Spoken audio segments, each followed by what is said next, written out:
Psychological Profiles, Unseen Predators. Welcome back.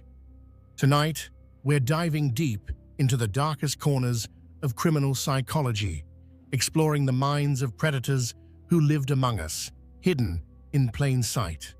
These aren't the killers you typically hear about in mainstream true crime discussions.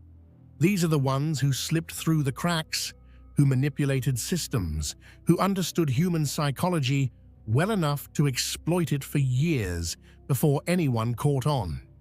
This is going to be a longer journey than usual, because understanding these individuals requires us to examine not just what they did, but who they were, how they thought, and what made them so uniquely dangerous. We're going to explore cases that changed how law enforcement approaches criminal profiling, cases that exposed vulnerabilities in our justice system, and cases that continue to haunt investigators decades later. Tonight's exploration will take us across decades and continents, from the sun-soaked beaches of Southern California to the frozen wilderness of Alaska, from remote mountain cabins to the suburban streets where families slept believing they were safe. We'll examine 6 cases in extraordinary detail, understanding not just what happened, but why it happened, how it was allowed to happen, and what we learned from the devastating aftermath. Before we begin, I want to acknowledge the victims and their families. These were real people whose lives were cut short in unimaginable ways. While we need to examine the psychology of their killers to understand and prevent future crimes, we must never lose sight of the human cost. Every statistic was someone's daughter, son, mother, father, friend, or loved one. Part 1. The Toolbox Killers, Lawrence Bittaker and Roy Norris. The name sends a chill down your spine once you understand its origin. Lawrence Bittaker and Roy Norris weren't called the Toolbox Killers because of their professions. They earned that moniker because of what they used on their victims. Common tools, the kind you'd find in any garage or workshop, became instruments of prolonged agony in their hands. Their case remains one of the most disturbing in American criminal history, not just because of what they did, but because of how methodically they planned it, how carefully they selected their victims, and how they documented their crimes in ways that haunt investigators to this day. Lawrence Sigmund Bittaker entered the world on September 27, 1940, in Pittsburgh, Pennsylvania. His biological parents immediately put him up for adoption, a rejection that would mark the beginning of a life defined by displacement and dysfunction. The family who adopted him, the Bittakers, moved constantly due to his adoptive father's work in aircraft factories. By the time they finally settled in California, young Lawrence had lived in 4 different states, never staying anywhere long enough to form stable attachments or lasting friendships. Despite possessing an exceptionally high IQ of 138, placing him in the 99th percentile, Bittaker showed no interest in applying his intelligence constructively. He dropped out of high school at 17 and immediately began accumulating a criminal record. His first arrests came for auto theft, evading arrest, and leaving the scene of a hit-and-run accident. The pattern that would define his life had already emerged. He would be arrested, serve time, be released, and immediately re-offend. In 1974, Bittaker's violence escalated dramatically. He stabbed a supermarket employee who had accused him of shoplifting, coming within inches of hitting the man's heart. This near-fatal assault earned him a conviction for assault with a deadly weapon and a sentence to the California Men's Colony in San Luis Obispo. This imprisonment would prove catastrophic, though not for Bittaker. It was at this facility that he would meet Roy Norris, and together they would form one of the most sadistic partnerships in criminal history. Roy Lewis Norris was born on February 5, 1948, and his childhood was even more traumatic than Bittaker's. He bounced between his biological family and foster care, never finding stability anywhere. Multiple foster families neglected him, and at least one family sexually abused him. These early experiences warped his developing psyche, creating a deep-seated rage against the world, and particularly against women. In May 1970, while out on bail for another offense, Norris violently attacked a female student with a rock on the campus of San Diego State University. This unprovoked assault demonstrated an escalating pattern of violence against women. He was charged and sent to Atascadero State Hospital, classified as a mentally disordered sex offender, where he spent nearly 5 years. The system's response remained inadequate to the threat he posed. The fateful meeting occurred in 1977 at the California Men's Colony. In the structured, all-male environment of prison, Bittaker and Norris discovered they shared disturbing fantasies about abducting, raping, torturing, and murdering young women. But rather than recoiling from each other's darkness, they encouraged it. They began planning in detail, analyzing what had led to their previous arrests and how they could avoid those mistakes. They made a pact. Once both were released, they would reunite and make their shared fantasies reality. Bittaker was paroled in November 1978. Norris followed in January 1979. Within months, they had reconnected and begun putting their plan into action. Their first major purchase was a silver 1977 GMC Vandura van, acquired in February 1979. They chose this specific vehicle because the passenger-side sliding door would allow them to quickly pull victims inside. They nicknamed it Murder Mac, revealing how they viewed their planned crimes as almost a project, but they didn't immediately begin killing. From February to June 1979, they picked up more than 20 hitchhikers without harming them. These were practice runs, testing their approach, building confidence, and scouting locations. In late April 1979, they found an isolated fire road in the San Gabriel Mountains. Bittaker broke the lock on the entry gate and replaced it with his own. They now had their private torture chamber. Their first victim was 16-year-old Lucinda Lynn Cindy Schaefer. On June 24, 1979, she was walking along the Pacific Coast Highway in Redondo Beach when they offered her a ride.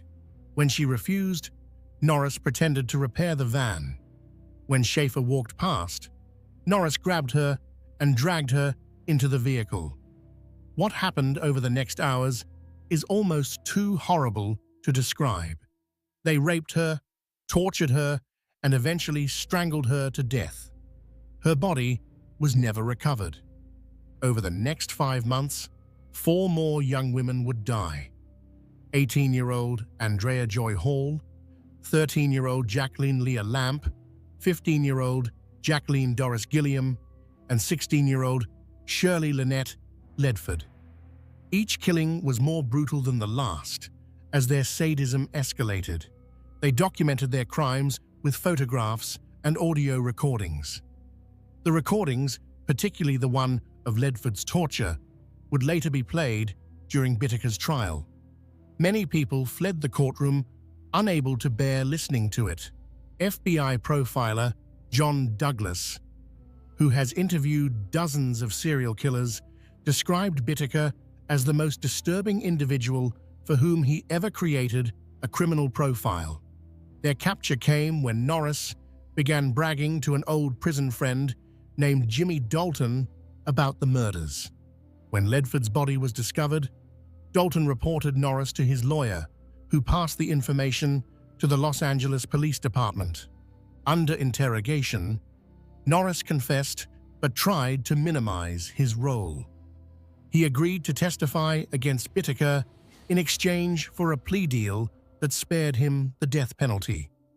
When police searched Bittaker's motel room and Norris's apartment, they found the evidence: the audio tape of Ledford's torture, photographs of nearly 500 teenage girls, tools used in the murders, and items belonging to the victims. Prosecutor Stephen Kay, who would spend his career prosecuting some of California's most notorious criminals, still considers the Toolbox Killers case the worst he ever handled. For years after the trial, he suffered recurring nightmares about the case. Paul Bynum, the chief investigator, never recovered emotionally. In December 1987, at age 39, he died by suicide. In his 10-page suicide note, he specifically mentioned the case and expressed fear that Bittaker and Norris might somehow be released. Bittaker was convicted of 5 counts of murder and received the death penalty on March 24, 1981. He spent nearly 4 decades on death row at San Quentin State Prison, dying of natural causes on December 13, 2019, at age 79, having never been executed. Roy Norris received life imprisonment with the possibility of parole after 30 years. He died of natural causes on February 24, 2020, at age 72, having been denied parole multiple times. Part 2: Operation Miranda, Leonard Lake, and Charles Ng. If the Toolbox Killers case seemed incomprehensibly evil, the story of Leonard Lake and Charles Ng demonstrates that depravity can reach even darker depths. Operating from a remote cabin in Wilseyville, California, during the mid-1980s, this survivalist duo tortured and murdered an estimated 11 to 25 victims.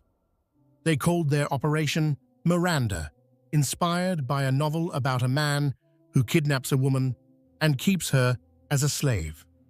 Their crimes involved entire families, including infants, subjected to unimaginable horrors before being killed and buried on Lake's property. Leonard Thomas Lake was born on October 29, 1945, in San Francisco, California. His parents divorced when he was 6, and his childhood was marked by instability and dysfunction. He was primarily raised by his grandparents after his mother remarried. From an early age, Lake exhibited disturbing behaviors, including an obsession with pornography and violent sexual content. He also developed a fascination with survivalism and apocalyptic scenarios, believing that nuclear war was imminent and preparing for a post-apocalyptic world. Lake served in the Marines during the Vietnam era, but received a medical discharge in 1971 related to mental health issues. After his discharge, he drifted through various pursuits, including living on a hippie commune in California. He married twice, both marriages ending in divorce. His second wife, Claralyn Cricket Balaz, would later become entangled in his crimes through ownership of the property where many murders occurred. In his teenage years, Lake had read a 1963 John Fowles novel called The Collector, which tells the story of a man who captures a woman named Miranda and keeps her as a slave in the hopes she would eventually fall in love with him. Lake was fascinated by this novel and used the book as inspiration for what he called Operation Miranda, a plan to kidnap and enslave women for his sexual gratification and to populate his survivalist compound after the apocalypse. Charles Chai Tat Ng was born on December 24, 1960, in Hong Kong to an affluent family. His youth was marked by disciplinary problems and physical abuse from his father. He attended various schools but had persistent behavioral issues and was eventually expelled. In 1978, Ng came to the United States to attend college at Notre Dame. He lasted only 1 semester before dropping out. Using forged documents that falsely listed his birthplace as Bloomington, Indiana, Ng enlisted in the United States Marine Corps in October 1979. During his time in the Marines, Ng worked at the Kaneohe Bay Base Armory in Hawaii. In 1980, after less than a year of service, he was arrested by military police for stealing automatic weapons from the base armory. Facing court-martial, escaped military custody and fled to Northern California, where he would meet Leonard Lake. Their meeting would prove catastrophic for their future victims. Lake and Ng met through a mutual interest in survivalist magazines and gun culture. They quickly discovered they shared similar violent fantasies about women.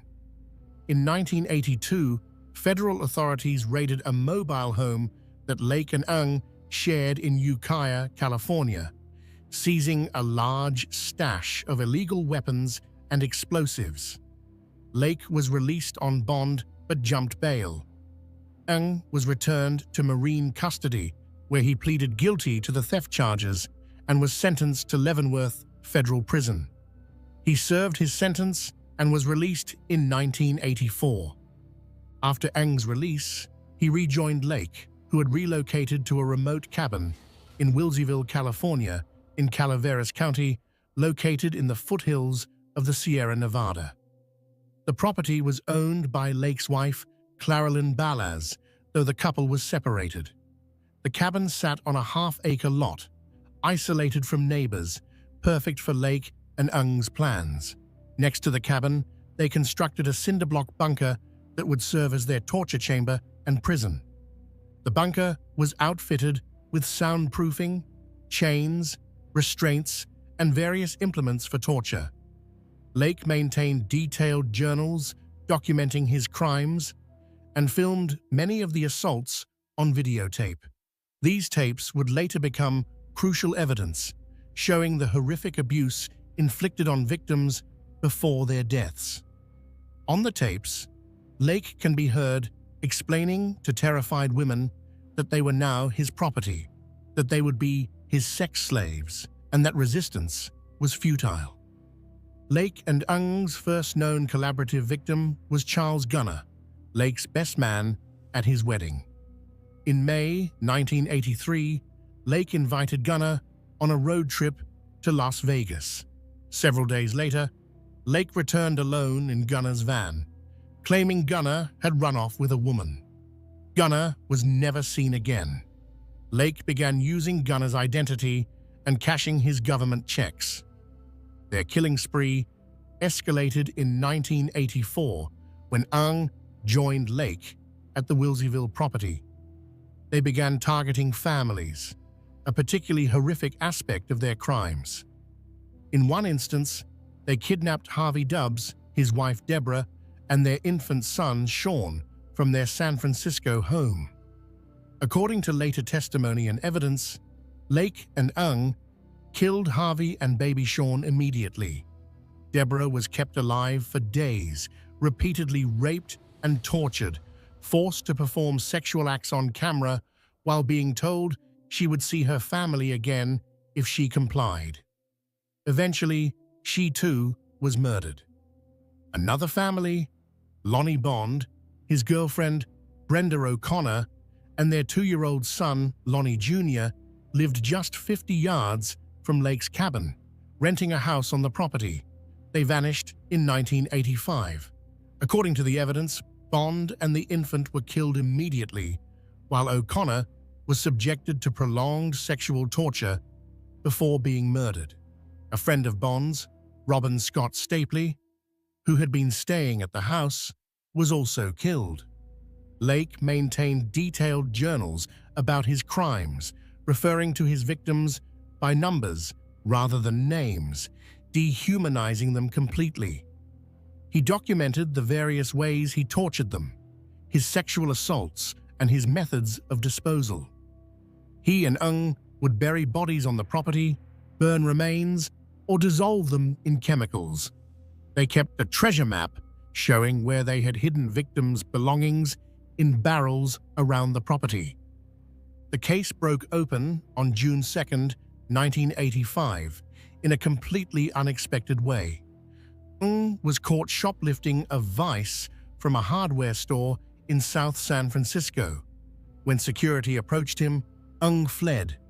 The store identified Lake as Ng's companion, and police pulled Lake over for questioning. During the traffic stop, officers found illegal weapons in Lake's vehicle and took him to the police station. At the station, Lake provided false identification and claimed to be Charles Gunner. During interrogation, Lake asked for a glass of water to take an aspirin. The aspirin was actually a cyanide pill that Lake had sewn into his clothing specifically for such a situation. Within minutes, Lake collapsed. He was rushed to the hospital but slipped into a coma. 4 days later, on June 6, 1985, Leonard Lake died without ever regaining consciousness. Meanwhile, police began investigating Lake's property in Wilseyville. What they discovered was a scene from a nightmare. In the bunker, they found restraints, chains, women's clothing, and a copy of The Collector. Searching the property, they discovered shallow graves containing human remains. They found videotapes showing Lake and Ng torturing female victims. They recovered over 45 pounds of charred human bone fragments. Investigators eventually identified remains of 12 victims on the property. Charles Ng had fled to Canada immediately after the shoplifting incident. On July 6, 1985, he was captured in a department store in Calgary, Alberta, after another shoplifting attempt. When a security guard confronted him, Ng shot the guard. Though wounded, the guard managed to disarm and detain Ng until police arrived. Ng was arrested and imprisoned in Canada. For the next 6 years, Ng fought extradition to the United States, arguing he would face capital punishment. His legal battles delayed his return until 1991. Once extradited, he was indicted on 12 counts of first-degree murder. His trial began in 1998 and lasted 7 months, becoming one of the longest and most expensive criminal prosecutions in California history, costing approximately $11 million. Despite overwhelming video evidence showing him participating in the torture and murders, Ng maintained he was merely an observer, that Lake had planned and committed all the crimes alone. The prosecution introduced evidence that directly contradicted this claim, including video footage showing Ng actively participating in assaults. They also introduced disturbing evidence Ng had created in prison. Cartoons he had drawn showing babies being tortured in various ways, including being put in microwaves, drowned, and fried in woks. On February 24, 1999, after 3 weeks of deliberation, the jury convicted Ng of 11 counts of first-degree murder. 6 men, including Charles Gunner, Clifford Peranteau, Jeffrey Gerald, Michael Carroll, Lonnie Bond Sr., and Robin Scott Stapley. 3 women, Deborah Dubbs, Kathleen Allen, and Brenda O'Connor, and 2 male infants, Sean Dubbs and Lonnie Bond Jr. They could not reach a verdict on the 12th count, the murder of Paul Cosner. Ng was sentenced to death. The presiding judge noted, "Mr. Ng was not under any duress, nor does the evidence support that he was under the domination of Leonard Lake." As of 2025, Ng remains on death row at San Quentin State Prison in California, where the last execution took place in 2006. Part 3. Edmund Kemper, the Co-Ed Killer. If evil can be measured by both the brutality of crimes and the intelligence with which they're committed, then Edmund Emil Kemper III represents one of the most terrifying manifestations of human darkness. Standing 6 feet 9 inches tall, Weighing over 300 pounds and possessing an IQ of 145, Kemper used his massive physical presence and exceptional intelligence to commit murders that shocked even hardened investigators. Between 1964 and 1973, he killed 10 people, including his paternal grandparents, his mother, 6 young female college students, and his mother's best friend. Edmund Kemper was born on December 18, 1948, in Burbank, California, weighing an impressive 13 pounds. From the very beginning, he was larger than other children, and this physical difference would mark him throughout his childhood.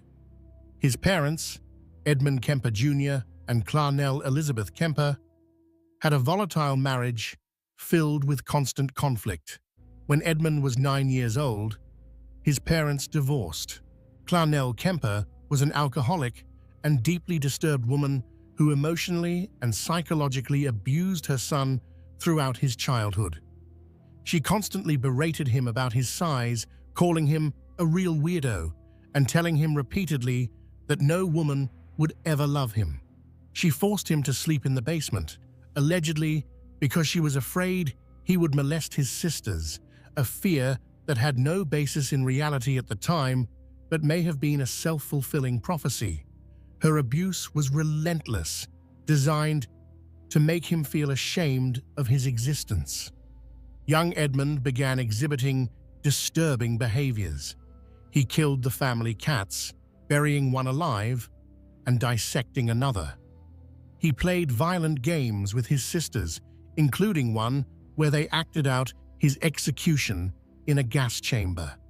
These were clear warning signs of a deeply disturbed child.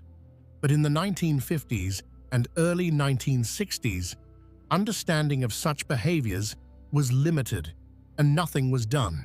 At age 14, Kemper ran away from his mother's home in Montana and traveled to California to find his father.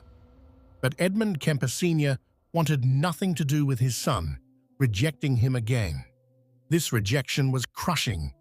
His father sent him to live with his paternal grandparents, Edmund and Maud Kemper, on their ranch in North Fork, California.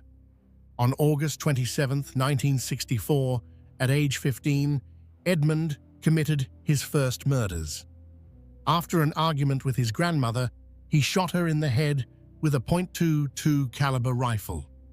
When his grandfather returned home, Edmund shot him as well. When asked why he killed his grandmother, Edmund said, "I just wondered how it would feel to shoot Grandma."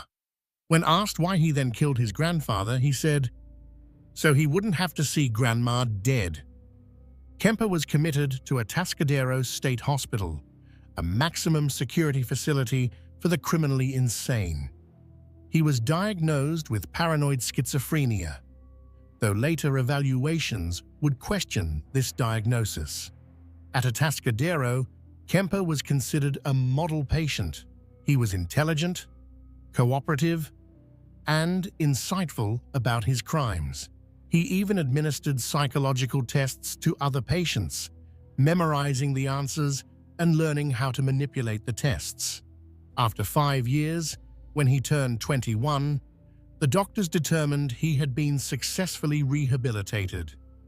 On his 21st birthday in 1969, Edmund Kemper was released. His juvenile record was sealed and expunged.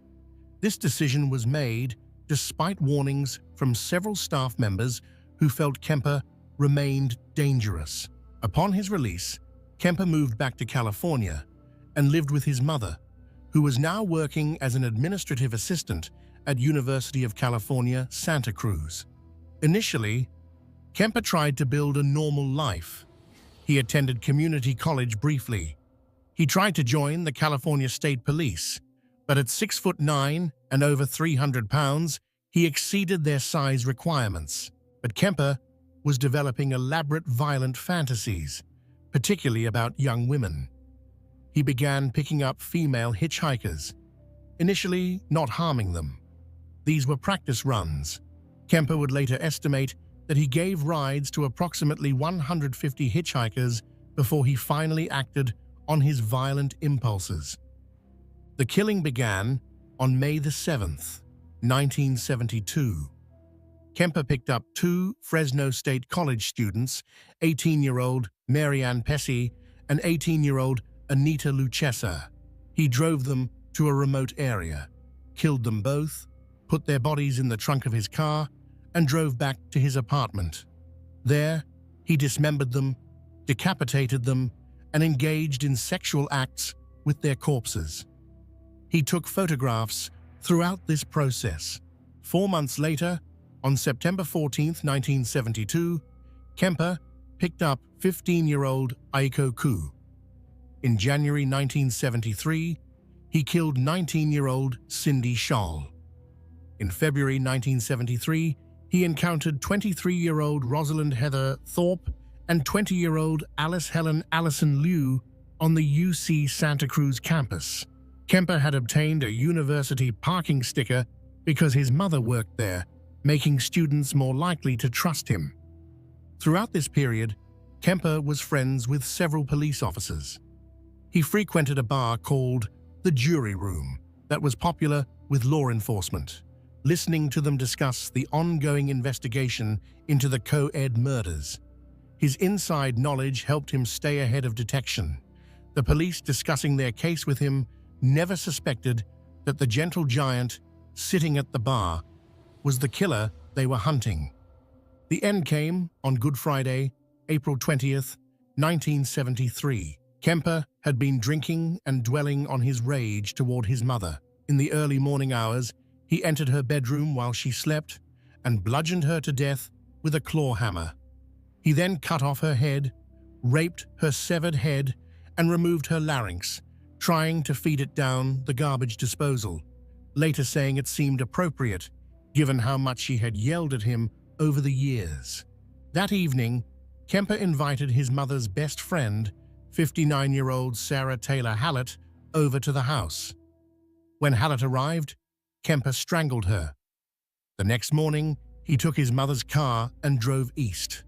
After driving for hours, he stopped in Pueblo, Colorado, and called the Santa Cruz Police Department from a payphone, confessing to being the co-ed killer.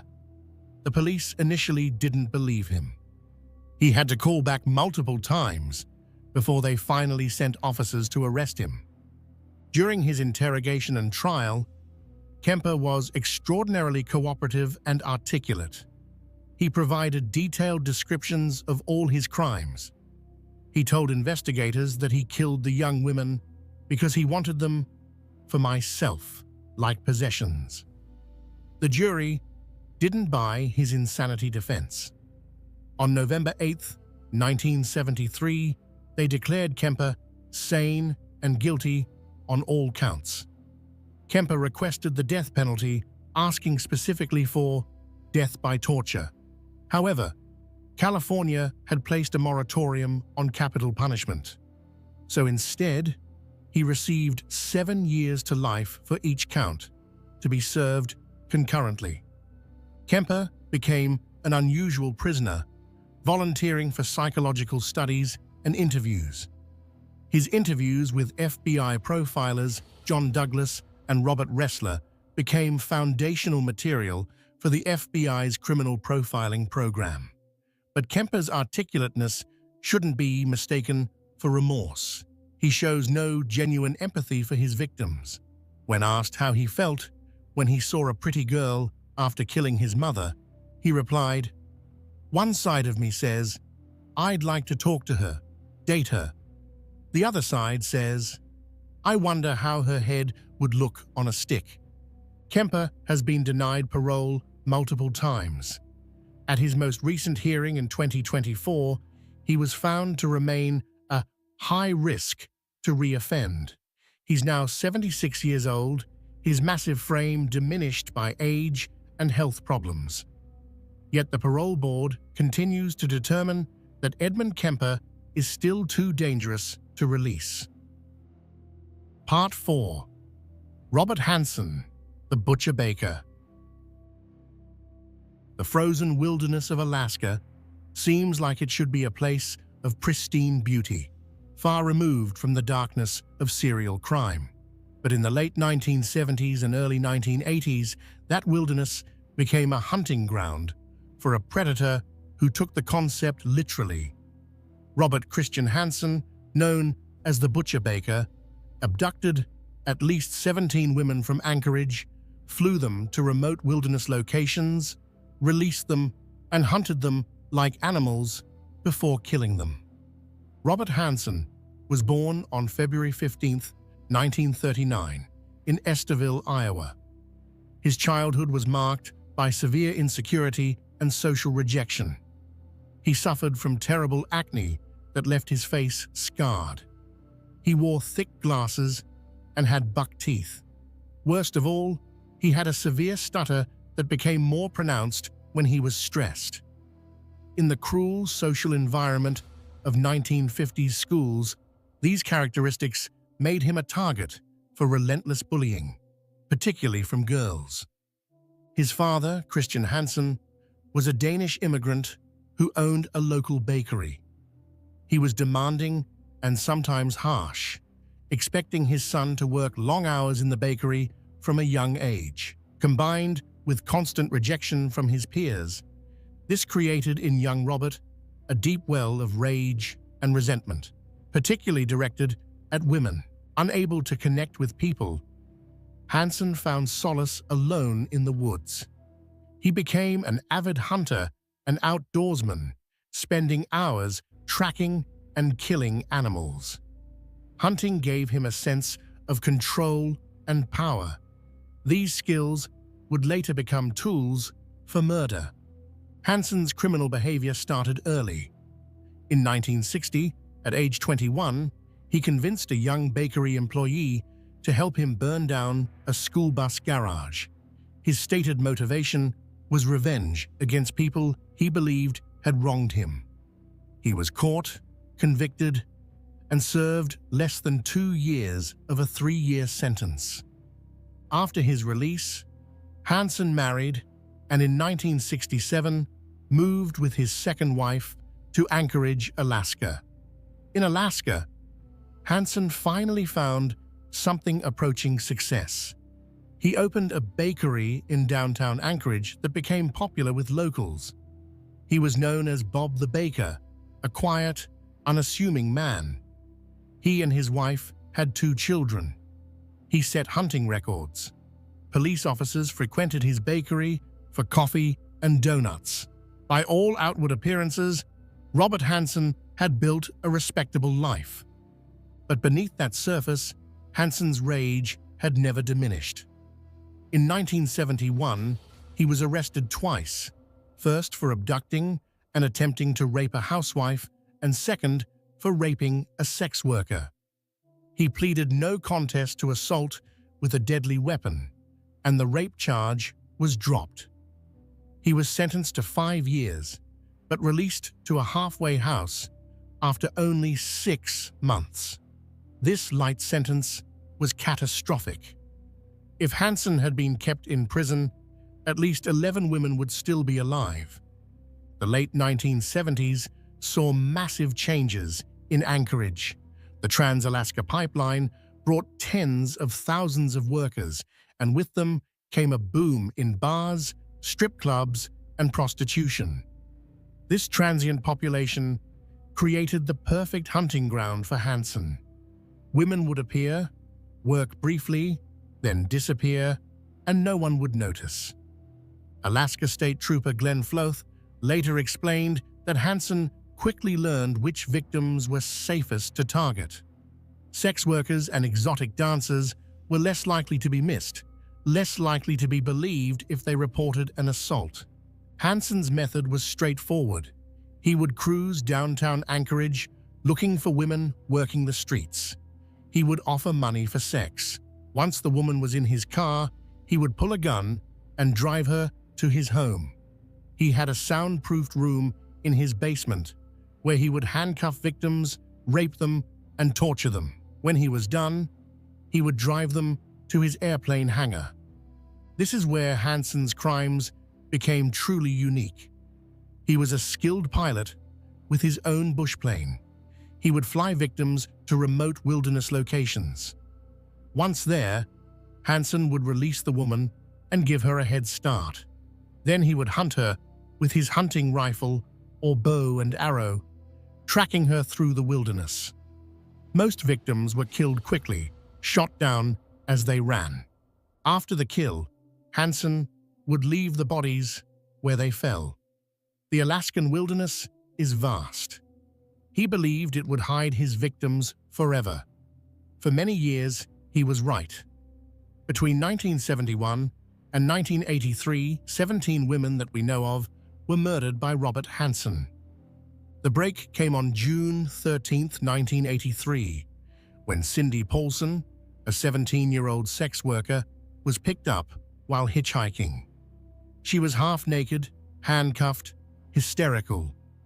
She told police an almost unbelievable story about being abducted, chained in a basement, raped repeatedly, and taken to an airport.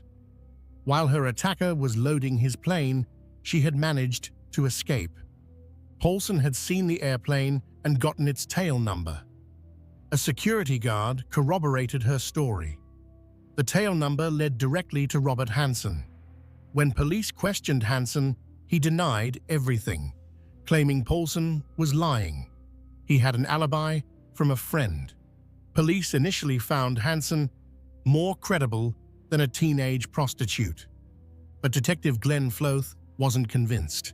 He and his team had been investigating the discovery of several women's bodies for years. Floth began looking more carefully at Hansen. He re-interviewed Hansen's friend, and the alibi fell apart.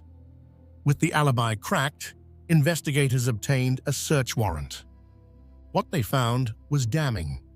In the basement, they discovered the soundproof room. They found jewelry and personal items belonging to multiple women. They found a .223 caliber rifle that matched bullets found in victims. Most significantly, they found an aviation map hidden in Hansen's headboard. On this map, Hansen had marked more than 20 locations with tiny X's. When Floth compared the X's to known crime scenes, several matched exactly. Faced with overwhelming evidence, Hansen confessed. He admitted to killing 17 women over a 12-year period. He agreed to fly with investigators and point out where he had left bodies. In 1984, Alaska State Troopers discovered the remains of 8 women.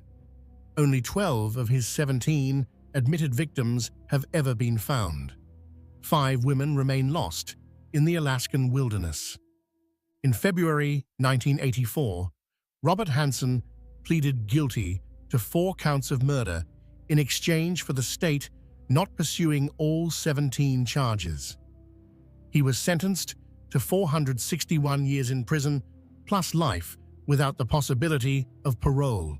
He died of natural causes on August 21, 2014, at age 75. Part 5.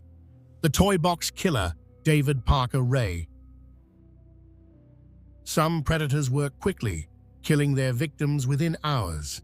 Others draw out the torture over days or weeks. David Parker Ray turned prolonged torture into a grotesque art form, holding victims captive in a specially modified trailer he called his toy box for months at a time. Operating from Elephant Butte, New Mexico, Ray kidnapped, raped, and tortured an unknown number of women from the mid-1980s through 1999. He was suspected by authorities and his accomplices of murdering up to 60 of his victims, though no bodies were ever definitively recovered, preventing murder charges. David Parker Ray was born on November 6, 1939, in Belen, New Mexico. His parents abandoned him at a young age, and he was raised by his grandparents. His grandmother reportedly suffered from undiagnosed mental illness and had strange beliefs about David, thinking he was the reincarnation of her deceased son. She raised him in a heavily conservative and sheltered environment. David's father, when he was present, was an alcoholic and violent man who exposed young David to pornography depicting sadism and masochism. In high school, Ray was bullied for his shyness around girls, leading him to abuse alcohol and other substances. His sadistic sexual fantasies developed during his teenage years. His sister Peggy found some of his disturbing material and became alarmed, causing distance between the siblings. Ray served in the army and received an honorable discharge. He worked as a mechanic throughout his adult life, eventually taking a job as a maintenance man for New Mexico state parks. This position gave him access to Elephant Butte Lake and the surrounding area, which would later become crucial for disposing of evidence. Ray married 4 times, each marriage ending in divorce. He had 2 daughters. Around 1993, Ray met Cindy Hendy while she was performing community service at Elephant Butte State Park where he worked. They became romantically involved and quickly bonded over shared violent fantasies. Hendy would become Ray's primary accomplice, actively participating in the abduction and torture of multiple victims. Ray's obsession was creating the perfect torture chamber.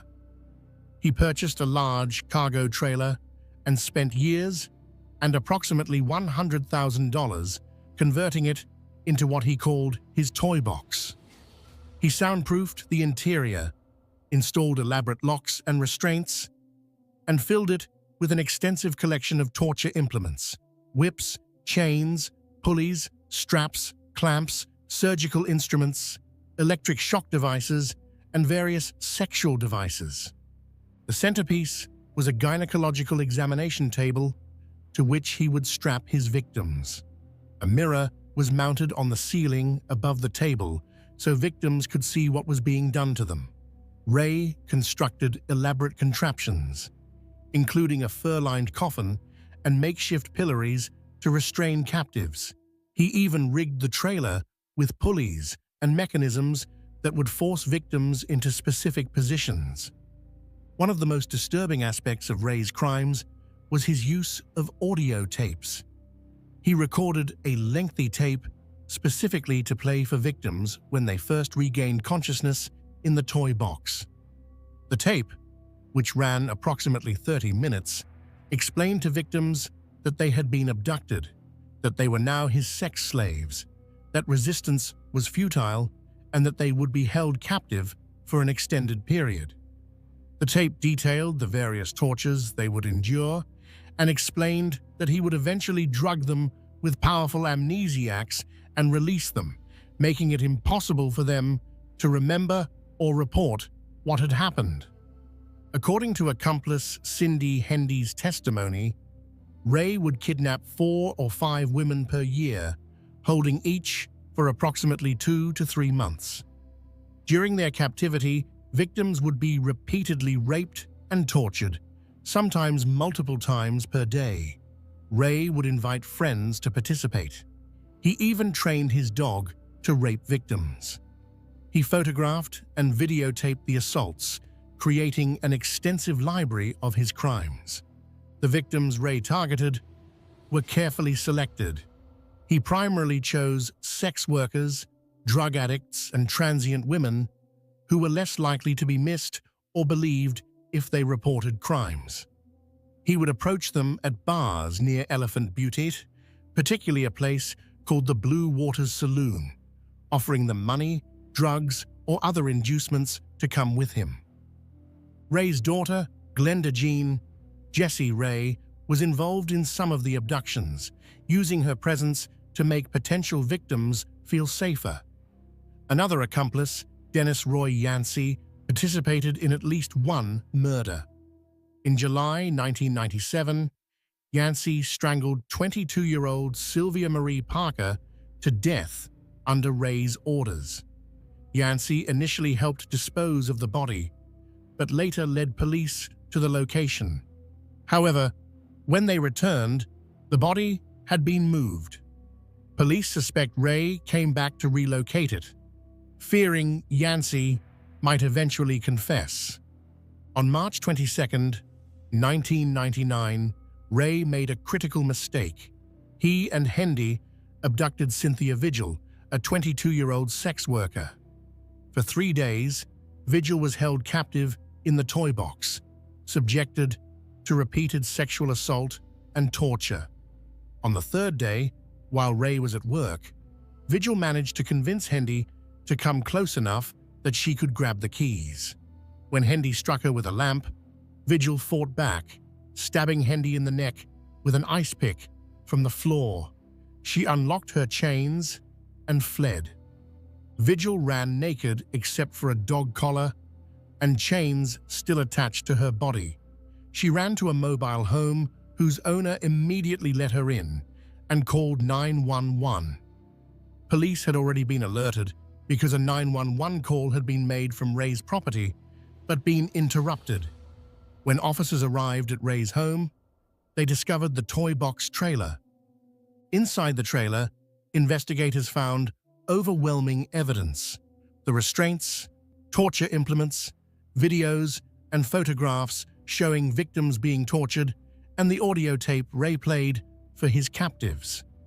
They found items belonging to multiple women, including jewelry and identification.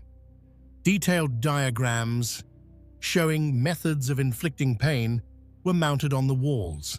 When Ray was arrested, he initially maintained he had done nothing wrong, claiming everything was consensual. But as more victims came forward, including Angelica Montano and Kelly Garrett, who recognized themselves in photographs recovered from the trailer, the evidence became overwhelming. Cindy Hendy agreed to testify against Ray in exchange for a plea deal. She received a 36-year sentence. Jessie Ray was charged with kidnapping and criminal sexual penetration. She pleaded no contest and received a 30-month sentence. Dennis Roy Yancey pleaded guilty to second-degree murder in the death of Marie Parker and received a prison sentence. Ray's trial was complex and lengthy. Judges ruled that cases involving different victims would be tried separately. In 2001, Ray was convicted on multiple counts of kidnapping and sexual assault involving Cynthia Vigil and was sentenced to 224 years in prison. Before additional trials could proceed, Ray suffered a fatal heart attack. On May 28, 2002, David Parker Ray died at age 62 while in custody at the Lee County Correctional Facility in Hobbs, New Mexico. He was scheduled to be interrogated by state police about additional victims when he died. With his death, the case became largely unsolvable. No bodies were ever recovered. No victims beyond the few who came forward were definitively identified. The FBI believes Ray's victim count could be as high as 60 women over nearly 50 years, but without bodies or additional victim identification, the true scope of his crimes will never be known. In 2011, the FBI released hundreds of photographs of jewelry, clothing, and personal items recovered from Ray's property, hoping the public could help identify owners. To date, most items remain unclaimed, representing unknown victims whose families may never know what happened to them. Part 6. Richard Ramirez, the Night Stalker. While the predators we've examined so far operated with careful planning and specific victim selection, Richard Ramirez was chaos incarnate. Between April 1984 and August 1985, Ramirez terrorized California in a crime spree so random, so violent, and so varied in its methods that investigators initially didn't believe all the crimes could be committed by one person. He murdered at least 14 people, sexually assaulted dozens, and burglarized countless homes. His victims ranged from children to elderly women. from wealthy neighborhoods to poor ones, killed by guns, knives, blunt force trauma, or strangulation. He became known as the Night Stalker, a name that perfectly captured the terror he inspired. Ricardo Leyva Muñoz Ramirez was born on February 29, 1960, in El Paso, Texas, the youngest of 5 children born to Mexican immigrant parents. His father, Julian Ramirez, was a former Mexican policeman who worked on the Santa Fe Railroad. His mother, Mercedes, was a devout Catholic. From the outside, the family appeared working class, but stable. The reality was darker. Julian Ramirez was physically abusive to his children, subjecting them to frequent beatings. Richard witnessed and experienced this violence throughout his childhood, but perhaps the most damaging influence on young Richard was his older cousin, Miguel Mike Ramirez. Mike was a Vietnam War veteran who had been awarded the Purple Heart. He also suffered from severe PTSD and likely had schizophrenia. When Richard was around 12 years old, Mike began sharing stories about his time in Vietnam. But these weren't typical war stories. Mike boasted about the war crimes he had committed, particularly violent sexual assaults against Vietnamese women. He showed Richard photographs of women he claimed to have raped, tortured, and killed. Some photographs showed Mike posing with severed heads. This exposure to graphic violence and sexual sadism at such a young age had a profound impact on Richard's developing psyche. He began to idolize his cousin, to see Mike's violence as something powerful and admirable. On May 4, 1973, Richard witnessed Mike shoot his wife Jessie in the face during an argument, killing her. Mike was found not guilty by reason of insanity and sent to a mental hospital, from which he was released after just a few years. After witnessing the murder, Richard moved in with his sister Ruth and her husband Roberto.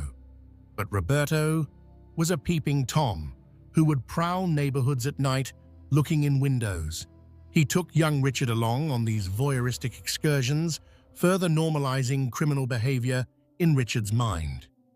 By his early teens, Richard was heavily involved in drugs, particularly marijuana, LSD, and PCP. He began engaging in petty theft to support his habits.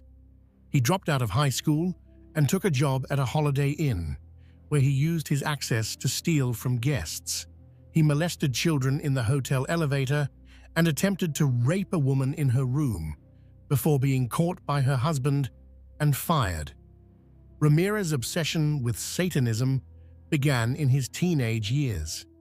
He and his friend Tom developed an intense interest in the occult, in heavy metal music with satanic themes, particularly AC/DC's album Highway to Hell.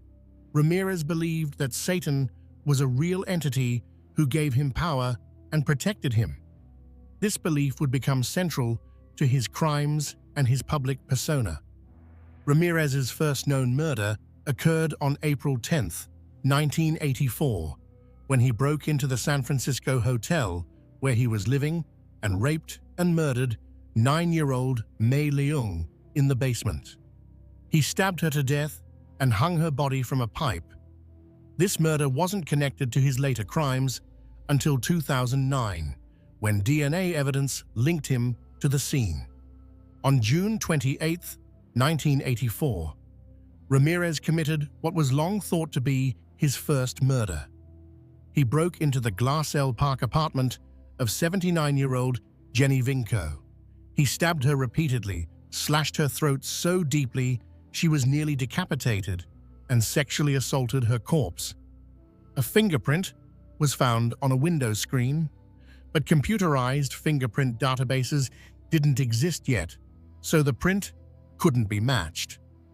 After the Vinco murder, Ramirez apparently didn't kill again for 8 months, but in March 1985, he resumed with a vengeance. On March 17th, he shot and killed 34-year-old Dele Okazaki, and shot Maria Hernandez, who survived when the bullet ricocheted off her keys. Within an hour, he murdered 30-year-old Tsai Lian Veronica Yu in Monterey Park. 10 days later, on March 27th, Ramirez murdered 64-year-old Vincent Zazara and his 44-year-old wife Maxine in their home. He shot Vincent first, then brutally assaulted Maxine before stabbing her multiple times. He gouged out her eyes, a level of savagery that shocked investigators. At the scene, he left distinctive Avia sneaker prints and drew a pentagram on the wall. The attacks escalated in frequency and brutality. In May, Ramirez killed 84-year-old William Doi and raped his wife, Lillian, who survived. At the end of May, he beat two elderly sisters, Mabel Bell and Florence Lang, with a hammer so severely that it cracked the handle. He drew a pentagram on Mabel's inner thigh. Mabel died from her injuries, but Florence survived. In late June, Ramirez broke into the home of 6-year-old Anastasia Hronis and abducted her, molesting her before releasing her. The following night, he slit the throat of 32-year-old Patty Elaine Higgins, killing her. July 1985 was particularly horrific. On July 2nd, Ramirez killed 75-year-old Mary Louise Cannon by beating her to death. On July 5th, he killed 16-year-old Whitney Bennett by beating her with a tire iron, though she miraculously survived. On July 7th, he killed 61-year-old Joyce Lucille Nelson and 63-year-old Sophie Dickman, who he sexually assaulted. On July 20th, he killed 66-year-old Maxine Kneiding, 64-year-old Layla Kneiding, and 32-year-old Chinarong Kovananth, also sexually assaulting Kovananth's wife. Throughout all these attacks, Ramirez would often force victims to swear on Satan that they weren't hiding valuables. He would tell surviving victims to tell them the Night Stalker was here. He seemed to crave notoriety, wanting his crimes recognized. The investigation was massive. Los Angeles assembled a task force, and the FBI stepped in to assist.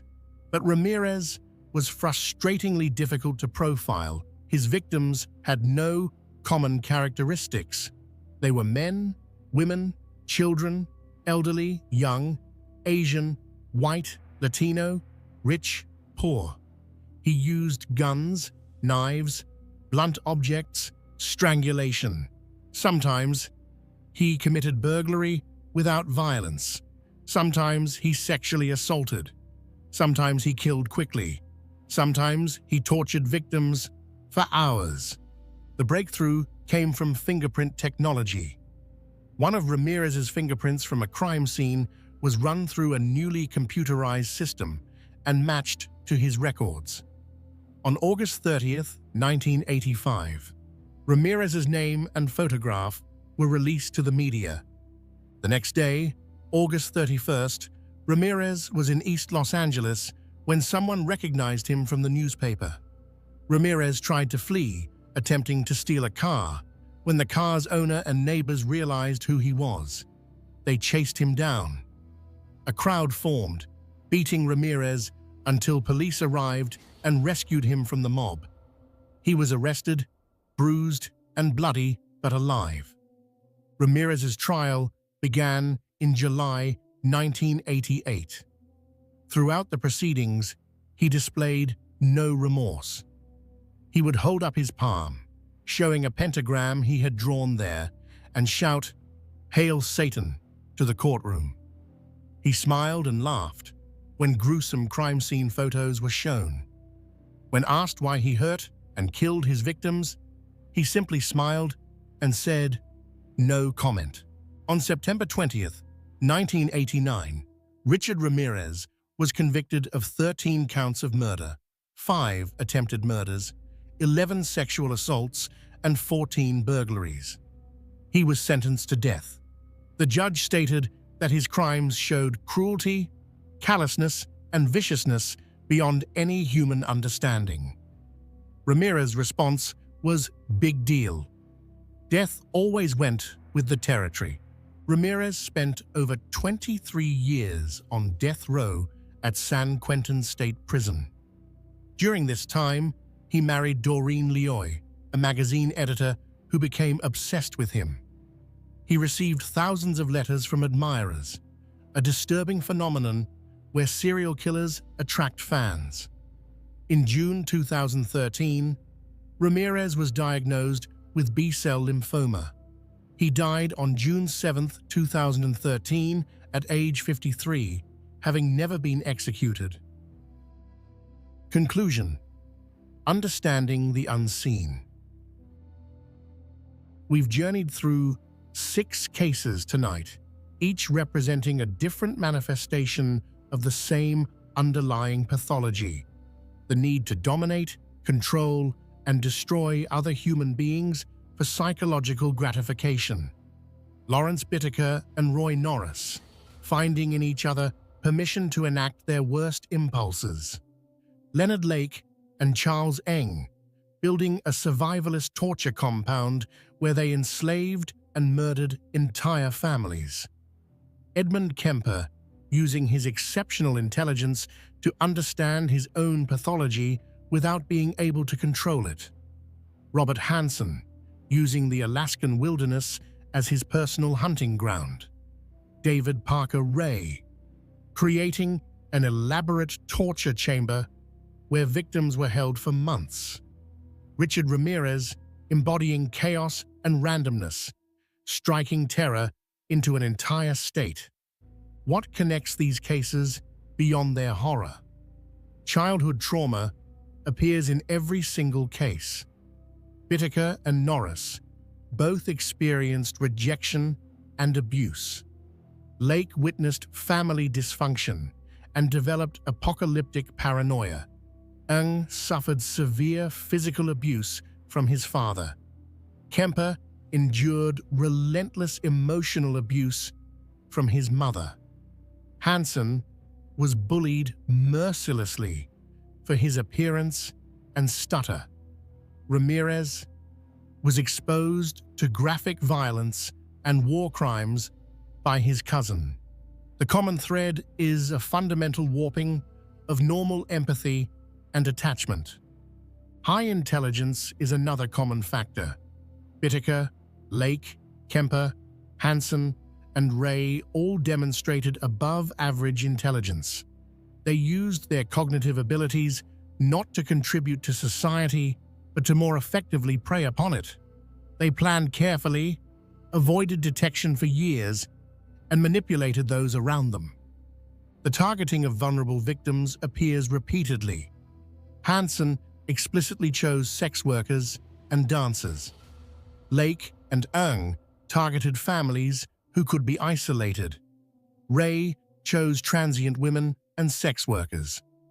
These predators understood that society cares less about certain victims, that investigations into their disappearances would be less thorough. Geographic factors played significant roles. Hansen used Alaska's vast wilderness. Lake and Ng used a remote mountain cabin. Ray operated from an isolated trailer in the New Mexico desert. Location wasn't just where they killed, it was part of their strategy. The ability to appear normal, to maintain a mask of sanity, is perhaps the most disturbing common trait. They were a bakery owner, a survivalist, a friendly giant, a park maintenance worker. They held jobs, maintained relationships, and convinced everyone around them that they were ordinary, harmless, maybe even admirable. These cases changed how we approach serial crime. The FBI's Behavioral Science Unit was developed largely in response to cases like these. John Douglas and Robert Ressler's interviews with incarcerated killers, including Kemper, formed the foundation of modern criminal profiling. But we must also acknowledge the failures these cases represent. Warning signs were missed. Early crimes weren't pursued aggressively, marginalized victims weren't taken seriously. Mental health interventions were inadequate. Parole decisions were catastrophically wrong. For survivors of these crimes, life after trauma is an ongoing struggle. For families of victims, particularly those whose loved ones' bodies were never recovered, the pain never fully resolves. 5 of Hanson's victims remain lost in the Alaskan wilderness. 2 of Lake and Ung's victims have never been found. Most of Ray's suspected victims have never been identified. The broader societal impact includes how we think about safety and trust. Teaching children about stranger danger, encouraging people to trust their instincts, promoting self-defense education. These are all responses to the reality that predators walk among us. We must be careful in how we consume and discuss these stories. True crime is a legitimate field of study with educational value. Understanding these cases helps us recognize warning signs, protect ourselves and others, support survivors, and advocate for justice. But we must never lose sight of the human cost. The question of rehabilitation remains contentious. Can individuals who have committed such extreme violence ever be truly rehabilitated? Current research suggests that psychopathy, particularly when combined with severe violence, has a very poor prognosis. This is why risk assessment in parole decisions is so crucial. Looking forward, there are reasons for cautious optimism. Advances in forensic science, particularly DNA analysis and digital forensics, make it harder for killers to avoid detection. Improved criminal databases allow cross-referencing of crimes across jurisdictions. Better understanding of psychological risk factors allows earlier intervention. But we must also acknowledge uncomfortable truths. Evil exists. Not everyone who experiences childhood trauma becomes violent. At some point, these individuals made choices. They chose to act on their darkest impulses rather than seeking help. Personal responsibility matters, even in the context of understanding psychological and environmental factors. The unseen predator walks among us. He might be the helpful neighbor, the successful businessman, the friendly baker, the maintenance worker. He's learned to mimic normalcy, but beneath the mask is something broken and dangerous.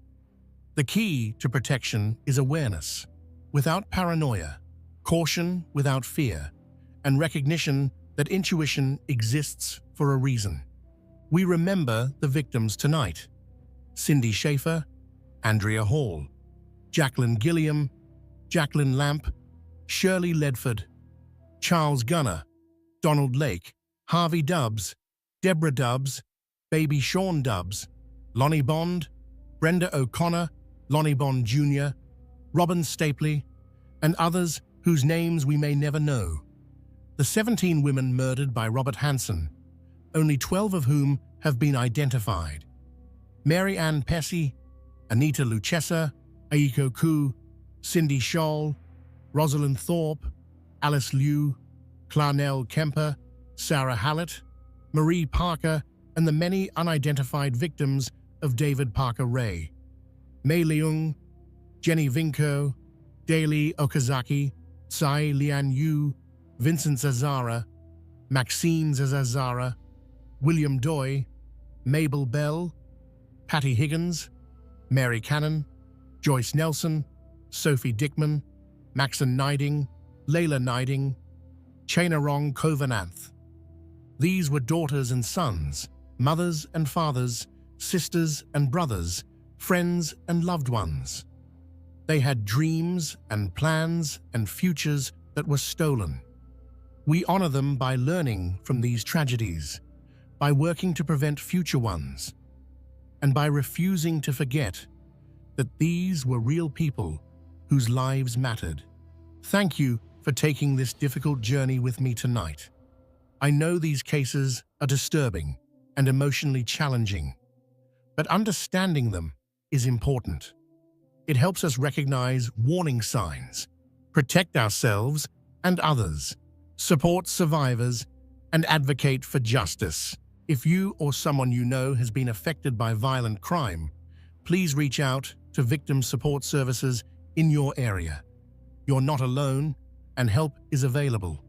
If you found this exploration valuable, please consider subscribing to the channel. Your support helps me continue producing detailed true crime content that honors victims while educating viewers. Leave a comment sharing your thoughts on these cases or any cases you would like to see covered in the future. Together, by shining light into the darkest corners, we make it harder for predators to remain unseen. Awareness is our best defense. Stay safe out there.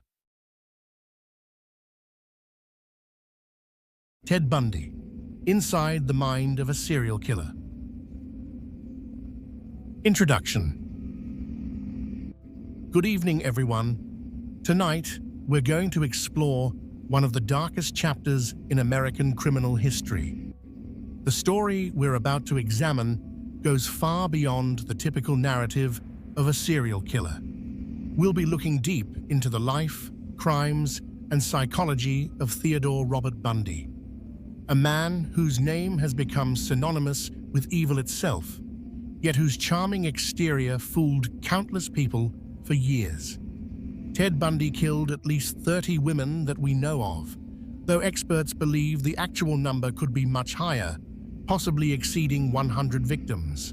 Between 1974 and 1978, he terrorized multiple states across America, leaving behind a trail of shattered families and unanswered questions. What makes Bundy's case particularly fascinating to criminologists and psychologists is not just the brutality of his crimes, but the stark contradiction between his outward appearance and his inner darkness. Bundy didn't fit the stereotypical image of a serial killer. He was handsome, intelligent, and articulate. He attended law school, worked on political campaigns, and volunteered at a crisis hotline. To those who knew him casually, he appeared to be a promising young man with a bright future ahead of him. But beneath this carefully constructed facade lurked something monstrous, something that would eventually reveal itself in the most horrific ways imaginable.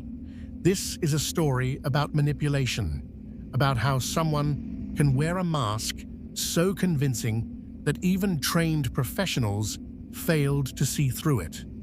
It's about the failures of law enforcement across multiple jurisdictions, the evolution of criminal investigation techniques, and ultimately about the victims whose lives were cut tragically short by a man who viewed them as nothing more than objects for his gratification. Before we begin our journey into this darkness, it's important to remember that behind every statistic, every crime scene photograph, every court document, there were real people, young women with dreams, with families who loved them, with futures that were stolen from them. As we explore the mind of their killer, we must never lose sight of their humanity. Tonight, we'll trace Ted Bundy's life from his troubled beginnings in Burlington, Vermont, through his formative years in Washington State, to his eventual capture and execution in Florida. We'll examine the psychological factors that may have contributed to his transformation into a killer, explore the specific crimes he committed, and look at how his case changed the landscape of criminal investigation in America. So, settle in, get comfortable, and prepare yourself for a deep examination into the life and crimes of one of America's most notorious serial killers. This is the story of Ted Bundy. Part 1: Early Life and the Seeds of Darkness. Theodore Robert Bundy was born on November 24, 1946, but the circumstances of his birth would set the stage for a lifetime of deception and identity confusion. He wasn't born as Theodore Robert Bundy at all. His birth name was Theodore Robert Cowell, and he came into the world at the Elizabeth Lund Home for Unwed Mothers in Burlington, Vermont. This facility was a refuge for unmarried pregnant women during an era when having a child out of wedlock carried significant social stigma. His mother, Eleanor Louise Cowell, was 22 years old and unmarried when she gave birth to Ted. In the conservative social climate of the 1940s America, this situation brought shame not just to Louise, but to her entire family. The identity of Ted's biological father has never been definitively confirmed, and over the years, various names have been suggested. His original birth certificate listed a Lloyd Marshall as the father, though later versions indicated the father as unknown. Louise herself claimed she had been involved with a man named Jack Worthington, a war veteran who abandoned her when she became pregnant. The mystery surrounding Ted's paternity would deepen over the years. Some family members, including Louise's own siblings, whispered darker suspicions. They suggested that Ted might have been the product of incest, potentially fathered by Louise's own father, Samuel Cowell. This allegation was never proven during Bundy's lifetime, and in 2020, a documentary film claimed that DNA testing had ruled out incest. However, the truth remains murky, and the uncertainty around his origins would become a source of deep psychological pain for Ted as he grew older.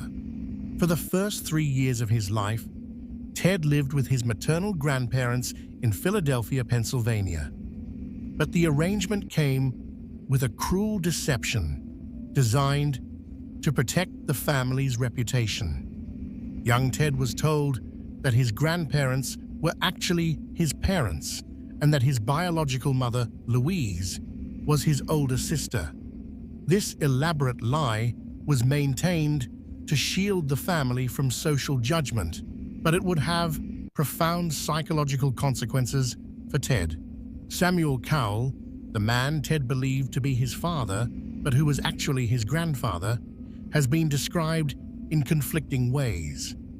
In 1987, Bundy and other family members told attorneys that Samuel was a tyrannical bully who beat his wife and the family dog, swung neighborhood cats by their tails, and expressed racist and xenophobic attitudes. He reportedly threw his daughter Julia down a flight of stairs for oversleeping and would sometimes speak aloud to unseen presences. However, some neighbors and family members have disputed this characterization, describing Samuel as a well-regarded citizen. Regardless of which account is more accurate, the household environment appears to have been troubled, with secrets and dysfunction that would impact young Ted's development.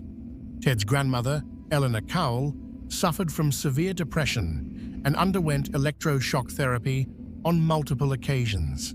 She was described as a timid, submissive woman who seemed perpetually afraid. The atmosphere in the Cowell household was troubled, filled with secrets, mental illness, and dysfunction. Young Ted was growing up in an environment that was far from stable or healthy. Some family members later recalled disturbing behavior from Ted even as a very young child. In one particularly chilling incident, when Ted was just 3 years old, his Aunt Julia woke from a nap to find herself surrounded by kitchen knives that had been carefully placed all around her body on the bed. Standing next to the bed, smiling, was little Ted.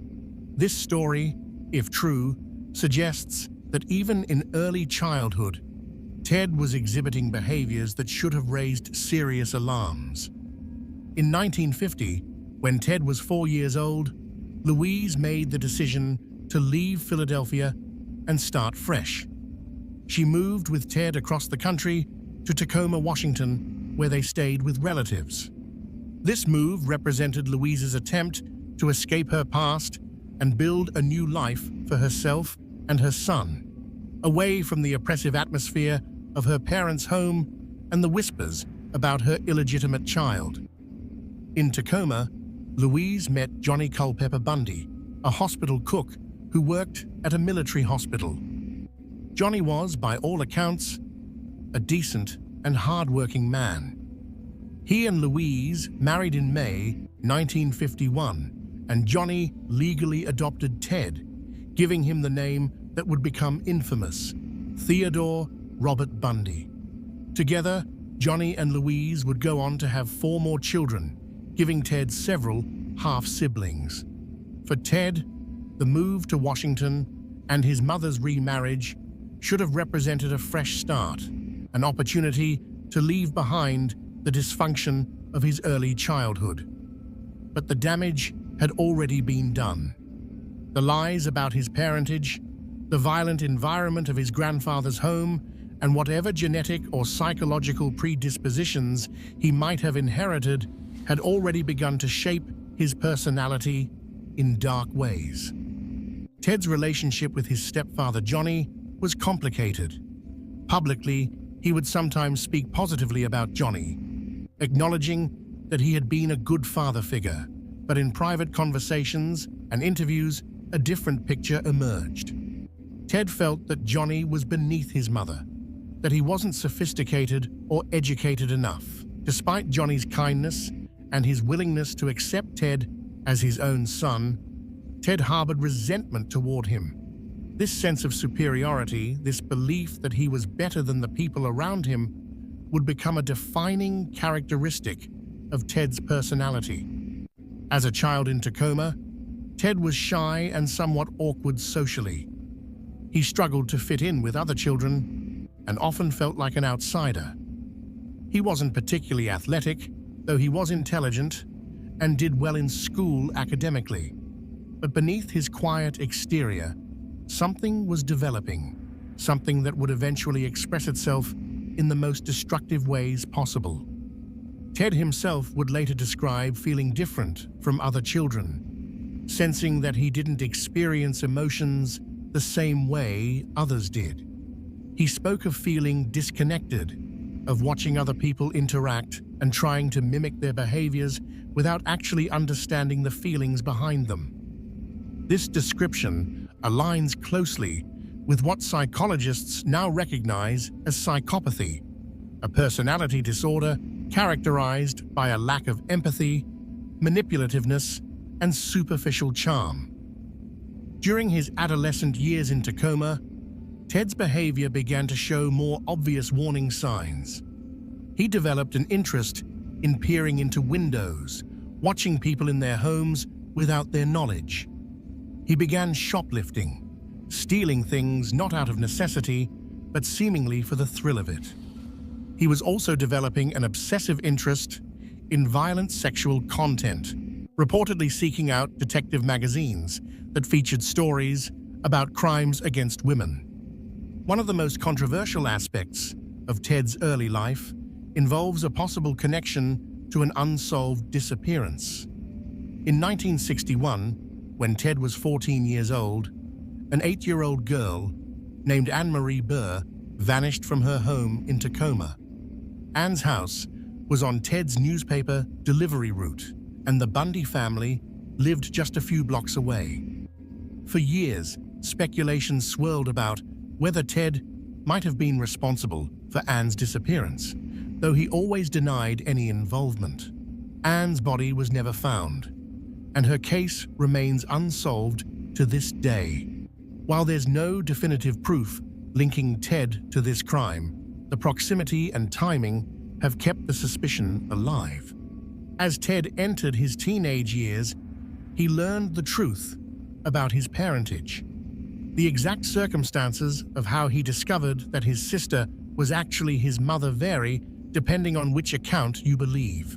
Some sources say he found his birth certificate, while others suggest a cousin revealed the truth during an argument.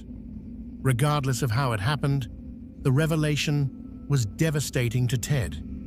He felt betrayed, humiliated, and angry. The foundation of his identity had been based on a lie, and this discovery deepened his sense of being different, of being somehow damaged. The identity crisis triggered by this revelation would have lasting effects on Ted's psychological development. He became even more focused on crafting a false persona, on creating an image of himself that contradicted his actual origins. He wanted to be seen as sophisticated, educated, from a good family. He worked hard to hide any hint of his working-class background or the shame associated with his illegitimate birth. This obsession with appearance and reputation, with being perceived a certain way regardless of reality, would become central to his personality. By the time Ted graduated from Wilson High School in Tacoma in 1965, he appeared on the surface to be a normal, if somewhat unremarkable, young man. His classmates remembered him as quiet and shy, someone who didn't particularly stand out. But beneath the surface, the psychological groundwork for what he would become was already in place.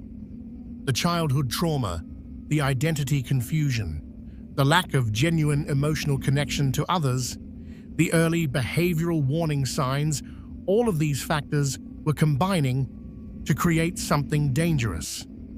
In the fall of 1965, Ted enrolled at the University of Puget Sound in Tacoma. He spent 1 year there before transferring to the University of Washington in Seattle in 1966. This move to Seattle would prove significant, as it was in this city that Ted would eventually begin his killing spree. But that was still several years away.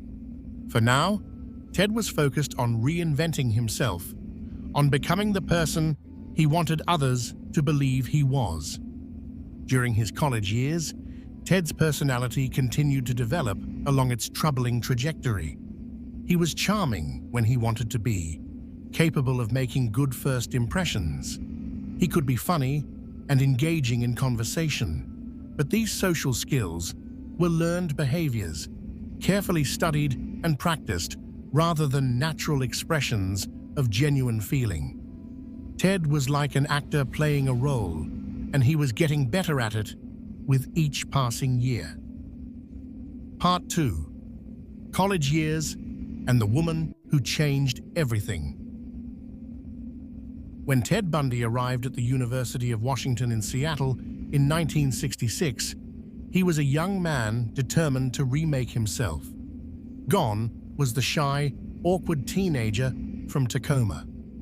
In his place was someone more confident, more polished, someone who could navigate social situations with surprising ease. Ted majored in psychology, a choice that seems almost darkly ironic in retrospect. He was studying the human mind, while his own was developing into that of a predator. It was during his time at the University of Washington that Ted met Stephanie Brooks, the woman who would have perhaps the most profound impact on his life. Stephanie came from a wealthy California family. She was beautiful, sophisticated, and everything Ted aspired to be associated with. She represented the upper-class world that Ted desperately wanted to be part of, the world that seemed to validate his carefully constructed new identity. Ted and Stephanie began dating in 1967, and for Ted, this relationship became an obsession. He was intensely focused on impressing her, on proving that he was worthy of someone from her social standing.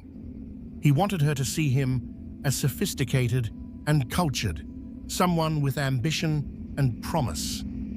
For a while, it seemed to work. They were together for several years, spending time together at school and during visits to her family in California. But Stephanie began to see through Ted's facade. She recognized that beneath the surface charm, there was something missing. Ted seemed directionless, lacking in ambition despite his talk of future success. He didn't have clear career goals, and his plans for the future seemed vague and unrealistic. More troubling, Stephanie sensed an emotional emptiness in Ted, a lack of genuine depth to his feelings despite his passionate declarations. In 1968, Stephanie broke up with Ted. The breakup devastated him in a way that nothing else had. He became depressed, withdrawn, and unable to focus on his studies. His grades dropped dramatically. He felt rejected and humiliated, convinced that Stephanie had abandoned him because he wasn't good enough, because he came from a lower social class, because he was fundamentally inadequate. This rejection would fester inside him, transforming into a bitter resentment toward women, particularly women who resembled Stephanie. After the breakup, Ted dropped out of the University of Washington and entered a period of aimless wandering. He traveled to California, worked various jobs, and seemed unable to settle on a direction for his life. During this time, he also made a trip to Philadelphia to meet his biological father, or at least the man whose name appeared on his birth certificate. The visit apparently didn't go well, and Ted returned to the West Coast without having found any answers about his origins. In 1969, while in California, Ted became involved with another woman, but this relationship was brief and apparently unremarkable. Some criminologists have speculated that Ted may have committed his first murder around this time. He himself later made cryptic comments suggesting that his violent crimes began earlier than anyone knew. In conversations with investigators, he hinted at murders in 1969, possibly in Atlantic City, while visiting family in Philadelphia and possibly in California. These claims were never verified, but they raise the disturbing possibility that Ted's killing spree began much earlier than the 1974 date that's traditionally cited. By 1970, Ted had returned to Washington and was ready to make another attempt at building the life he wanted. He re-enrolled at the University of Washington and threw himself into his studies with renewed focus. He was charming and personable, making friends easily and impressing his professors. He joined various clubs and organizations on campus, building a network of connections that would later make it difficult for people to believe he could be capable of violence. It was during this period that Ted began volunteering at the Seattle Crisis Clinic, a suicide prevention hotline. This might seem like an odd choice for someone who would later show such complete disregard for human life, but for Ted, it served multiple purposes. It allowed him to appear compassionate and caring, reinforcing his carefully constructed image as a good person. It also gave him an opportunity to study human emotion and vulnerability, to learn how to better manipulate people's feelings. One of his fellow volunteers at the crisis clinic was Anne Rule, a former police officer who was working on becoming a true crime writer. Anne and Ted became friends, and she would later write one of the most influential books about him, The Stranger Beside Me. Anne's unique perspective as someone who knew Ted personally before discovering he was a killer would provide crucial insights into his ability to deceive. In 1972, Ted graduated from the University of Washington with a degree in psychology. His academic performance had improved dramatically from his earlier struggles, and he graduated with distinction. He was intelligent and capable when he applied himself, and he used his achievements to further bolster his image as someone who was destined for success. After graduation, Ted became involved in Washington state politics. He worked on political campaigns and impressed people with his dedication and hard work. He was articulate and persuasive, able to craft compelling arguments and connect with voters. His involvement in politics gave him visibility and credibility, making him seem like an upstanding member of the community. During this time, he was even commended by the Seattle Police Department for chasing down and helping to apprehend a purse snatcher. The irony of this is almost unbearable. A future serial killer being praised by police for helping catch a petty thief. But perhaps the most significant development during this period was Ted's reunion with Stephanie Brooks. Ted had been working on himself since their breakup, building his resume, polishing his image, and planning his revenge. He reached out to Stephanie, and to her surprise, he seemed like a changed man. He was confident, successful, and seemed to have direction in his life. They began dating again, and Ted appeared to be everything Stephanie had once wanted him to be. Then, suddenly, and without warning, Ted broke up with Stephanie. He did it coldly, cruelly, leaving her confused and hurt. Some who have studied Bundy's psychology believe this was a calculated act of revenge, a way to make Stephanie feel the rejection and humiliation he had felt years earlier. After dumping her, Ted essentially disappeared from her life, never providing an explanation for his sudden change of heart. He had shown her that he was worthy of her, then rejected her when she was vulnerable. It was a power play, a demonstration of control that seemed to give Ted satisfaction. This incident reveals something crucial about Ted's psychology. He wasn't just hurt by rejection. He needed to inflict that same pain on others, needed to demonstrate his power over them. The ability to manipulate someone's emotions, to make them feel loss and confusion, seemed to provide him with a sense of satisfaction that normal emotional connections couldn't give him. This need for power and control, this desire to hurt others as a way of validating his own importance, would soon express itself in far more terrible ways. In 1973, Ted enrolled at the University of Puget Sound School of Law. He seemed to be on track for a successful legal career, studying diligently and performing well in his classes. But beneath this facade of normalcy, something was changing. The violent fantasies that had been gestating in Ted's mind for years were becoming harder to control. The pornography he had been consuming, which often featured violent and sadistic content, was no longer enough to satisfy him. He needed something more real, more visceral. Around this time, Ted also met Elizabeth Clofer, a divorced mother who would become his long-term girlfriend. Elizabeth was intelligent and attractive, with long dark hair, parted in the middle, a look that would become tragically significant as Ted's crimes unfolded. Ted and Elizabeth developed what appeared to be a genuine relationship. They spent time together. He helped care for her daughter, and to all outward appearances, they were a normal couple. Elizabeth would later describe feeling that Ted truly loved her, that there were moments when she saw real emotion from him. But Elizabeth also noticed troubling signs.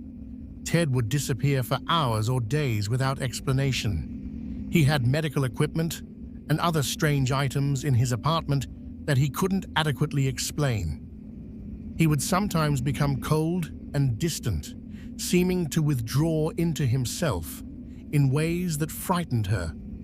And on at least one occasion, she woke to find Ted looking at her body in a way that made her deeply uncomfortable, as if he were examining an object rather than looking at someone he cared about.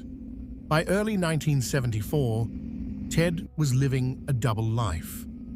On one hand, he was a law student with a girlfriend, a man who volunteered to help people in crisis and worked on political campaigns. On the other, he was prowling the streets of Seattle, stalking women, learning their routines, and fantasizing about violence. The facade he had so carefully constructed was beginning to crack, not because he was making mistakes, but because the compulsion to act on his violent urges was becoming overwhelming. The trigger for what would become his known killing spree is difficult to pinpoint. Some have suggested it was related to his complicated feelings about women, stemming from his relationship with Stephanie Brooks and his mother's deceptions. Others point to his narcissism and need for power, his desire to have complete control over another person. Some criminologists believe his crimes were sexually motivated, driven by deviant fantasies that had been developing since adolescence. In truth, it was likely a combination of all these factors, creating a perfect storm that would soon unleash terror across the Pacific Northwest.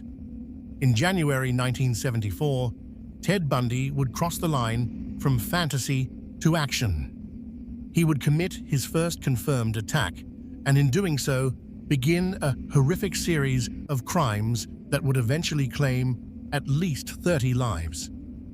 The quiet psychology student, the helpful political volunteer, the friendly crisis hotline worker, all of these were about to be revealed as masks worn by a monster.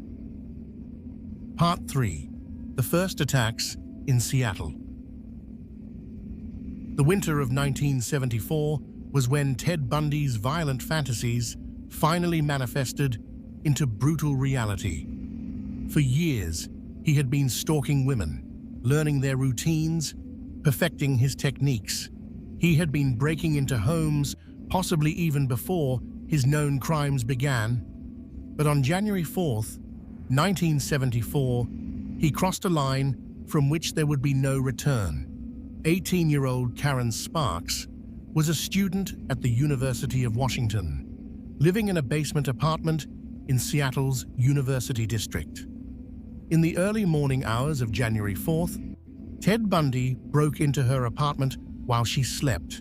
Using a metal rod from her own bed frame, he bludgeoned her viciously.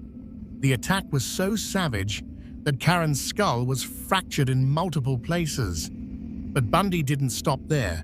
He sexually assaulted her with the same metal rod he had used to beat her. Karen Sparks survived, but the injuries she sustained left her in a coma for 10 days. When she finally regained consciousness, she had no memory of the attack and would suffer from permanent physical and cognitive disabilities for the rest of her life. The randomness and brutality of the attack sent shockwaves through the University of Washington community. Police had almost nothing to work with, no witnesses, minimal physical evidence, and a victim who couldn't identify her attacker. This first attack established the pattern that Bundy would follow for his early crimes. He targeted young women, often students, usually with long dark hair parted down the middle. He would break into their homes while they slept, attack them with savage violence, and sexually assault them. The brutality seemed almost frenzied, suggesting a rage that had been building for years and was now finally being expressed. Exactly 1 month after the attack on Karen Sparks, on February 1st, 1974, 21-year-old Linda Ann Healy disappeared from her basement apartment in the University District. Linda was a psychology major at the University of Washington and worked as a ski conditions announcer for a local radio station. She was last seen by her roommates the evening of January 31st, seemingly preparing for bed. When her roommates woke the next morning, Linda was gone. The scene in Linda's room was deeply disturbing. Her bed had been carefully made, the covers pulled tight and smooth. But when police examined the bed more closely, they found bloodstains on the pillow and sheets. Her nightgown was hanging in the closet, apparently removed and carefully put away. Investigators found bloodstains on the nightgown as well, suggesting that Linda had been attacked while sleeping, just like Karen Sparks. But in this case, the attacker had taken his victim with him, along with some of her clothes. Ted Bundy had entered Linda's room while she slept, bludgeoned her into unconsciousness, dressed her in street clothes, and carried her away.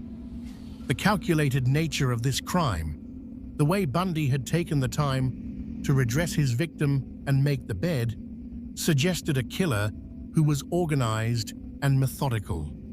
This wasn't a crime of passion or impulse.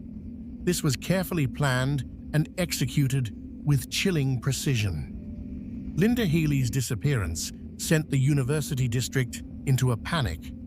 Young women started taking precautions, traveling in groups, making sure doors and windows were locked. But they were facing a predator who was patient and intelligent. Someone who could adapt his techniques and wait for the right opportunity. And opportunities kept presenting themselves. Over the next few months, more young women would disappear from Washington state. On March 12, 1974, 19-year-old Donna Gail Manson vanished from Evergreen State College in Olympia. She had left her dormitory to attend an on-campus concert and was never seen again. Unlike the previous victims, Donna's body was never recovered, and for years, law enforcement didn't even know if she had been murdered or had simply run away. On April the 17th, 1974, Susan Elaine Rancourt disappeared from Central Washington State College in Ellensburg. Susan was last seen leaving her dorm to go to a movie. Witnesses later reported seeing a young man with his arm in a sling asking for help carrying books to his car. This was the first indication of one of Bundy's most effective tactics, feigning injury or disability to appear non-threatening and to appeal to women's natural compassion. Roberta Kathleen Parks disappeared from Oregon State University in Corvallis on May 6, 1974. Brenda Carroll Ball vanished from a tavern in Burien, Washington on June 1, 1974. Jorgen Hawkins disappeared from the University of Washington campus on June 11, 1974. The disappearances were happening with increasing frequency, and law enforcement was struggling to connect the cases. Each victim had vanished without a trace, leaving behind almost no evidence. But July 14, 1974, would prove to be a turning point in the investigation. That day was sunny and warm, and thousands of people flocked to Lake Sammamish State Park, a popular recreational area east of Seattle. The park was crowded with families, couples, and groups of friends enjoying the summer weather.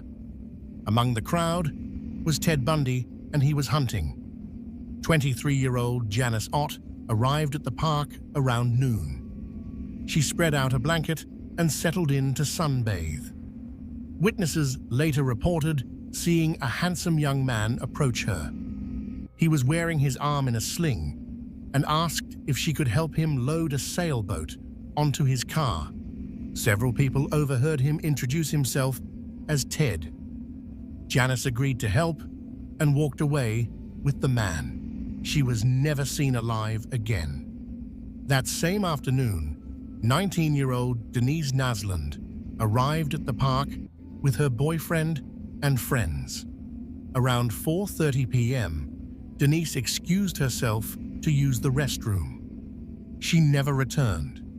Her boyfriend and friends searched frantically but couldn't find her.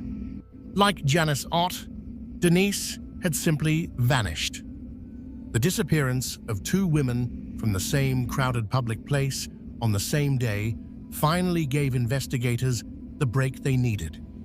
Multiple witnesses described the handsome young man with his arm in a sling. He had been driving a brown or tan Volkswagen Beetle, and crucially, he had repeatedly introduced himself as Ted.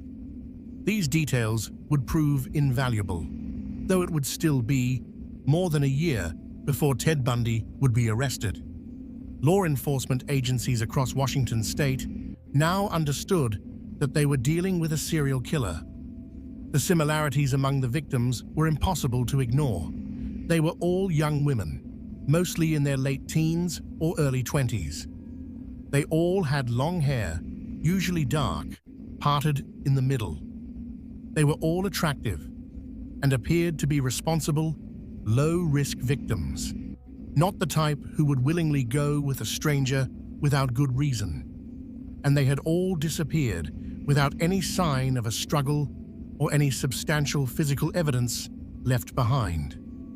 The King County Police Department formed a special task force to investigate what was quickly becoming one of the most challenging serial murder cases in American history. Detective Robert Keppel, a young but talented investigator, was assigned to lead much of the investigative work. Keppel and his team faced an enormous challenge. They had multiple missing persons cases, but initially no bodies and no crime scenes. Without physical evidence, they were left trying to find patterns in the disappearances themselves. The task force began compiling detailed victim profiles. They mapped out where each woman had last been seen, looking for geographic patterns. They created timelines, trying to determine if there were specific days of the week or times of day when the killer was most active. They interviewed hundreds of potential witnesses, trying to piece together descriptions of suspicious individuals or vehicles seen near the locations where women had vanished. As more disappearances occurred, the task force grew. Investigators from multiple jurisdictions were pulled in to help with the massive amount of work. Tips poured in from the public after media coverage of the cases. The composite sketch from the Lake Sammamish witnesses was published in newspapers and shown on television. People were asked to call in if they knew anyone who resembled the sketch, drove a tan or brown Volkswagen Beetle, and went by the name Ted. The response was overwhelming. Thousands of tips flooded the police phone lines. Investigators worked around the clock, trying to follow up on leads, but they were drowning in information. Every Volkswagen owner in the region seemed to be a potential suspect. Every man named Ted or Theodore was looked at. The lists grew longer and longer, and buried within them, reported by multiple people, was Theodore Robert Bundy. Detective Keppel later said that one of the most frustrating aspects of the investigation was knowing that they probably had the killer's name somewhere in their files, but with so many suspects and so little concrete evidence, it was impossible to know which one to focus on. They developed a scoring system, trying to prioritize suspects based on how many factors matched the known characteristics of the killer.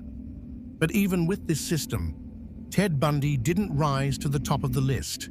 His clean record, his work with the crisis clinic, his involvement in legitimate political campaigns, all of these things made him seem less likely than many other suspects. The investigation was also hampered by a lack of understanding about serial killers. In 1974, the concept of a serial killer as a specific type of criminal was still relatively new. The FBI's Behavioral Sciences Unit was in its early stages. Profiling techniques were rudimentary. Investigators were dealing with a type of crime and a type of criminal that law enforcement hadn't fully learned how to investigate yet. When the first bodies were discovered at the Issaquah burial site in September 1974, the investigation intensified. Now they had crime scenes, even though the bodies had been there for months, and much evidence had been destroyed by weather and wildlife. Forensic teams carefully excavated the site, searching for any physical evidence that might point to the killer. They found evidence of sexual assault. They found evidence that the killer had returned to the site multiple times, but they found no fingerprints, no useful tire tracks, no clear evidence that would lead them directly to a suspect.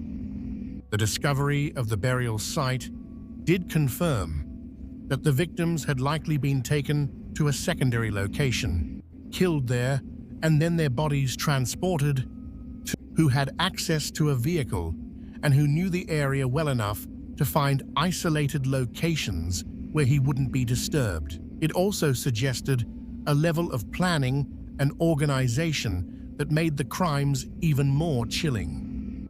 Investigators began to understand they were dealing with someone highly intelligent and methodical. This wasn't a disorganized killer leaving obvious clues. This was someone who planned his crimes carefully, who took steps to avoid leaving evidence, and who was learning from each crime and becoming more proficient. Investigators began compiling lists of possible suspects. They gathered names of Volkswagen owners in the region. They cross-referenced these with men named Ted or Theodore. They interviewed sex offenders and anyone with a history of violence against women. The lists contained thousands of names, and buried among them, almost lost in the sheer volume of data, was the name Ted Bundy. Multiple people had actually called in tips about Ted Bundy. His girlfriend, Elizabeth Klopfer, contacted police after seeing a wanted poster of the composite sketch based on witness descriptions from Lake Sammamish. She thought it looked like Ted and knew he drove a Volkswagen Beetle. But she was conflicted, unable to fully accept that the man she loved could be responsible for such terrible crimes. Anne Rule, Ted's friend from the crisis hotline, also saw the sketch and felt uneasy about its resemblance to Ted. She didn't report it initially, but kept the uncomfortable suspicion in the back of her mind. One of Ted's University of Washington professors also contacted police, suggesting that Ted Bundy fit the general description. But with so many tips coming in, and with Ted's seemingly respectable background, he wasn't immediately prioritized as a suspect. He was included on the list, but he was just one name among thousands. His clean record, his work with the crisis clinic, his involvement in politics, all of these things made it difficult for investigators to see him as a viable suspect. In September 1974, grouse hunters made a grim discovery near Issaquah, Washington. In a wooded area off a rarely traveled road, they found human remains. Investigators soon determined that the site contained the remains of multiple victims. Janice Ott and Denise Nasland, the two women who had disappeared from Lake Sammamish, were identified. So was Georgan Hawkins. A fourth skull was found, but couldn't be immediately identified. The discovery of this burial site provided investigators with crucial information about the killer's methods. The location was isolated but accessible, suggesting that the killer knew the area well. The remains showed signs of sexual assault and showed that the killer had returned to the site multiple times after the initial murders. This fit the pattern of an organized serial killer, someone who was methodical, patient, and disturbed enough to revisit his victims even after they were dead. But even as investigators in Washington were beginning to piece together evidence about their unknown killer, Ted Bundy was already moving on. In September 1974, he enrolled at the University of Utah College of Law in Salt Lake City. He left Seattle behind, left Elizabeth Klopfer behind, and began a new chapter of his life.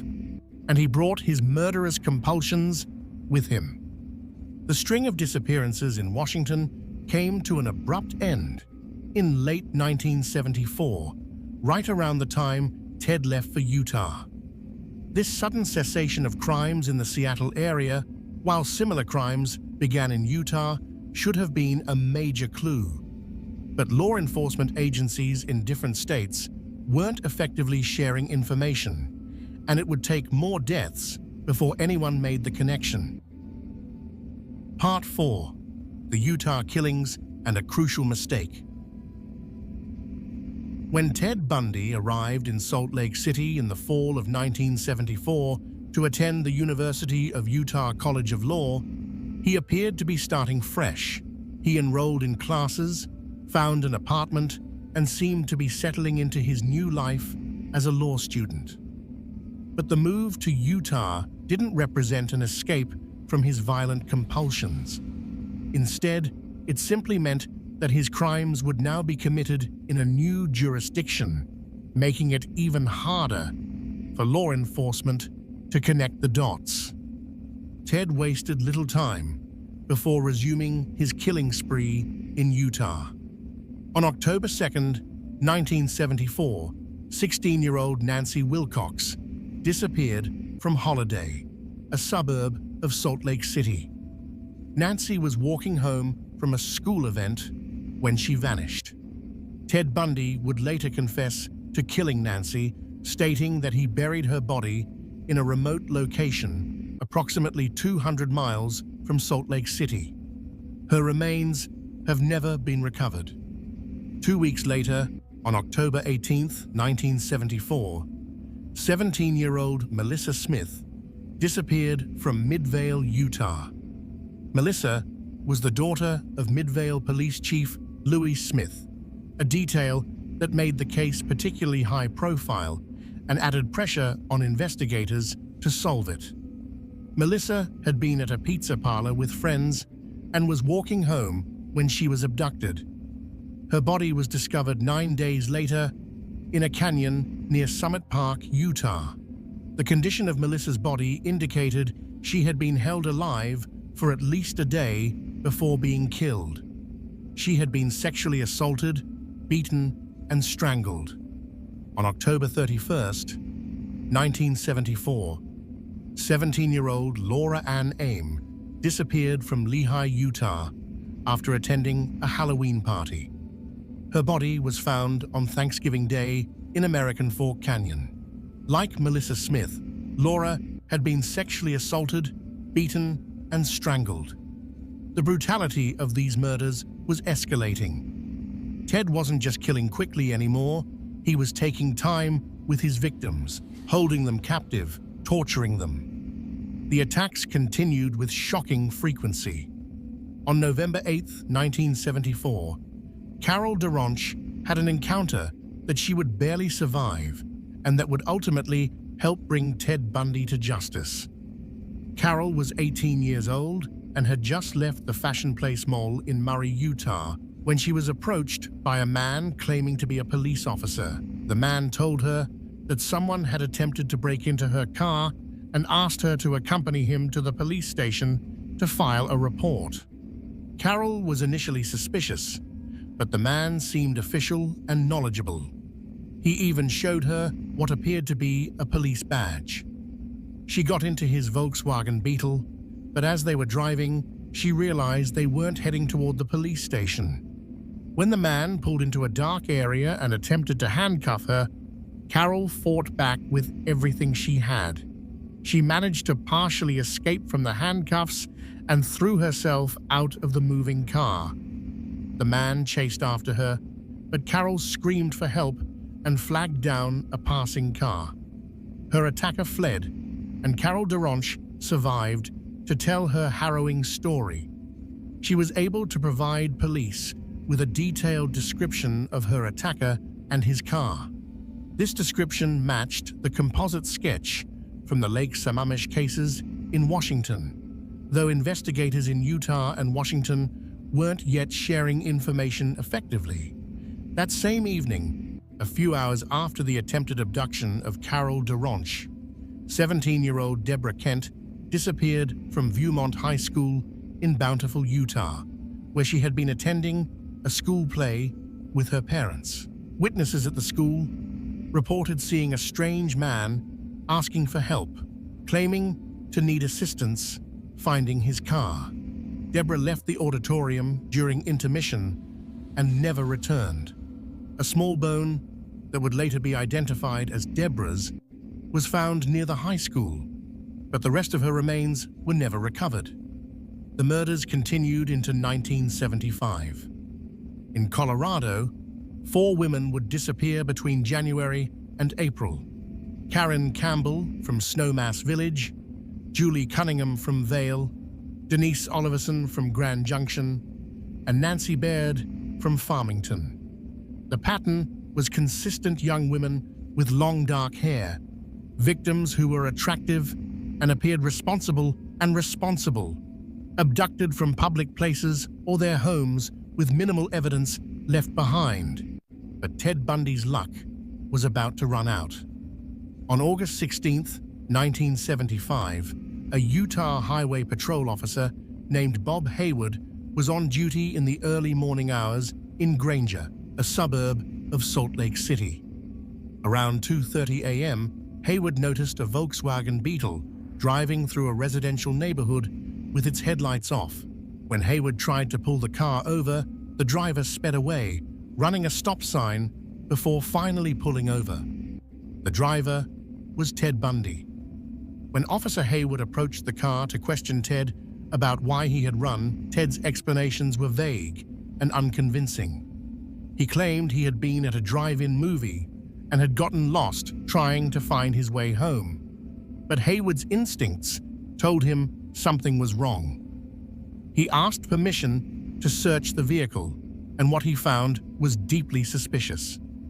In the Volkswagen, Officer Haywood discovered handcuffs, a ski mask, rope, an ice pick, and other items that had no innocent explanation. The passenger seat had been removed and was placed in the back seat. There was also a crowbar. When questioned about these items, Ted claimed the handcuffs were for kinky sex and that the other items were just things he had lying around in his car. But the explanation didn't satisfy Haywood, who arrested Ted on suspicion of burglary. Ted was released on bail, but the items found in his car had caught the attention of detectives investigating the recent disappearances. They obtained a search warrant for Ted's apartment and found more disturbing evidence. They found a brochure for a summer resort in Colorado where one of the victims had disappeared. They found a gas receipt placing Ted in the area where another victim had vanished. They found photographs and maps that seemed to correspond to locations where bodies had been discovered or where women had gone missing. Detective Jerry Thompson of the Salt Lake County Sheriff's Office began to seriously investigate Ted Bundy as a suspect in the Utah murders. Thompson contacted law enforcement in Washington and Colorado, and the pieces began falling into place. The cases in multiple states had similar victim profiles, similar methods of abduction, and similar timelines, and Ted Bundy's movements corresponded remarkably well with the geographic and temporal distribution of the crimes. Most significantly, Carol DaRonch, the young woman who had escaped from Ted in November 1974, was shown a photo lineup that included Ted's picture. She immediately identified him as the man who had attempted to abduct her. This gave investigators the evidence they needed to charge Ted with attempted kidnapping and assault. Ted's trial for the attempted kidnapping of Carol DaRonch began in February 1976. Ted waived his right to a jury trial, choosing instead to have his case decided by a judge. This decision would prove to be a mistake. Judge Stuart Hansen Jr. heard testimony from Carol DaRonch, who made a convincing and credible witness despite her obvious nervousness. She described in detail her terrifying encounter with Ted, her voice sometimes barely above a whisper, but her identification unwavering. Ted chose to testify in his own defense, a decision that showcased both his confidence and his narcissism. He was articulate and presented himself well, but Judge Hansen wasn't fooled. On March 1, 1976, Judge Hansen found Ted Bundy guilty of aggravated kidnapping. He was sentenced to 1 to 15 years in Utah State Prison. But this conviction was just the beginning. As Ted sat in prison, detectives from multiple states were building cases against him for murder. Evidence was being collected, witness statements were being compared, and physical evidence from crime scenes was being re-examined. Ted Bundy's career as a serial killer was finally catching up with him, though the worst was yet to come. Part 5: Escapes and the Florida Murders. While Ted Bundy sat in Utah State Prison serving his sentence for the kidnapping of Carol DaRonch, investigators in Colorado were building a case against him for the murder of Karen Campbell. Karen had disappeared from the Wildwood Inn in Snowmass Village, Colorado, in January 1975.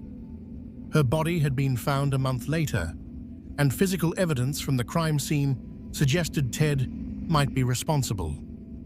In October 1976, Ted was extradited to Colorado to face murder charges. He was held in the Garfield County Jail in Glenwood Springs, a small facility where security was relatively lax compared to the prison in Utah. Ted, who had been studying law, represented himself during pre-trial hearings. This allowed him certain privileges, including access to the law library without being handcuffed or closely supervised. On June 7, 1977, during a court hearing, Ted was allowed to go to the courthouse library to research his case. Guards waited outside while Ted worked inside. But Ted had no intention of staying in that library. He had noticed during previous visits that one of the library windows was unlocked. When the guards weren't looking, Ted jumped out of the second-story window, injuring his ankle slightly in the process. Once outside, Ted simply walked away. He was wearing street clothes under his prison outfit, having planned this escape carefully. He jogged through the streets of Aspen, eventually hitchhiking and making his way into the mountains. For 6 days, Ted Bundy was loose in Colorado, while police conducted an extensive manhunt. The escape captivated the nation. Here was a handsome, intelligent law student turned suspected serial killer who had literally jumped out of a window and run away. The media coverage was intense, with Ted's photo appearing on television and in newspapers across the country. Tips poured in, but most led nowhere. Ted managed to stay hidden for 6 days by camping in the mountains and occasionally breaking into cabins for food and supplies. But he wasn't equipped for an extended period in the wilderness. He was cold, hungry, and his injured ankle was making it difficult to move.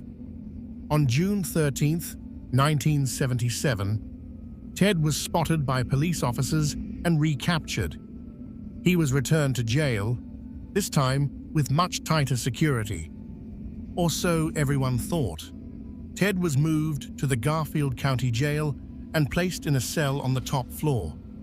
Security was increased, but Ted had been studying the building's layout and had noticed a weakness. The ceiling of his cell was made of welded steel plates, but the welds weren't as strong as they should have been. Ted began working on loosening one of the plates, using materials he had in his cell. It took months of patient work, but by late December 1977, he had created an opening large enough to crawl through. On December 30, 1977, Ted put his escape plan into action. He had been losing weight deliberately, making himself thin enough to fit through the small opening he had created. The guards had a head count at 10:30 p.m., and Ted made sure he was visible in his cell at that time. But after the guards left, Ted piled books and clothing under his blanket to create the appearance of a sleeping body. Then, he climbed up into the crawl space above his cell. Ted crawled through the ceiling space until he reached an area above the jailer's apartment, which was located in the same building. The jailer and his wife were out for the evening, celebrating New Year's Eve. Ted dropped down into their apartment, changed into civilian clothes he had stolen from the jailer's closet, and simply walked out the front door. By the time his absence was discovered the next day, Ted had a 16-hour head start. This time, Ted didn't stay in Colorado. He made his way to Chicago, then to Michigan, and finally to Atlanta, Georgia. From Atlanta, he traveled to Tallahassee, Florida, arriving on January 8, 1978. Ted was now using the name Chris Hagen and was supporting himself through credit card fraud and petty theft. He rented a room near the Florida State University campus and began living an almost normal life. He even applied for jobs and seemed to be trying to establish himself in Tallahassee, but the compulsion to kill was still there, perhaps stronger than ever. Ted had been in custody for nearly 2 years, unable to act on his violent urges. Now that he was free, the pent-up desire for violence was overwhelming, and he was no longer being as careful as he once had been. Perhaps the stress of being a fugitive, combined with the deterioration of his psychological state, meant that he could no longer maintain the patient, methodical approach he had used in his earlier crimes. On January 14, 1978, just 6 days after arriving in Tallahassee, Ted Bundy struck. The Chi Omega sorority house was located at 661 West Jefferson Street, just a few blocks from the FSU campus. It was a large, beautiful house that was home to about 40 young women. Around 2:45 a.m. on January 15th, a man was seen entering the Chi Omega house through a back door that had a faulty lock. What happened next represents perhaps the most brutal and frenzied attack in Ted Bundy's known career. Moving quickly through the house, Ted entered the rooms of sleeping women and attacked them with savage violence. He used a log or a club of some kind, striking his victims repeatedly on the head. He sexually assaulted them, bit them, and moved from room to room with horrifying speed. 21-year-old Margaret Bowman was found in her room, beaten to death with such force that her skull was fractured. She had been strangled with a nylon stocking. 20-year-old Lisa Levy was found in her room, also beaten and strangled. Her injuries were so severe that they included a deep bite mark on her buttock and evidence of sexual assault with a foreign object, later identified as a hairspray bottle. 2 other Chi Omega sisters, Karen Chandler and Kathy Kleiner, were attacked in their rooms but survived. Both had been beaten while they slept, suffering severe injuries including broken bones and lacerations, but both managed to survive the attack. Another sorority member heard unusual noises and went to investigate, possibly interrupting Ted and preventing further deaths. Around 3 a.m., only blocks from the Chi Omega house, Ted broke into the apartment of Cheryl Thomas, another FSU student. He attacked her in her sleep, beating her with a club. Cheryl survived, but suffered permanent injuries, including hearing loss and severe balance problems. She was found later that morning by neighbors who had heard unusual sounds from her apartment.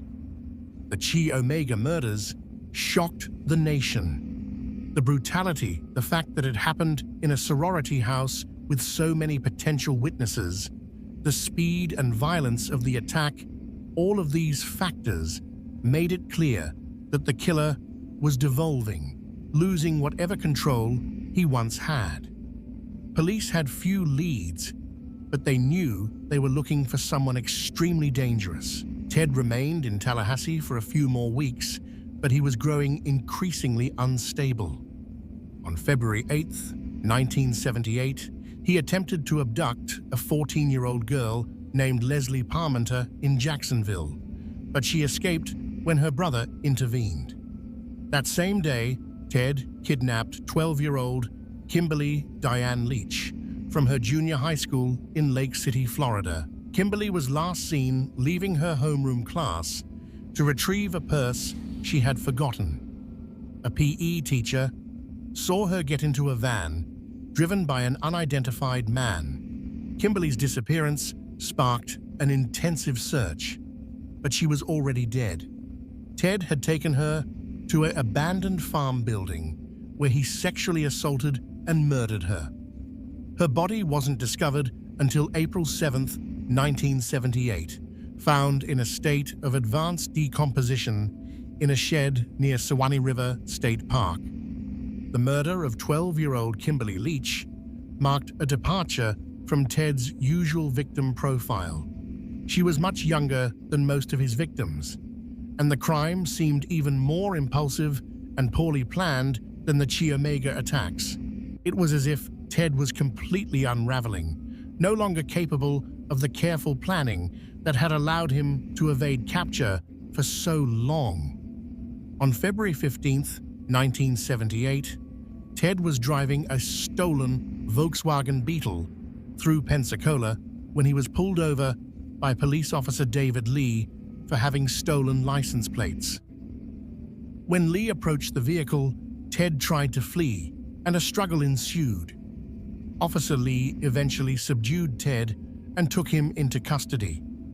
Initially, Ted refused to identify himself, but when his fingerprints were run, his true identity was confirmed. Ted Bundy, escaped murderer, and one of the FBI's most wanted fugitives, was finally in custody for good. Part 6. The Trials. Ted Bundy's trial for the Chi Omega murders began on June 25, 1979, in Miami, Florida. The trial had been moved from Tallahassee due to the extensive pre-trial publicity that made it impossible to seat an impartial jury locally. The trial would become a media sensation, the first to be televised nationally in the United States. More than 200 reporters from around the world descended on Miami to cover the proceedings. Ted had been assigned a team of public defenders, but in characteristic fashion, he insisted on being heavily involved in his own defense. He had the legal right to represent himself, and while he had attorneys assisting him, Ted frequently took control during the trial, questioning witnesses and making legal arguments. To observers, this seemed like a terrible strategic decision. Ted was intelligent and had studied law, but he was not an experienced attorney, and his narcissism often blinded him to the reality of his situation. The judge presiding over the trial was Edward Cowart, an experienced jurist who would develop a strangely complex relationship with Ted during the proceedings. Judge Cowart seemed to have a grudging respect for Ted's intelligence, even as he recognized the evil of what Ted had done. This relationship would culminate in one of the most memorable moments in the history of American criminal trials. The prosecution's case was built on several key pieces of evidence. Nita Neary, a Chi Omega resident, testified that she had returned to the sorority house in the early morning hours of January 15, 1978, and had seen a man leaving the house carrying a log or club. She had gotten a clear look at his profile and could describe his clothing and general appearance.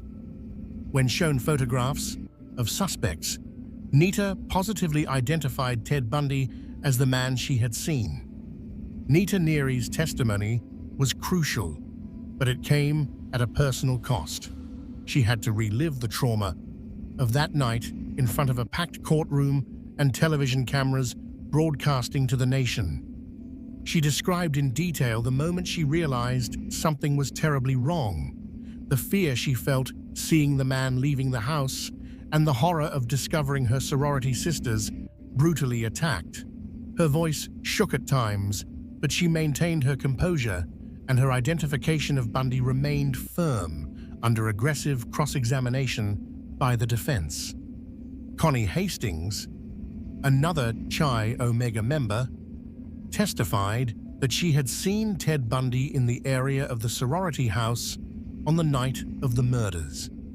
Her testimony placed Ted at the scene around the time the attacks occurred, corroborating Nita Neary's identification. The defense tried to suggest that Hastings was mistaken, that she had been influenced by media coverage and police suggestions, but her testimony was consistent and detailed enough to be persuasive to the jury. The prosecution team, led by Larry Simpson, had spent months preparing their case. They knew they were facing a defendant who was intelligent, who had studied law, and who would be actively involved in his own defense.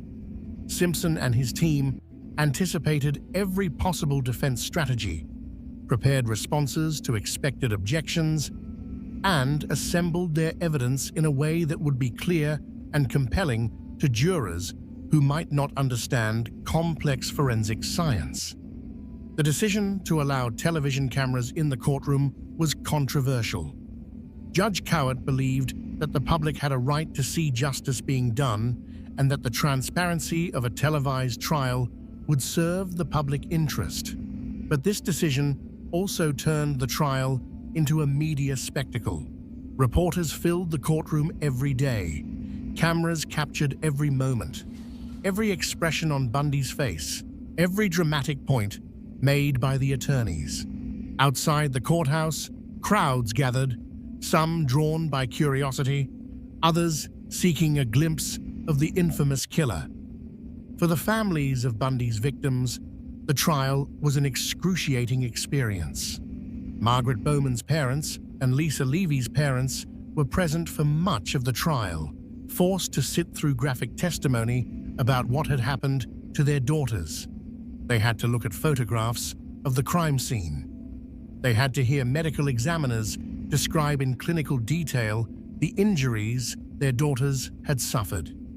The defense's strategy of challenging every piece of evidence meant that the families had to endure this repeatedly, as details were gone over again and again. The parents of other victims, women who had disappeared in Washington, Utah, and Colorado, also followed the trial closely. For many of them, this was the only chance they would ever have to see Ted Bundy face justice. He had never been charged in many of those cases and likely never would be. The statute of limitations hadn't run out, but prosecutors in Florida were focused on the cases they could prove beyond a reasonable doubt. These other families could only watch and hope that justice in Florida would provide some measure of closure for their own losses. The emotional toll on everyone involved in the trial was immense.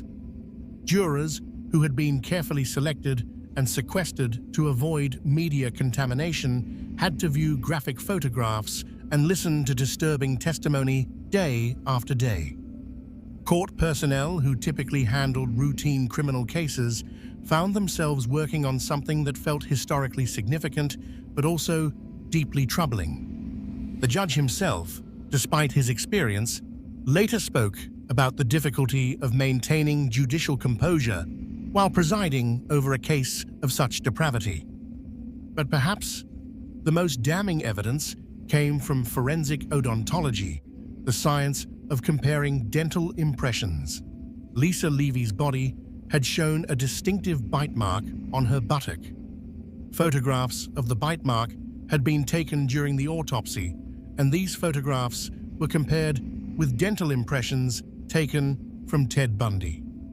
Dr. Richard Souveron, a forensic odontologist, testified that the bite mark on Lisa Levy's body matched Ted's teeth with a high degree of certainty. This was relatively new science in criminal trials, and the defense objected strenuously to its admission. But Judge Cowart allowed the testimony, and the jury was shown enlarged photographs comparing the bite mark to Ted's dental impressions. The match was visually compelling, even to laypeople who knew nothing about forensic dentistry. The images showed the distinctive irregularities in Ted's teeth lining up with the marks on Lisa Levy's body. Ted's defense was largely ineffective. He tried to suggest that the evidence was circumstantial and that the scientific testimony about the bite mark was unreliable. He attempted to portray himself as a victim of circumstantial evidence and media prejudice. But the evidence against him was overwhelming, and his attempts to defend himself often came across as arrogant and unpersuasive. The prosecution also introduced evidence about Ted's background. his previous conviction in Utah, and his escapes from custody. While some of this evidence might have been excluded in a different trial, Judge Cowart allowed it, ruling that it was relevant to establishing identity and pattern of behavior. Ted chose not to testify in his own defense during the guilt phase of the trial, a decision that surprised many observers. Throughout his arrest and during pre-trial proceedings, Ted had been vocal about his innocence, and many expected him to take the stand to defend himself. But his attorneys advised against it, knowing that Ted's narcissism and tendency to manipulate might not play well with the jury. After 6 weeks of testimony, the case went to the jury on July 23, 1979. The deliberations lasted less than 7 hours. The jury found Ted Bundy guilty on all counts: 2 counts of first-degree murder for the deaths of Margaret Bowman and Lisa Levy, 3 counts of attempted first-degree murder for the attacks on Karen Chandler, Kathy Kleiner, and Cheryl Thomas, and 2 counts of burglary. The penalty phase of the trial began immediately.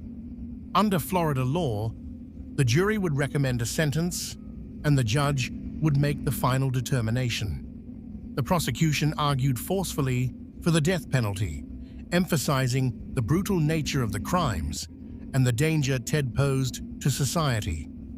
The defense presented mitigating factors, including Ted's troubled childhood and the possibility of mental illness. Ted's mother, Louise Bundy, testified emotionally on behalf of her son, pleading with the jury to spare his life. She described Ted as a loving son and insisted that he couldn't possibly be guilty of these terrible crimes. Her testimony was heartbreaking, but it wasn't enough to overcome the evidence of Ted's guilt and the brutality of his crimes. On July 31, 1979, the jury recommended death. Judge Cowart then delivered the sentence, but not before addressing Ted directly.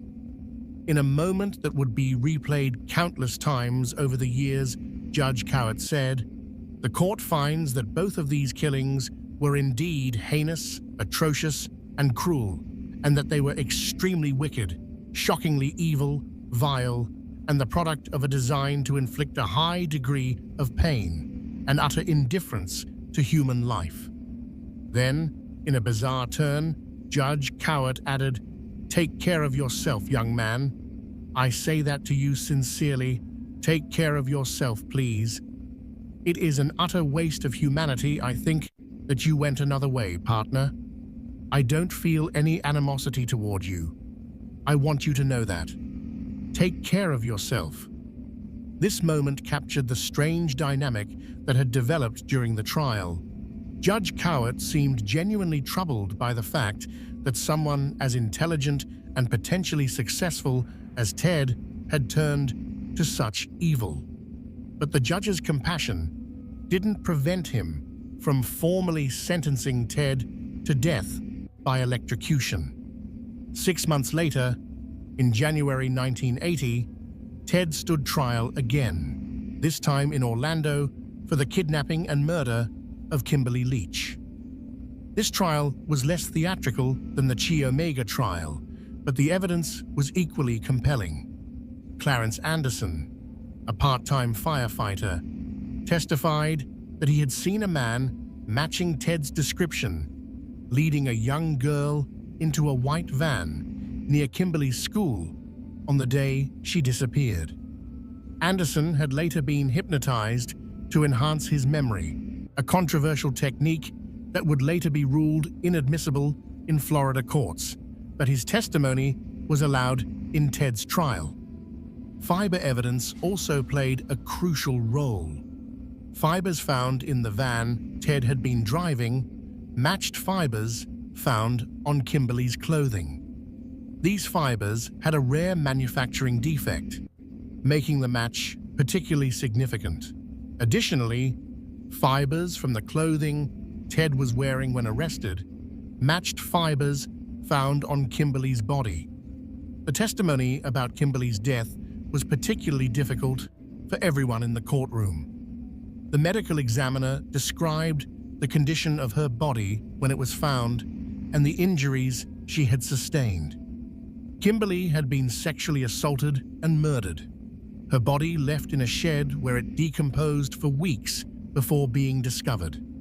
Her family sat through the testimony, their grief and anguish evident to everyone present. Once again, Ted was found guilty.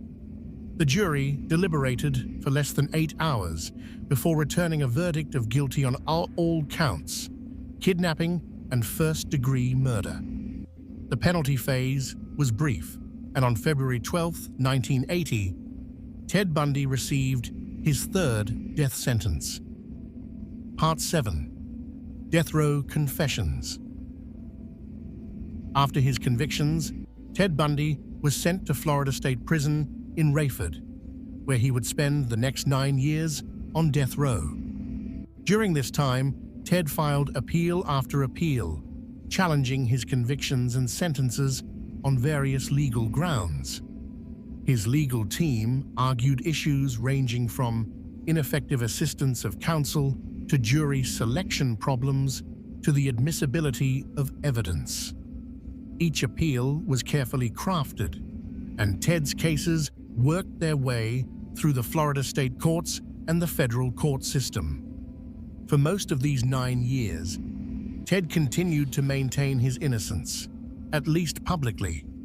He gave interviews to journalists and researchers, speaking about himself in the third person and theorizing about what kind of person would commit such crimes. He became something of a celebrity on death row, receiving countless letters from women who claimed to love him and believe in his innocence.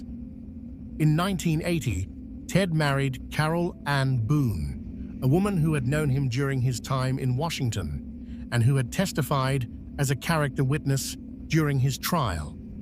The marriage took place during Ted's trial for the Kimberly Leach murder. During his testimony, Ted asked Carol to marry him on the stand, and when she said yes in front of a notary public, Florida law recognized this as a legal marriage. Carol later gave birth to a daughter, conceived during conjugal visits that Ted was somehow able to arrange despite being on death row. But by the late 1980s, Ted's appeals were running out. In mid-1988, the U.S. Court of Appeals for the 11th Circuit ruled against him on his remaining claims. In December 1988, the U.S. Supreme Court denied his final petition for review. On January 17, 1989, Florida Governor Bob Martinez signed Ted's death warrant, setting his execution for 7 a.m. on January 24, 1989. With his appeals exhausted and his execution date set, Ted finally decided to talk. He contacted Robert Keppel, the detective who had investigated the Washington murders back in 1974. Keppel had maintained contact with Ted over the years, visiting him occasionally and establishing a rapport. Ted respected Keppel, viewing him as a serious investigator who treated him with a degree of professional courtesy rather than moral judgment.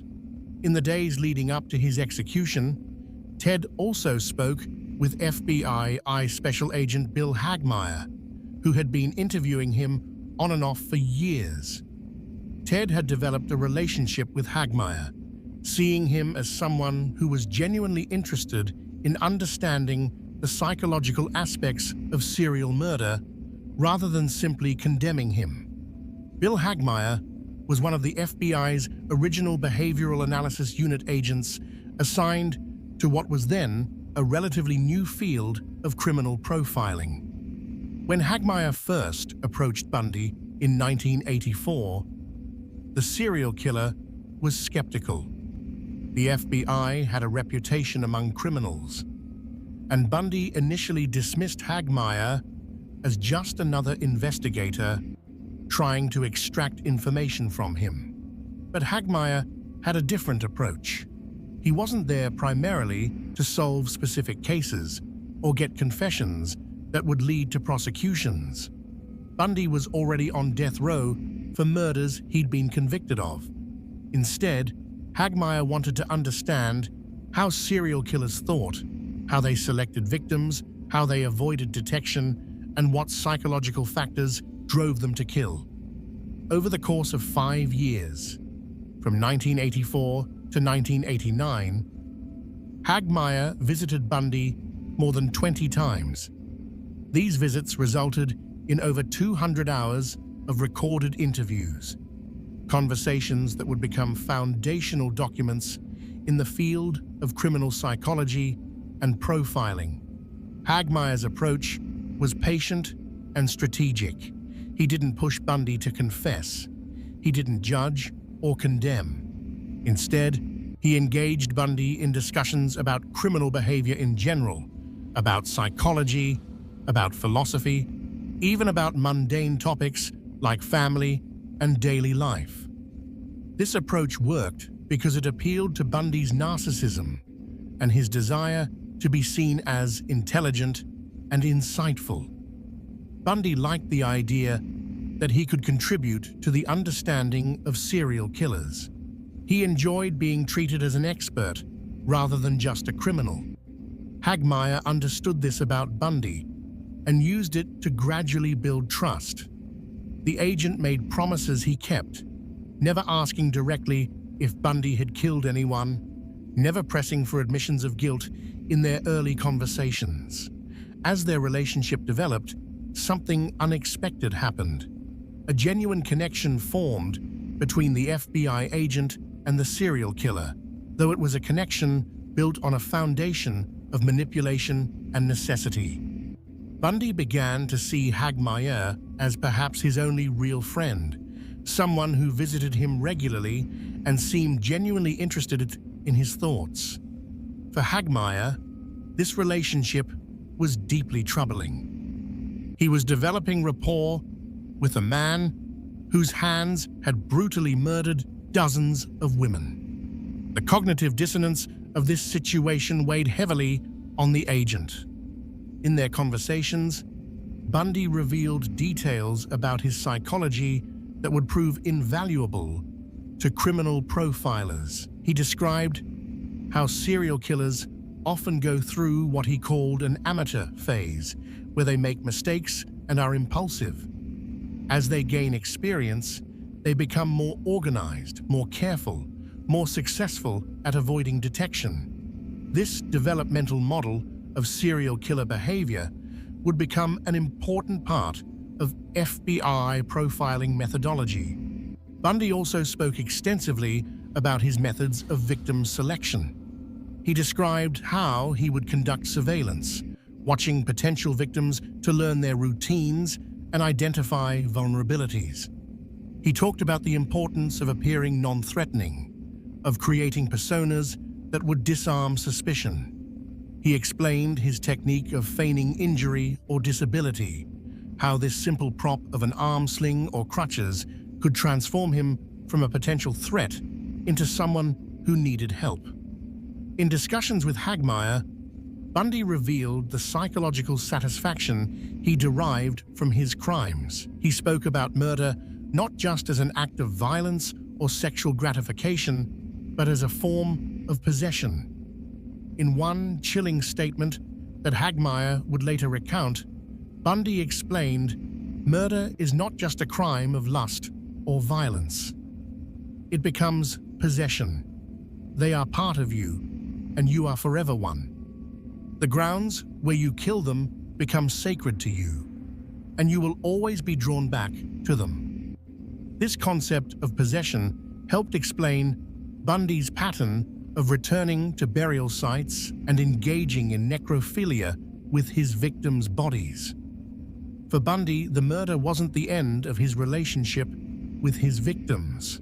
Their bodies became objects he owned, that he could return to and continue to control even after death. This level of psychological insight into the mind of a serial killer was unprecedented, and it would help shape how law enforcement understood and investigated serial murder. Hagmaier also learned about the role of alcohol in Bundy's crimes.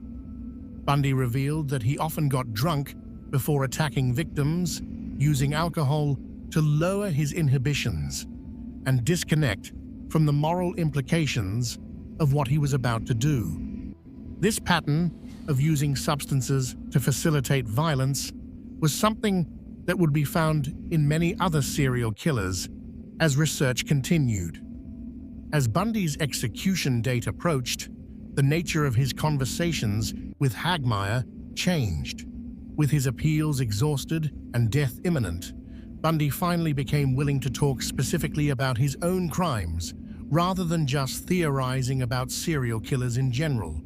But even then, he often spoke in the third person, describing the killer, rather than explicitly saying, "I did this." This linguistic distancing was one final attempt to maintain some psychological separation from the full horror of his actions. In these final interviews, Ted began to confess, but his confessions came in fits and starts, often delivered in the third person, as though he were describing someone else's actions. Even facing imminent death, Ted couldn't completely let go of his need to maintain some level of control and distance from his crimes.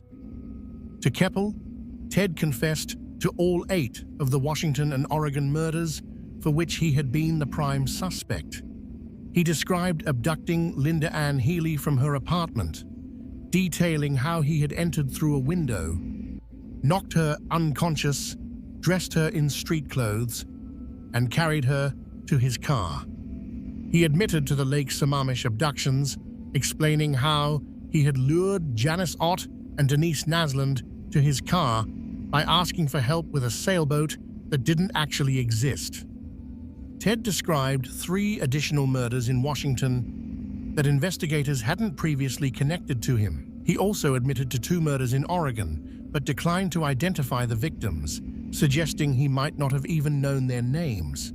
Throughout these confessions, Ted showed almost no emotion. He described these murders in a flat, clinical tone, as though discussing case studies rather than real people he had tortured and killed. Ted also provided details about what he did with some of his victims after death. He admitted to returning to the burial sites and engaging in necrophilia with the bodies until decomposition made it impossible. He described this as a form of possession, saying that keeping the victims' bodies, or parts of their bodies, allowed him to maintain control over them even after death. To Agent Hagmaier, Ted opened up about his violent sexual fantasies and how they had developed over time. He spoke about his early consumption of pornography, particularly violent pornography, and how this had fed fantasies that eventually needed to be acted out in reality. He described the planning that went into his crimes, explaining how he would conduct surveillance on potential victims, learning their routines and identifying vulnerabilities. Ted also discussed his psychological state during his crimes. He described experiencing a kind of dissociation during the actual murders, as if he were watching himself from outside his body. This description matched what psychologists understand about serial killers, often experiencing a detached, almost dreamlike state during their violent acts, which allows them to compartmentalize the horror of what they're doing. Interestingly, Ted also spoke about his failed attempts to stop killing. He claimed that there were periods when he tried to resist his urges, when he attempted to live a normal life and suppress the violent fantasies. But these periods never lasted long. The compulsion would build until it became overwhelming, and he would eventually give in to it. This pattern of attempted restraint, followed by explosive violence, is common among serial killers. Ted confessed to a total of 30 murders, though he hinted that the actual number might be higher. When asked about specific cases, particularly older unsolved murders, Ted would sometimes become evasive, neither confirming nor denying his involvement. This suggested that there might indeed be additional victims that Ted never formally acknowledged. One of the most disturbing aspects of Ted's confessions was his discussion of victim selection. He admitted that he specifically targeted young women with long dark hair parted in the middle because they resembled Stephanie Brooks, his college girlfriend who had rejected him. This confirmed what many investigators and psychologists had long suspected, that Ted's crimes were motivated in part by rage against women, particularly women who reminded him of someone who had hurt his ego. But Ted also emphasized that his crimes weren't purely about revenge against Stephanie or women in general. He described a more complex set of motivations, including a desire for power and control, sexual gratification, and what he called the hunt, the excitement and satisfaction he derived from stalking, capturing, and dominating another human being. He admitted that the actual killing sometimes felt anticlimactic. It was the process leading up to it that provided the greatest satisfaction. Ted's confessions weren't entirely altruistic. Some investigators believed he was using them as a bargaining chip, trying to trade information for stays of execution. He would hint at knowledge of unsolved cases, suggesting he could help solve them if given more time. This led to a strategy some called bones for time, where Ted would offer to lead investigators to burial sites or provide details about unknown victims in exchange for delays in his execution date. But ultimately, Ted ran out of time and information to trade. His execution date arrived, and despite his last-minute confessions and offers to help solve more cases, Florida officials proceeded with the execution. Ted had killed too many people, caused too much pain, and destroyed too many lives to be granted any more delays. Part 8. Psychological Analysis. Understanding Ted Bundy requires looking at the confluence of multiple psychological factors that created one of the most prolific serial killers in American history. While it's impossible to pinpoint a single cause for his violent behavior, researchers and clinicians who studied Bundy have identified several key elements of his psychological profile. In 2007, a group of 73 psychologists at the University of Kentucky conducted a comprehensive study of Ted Bundy's mental health using available records, interviews, and case materials. The results of this study provide valuable insights into Bundy's personality structure.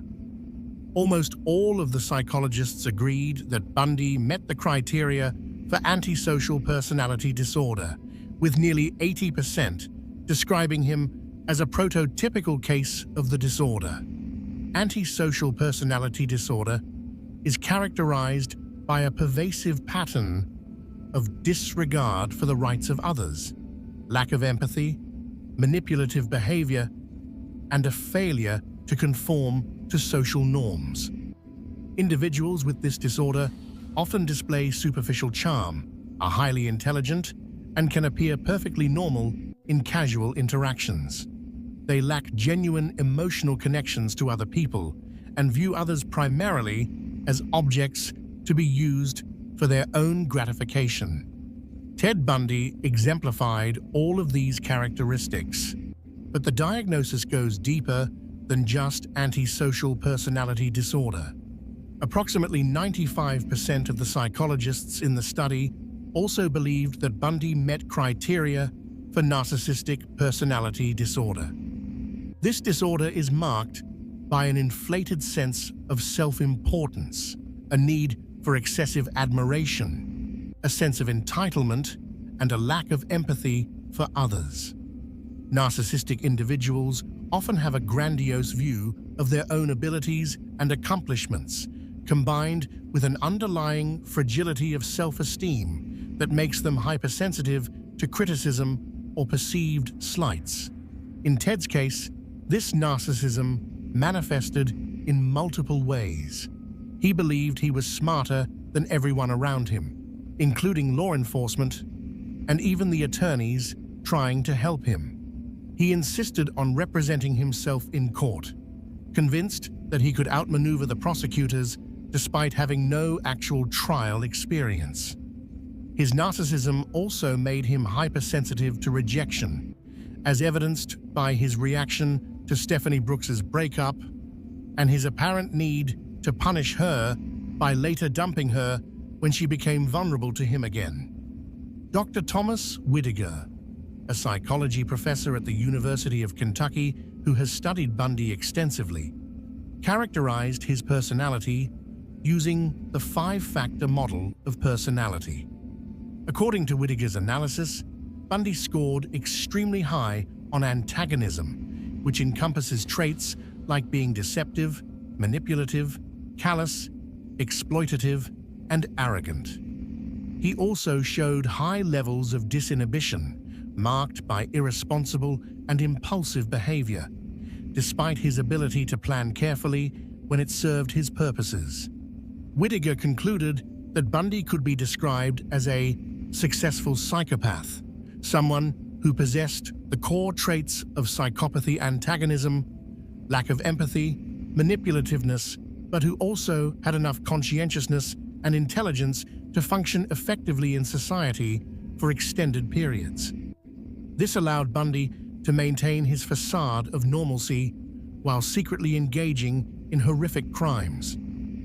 The concept of psychopathy is crucial to understanding Ted Bundy. Psychologist Hervey Cleckley, who essentially defined the modern concept of psychopathy, created a checklist of traits that characterize the disorder. These include superficial charm, above-average intelligence, absence of anxiety or nervousness, insincerity, lack of remorse or shame, poor judgment, inability to learn from experience, pathological egocentricity, and lack of genuine emotional connections. Ted Bundy exhibited every single one of these traits. One of the most chilling aspects of Bundy's psychology was his own self-awareness. He once described himself as the most cold-hearted son of a bitch you'll ever meet, a statement that his defense attorney, Polly Nelson, said was accurate. Ann Rule, his friend-turned-biographer, described him as a sadistic sociopath who took pleasure from another human's pain and the control he had over his victims to the point of death and even after. Some experts have also suggested that Bundy may have had elements of borderline personality disorder, characterized by unstable relationships, mood swings, and intense but shallow emotions. However, this diagnosis was less universally agreed upon among the psychologists who studied his case.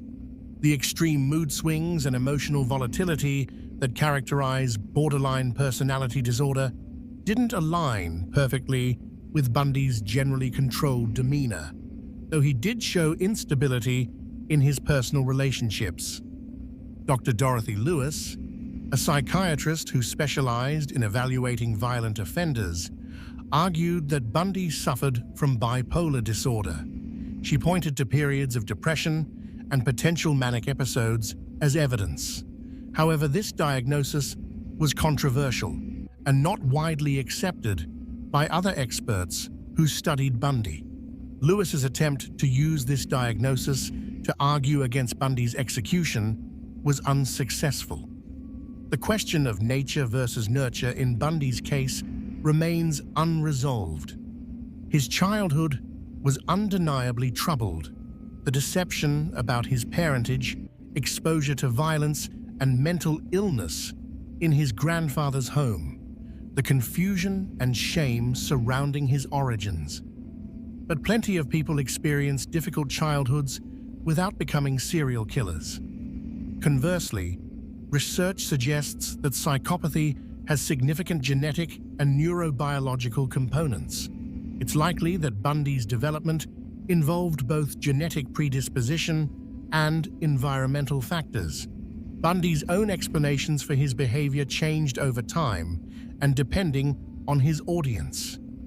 In his final interview, given to religious counselor James Dobson just before his execution, Bundy blamed pornography for his crimes. He claimed that violent pornography had fueled his fantasies and eventually drove him to act them out. However, most experts view this explanation with skepticism. Bundy may have been trying to provide a simple, socially acceptable explanation for his behavior, or he may have been manipulating his interviewer to get sympathy. While pornography consumption may have been a factor in the development of his violent fantasies, it certainly wasn't the sole cause of his crimes. The role of rejection and humiliation in Bundy's psychology also bears examination. His breakup with Stephanie Brooks seems to have been a significant psychological trigger. The fact that his known victims resembled Stephanie suggests that his crimes were motivated in part by rage toward women who reminded him of her. But again, this can't be the complete explanation. Many people experience painful breakups without becoming murderers. Bundy's reaction to rejection was filtered through his psychopathic personality structure, his narcissism, and his pre-existing violent fantasies. One particularly interesting aspect of Bundy's psychology was his ability to compartmentalize. He could be charming and helpful at the crisis hotline, then go out and stalk potential victims the same evening. He could maintain a relationship with Elizabeth Clover while simultaneously planning and committing murders. This ability to separate different aspects of his life to maintain multiple contradictory personas is characteristic of psychopathy, but was particularly pronounced in Bundy's case. Neuroscience research on psychopathy has shown that individuals with this disorder have differences in brain structure and function, particularly in areas involved in emotion processing and impulse control. The ventromedial prefrontal cortex and amygdala, brain regions crucial for empathy and emotional response, show reduced activity in psychopathic individuals. While Bundy's brain was examined after his execution, no gross abnormalities were found. However, the technology available at the time wasn't sophisticated enough to detect the kinds of subtle differences in brain structure and chemistry that modern neuroimaging might reveal.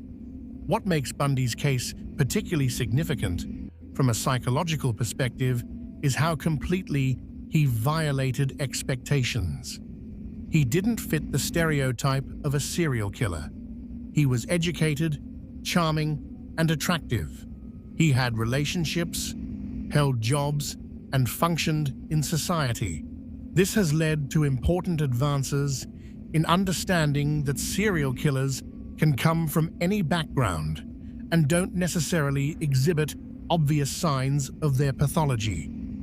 Bundy's psychology also illustrates the concept of the mask of sanity that Cleckley identified.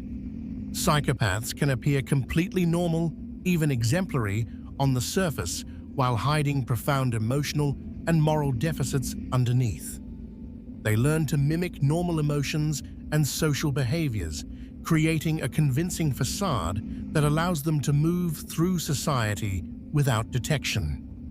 Ted Bundy was a master of this performance, maintaining his mask even under the most intense scrutiny, only letting it slip in rare, unguarded moments. Part 9. The Execution. By January 1989, Ted Bundy had exhausted all of his legal appeals. The U.S. Supreme Court had denied his final petition for review, and Florida Governor Bob Martinez had signed the death warrant. Ted's execution was scheduled for 7 a.m. on January 24, 1989. In his final days, the reality of his impending death seemed to finally penetrate the denial and narcissism that had characterized his behavior for years. Ted spent his last week giving interviews and making confessions, still trying to control the narrative even as his life was coming to an end. He spoke with investigators from multiple states, finally admitting to murders he had denied for over a decade.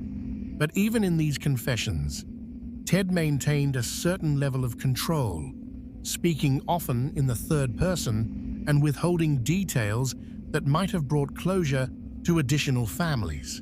The night before his execution, Ted called his mother twice. Louise Bundy had stood by her son throughout the years, insisting on his innocence even as the evidence against him mounted.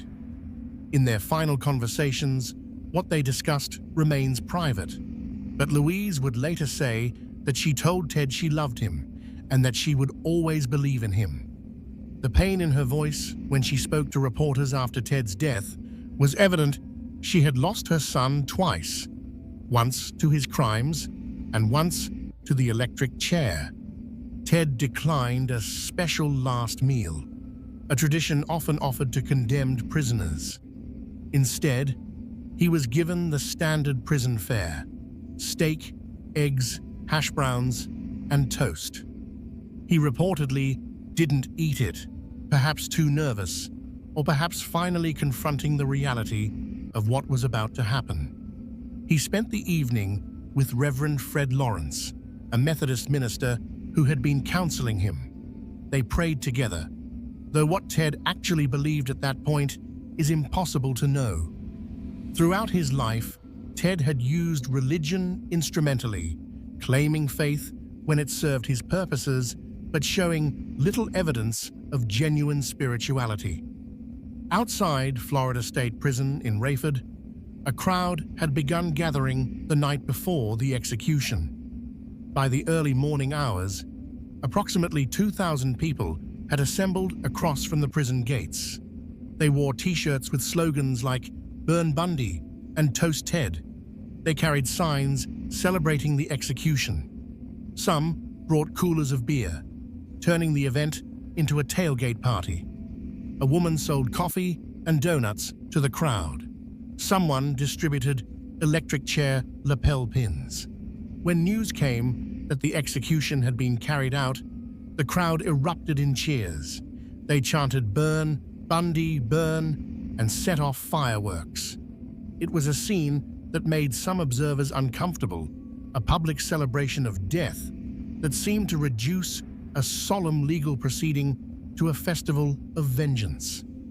But others argued that given the magnitude of Bundy's crimes and the suffering he had caused, the public's reaction was understandable. Inside the prison, the atmosphere was very different. 42 official witnesses had been selected to attend the execution, including law enforcement officials, prosecutors, reporters, and representatives from victims' families. The witnesses were led into the execution chamber, a small room containing Old Sparky, Florida's electric chair. The chair was made of oak, bolted to the floor with leather straps to secure the condemned person's arms, legs, and torso. At 7 a.m., guards escorted Ted Bundy into the execution chamber. He was wearing blue slacks and a light blue shirt. Witnesses reported that when Ted first saw the electric chair, he appeared startled, momentarily losing the composure he had maintained. His face registered recognition and perhaps fear. Ted was led to the chair and secured with leather straps across his chest, arms, and legs. A metal cap containing a sponge soaked in saline solution was placed on his head to ensure good electrical contact. Electrodes were attached to his leg. The superintendent of the prison, Tom Barton, asked Ted if he had any last words. Ted's voice quavered slightly as he said, "Jim, I'd like you to give my love to my family and friends." He was speaking to Jim Coleman, one of his attorneys, and to Reverend Lawrence. Then a thick strap was pulled across his mouth and chin. A heavy black veil, attached to the skull cap, was lowered over his face, hiding his features from the witnesses. Superintendent Barton gave the signal. At 7:06 a.m., an anonymous executioner activated the electric chair. 2,000 volts of electricity surged through Ted Bundy's body. His body tensed, his hands clenched, and a small wisp of smoke rose from his right leg where the electrode was attached. The current was applied for 1 minute, then turned off. A paramedic opened Ted's shirt and checked for a heartbeat. Another examined his eyes with a light. At 7:16 a.m., Ted Bundy was pronounced dead. One of the witnesses, Tallahassee Police Officer Gulfport Sewell, later commented, "Regardless of what Bundy did, he was still a human being." But even Sewell admitted feeling relief that Bundy was dead, a sentiment that seemed universal among those who knew about his crimes. After the execution, Ted's body underwent an autopsy. Medical examiners paid particular attention to his brain, searching for abnormalities that might explain his behavior. No significant injuries or abnormalities were found, contradicting theories that Bundy's crimes might have been caused by brain damage or physical defects. The autopsy essentially confirmed what psychologists had long known. Bundy's pathology was psychological, not neurological. Bundy's body was cremated, and according to his wishes, his ashes were scattered in the Cascade Mountains of Washington state, the very area where he had committed some of his earliest murders. This final request struck some as grotesquely inappropriate, a serial killer's remains mingling with the landscapes where his victims had suffered and died. News of Ted Bundy's execution made headlines around the world. For many, it represented the end of a horrific chapter in American crime history. The families of Bundy's victims expressed relief and a sense that justice had finally been served, though for many of them, the pain of their loss remained as acute as ever. Eleanor Cowell's daughter, whose remains were found near Issaquah, said simply, "Good. The only thing I can say is thank God it's finally over." In the weeks and months following the execution, there was extensive public discussion about the case. Some argued that Bundy should have been kept alive so that researchers could study him and potentially learn more about the psychology of serial killers. Others countered that Bundy had proven himself manipulative and uncooperative throughout his incarceration, and there was no reason to believe he would have provided meaningful assistance to researchers. The debate over capital punishment was also reignited by Bundy's execution. Opponents of the death penalty argued that even someone as clearly guilty and evil as Bundy should not have been executed, that society should not lower itself to the level of a killer. Supporters of capital punishment argued that Bundy was precisely the kind of criminal for whom the death penalty was designed, someone who had committed multiple heinous murders and who posed an ongoing danger to society. Florida Governor Bob Martinez, who had signed Bundy's death warrant, defended the decision, saying, "The people of Florida today administered justice. If there's ever been anyone on Florida's death row that deserved the electric chair, Ted Bundy was that individual." This sentiment was widely shared among the public and law enforcement officials who had pursued Bundy for years. Part 10. Legacy and Conclusion.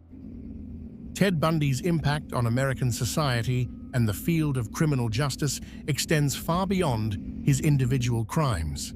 His case fundamentally changed how law enforcement approaches serial murder investigations, how the public understands such criminals, and how the media covers these cases. Before Bundy, serial killers were often thought of in stereotypical terms: loners, social outcasts, people who were obviously disturbed or different.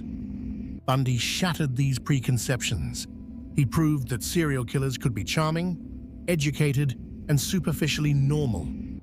This realization led to significant changes in how police profile potential suspects and in how the public thinks about personal safety. The investigation into Bundy's crimes highlighted serious problems with information sharing between law enforcement jurisdictions. Cases in Washington, Utah, Colorado, and Florida were all being investigated by different agencies with minimal communication between them. This allowed Bundy to operate across state lines for years before investigators realized they were all pursuing the same perpetrator. In response to these failures, Robert Keppel, one of the primary detectives on the Bundy case, developed the Homicide Investigation Tracking System, or HITS.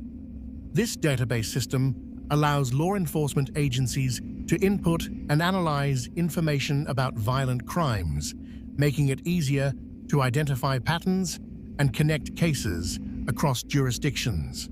HITS represented a significant advancement in serial crime investigation and became a model for similar systems across the country. Bundy's trials, particularly the Chi Omega case, were also groundbreaking in their use of forensic evidence.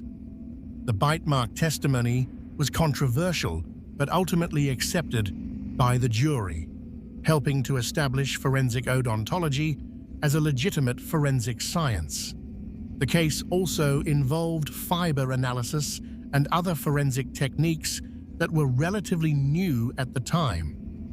These technical advancements influenced how evidence is collected and analyzed in criminal cases. The media coverage of the Bundy case was unprecedented. His trial was the first to be broadcast nationally on television, setting a precedent for the media circuses that would surround high-profile criminal cases in subsequent decades. The public's fascination with Bundy, driven by his good looks and intelligence, also established a template for how certain criminals become celebrities. This phenomenon continues today with documentaries, movies, and books about serial killers generating significant public interest and commercial success. For victims' families, Bundy's legacy is one of enduring pain. Many of his victims' bodies were never recovered, leaving families without closure. Others had to endure years of trials, appeals, and media coverage that repeatedly forced them to relive their losses. Some family members have spoken out about the troubling glorification of Bundy in popular culture, arguing that the focus on the killer rather than his victims is disrespectful and potentially harmful. The case has also had a lasting impact on how women think about personal safety. Bundy's ability to disarm victims by appearing harmless or asking for help has made many people more cautious about helping strangers. The techniques he used, feigning injury, impersonating authority figures, have been widely publicized as warning signs. Self-defense instructors often use Bundy's case as an example of how predators operate. From a psychological perspective, Bundy's case continues to be studied extensively. He represents a particularly extreme example of psychopathy combined with intelligence and superficial social skills. Researchers continue to analyze interview transcripts, court records, and other materials related to Bundy in attempts to better understand the psychology of serial killers. His case has contributed to refinements in the diagnostic criteria for personality disorders and has influenced how forensic psychologists evaluate dangerous individuals. The question of whether Ted Bundy could have been stopped earlier remains a source of frustration and debate. There were multiple opportunities when warning signs were visible. His early childhood behaviors, his voyeurism, and theft as a teenager, his awkward social development.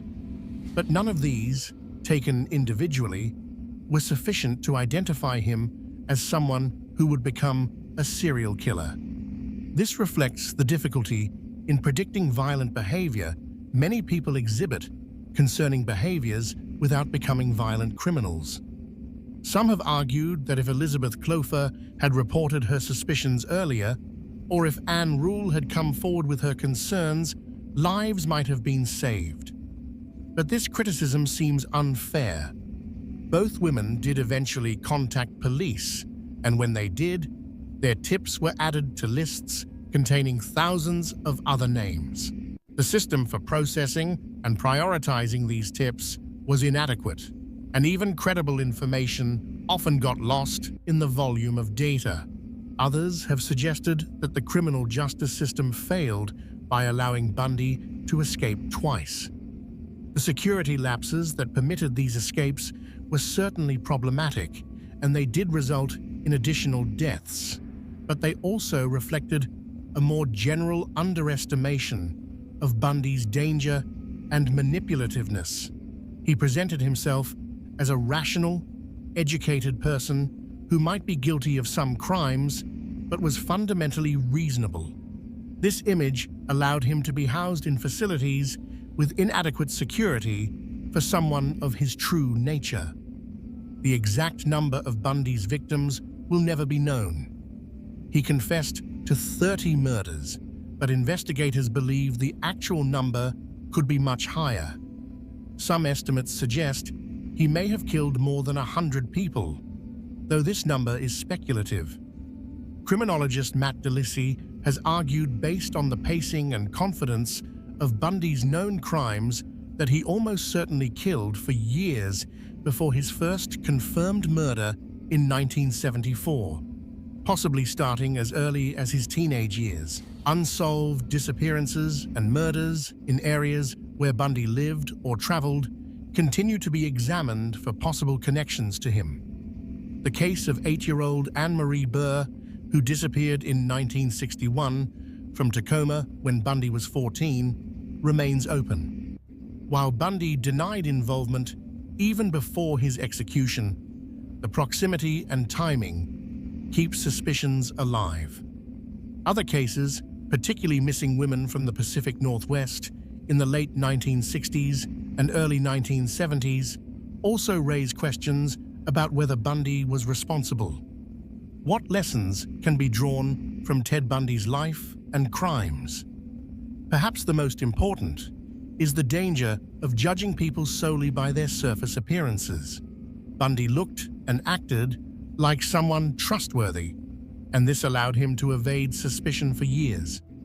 His case reminds us that evil can wear a charming mask, that intelligence and education don't preclude violence, and that we must be cautious about who we trust. The case also illustrates the importance of effective communication and coordination in law enforcement. Bundy was able to operate across multiple jurisdictions precisely because agencies weren't sharing information effectively. Modern databases and communication systems have improved this situation, but vigilance is still required to ensure that patterns aren't missed.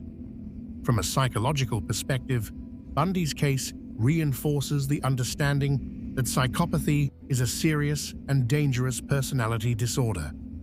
Individuals with severe antisocial and narcissistic traits, especially when combined with violent fantasies and lack of empathy, pose significant risks. Early identification and intervention with troubled individuals, while ethically and practically complex, may be important for preventing future tragedies. It's also important to remember the victims. Behind the headlines and the psychological analyses were real people with families who loved them. Linda Ann Healy, Donna Gail Manson, Susan Rancourt, Roberta Parks, Brenda Ball, Jorgen Hawkins, Janice Ott, Denise Nasland, Melissa Smith, Laura Aim, Carol Duronch, who survived, Deborah Kent, Karen Campbell, Julie Cunningham, Denise Oliverson, Nancy Baird, Melanie Cooley, Margaret Bowman, Lisa Levy, Kimberly Leach, and so many others, named and unnamed. Each had dreams and potential that were stolen from them. Each left behind family members who have had to live with loss and trauma. In the years since Ted Bundy's execution, his name has become part of popular culture. Movies, documentaries, books, and television shows have examined his life and crimes. Some of this attention has been criticized as glorifying or sensationalizing a killer. There's a valid concern that too much focus on Bundy himself, rather than his victims, is inappropriate and potentially harmful. Yet there's also value in studying cases like Bundy's, not to glorify the killer, but to understand how such individuals operate, how they can be identified and stopped, and how society can better protect potential victims. The key is maintaining a balance, learning from these cases while never forgetting the human cost, the lives lost, and the families forever changed by one man's evil choices. Ted Bundy's execution on January 24, 1989, ended his life, but his impact continues. The systems he exposed as inadequate have been improved. The investigative techniques his case advanced continue to evolve. The psychological understanding he contributed to, however unwillingly, has helped researchers better understand personality disorders and violent behavior. But perhaps the most lasting legacy should be a simple awareness. Evil can look like anyone. It can be charming, intelligent, and superficially normal. It can sit next to you in class, work alongside you at a crisis hotline, or date your friend. The only defense is vigilance, healthy skepticism, and systems of justice that work cooperatively to identify and stop predators before they can claim more victims. As we conclude this examination of Ted Bundy's life and crimes, take a moment to reflect on the fragility of human life and the importance of protecting one another. If this story has taught us anything, it's that we must be careful, we must be aware, and we must never assume that evil announces itself with an obvious face. Sometimes it wears a smile. Closing. Thank you for joining me tonight for this deep examination into one of the darkest chapters of American criminal history. I hope this has been informative and thought-provoking, even as it has necessarily been disturbing. These are difficult stories to tell, but they are important stories to understand. If you enjoyed this video and would like to see more true crime content, please consider liking this video and subscribing to the channel. I cover a wide range of cases, from historical mysteries to modern investigations, always with respect for the victims and a focus on understanding rather than sensationalism. Sleep well, everyone. And remember, stay safe out there. True crime documentary, Jeffrey Epstein, Money, Power, and Silence. Introduction. The Shadow Behind Wealth. The story begins not with violence in some dark alley, but with whispered conversations in the highest towers of Manhattan. Picture the lavish corridors of power where billionaires brushed shoulders with presidents, where private jets carried passengers to exclusive islands, and where behind the gilded facade of extreme wealth, something deeply sinister was taking place. Jeffrey Epstein was not born into the world he would eventually inhabit. He wasn't handed keys to mansions or private islands as a birthright. Instead, he climbed from middle-class Brooklyn to become one of the most enigmatic and ultimately notorious figures in modern American history. His story forces us to confront uncomfortable questions about wealth, power, and the systems that protect both. This isn't just the story of one man's crimes. It's an examination of how institutional failures, misplaced trust in wealth, and a justice system with two very different faces allowed abuse to continue for decades. It's about the survivors who found their voices despite overwhelming odds, and about the networks of enablers who looked the other way as long as the money kept flowing. Jeffrey Epstein presented himself as a financial genius, a philanthropist who funded scientific research at prestigious universities, a socialite who counted presidents and princes among his friends. Behind this carefully constructed persona was a predator who exploited dozens of vulnerable young women and girls, creating what federal prosecutors would later call an international sex trafficking operation. The scope of Epstein's crimes staggers the imagination. From his mansions in Manhattan and Palm Beach to his private Caribbean island and New Mexico ranch, he created what amounted to a network designed to facilitate abuse.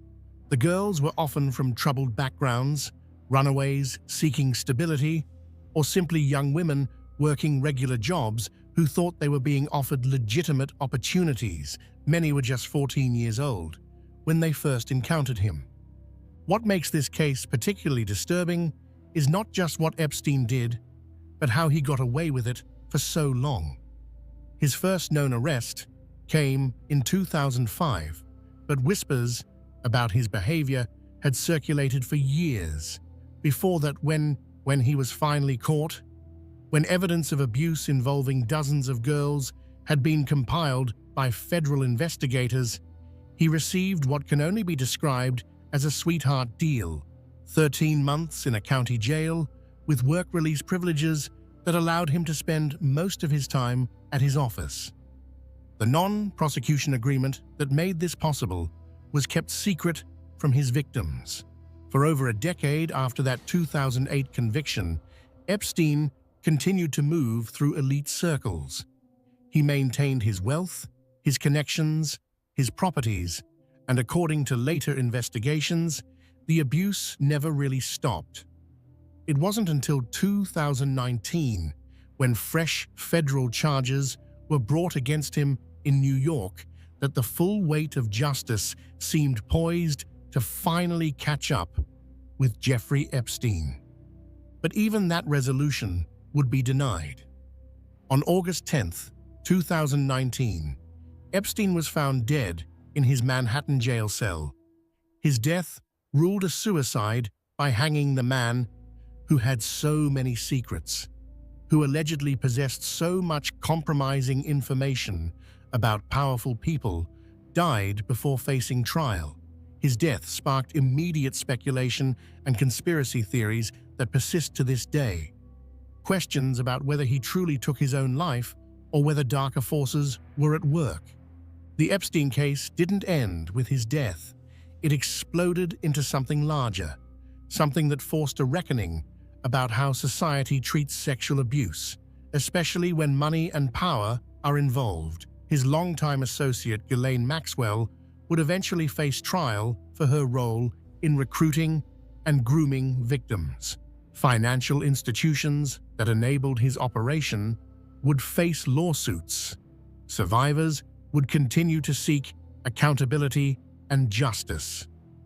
This is a story without easy answers or simple villains. It's a story that implicates not just one predator, but an entire ecosystem that allowed him to operate with impunity. From the prestigious private school that hired him despite his lack of credentials, to the investment bank that made him wealthy, to the prosecutors who gave him a pass, to the socialites who invited him to their parties even after his conviction, everyone played a part. Understanding the Jeffrey Epstein case means understanding how systems fail. It means confronting the uncomfortable reality that justice in America often looks very different depending on how much money you have and who you know, it means listening to the voices of survivors who were told for years that nobody would believe them, that Epstein was too powerful, that they should just move on with their lives. The shadows are long in this story. They stretch across decades, across continents, touching lives in ways both direct and indirect. Some of those shadows may never fully come to light. Documents remain sealed, questions remain unanswered, and powerful people continue to distance themselves from associations they once proudly claimed. But the truth, as much as we can know it, deserves to be told. The survivors deserve to have their stories heard, and society deserves to understand how Jeffrey Epstein happened so that we might have some hope of preventing the next one. So let's begin at the beginning, in the working-class neighborhood of Brooklyn, where a young boy named Jeffrey first learned to navigate the world years before he would transform himself into something monstrous. Chapter 1. Brooklyn Beginnings. The Brooklyn neighborhood of Seagate sits at the western edge of Coney Island, separated from the rest of the borough by a gate and guard booth. It's one of New York City's oldest gated communities, a place that has always existed slightly apart from the urban chaos surrounding it. With its wraparound beach and tree-lined streets, Seagate offered its middle-class residents a suburban feel within city limits. It was here, in this insular community, that Jeffrey Edward Epstein was born on January 20th, 1953. Jeffrey's parents were children of Jewish immigrants who had fled Europe. His father, Seymour Epstein, worked as a groundskeeper and gardener for the New York City Department of Parks and Recreation. His mother, Paula, whose maiden name was Stolovsky, worked part-time as a school aide before becoming a full-time homemaker. They weren't wealthy, but they were stable, providing what neighbors would later describe as a comfortable middle-class upbringing for Jeffrey and his younger brother, Mark. The Seagate of Epstein's youth had a significant Jewish presence, with synagogues serving the community. The Epstein family home stood across the street from Knesset Israel, one of the neighborhood's oldest synagogues. It was a community where everyone seemed to know everyone else, where children played in the streets and families gathered for holidays. Nothing about young Jeffrey suggested the dark path he would eventually take. Friends from his childhood remember a boy who was often called Epi, someone they described as sweet and generous. He was remarkably intelligent, particularly gifted in mathematics, and showed musical talent, learning to play piano at a young age. School photos from his youth show a softer, calmer face than the smug expression that would characterize his later years. He was a talented student who would skip 2 grades, graduating from Lafayette High School in 1969 at just 16 years old. His early aptitude for mathematics was extraordinary, the kind of raw talent that teachers noticed immediately. In a neighborhood where many children followed their parents into working-class professions, Jeffrey's intellectual gifts marked him as different, destined, perhaps, for something more. His parents, like many first-generation Americans, placed enormous value on education, seeing it as the pathway to opportunity their own immigrant parents had sought when coming to America. The Seagate community, while comfortable, was far from wealthy. Jeffrey grew up seeing the stark contrasts of New York City, understanding from a young age how money and status operated in American society. The neighborhood's proximity to Coney Island meant he was always aware of the broader city beyond the gates, a city of immense wealth and opportunity if one knew how to navigate it. These early observations about class, access, and the privileges that came with money would shape his later pursuits in ways both obvious and subtle. Lafayette High School in Gravesend, Brooklyn, was a different world from insular Seagate. The student body was predominantly Italian-American with a mix of Jewish and African-American students. It was a blue-collar neighborhood where ethnic tensions sometimes flared. Former classmates recall that anti-Semitism was present, though Epstein seemed to navigate these waters without major incident. He was described as nerdy, quiet, someone who kept largely to himself, but who clearly possessed academic gifts. That early graduation at 16 speaks to Epstein's intellectual capabilities. He enrolled at Cooper Union for the advancement of science and art in Manhattan, one of the most prestigious schools in the country, where he studied from 1969 to 1971. Then, he transferred to the Courant Institute of Mathematical Sciences at New York University, focusing on mathematical physiology. But despite his evident talent and the quality of these institutions, Epstein never completed his degree. He left NYU in 1974 without graduating. This is where the straightforward narrative of Jeffrey Epstein's early life begins to blur into something more complex. What happened in those years between leaving NYU and entering the world of high finance remains somewhat mysterious. The transformation from college dropout to teacher at one of Manhattan's most elite private schools is the first of many questions that would surround Epstein throughout his life.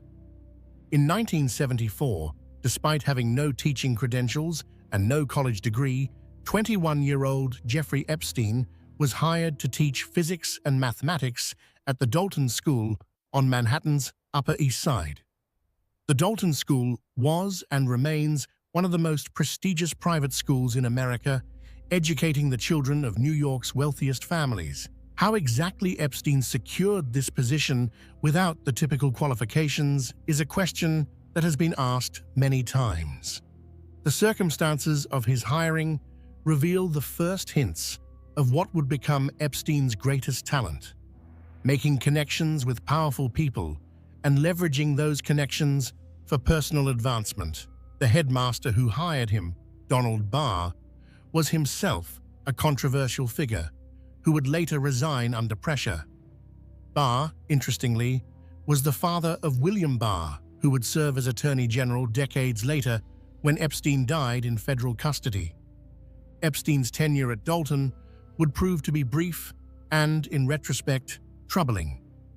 He taught at the school from 1974 to 1976, and even during this period, there were signs of inappropriate behavior.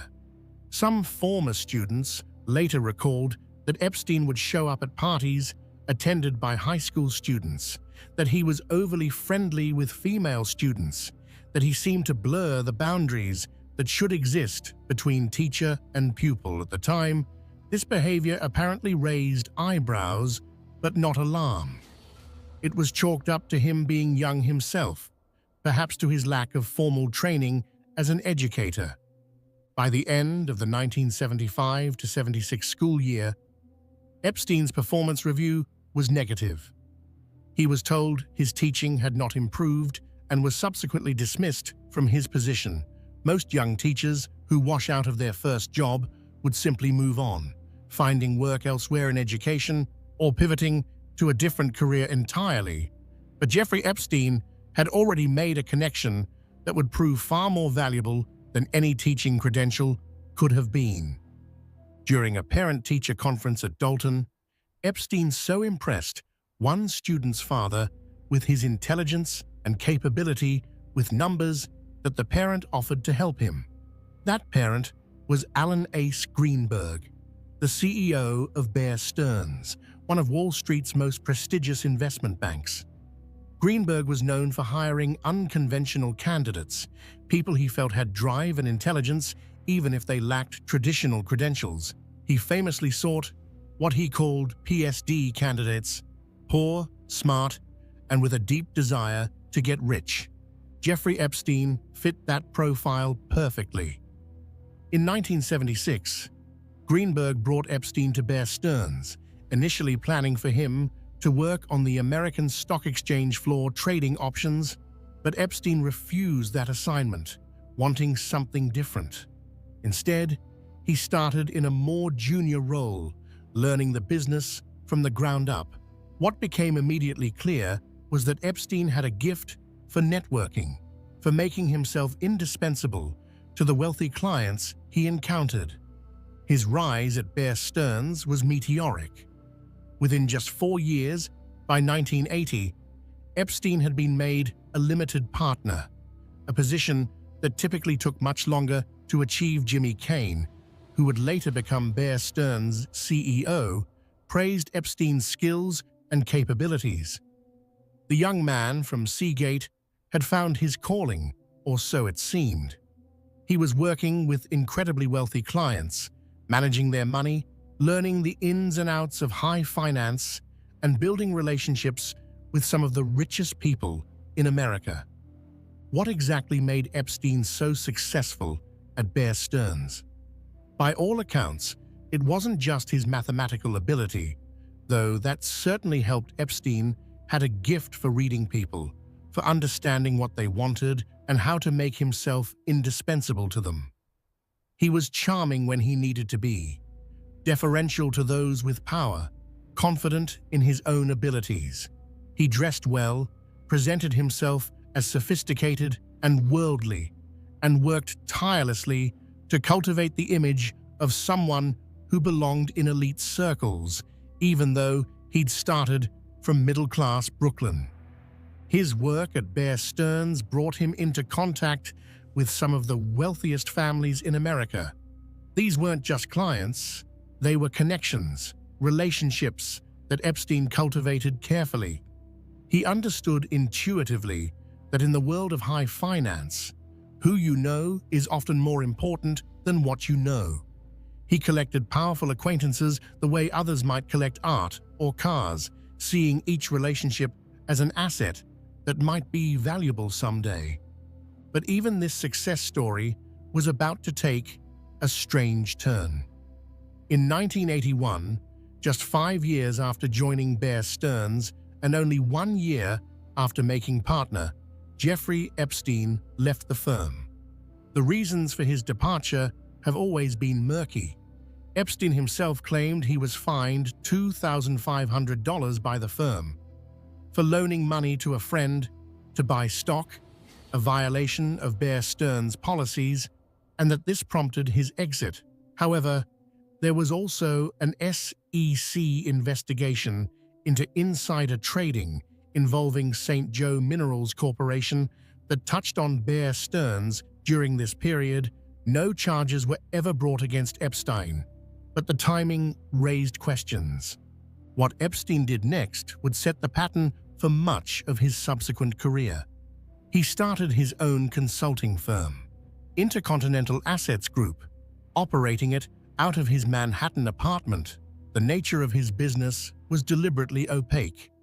He told some people he managed money for the ultra-wealthy. He told others he was a kind of high-level bounty hunter who recovered stolen money for clients who had been defrauded.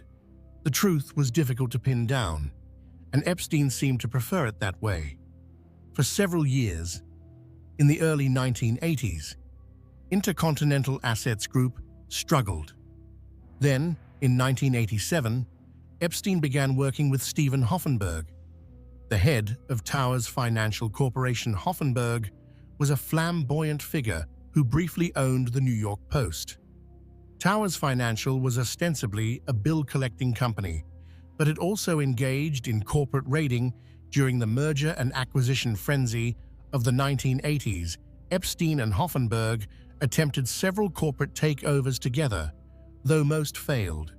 What makes this partnership particularly interesting in retrospect is what happened to Hoffenberg. In the 1990s, Towers Financial collapsed in what turned out to be a massive Ponzi scheme that defrauded investors of hundreds of millions of dollars. Hoffenberg went to prison for 20 years. He would later claim that Jeffrey Epstein was deeply involved in the fraud, that Epstein was essentially his right-hand man in perpetrating the scheme. Epstein was never charged, and he denied any involvement.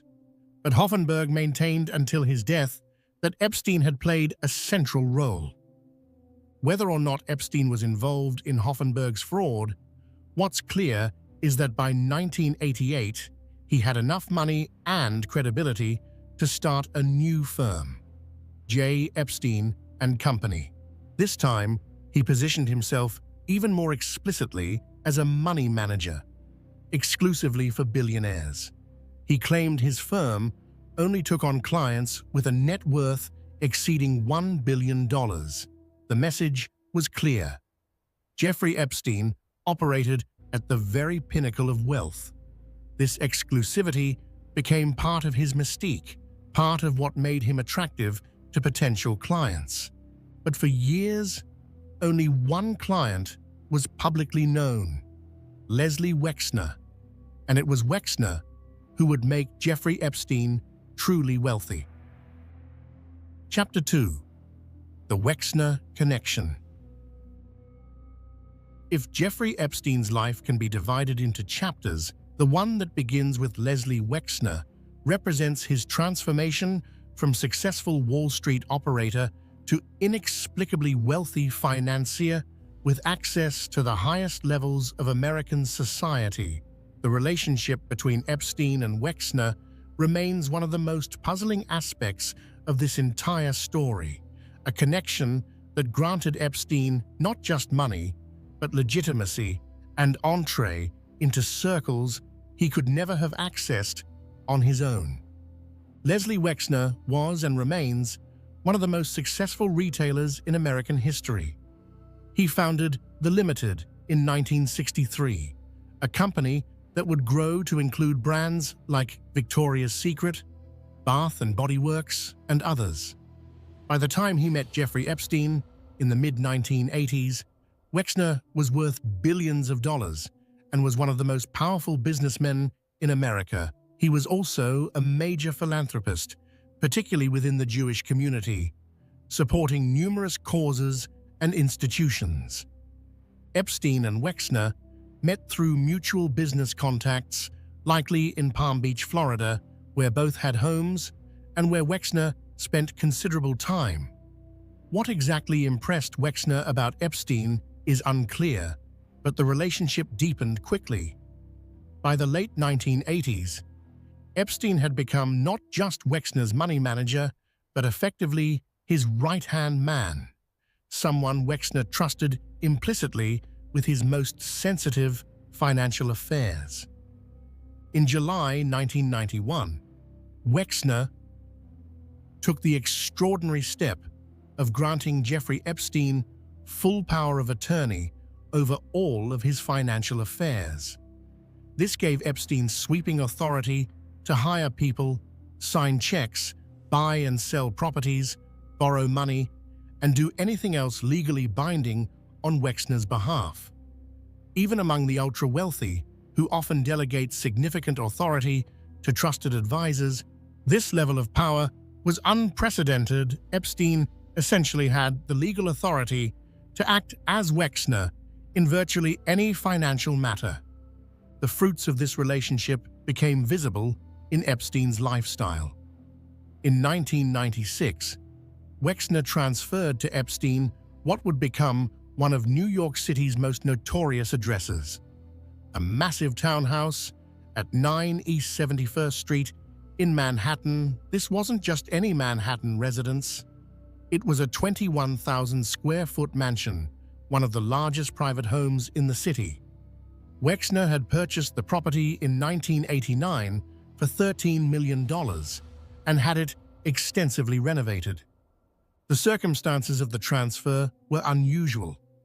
There were no public property records documenting a sale until 2011, when a company Wexner used to hold the property transferred it to Epstein's Virgin Islands-based company, Maple Inc., for $0. Epstein signed the transfer paperwork for both sides of the transaction. Wexner would later claim the transfer was a mistake, though exactly how one accidentally transfers a mansion worth tens of millions of dollars has never been adequately explained. That mansion would become central to Epstein's operation in more ways than one. It was where he entertained scientists, academics, and business leaders, presenting himself as a philanthropist and intellectual. It was also, according to later testimony from victims, where much of the abuse took place. The house was reportedly filled with cameras, with every room monitored. Photos found by investigators after Epstein's arrest showed artwork featuring nude women and young girls throughout the residence. But the mansion was just one of many properties Epstein acquired through his relationship with Wexner. There was also a private Boeing 727 jet that had once belonged to a Wexner company, which Epstein used to travel the world. This plane, which would become infamous as the Lolita Express, had been customized with sleeping quarters and would show up repeatedly in flight logs, documenting trips that included numerous young women. Epstein also managed the construction of Wexner's yacht, the Limitless, overseeing the project and handling the complex finances involved. He became involved in Wexner's real estate developments, including work on the town of New Albany outside Columbus, Ohio, where Wexner lived. Epstein served as president of Wexner's property, which developed parts of the town. He was also director of both the Wexner Foundation and the Wexner Heritage Foundation. The exact nature of Epstein's work for Wexner has always been somewhat mysterious. Wexner claimed Epstein managed his personal financial affairs, handled complex tax and estate planning issues, and provided financial advice. According to a 2003 Vanity Fair profile, Epstein and Wexner had an almost telepathic connection. Epstein was quoted saying, "People have said, it's like we have one brain between two of us. Each has a side." Financial documents that have come to light suggest Epstein earned hundreds of millions of dollars through fees paid by Wexner over the years. A 2025 Forbes analysis indicated that most of Epstein's wealth between 1999 and 2018, roughly $490 million, came from fees from just two clients, $200 million from Wexner and about $170 million from Leon Black, a billionaire private equity executive who would later face his own scrutiny over payments to Epstein. But the relationship went beyond just financial management. Wexner appeared to trust Epstein with aspects of his business empire. Epstein frequently attended Victoria's Secret fashion shows and would host the models at his New York home. He helped aspiring models connect with Victoria's Secret and was deeply involved in the world of modeling, a connection that would later seem sinister given what we know about how Epstein recruited many of his victims. This access to the modeling world, combined with Epstein's growing wealth and his connections to Wexner's business empire, gave him power and legitimacy that extended far beyond what his own credentials would have justified. People assumed that if Leslie Wexner trusted Jeffrey Epstein with everything, Epstein must be legitimate, must be trustworthy, must be someone worth knowing. Those assumptions would prove catastrophic in their consequences. By the early 2000s, Epstein had transformed himself into a fixture of New York and Palm Beach high society. He owned not just the Manhattan Mansion, but also a sprawling estate in Palm Beach, a ranch in New Mexico, and an entire private island in the U.S. Virgin Islands. He had donated millions to Harvard University and other elite institutions. He sat on prestigious boards and advised powerful people, and all the while, he was abusing young women and girls.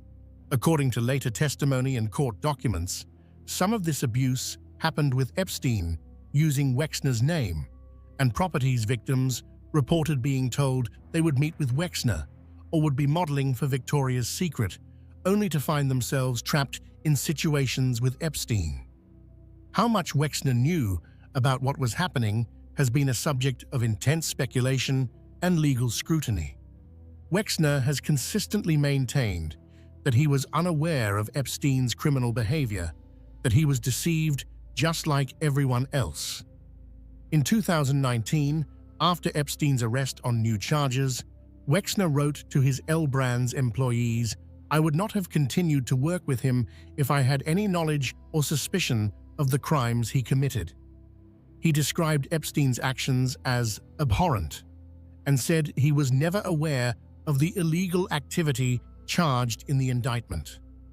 But the relationship between the two men was so extensive, lasted so long, and involved such intimate financial arrangements that many have found it difficult to believe Wexner knew nothing. The U.S. Virgin Islands, in its lawsuit against J.P. Morgan Chase over the bank's relationship with Epstein, suggested that Wexner may have facilitated or known about Epstein's trafficking. No charges were ever brought against Wexner, and he has not been accused of any criminal conduct himself. What we know for certain is that by the mid-2000s, even as Epstein was coming under investigation for sexual abuse, he was still closely connected to Wexner. That connection only ended around 2007 or 2008, right around the time Epstein was pleading guilty to his first criminal charges. Even then, the severing of ties appears to have been gradual and incomplete. Wexner would later call his association with Epstein one of the biggest regrets of my life. The Wexner connection raises profound questions about how predators operate within elite circles. Epstein's relationship with one of America's wealthiest men gave him a credential that opened countless doors. It made him rich enough that he could operate with a degree of independence. It connected him to a network of powerful people who, once they had accepted Jeffrey Epstein into their world, became invested in seeing him as legitimate. This pattern of legitimization through association would repeat itself throughout Epstein's adult life. He cultivated relationships with scientists, with academics, with politicians, with celebrities. Each connection reinforced the others, creating a web of perceived credibility. And within that web, protected by money and by the assumption that someone so well connected couldn't possibly be a criminal, Jeffrey Epstein built what would later be described as an international sex trafficking operation. Chapter 3: An International Network. By the late 1990s and early 2000s, Jeffrey Epstein had constructed an empire that spanned continents. His properties included the Manhattan Mansion, gifted by Wexner, a sprawling waterfront estate in Palm Beach, an entire island in the U.S. Virgin Islands, a ranch in New Mexico, and an apartment in Paris. He traveled constantly on his private jet, maintaining relationships with some of the most famous and powerful people in the world. The list of people who associated with Epstein reads like a directory of global elites. There was Bill Clinton, who flew on Epstein's plane multiple times, including on a 2002 trip to Africa. There was Donald Trump, who was photographed with Epstein at numerous social events in New York and Palm Beach. Trump famously told New York Magazine in 2002, "I've known Jeff for 15 years. Terrific guy. He's a lot of fun to be with. It is even said that he likes beautiful women as much as I do, and many of them are on the younger side." Prince Andrew, the Duke of York, and son of Queen Elizabeth II, developed what would become a particularly damaging association with Epstein. The two were photographed together on multiple occasions, and flight logs showed Andrew traveled on Epstein's plane. This connection would later become a massive scandal for the British royal family when victims alleged they had been trafficked to Prince Andrew. Beyond politicians and royalty, Epstein cultivated relationships with scientists and academics. He donated millions to Harvard University, where he held meetings with faculty and attended conferences. He presented himself as someone passionate about scientific research, particularly cutting-edge fields like evolutionary biology and theoretical physics. He convinced several prominent scientists to serve on the board of his foundation and to accept his funding for their research. These academic connections served multiple purposes. They enhanced Epstein's image as a serious thinker and philanthropist, someone interested in advancing human knowledge rather than just accumulating wealth. They also provided access to institutions like Harvard and MIT, prestigious spaces where Epstein could meet with even more influential people. Some who knew him during this period genuinely believed he was intellectually curious and that his interest in science was authentic. But there were always questions lurking beneath the surface of Epstein's public persona. Where exactly did all his money come from? His firm, which he had moved to the US Virgin Islands in 1996 and renamed Financial Trust Company to take advantage of tax benefits, remained deeply opaque. Unlike legitimate financial managers, Epstein never disclosed his clients, his investment strategies, or his assets under management. Forbes and other publications repeatedly questioned whether his claimed wealth was real or largely illusory. People who worked in finance often expressed skepticism about Epstein. Nobody on Wall Street seemed to know exactly what he did or how he made money. His firm had no website, no marketing materials, no public profile at all. When financial journalists tried to write about him, they hit walls of secrecy. A 2002 New York Magazine article described Epstein as an international man of mystery, noting that even sophisticated financial professionals couldn't figure out his business model. The secrecy extended to his properties and his lifestyle.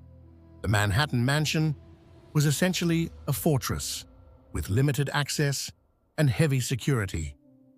His private island in the US Virgin Islands, Little St. James, became notorious for its isolation and the young women who were seen there. Locals in the Virgin Islands began referring to it derisively as Pedophile Island, though at the time this was treated as local gossip rather than serious allegation.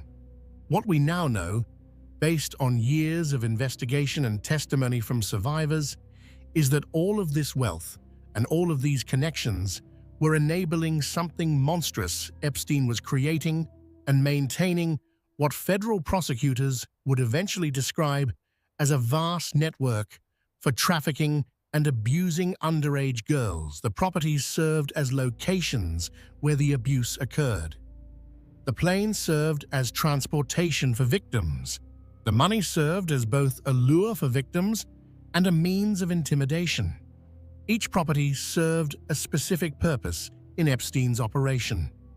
The Manhattan Mansion, with its imposing facade and location on one of the city's most prestigious blocks, served as both his primary residence and a venue for entertaining powerful people. It was where he could present himself as a legitimate member of the elite, hosting dinners and meetings with scientists, academics, and business leaders.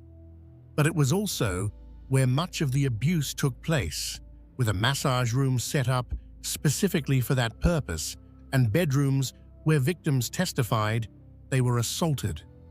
The Palm Beach estate was perhaps even more central to Epstein's criminal activities. According to victim testimony and police reports, this was where the majority of the recruitment and abuse occurred during the early 2000s. The property's location in an exclusive neighborhood, its private grounds, and its distance from the prying eyes of Manhattan made it ideal for what Epstein was doing. Girls could be brought to the house without attracting attention, and the wealth and exclusivity of the surroundings helped normalize the situation in victims' minds. Little St. James, the private island in the US Virgin Islands, represented the ultimate expression of Epstein's desire for isolation and control on his own island. He was essentially beyond the reach of normal law enforcement.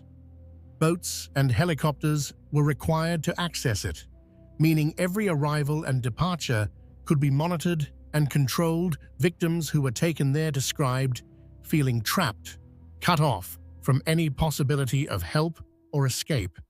The island had buildings, beaches, and amenities that from the outside looked like a paradise resort, but which served as a prison for those brought there against their will.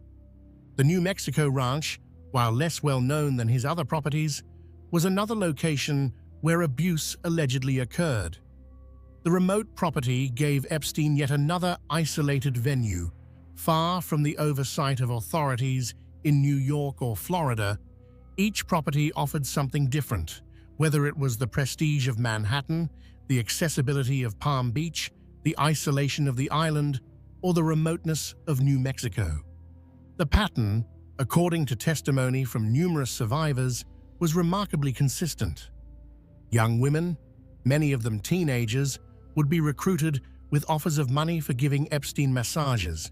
They were often approached by other young women who had been recruited before them, creating a pyramid-like structure where victims became recruiters. The initial encounters were presented as legitimate opportunities, a way to make good money doing something that seemed relatively innocuous. But once the girls were at one of Epstein's properties, the situation would escalate. What started as massage work would turn sexual. Epstein and his associates would groom the victims, building trust or using manipulation and pressure to make them feel they had no choice but to comply. Many victims reported being taken to Epstein's various properties around the world, sometimes crossing state and international borders, which would later become crucial to federal trafficking charges. The girls Epstein targeted often came from vulnerable backgrounds.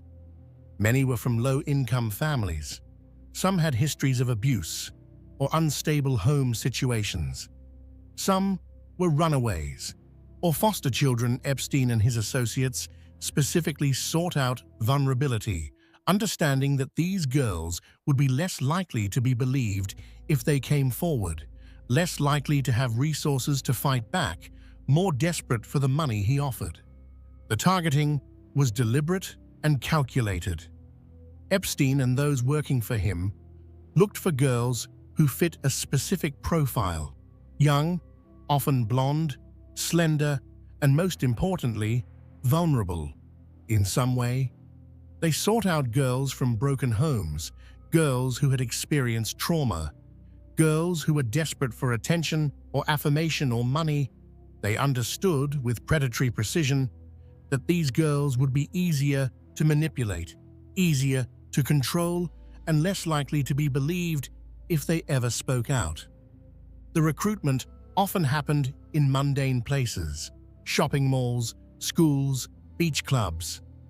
The approach was typically friendly and non-threatening. A young woman, often someone who had herself been recruited into Epstein's orbit, would strike up a conversation. She would be relatable, sympathetic, someone who seemed like a peer rather than a threat. She would mention an opportunity to make easy money, good money, just for giving massages to a wealthy older man. It seemed too good to be true, but for girls desperate for income, it was tempting. The promise of $200 for an hour's work was significant money for teenagers, especially those from economically disadvantaged backgrounds. For some, it represented more money than they could make in a week at a legitimate job. For others, it was money that could help their families, could pay for things they needed, could provide a sense of financial security they'd never had. Epstein and his recruiters understood the power of that financial incentive and used it ruthlessly. What made the recruitment system particularly insidious was that it turned victims into recruiters. One of the most disturbing aspects of Epstein's operation was how he used his properties and connections to normalize the abuse. Victims reported seeing famous people at his homes, being told they might meet celebrities or powerful politicians, being made to feel that what was happening was somehow acceptable because it was occurring in these rarefied spaces. The juxtaposition of wealth and respectability with predatory abuse created a cognitive dissonance that made it harder for victims to understand what was really happening to them. Epstein also had help. The person most frequently mentioned as his co-conspirator was Ghislaine Maxwell, a British socialite whose own story is intertwined with Epstein's in complex ways. Maxwell, the daughter of disgraced media tycoon Robert Maxwell, had moved to New York after her father's death and financial scandal in 1991. She met Epstein around that time and became his girlfriend, though the romantic relationship appeared to evolve into more of a partnership. According to victim testimony and court documents, Maxwell played a crucial role in Epstein's operation. She would approach young women in public places, like the Mar-a-Lago Club in Palm Beach, presenting herself as friendly and trustworthy. She would offer them opportunities to make money, to travel, to meet important people. Once the girls were connected to Epstein, Maxwell would help normalize the situation, sometimes participating in the abuse herself, sometimes using her presence as a woman to make the situation seem less threatening. The relationship between Maxwell and Epstein remains something of a mystery. Were they romantic partners, business partners? Was she a victim herself who had been manipulated into facilitating Epstein's crimes? Or was she an equal participant who enjoyed the power and lifestyle the arrangement provided? Different people who knew them have offered different answers to these questions. What's not in dispute is that Maxwell was central to how Epstein operated. Beyond Maxwell, there were others who worked for Epstein in various capacities. He employed numerous assistants, pilots, housekeepers, and staff members at his various properties. Some of these people later testified that they saw young girls coming and going frequently, that they witnessed suspicious behavior, that they had concerns about what was happening. Others claimed they saw nothing unusual. One of the questions that haunts this case is how so many people could have been around Epstein and not realized what was happening, or worse, realized it and did nothing. Part of the answer lies in how Epstein structured his world. He compartmentalized information, keeping staff members siloed so they only saw part of the picture. He used non-disclosure agreements and intimidation to keep people quiet. He created an environment where questioning what was happening meant risking a lucrative job or facing powerful enemies. But part of the answer also lies in something more disturbing about how society functions. Jeffrey Epstein was rich and connected, and that created a powerful presumption that he must be legitimate. People assumed that someone who donated to Harvard, who flew with presidents, who owned property worth hundreds of millions of dollars, couldn't possibly be a predator. That assumption, that automatic credibility granted by wealth, allowed Epstein to hide in plain sight for years. Chapter 4. The victims come forward. The first public reckoning with Jeffrey Epstein's crimes began not with federal investigators or powerful politicians, but with one 14-year-old girl and her parents in Palm Beach, Florida. In March 2005, the girl's parents contacted the Palm Beach Police Department with a disturbing allegation. Their daughter had been paid to give Jeffrey Epstein a massage at his mansion, and during that massage, he had sexually abused her. The Palm Beach Police Department, to their credit, took the complaint seriously. Detective Joseph Ricari was assigned to lead the investigation, and what he uncovered over the following months would reveal a pattern of abuse that was both systematic and widespread. As Ricari and his team dug deeper, more and more girls came forward with similar stories. The accounts were remarkably consistent, suggesting not isolated incidents, but a deliberate, ongoing operation. The typical pattern went like this. A girl, usually between 14 and 17 years old, would be approached by another young woman, sometimes at her school, sometimes at a shopping mall or other public place. The recruiter would offer her an opportunity to make easy money by giving an older man a massage. The massage, she would be told, was perfectly innocent, and the pay was generous, often $200 or more for an hour of work. The girls who accepted would be brought to Epstein's mansion on El Brillo Way in Palm Beach, an impressive waterfront estate in one of Florida's wealthiest neighborhoods. Inside, they would be led to a room where Epstein would be lying on a massage table, sometimes already naked. What had been described as an innocent massage would quickly turn into something else. Epstein would grope the girls, would pressure them into performing sex acts, would expose himself to them. Many of the girls were inexperienced, naive about what was happening. Some came from troubled homes and were desperate for money. Others were simply teenagers who thought they had found a legitimate job opportunity. The age and vulnerability of these victims cannot be overstated. These were children, some as young as 13, according to later FBI investigations, being systematically abused by a man in his 50s. What made Epstein's operation particularly insidious was the recruitment mechanism.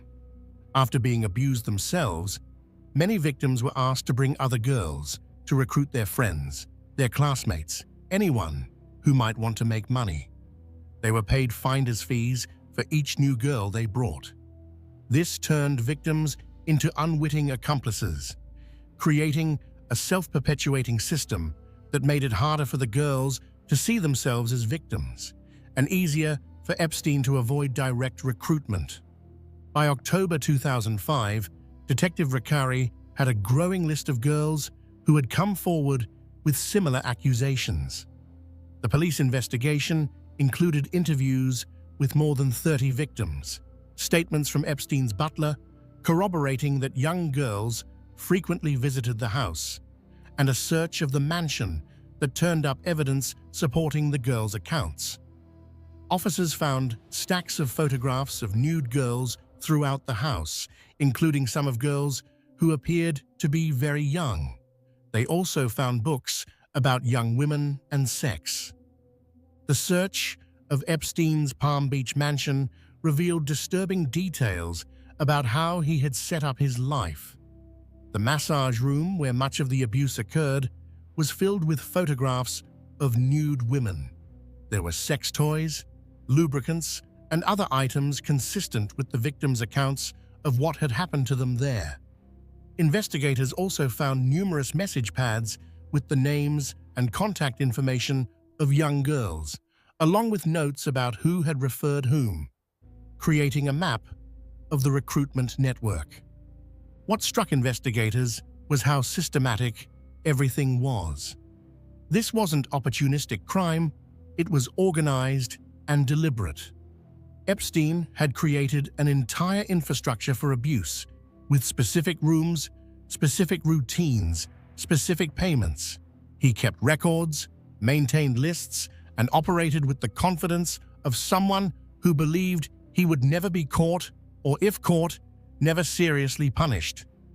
Detective Reccari conducted painstaking interviews with victim after victim, each telling remarkably similar stories. The consistency of the accounts was powerful evidence.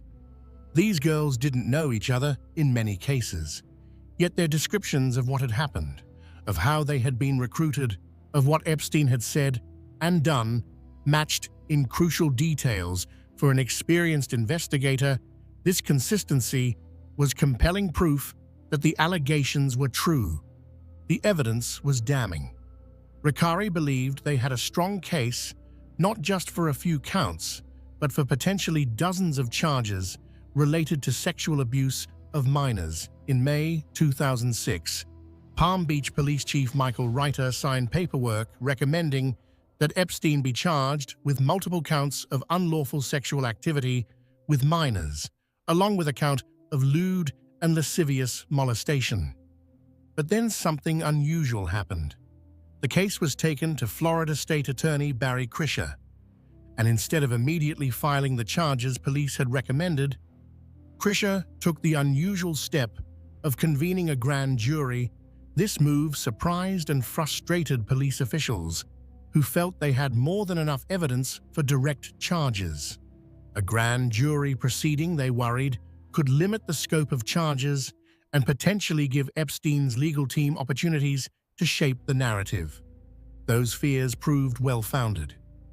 On July 19, 2006, the grand jury returned an indictment, but on just one count: solicitation of prostitution.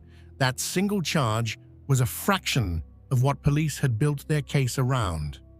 The grand jury had heard from only one victim, not the dozens who had come forward. The other girls' stories, many of whom had been minors at the time of the abuse, were not presented. Chief Reiter was outraged. He publicly criticized Krischer's handling of the case, effectively accusing the state attorney of giving Epstein preferential treatment due to his wealth and connections. The criticism was sharp enough that the FBI became involved, with federal agents beginning their own parallel investigation into Epstein's activities. The FBI investigation would ultimately identify at least 36 girls, some as young as 14, who had been sexually abused by Epstein. Federal investigators began building what they believed was a powerful case. A draft indictment, prepared in May 2007 by Assistant U.S. Attorney Marie Villafaña, outlined 60 criminal counts against Epstein.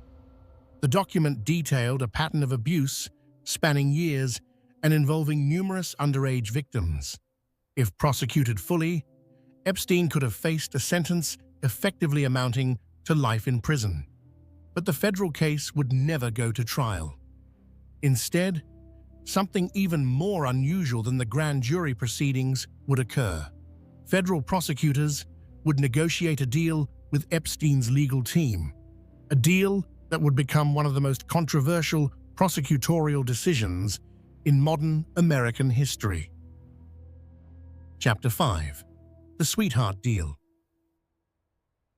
On September 24, 2007, the U.S. Attorney's Office for the Southern District of Florida, then headed by Alexander Acosta, signed a non-prosecution agreement with Jeffrey Epstein's attorneys. The agreement, which would remain secret for months, was extraordinary in both its leniency and in the way it was negotiated.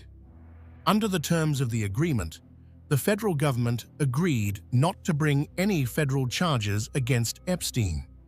In exchange, Epstein would plead guilty to 2 state charges in Florida: soliciting prostitution and procuring a minor for prostitution.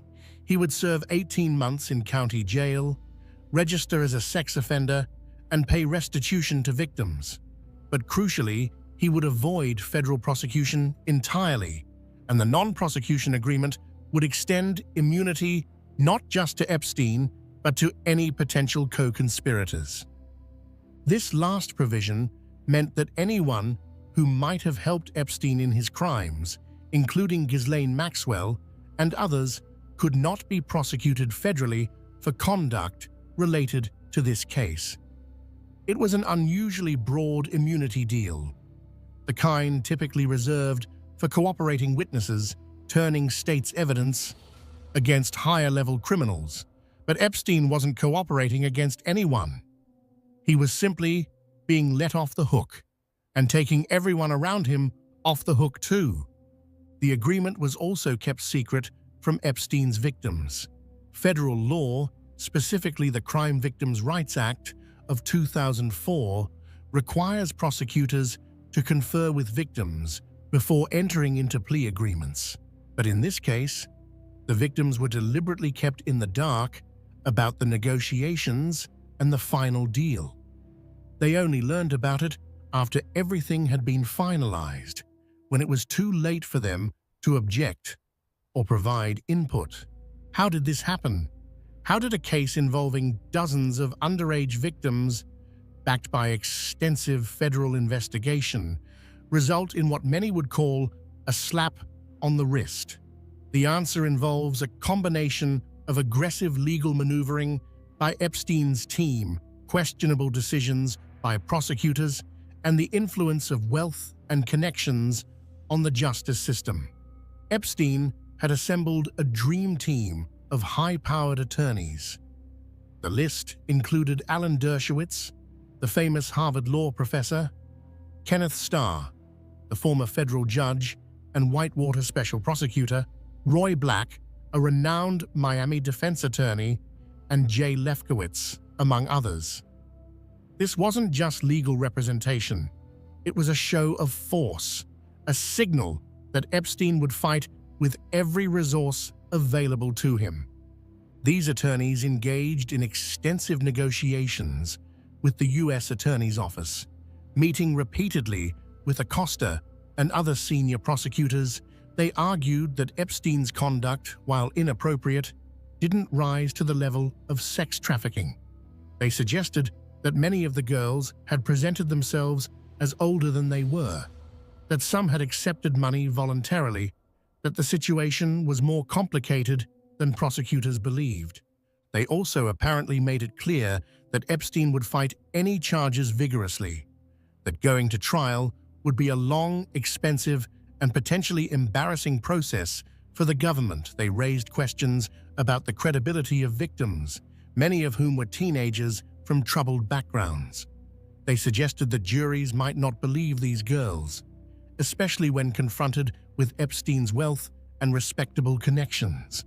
On the prosecutor's side, emails and documents that later came to light revealed deep disagreements within the U.S. Attorney's Office about how to handle the case.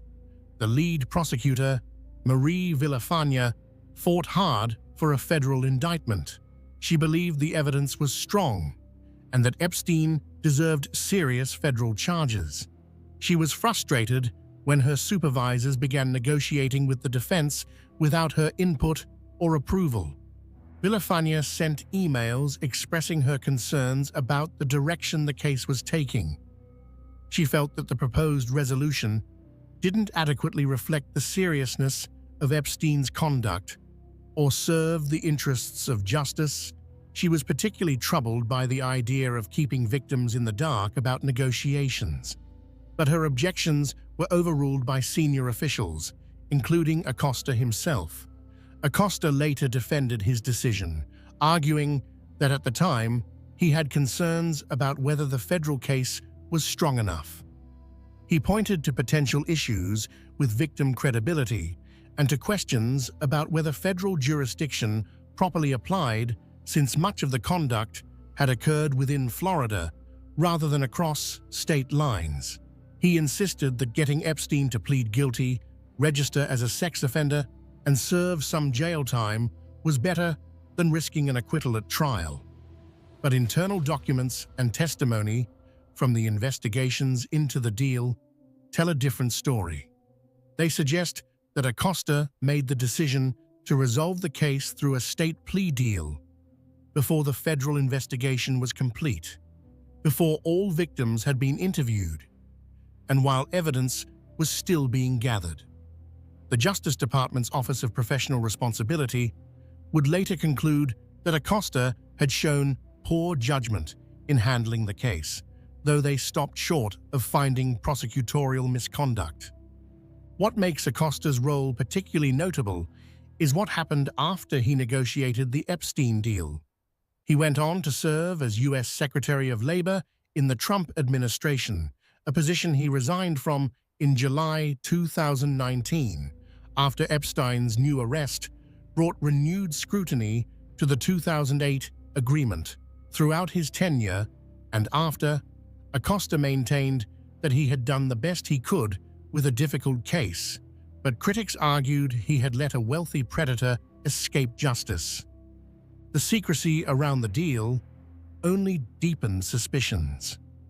The non-prosecution agreement included a provision that it would be kept confidential until after Epstein's state guilty plea. When victims' attorneys later tried to learn about the federal case, they were told it had been resolved, but the details were not disclosed. It wasn't until September 2009 that a Florida judge ordered the agreement unsealed after victims filed a federal lawsuit challenging it. That lawsuit, filed by two of Epstein's victims, identified only as Jane Doe 1 and Jane Doe 2, argued that the secret agreement violated the Crime Victims' Rights Act. The case would wind its way through the courts for years. In February 2019, more than a decade after the deal was signed, a federal judge in West Palm Beach ruled that prosecutors had indeed violated the law by keeping victims in the dark. But by then, the opportunity to revisit the criminal case had long since passed. Under the terms of his state plea deal, Jeffrey Epstein began serving his 18-month sentence in June 2008. But even his incarceration was extraordinarily lenient. He was sent to the Palm Beach County Jail rather than state prison, and he was immediately granted work release privileges. This meant that for 16 hours a day, 7 days a week, Epstein was allowed to leave the jail and go to an office building in West Palm Beach, where he ostensibly worked. This work release arrangement became infamous as more details emerged. Epstein essentially spent his days in comfort at his office, returning to the jail only to sleep. During his work release, he was allowed to be accompanied by an armed private security guard rather than law enforcement. Photos, later obtained by the media, showed Epstein entering and leaving the office building, well-dressed and apparently conducting business as usual. Even more troubling, there were allegations that Epstein may have continued inappropriate behavior even during this period. Witnesses claimed they saw young women visiting his office during work release hours. If true, this would mean Epstein was potentially continuing his pattern of behavior even while supposedly serving a sentence for that very conduct. In July 2009, after serving just 13 months of his 18-month sentence, Jeffrey Epstein was released. He had received credit for time served before the plea, and his sentence had been shortened for good behavior. All told, he spent about a year in custody, and most of that was spent outside the jail on work release. For someone who had been the subject of an FBI investigation identifying dozens of underage victims, it was an astonishingly light punishment. Chapter 6. The Years Between. Jeffrey Epstein emerged from his brief incarceration in July 2009 as a registered sex offender. But otherwise, his life seemed to continue much as before. He still owned his Manhattan mansion, his Palm Beach estate, his private island, and his other properties. He still had his wealth and, remarkably, many of his social connections. For the next decade, Epstein would operate in a twilight zone, neither fully ostracized from elite society nor truly held accountable for his crimes. The period between 2009 and 2019 reveals something deeply troubling about how wealthy sex offenders can navigate through society after conviction. Despite his guilty plea and sex offender registration, Epstein maintained relationships with numerous powerful people. Some of his previous associates distanced themselves, but others continued to accept his money and his company. The cognitive dissonance this required, the willingness to overlook or rationalize, speaks to the protective bubble that extreme wealth can create. During these years, there were continued attempts by victims to seek justice through the civil courts. Multiple lawsuits were filed against Epstein, with plaintiffs seeking monetary damages for the abuse they had suffered. Many of these cases were settled quietly, with non-disclosure agreements that prevented victims from discussing the details publicly. Epstein's wealth meant he could make problems disappear through payments and legal pressure. But not all victims were willing to stay silent. One in particular, a woman named Virginia Roberts Giuffre, became increasingly public with her allegations Giuffre, who had been recruited into Epstein's orbit as a teenager while working at the Mar-a-Lago Club in Palm Beach, told a story that was both harrowing and explosive. According to Giuffre's accounts, in various legal proceedings and media interviews, she had been groomed by Ghislaine Maxwell and Epstein, starting when she was just 16 years old. She described being trafficked to numerous powerful men, including Prince Andrew, attorney Alan Dershowitz, and others. She described international travel on Epstein's plane, trips to his private island, and being treated essentially as sexual property to be lent out to Epstein's friends and associates. In 2015, Giuffre filed a defamation lawsuit against Ghislaine Maxwell after Maxwell publicly denied Giuffre's allegations and called her a liar. This lawsuit, while nominally about defamation, became a vehicle for extensive discovery about Epstein's activities. Depositions were taken, documents were exchanged, and a detailed picture of Epstein's operation began to emerge through the court record. Epstein fought vigorously to keep these proceedings and their revelations private. He filed numerous motions to keep documents sealed, arguing variously that he had privacy interests, that the information was covered by the non-prosecution agreement, and that release would be prejudicial.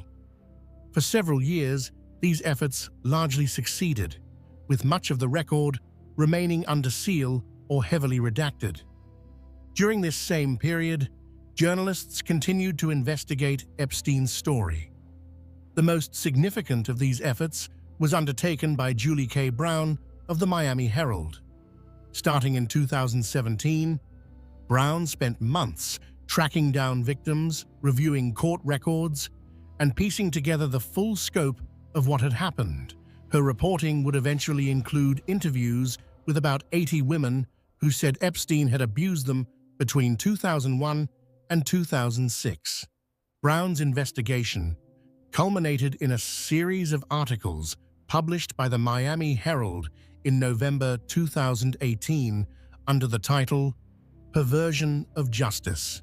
The series, which combined victim testimony with a detailed examination of how the 2008 plea deal had been negotiated, was devastating.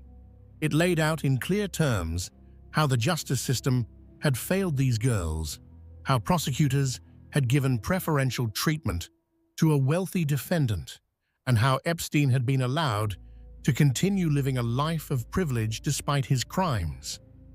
The impact of Brown's reporting cannot be overstated.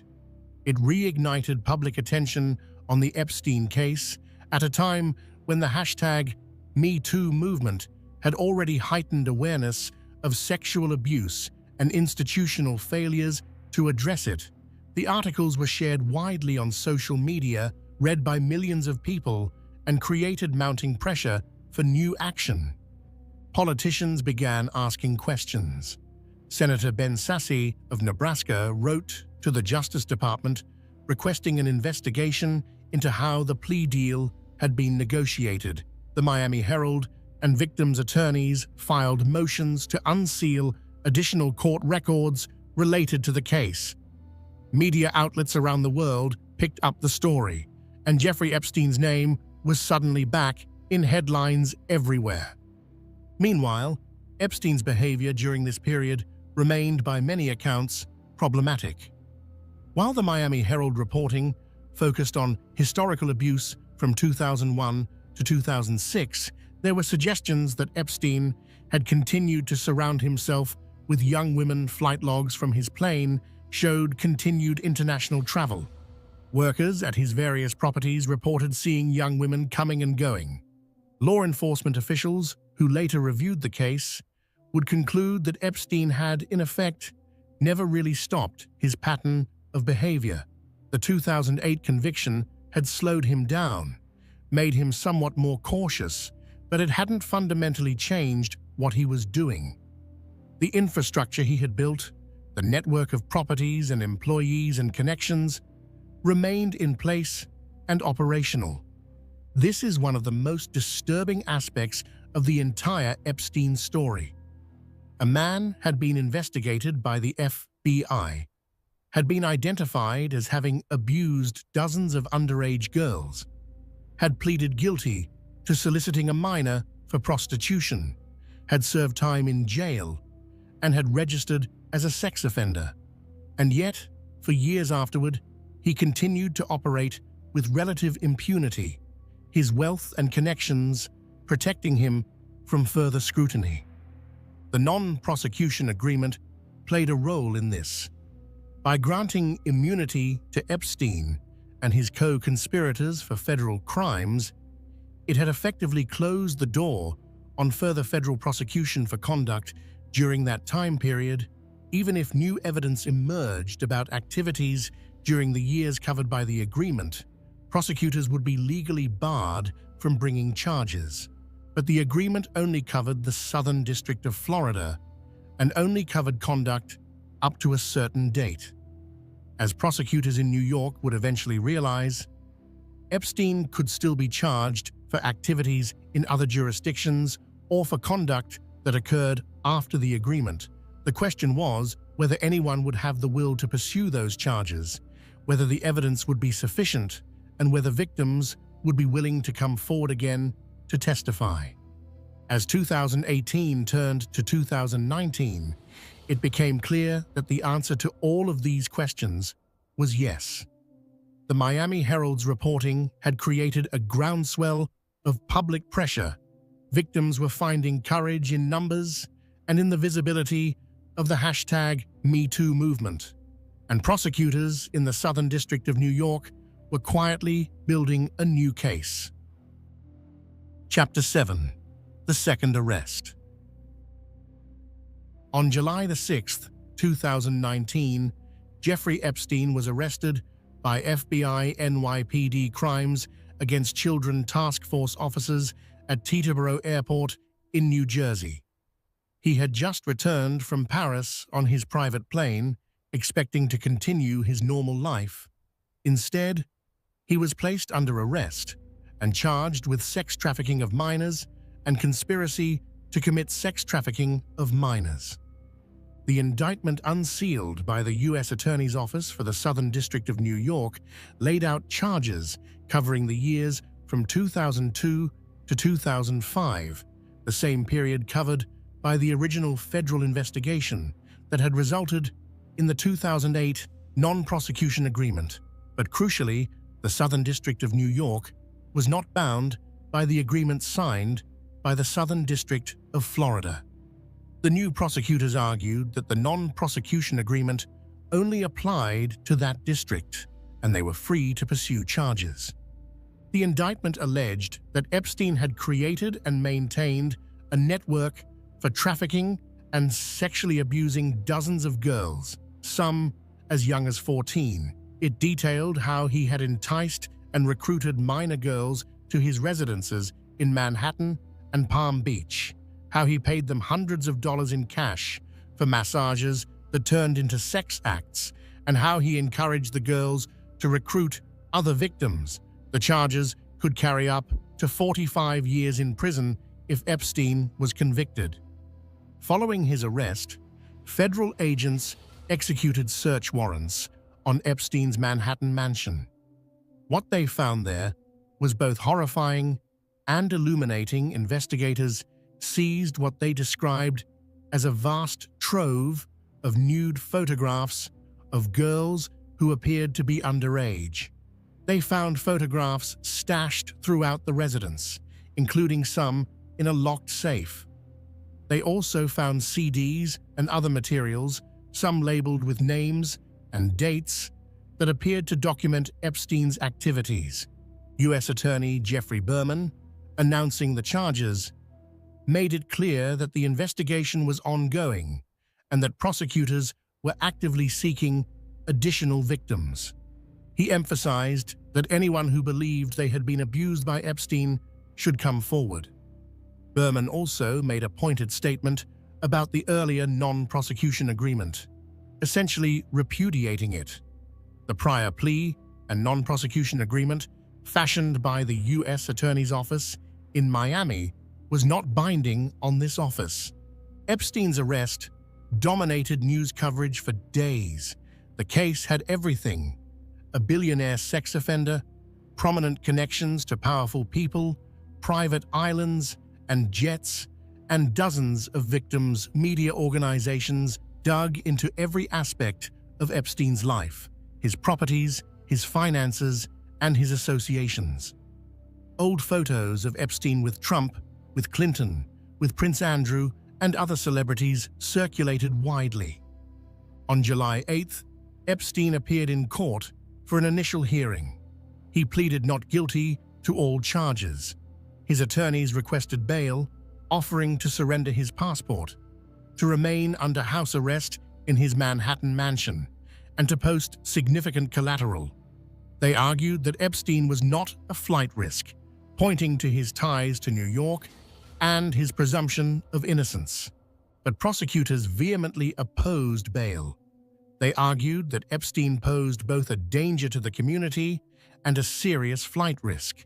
They pointed out that he owned multiple properties, had vast wealth, including offshore accounts, and had a private plane that could whisk him out of the country. They also raised concerns about potential witness intimidation, noting Epstein's history of using non-disclosure agreements and settlements to silence victims. Most significantly, prosecutors revealed details about what investigators had found in Epstein's safe during the search of his mansion. Among the cash and diamonds were a stash of photographs of nude girls, along with an expired foreign passport in a different name, listing Epstein's country of residence as Saudi Arabia. This passport, which appeared to have been issued in the 1980s, suggested to prosecutors that Epstein might have the means and inclination to flee the country. On July 18, 2019, U.S. District Judge Richard Berman denied Epstein's bail request.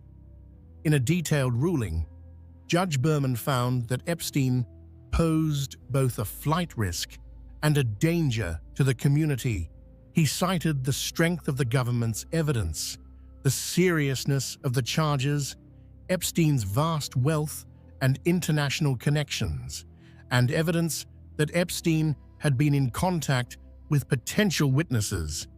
Epstein would remain incarcerated at the Metropolitan Correctional Center, MCC, in Lower Manhattan, pending trial. On July 23rd, just weeks after his arrest, Epstein was found in his cell with marks on his neck.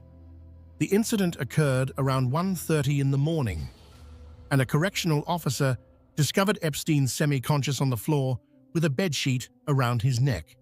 He was taken to a hospital and evaluated, then returned to the MCC and placed on suicide watch. The circumstances of this incident remain somewhat unclear. Epstein's cellmate at the time was Nicholas Tartaglione, a former police officer who was facing murder charges. There was speculation that Tartaglione might have attacked Epstein, though Tartaglione denied this, and no evidence of an assault was found. Prison officials treated it as a potential suicide attempt. Following the July 23rd incident, Epstein was placed on suicide watch, which meant being monitored 24 hours a day and being housed in a special cell designed to prevent self-harm. However, after 6 days, on July the 30th, psychologists at the prison took him off suicide watch. They concluded that while Epstein was anxious about his legal situation, he did not appear to be actively suicidal. He was returned to a regular cell in the special housing unit, where high-profile inmates were housed separately from the general population. As a condition of being taken off suicide watch, psychologists directed that Epstein should have a cellmate at all times. Having another person present in the cell was meant to provide an additional safeguard against self-harm. For about 10 days, Epstein did have a cellmate, and no further incidents were reported. On August 9th, Epstein's cellmate was transferred out of the MCAC. Prison officials should have immediately assigned Epstein a new cellmate, per the psychologist's directive. Instead, for reasons that would later be investigated, Epstein was left alone in his cell overnight. This violation of protocol would prove to be one of several failures that occurred in the hours leading up to Epstein's death. That same day, August 9, 2019, a federal appeals court ordered the release of thousands of pages of documents from the earlier defamation case between Virginia Giuffre and Ghislaine Maxwell. The documents contained detailed allegations about Epstein's activities and named numerous individuals who had been connected to him. The release was scheduled for the following week and promised to bring fresh scrutiny and potentially new legal troubles for Epstein. As night fell on August 9th, Jeffrey Epstein was alone in his cell in the special housing unit of the Metropolitan Correctional Center. 2 correctional officers were assigned to guard the unit and were supposed to check on inmates every 30 minutes throughout the night, but as the evening progressed, those checks would not be made, despite what the officers would later write in their logs. Chapter 8. Death in Custody. At approximately 6:30 a.m. on the morning of August 10, 2019, correctional officers at the Metropolitan Correctional Center discovered Jeffrey Epstein unresponsive in his cell. He was in cardiac arrest. Staff immediately began life-saving measures and called for emergency medical services. Epstein was transported to New York Presbyterian Lower Manhattan Hospital, where he was pronounced dead. The New York City medical examiner conducted an autopsy later that day. On August 16th, Chief Medical Examiner Dr. Barbara Sampson announced her conclusion. Jeffrey Epstein's death was a suicide by hanging. The official determination was that Epstein had used a bedsheet to fashion a noose, securing it to the top of his bunk bed, and had hanged himself. The news of Epstein's death sent shockwaves through the country and around the world. Within hours, it was the top story on virtually every news outlet. Social media erupted with reactions ranging from shock to cynicism. And almost immediately, questions began to emerge about how exactly this had happened. The skepticism was understandable.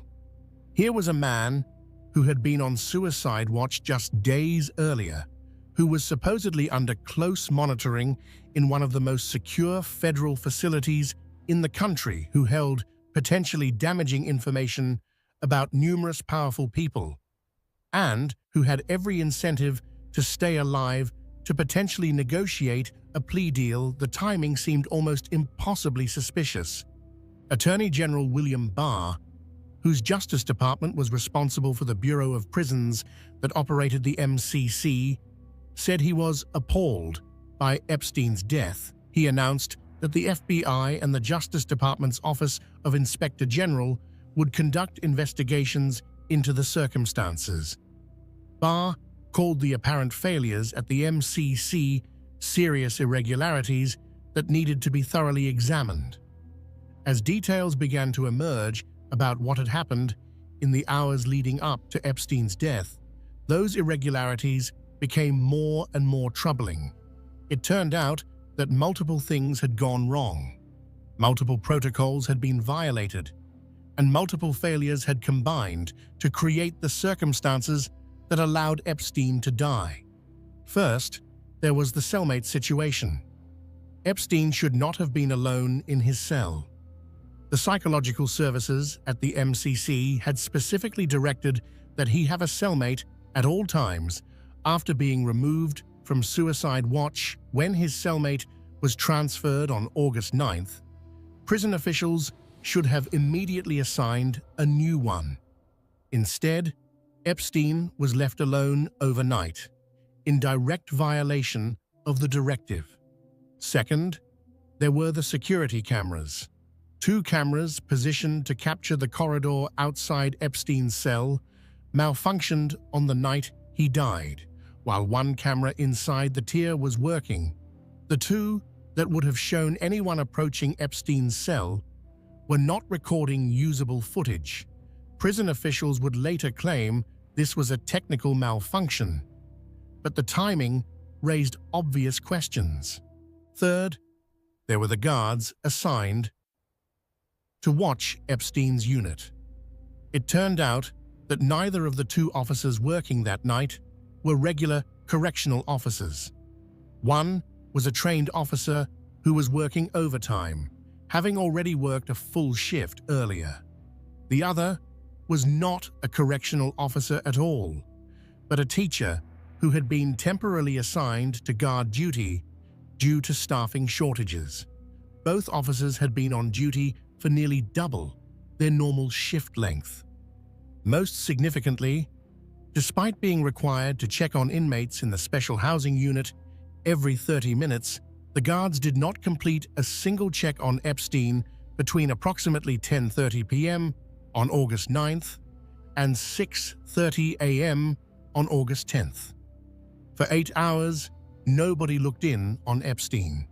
When investigators later reviewed what the guards were doing during that time, they found evidence that both officers had been shopping online, sleeping, and browsing the internet rather than performing their rounds.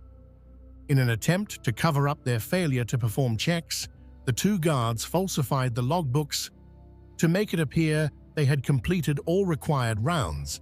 This falsification of records became the basis for criminal charges against both officers. They were eventually charged with conspiracy and making false records. In what many critics saw as another miscarriage of justice, prosecutors later offered the guards a deal under which they would avoid prison time if they cooperated with the investigation. Beyond these specific failures, investigations would reveal a broader culture of dysfunction at the Metropolitan Correctional Center, and within the Bureau of Prisons generally, the facility was severely understaffed, with guards routinely working excessive overtime. Cameras frequently malfunctioned and were not promptly repaired. Protocols were routinely ignored or given lip service rather than genuine compliance. The entire system was, in the words of one investigator, an accident waiting to happen.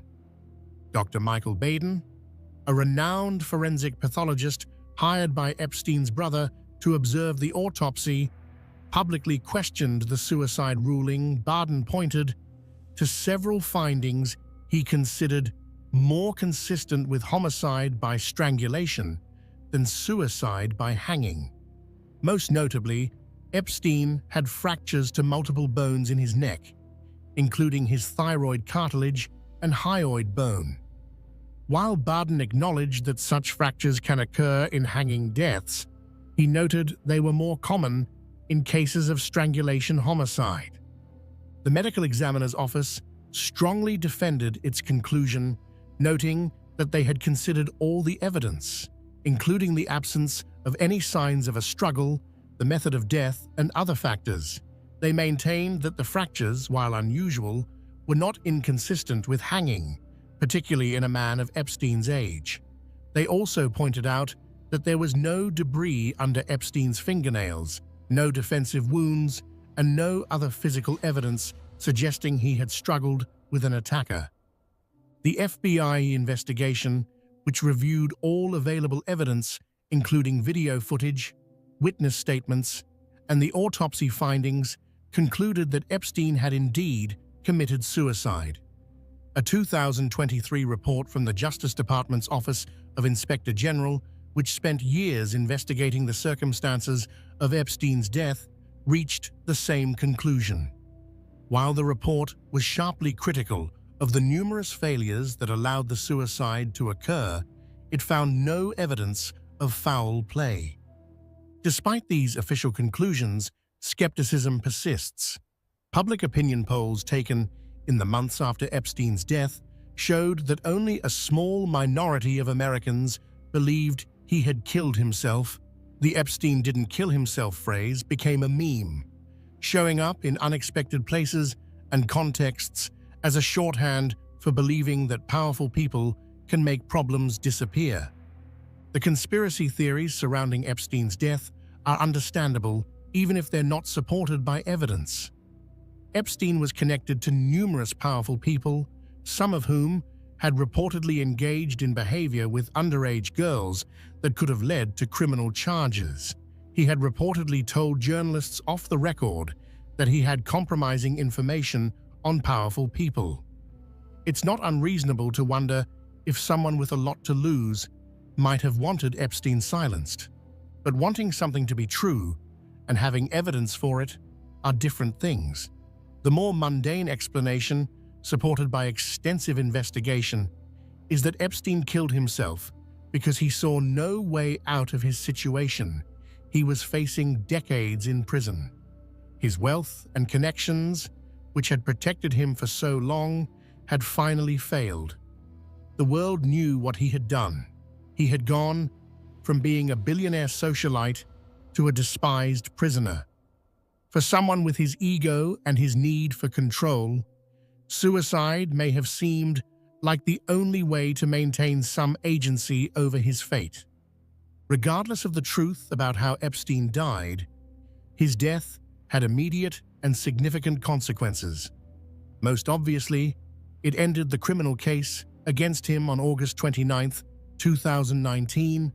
Judge Berman officially dismissed the charges, noting that the case couldn't proceed against a deceased defendant. The victims who had been preparing to testify, who had been waiting for their day in court, would never get that opportunity.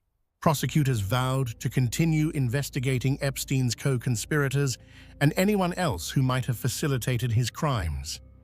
U.S. Attorney Geoffrey Berman emphasized that the investigation was far from over and that others could still face justice. But with Epstein dead, the person most centrally responsible would never face a jury, never hear a guilty verdict, never spend years in prison paying for what he had done. For the survivors, Epstein's death was a devastating blow. Many had spent years working up the courage to come forward, years cooperating with investigators, years preparing to testify. They had been told that this time would be different, that justice would be served. Instead, once again, Jeffrey Epstein had escaped accountability. Chapter 9: Ghislaine Maxwell and the Path to Justice. With Jeffrey Epstein dead, attention shifted to his longtime associate and alleged accomplice, Ghislaine Maxwell. Born in France in 1961 to media tycoon Robert Maxwell, Ghislaine had grown up in a world of privilege and power. Her father, despite his eventual disgrace and mysterious death in 1991, had been a prominent figure in British and international circles. Maxwell met Epstein in the early 1990s in New York, after her father's death and the subsequent collapse of his business empire. The two became romantically involved, though the exact nature and duration of their romantic relationship remains unclear. What's certain is that even after any romance ended, Maxwell remained deeply connected to Epstein.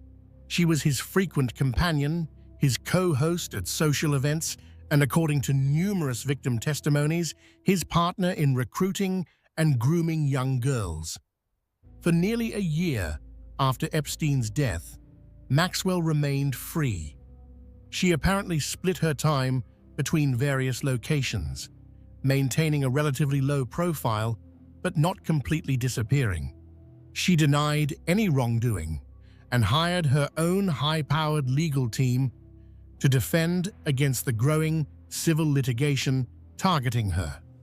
Then, on July 2, 2020, almost exactly 1 year after Epstein's arrest, FBI agents arrested Maxwell at a property in Bradford, New Hampshire. The remote estate, tucked away on 156 acres, was where Maxwell had apparently been hiding.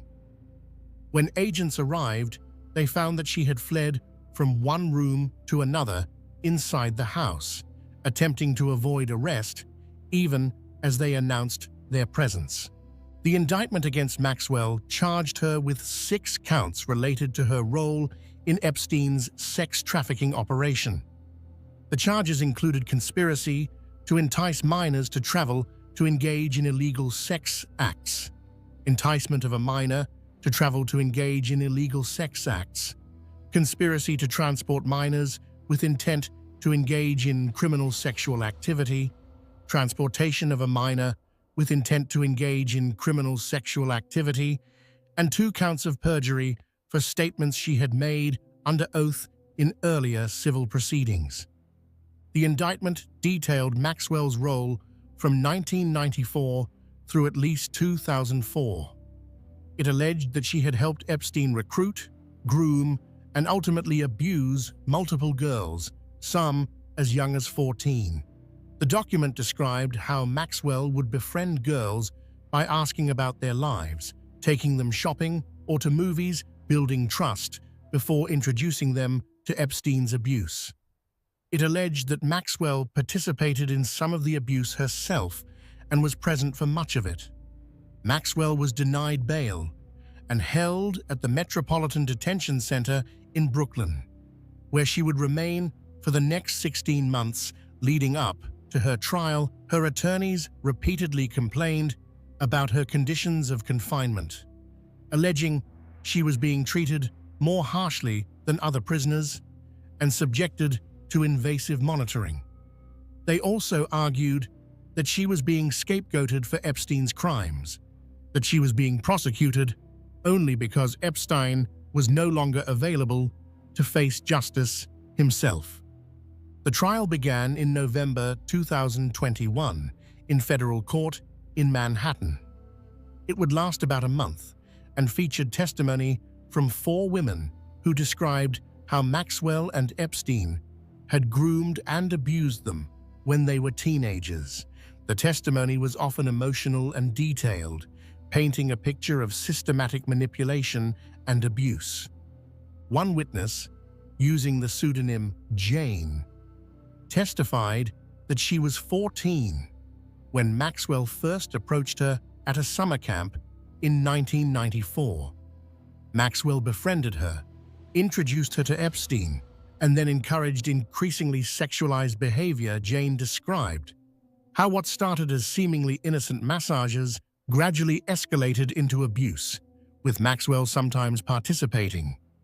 The testimony detailed trips to Epstein's various properties and how the abuse continued for years. Another witness, using the pseudonym Kate, described being 17 when Maxwell recruited her. Under the guise of providing career help, Kate testified about being taken to Epstein's properties, being given schoolgirl outfits to wear, and being told that she was helping Epstein by providing sexual massages. The manipulation and normalization of abuse was a consistent theme in the testimony. Annie Farmer, the only witness to use her real name, described being invited to Epstein's New Mexico ranch when she was 16.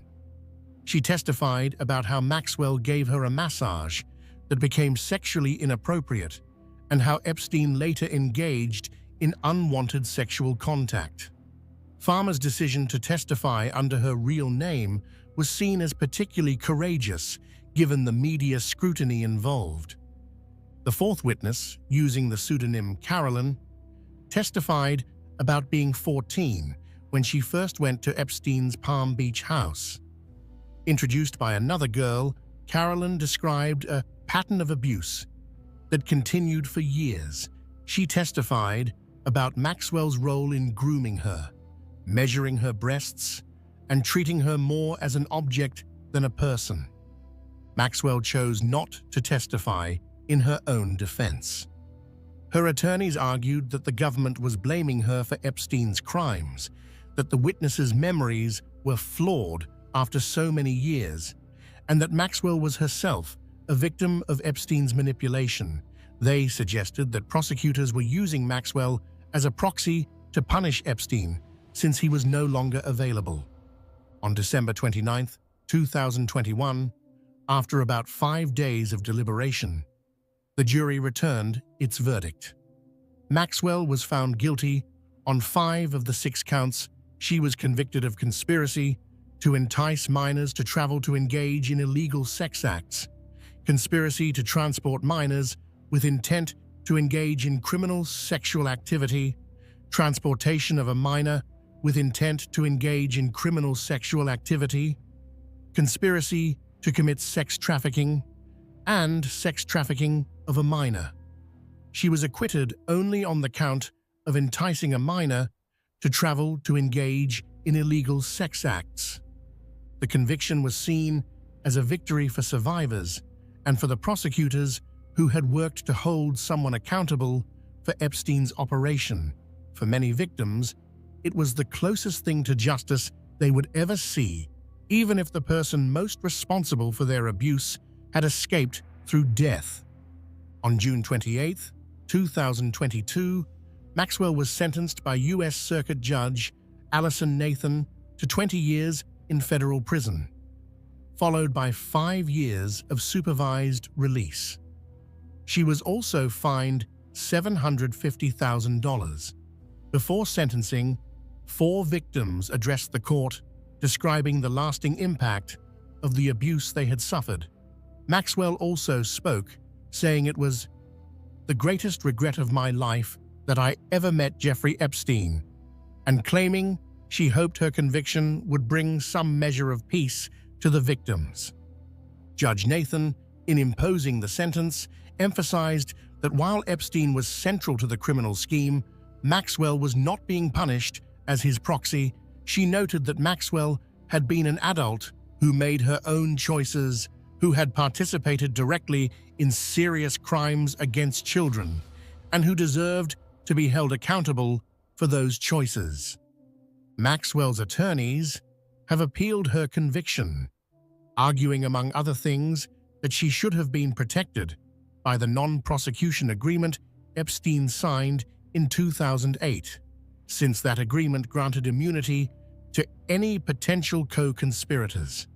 They also argued that pretrial publicity and issues with one of the jurors should have resulted in a mistrial. As of the writing of this script, those appeals have been denied by lower courts, though Maxwell continues to seek review. Chapter 10: The Aftermath and Reckoning. Jeffrey Epstein's death and Ghislaine Maxwell's conviction did not end the legal reckoning around Epstein's crimes. Instead, they opened new chapters in civil litigation, institutional accountability, and broader questions about how such abuse could have continued for so long. In 2020, Epstein's estate established the Epstein Victims Compensation Fund, a voluntary program designed to compensate survivors outside of court. The fund, administered by independent administrator Jordana Feldman and Kenneth Feinberg, distributed more than $121 million to over 150 claimants before closing in 2021. The program was funded entirely by Epstein's estate, which was valued at approximately $577 million to $630 million. The compensation fund offered an alternative to lengthy civil litigation. Victims could file claims describing their abuse and the impact it had on their lives. Each claim was evaluated individually, and compensation amounts were determined based on various factors, including the nature and duration of abuse. In exchange for accepting payment, claimants had to waive their right to sue Epstein's estate. Critics argued that the fund's requirement that victims waive their right to sue was an attempt to limit transparency and accountability. By accepting fund payments, victims gave up their ability to pursue civil litigation that might have revealed more about Epstein's network and finances. Nevertheless, many victims chose to participate, valuing the certainty of compensation and the ability to avoid the trauma of extended litigation. Beyond the compensation fund, civil lawsuits have targeted not just Epstein's estate, but also institutions and individuals who allegedly enabled his crimes. Perhaps most notably, several major financial institutions faced litigation for their role in facilitating Epstein's operation. J.P. Morgan Chase, which served as Epstein's primary bank from 1998 through 2013, became the target of class action lawsuits and a case brought by the U.S. Virgin Islands. The allegations were straightforward. The bank had ignored obvious red flags about Epstein's activities, allowing him to make large cash withdrawals and wire transfers that facilitated sex trafficking, and continuing to do business with him even after his 2008 conviction. Internal emails from J.P. Morgan that emerged during litigation showed that some bank employees had expressed concerns about Epstein over the years. They had noted unusual patterns in his accounts, including large cash withdrawals and payments to young women. But senior executives, including James Jess Staley, who was Epstein's primary contact at the bank, had maintained the relationship. Staley, who later became CEO of Barclays, would resign from that position in 2021 amid regulatory concerns about his relationship with Epstein. In June 2023, J.P. Morgan reached a settlement with the class of Epstein victims for $290 million. The settlement was one of the largest in a civil sex trafficking case and was approved by federal judge Jed Rakoff, who praised both the speed of the resolution and the amount of the settlement. While J.P. Morgan did not admit liability, the bank issued a statement saying that any association with Epstein was a mistake and expressing regret. Deutsche Bank, which took on Epstein as a client after J.P. Morgan dropped him in 2013 and maintained the relationship through 2018, faced similar litigation. The allegations were that Deutsche Bank, like J.P. Morgan, had turned a blind eye to suspicious activity in Epstein's accounts because he was a lucrative client. In May 2023, Deutsche Bank agreed to pay $75 million to settle claims from Epstein's victims. Again, the settlement came without an admission of liability, but represented a significant acknowledgement of institutional failure. The U.S. Virgin Islands, where Epstein owned Little St. James and Great St. James Islands, brought its own case against both J.P. Morgan and Epstein's estate. The territory alleged that Epstein had used the islands as a base for sex trafficking and that both the bank and the estate bore responsibility. The Virgin Islands reached settlements with both, receiving $75 million from J.P. Morgan and over $105 million from Epstein's estate. Beyond financial institutions, other individuals connected to Epstein have faced varying degrees of scrutiny and consequence. Prince Andrew, whose friendship with Epstein and allegations of sexual abuse by Virginia Giuffre created a scandal for the British royal family, reached an out-of-court settlement with Giuffre in 2022.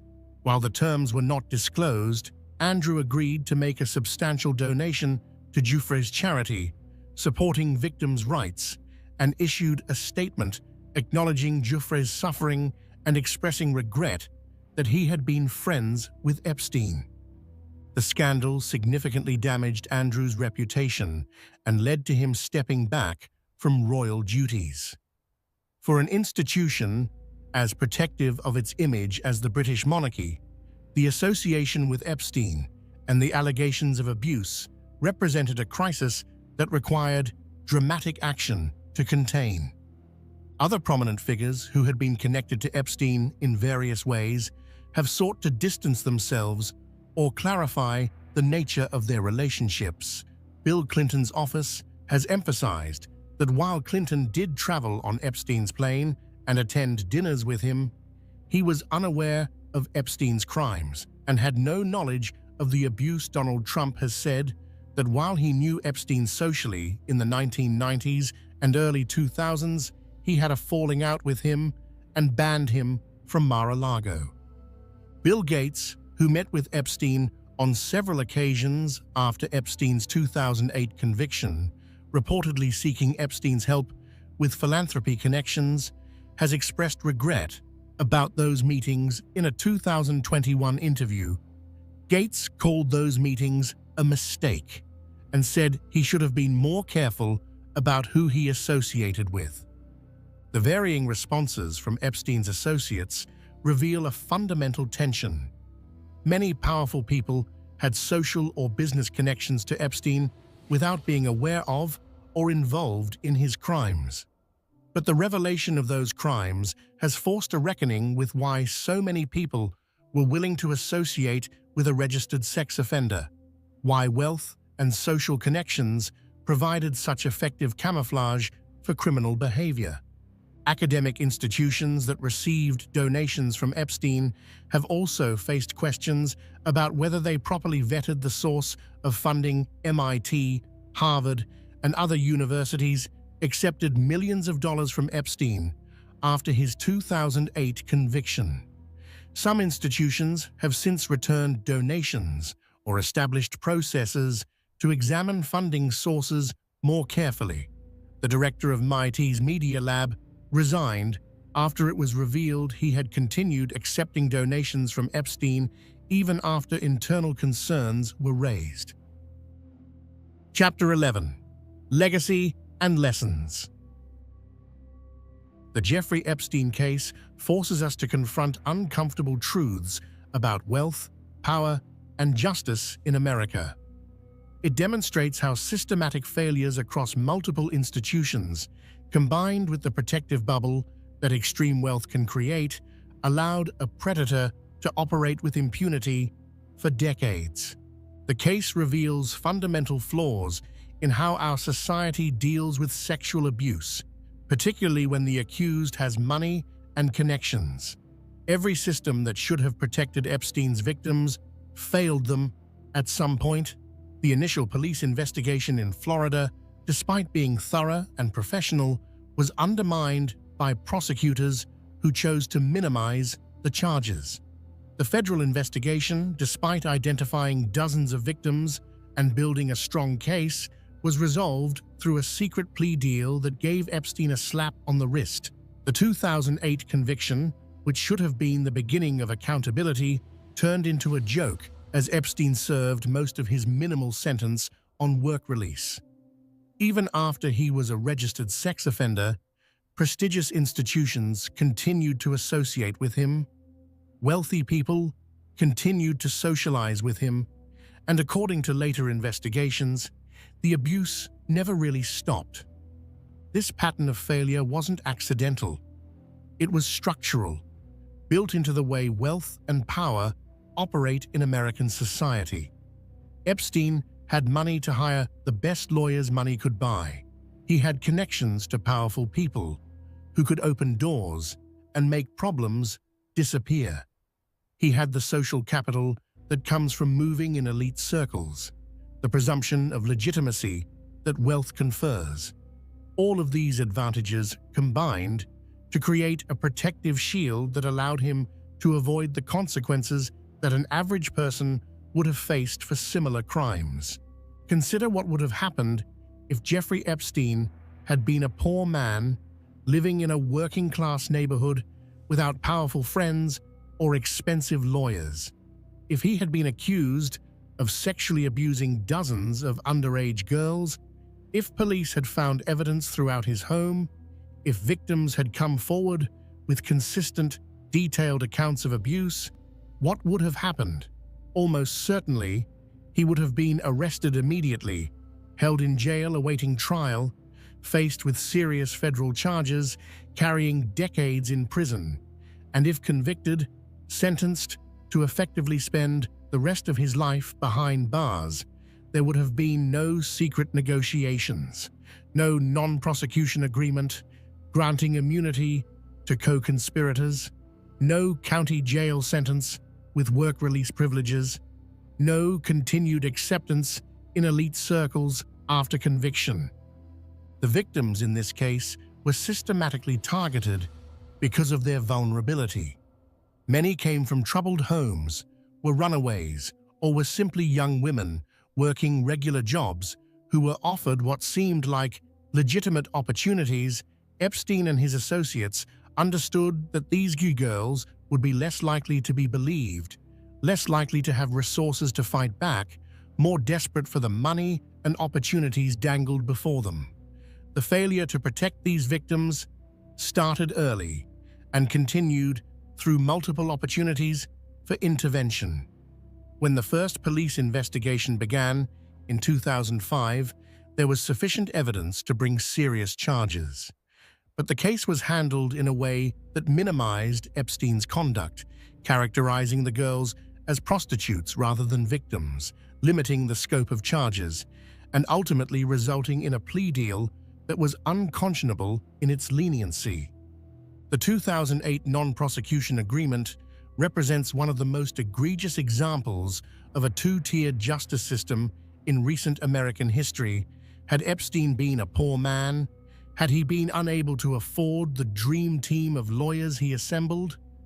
Had he not had powerful connections?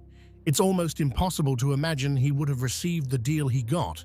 The agreement essentially allowed him to buy his way out of serious federal charges and granted immunity to anyone who might have helped him. The secrecy surrounding that agreement, the failure to notify victims as required by law, and the subsequent resistance to transparency all demonstrate how wealth can corrupt legal processes. Epstein's lawyers negotiated directly with the top federal prosecutor. Going around the line, prosecutor who was advocating for the victims, documents would later show that Epstein's legal team had extraordinary access to and influence over the decision-making process.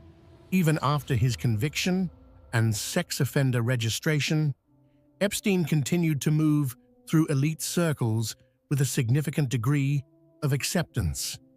Some people distanced themselves, but many did not. He continued to donate to prestigious institutions. He continued to socialize with powerful people. The 2008 conviction, rather than ending his ability to operate, seemed merely to slow him down slightly. This continued acceptance raises profound questions. At what point does association become complicity? When Epstein was a convicted sex offender who had pleaded guilty to soliciting a minor for prostitution, why did so many people continue to accept his money, attend his parties, fly on his plane? The answers vary from person to person, but common threads include the gravitational pull of extreme wealth, the assumption that someone so successful couldn't really be that bad, and the simple human tendency to rationalize rather than confront uncomfortable truths. The role of financial institutions in enabling Epstein deserves particular attention. J.P. Morgan Chase and Deutsche Bank both maintained relationships with Epstein despite knowing about his criminal history, despite noting suspicious patterns in his accounts, despite having compliance officers raise concerns. The banks prioritized maintaining a wealthy client over their obligations to prevent illegal activity. The settlements they eventually paid represent a kind of accountability, but they also reveal how institutions can look the other way when there's money to be made. For the survivors of Epstein's abuse, justice has been partial at best. Epstein himself never faced trial for the most serious charges. He died before he could be held truly accountable, before victims could confront him in court, before he could spend years in prison paying for his crimes. Ghislaine Maxwell's conviction provided some measure of justice, but she was the lieutenant, not the general. Many questions remain unanswered. Many co-conspirators have never been charged.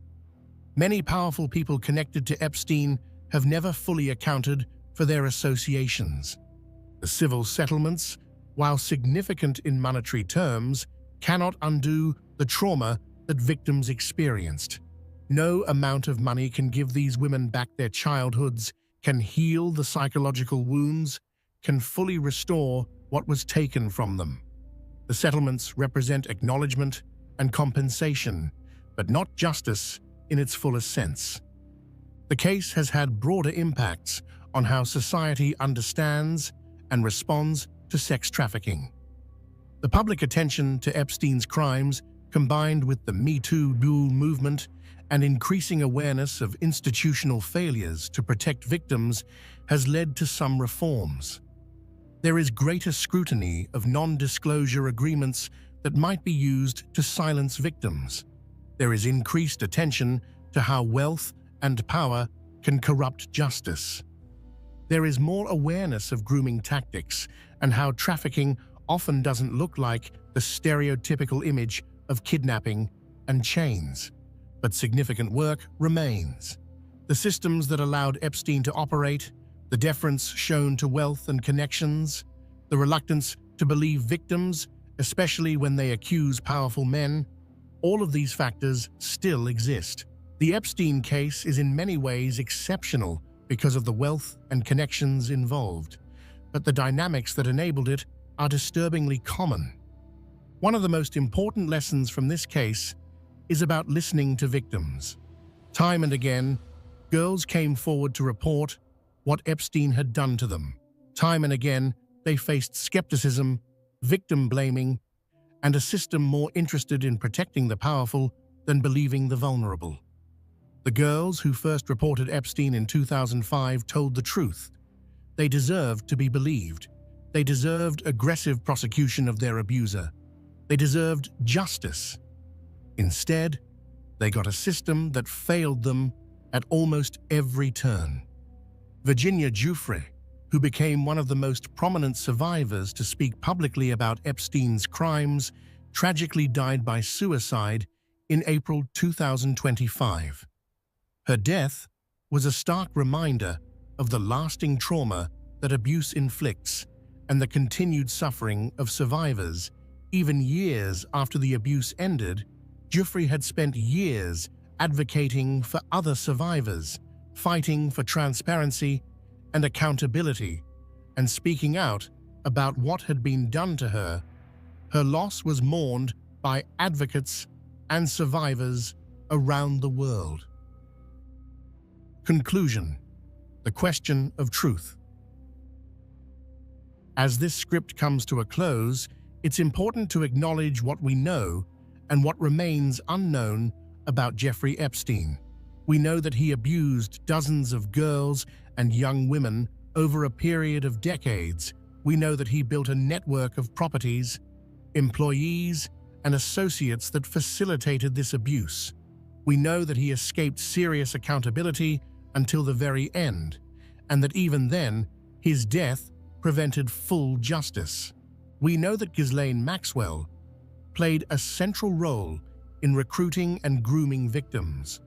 We know that financial institutions enabled his operation by maintaining his accounts even after they should have known better. We know that prosecutors in 2008 gave him a deal he didn't deserve, failing to uphold their obligations to his victims.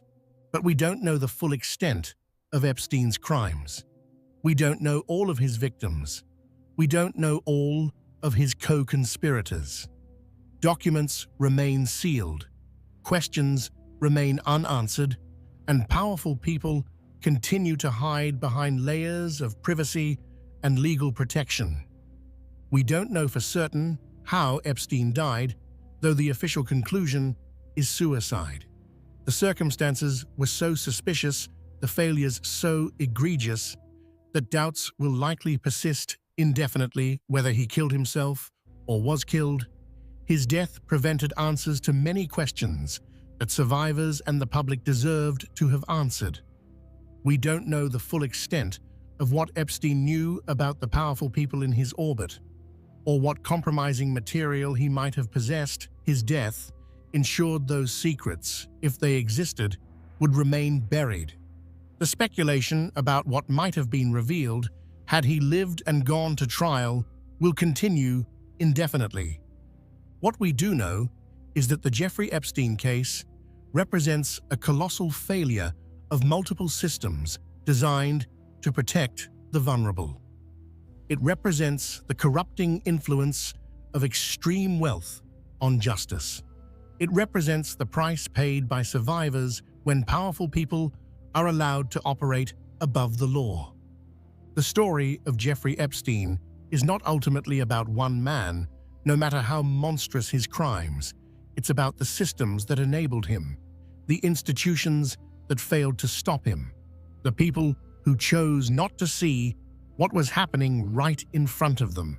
It's about how wealth and power can create a protective bubble that's incredibly difficult to penetrate.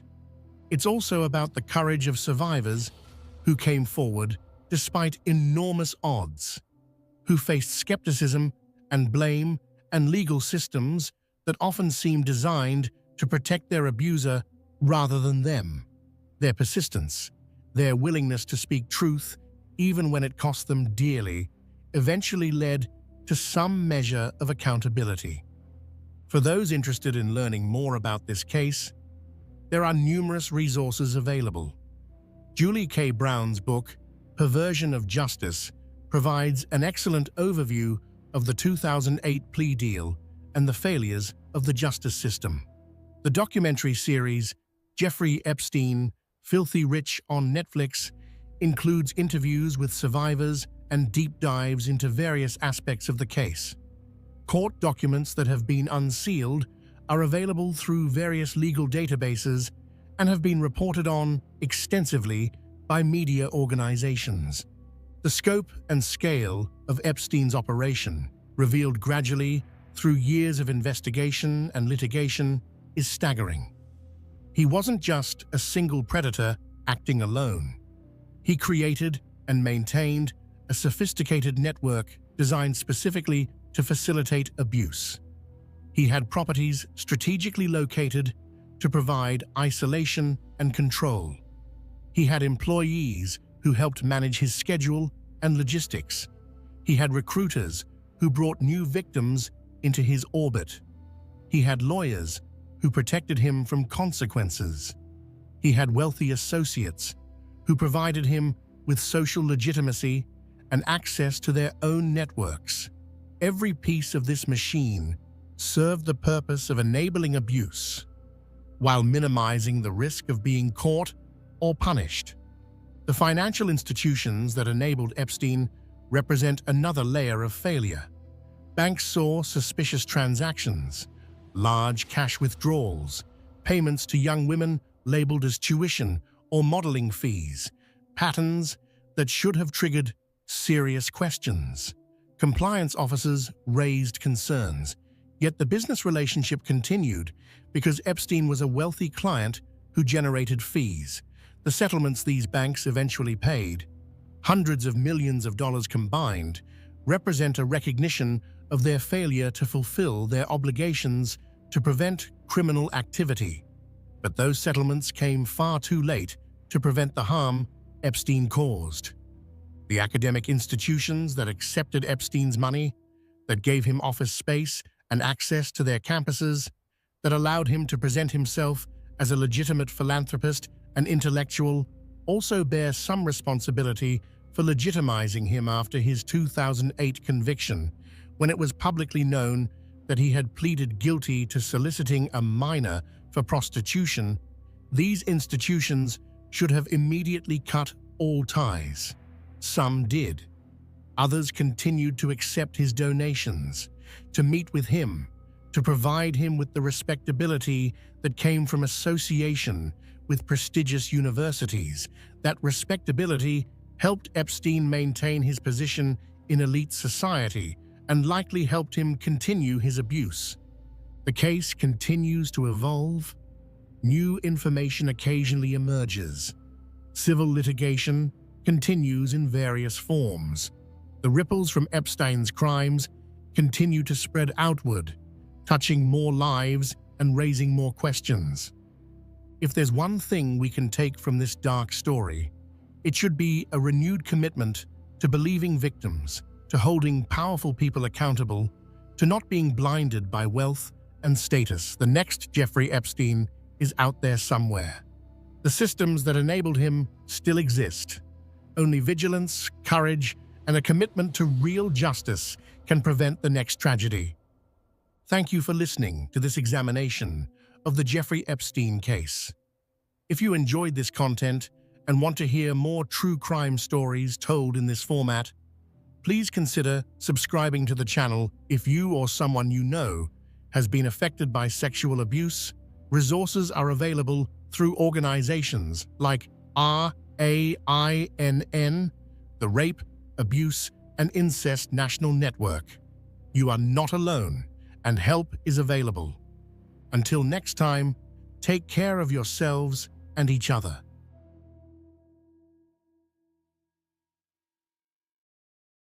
King Von, When the Streets Became the Stage, a documented chronicle.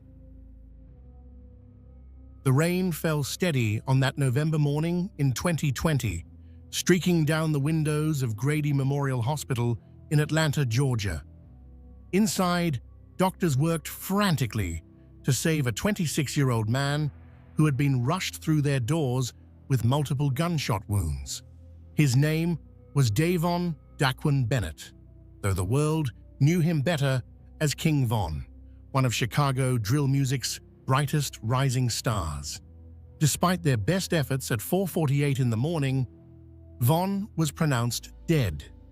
The music industry mourned the loss of a talented storyteller. His fans grieved for an artist who seemed on the verge of superstardom. But for many families in Chicago, Von's death marked something entirely different.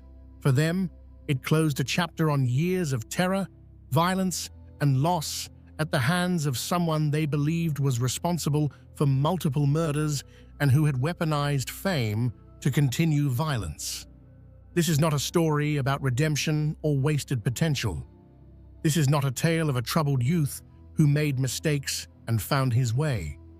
This is a documented account of violence, system failures, and an entertainment industry that some argue profited from real bloodshed. The evidence for what you're about to hear comes from police reports, FBI documents, court testimony, federal indictments, and Bennett's own words captured on social media and in his music.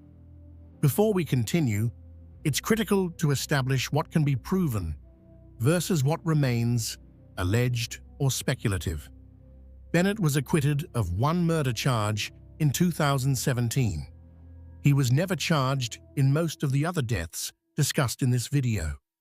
Many connections between Bennett and unsolved murders come from circumstantial evidence, social media posts, song lyrics, and analysis by online researchers rather than criminal charges or convictions. Where someone is never charged or is acquitted, the legal presumption of innocence applies. However, federal prosecutors stated after his death that had he lived, they planned to charge him in connection with the murder of F.B.G. Duck, and 6 men were convicted for carrying out that killing.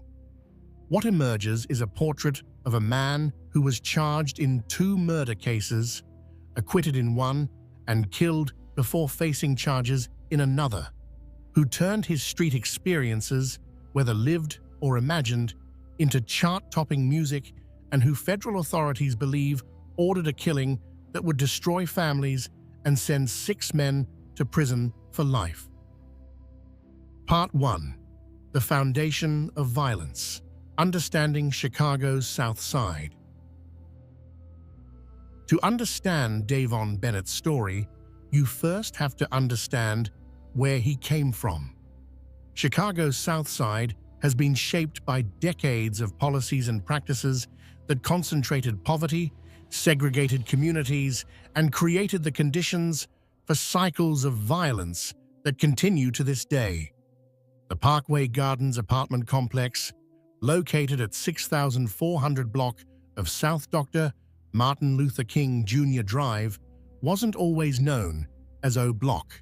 When it was built in the 1950s, Parkway Gardens represented hope. Designed by architect Henry K. Holzman, the complex featured 35 buildings, 11 eight-story high-rises and 24 row houses spanning 13 acres.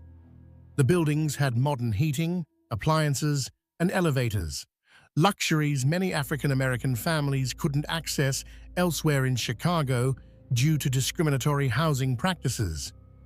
Parkway Gardens was significant for another reason. It became the first cooperatively owned black housing development in the United States. Middle-class African-American professionals managed the complex, and prominent figures like Mary McLeod Bethune spoke at its cornerstone-laying ceremony. Governor Adlai Stevenson II, Chicago Mayor Martin H. Kennelly, and both of Illinois's U.S. senators attended.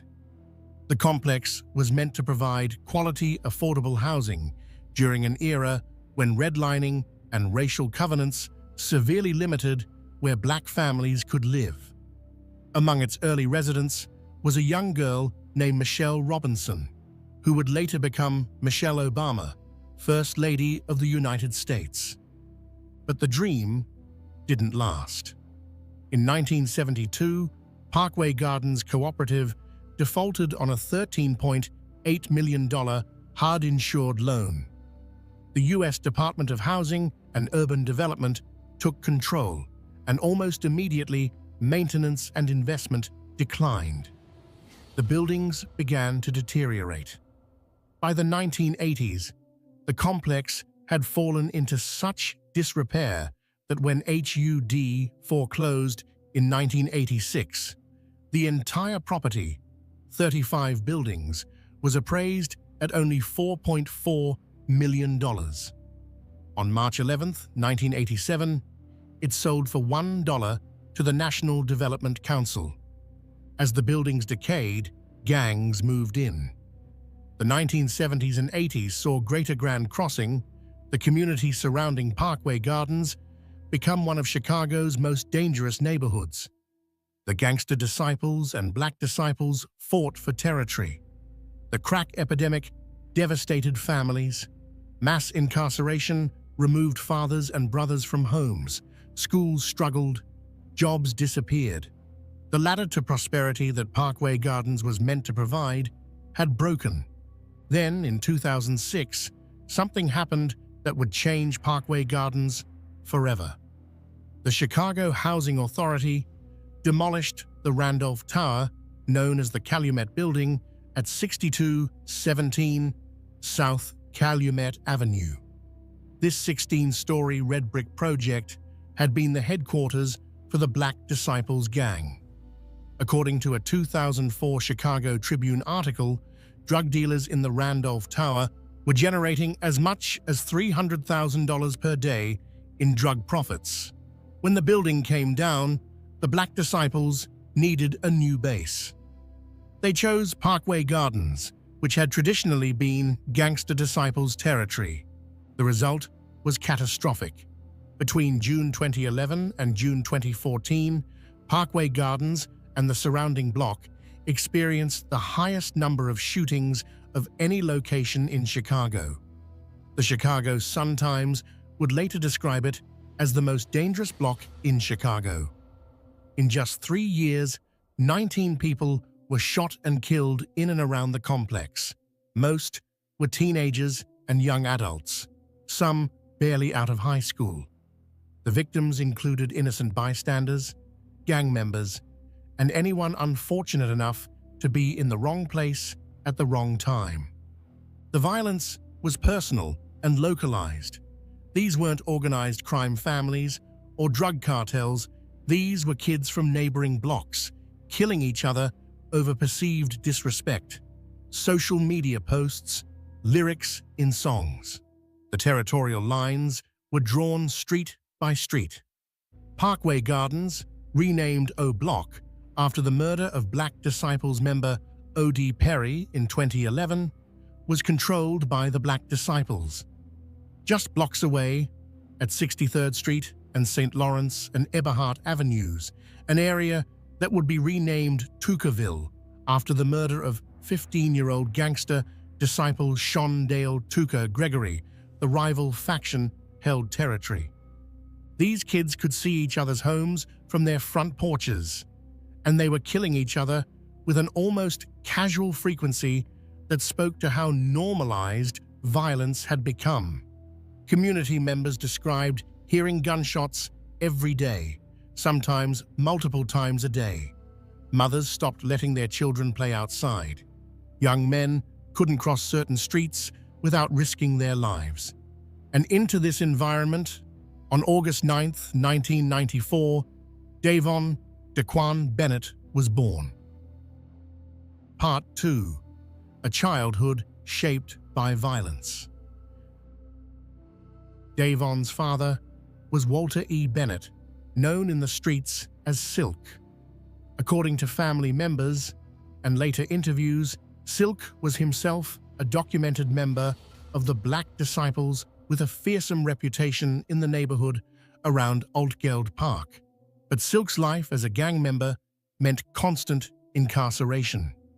He was in and out of jail throughout Davon's early childhood, leaving the boy's mother, Tasha, to raise him mostly alone. Davon had 6 half-siblings from his father and 3 from his mother, growing up in a crowded home where resources were scarce and the streets were always calling. In interviews years later, Von would speak about his father with a mix of reverence and pain. Silk was remembered as a legend on the block, someone who commanded respect despite the lifestyle that kept him locked up. On July 24, 2005, when Davon was 10 years old, his father was shot and killed outside a skating rink. According to Von's uncle, in a later interview, Silk was targeted by a sniper, shot from a distance in what appeared to be a planned assassination. The loss devastated young Davon. Years later, he would tweet and rap about how he couldn't sleep after his father's death. On Twitter, he regularly posted tributes to his father on his birthdays, memorializing the man who had shaped his early understanding of what it meant to be respected in the streets. Von later told interviewer 16 shot visuals that he got involved in gang activity in 4th grade around 2006, when he was approximately 11 or 12 years old. His father had been Black Disciples. His neighborhood was Black Disciples territory. For Von, joining wasn't really a choice. It was inheritance, environment, and the path of least resistance all rolled into one. By the time Von entered Hyde Park Academy High School, he was fully immersed in gang life. Multiple former classmates would later state in interviews that Von regularly brought firearms to school starting around age 13. One associate, Chop Squad, who attended school with both Von and fellow Chicago rapper G Herbo, claimed that Von would show off guns in class. G Herbo himself would later rap about this in a collaboration with Von called FaceTime, saying that Von showed him a revolver during freshman orientation, an experience that led G Herbo to begin bringing guns to school himself. Von's adolescence was marked by constant conflict. He and his friends from O Block, kids with names like T-Roy, Duke, BJ, Big A, would start with fistfights at school, scuffles with rival gang members on the bus or in the cafeteria. But those schoolyard fights quickly escalated. Guns replaced fists. What started as teenage posturing turned deadly serious. Hyde Park Academy became a place where Von and his rivals from blocks like STL/EBT and Jarrow City saw each other every day, building grudges that would last years and cost lives. On one occasion, according to stories that circulated years later, Von did a shooting on prom night while wearing his suit. He had even tweeted earlier that day, warning people not to try him while he was dressed up. True to his word, when someone tested him, Von allegedly responded with gunfire. This recklessness and willingness to use violence at any moment would become his calling card. Von's first arrest came in August 2010, when he was 16 years old. According to court records, he committed armed robbery at 64th and King Drive at 12:45 p.m., pulling a gun on a victim and stealing their vehicle. He was arrested 5 minutes later. The charges were serious: armed robbery with a firearm, and Von faced 21 to 45 years in prison under a plea deal. As a juvenile, he was instead sentenced to boot camp, an intense military-style program designed to shock young offenders straight. He was released early, but would be back behind bars within months. Von's second documented arrest came in November 12 for unlawful possession of a firearm. He would be booked into Cook County Jail and spend time incarcerated between December 10 and March 12, about 15 months total. During this time, his best friend T. Roy tweeted calling for his release. The two were inseparable, partners in everything, according to those who knew them. But it was during his next period of freedom, from March 12th to November 12th, that something changed in Davon Bennett. Multiple associates and Von himself would later describe this period as when he transformed from a street kid into something darker. The deaths of friends, people like O.D. Perry, Patoon, and later White White, would turn him, in his own words, into a demon. Part 3. The Streets Run Red: Allegations of Early Murders. A critical note on evidence and speculation. What follows in this section are allegations that have never been proven in court. Bennett was never charged with most of the murders discussed here, and these cases remain officially unsolved. The connections between Bennett and these deaths come primarily from circumstantial evidence, the timing of social media posts, analysis by online researchers and gang historians, and song lyrics that Bennett himself later claimed were fictional. While this circumstantial evidence has been compiled by researchers and discussed in some police documents, it's important to understand that correlation does not equal causation, and tweet timing is not proof of involvement. We present this information because it's part of the public narrative around Bennett's life, but we clearly label it as unproven allegation rather than established fact. To understand the allegations against Von during this period, we need to examine what was happening in Chicago more broadly. The early 2010s saw the rise of Chicago drill music, a subgenre of hip-hop characterized by dark, aggressive beats and lyrics that described real gang violence in unflinching detail. Artists like Chief Keef, Lil Durk, and others from O Block were getting national attention for music that wasn't just entertainment. It was essentially real-time reporting of the gang war happening in their neighborhoods. Social media, particularly Twitter, played a huge role in escalating tensions. Gang members would taunt each other online, disrespect dead rivals, post their locations, and issue threats. These online beefs would quickly turn into real-world violence. Someone would tweet their location. Minutes later, shots would ring out. Then more tweets, mocking the dead, celebrating the kill, warning others they were next. Into this environment, Von became extraordinarily active on Twitter. Starting in June 12, his tweets from this period, many of which were captured before being deleted, paint a disturbing picture. Von would openly claim to be drilling, Chicago slang for shooting people, in the name of O.D. Perry. He tweeted about wanting to kill police officers.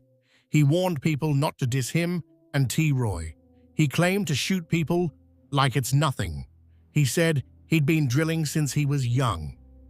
The timing of some of these tweets would become crucial later, when researchers and eventually police began trying to connect Von to specific unsolved murders.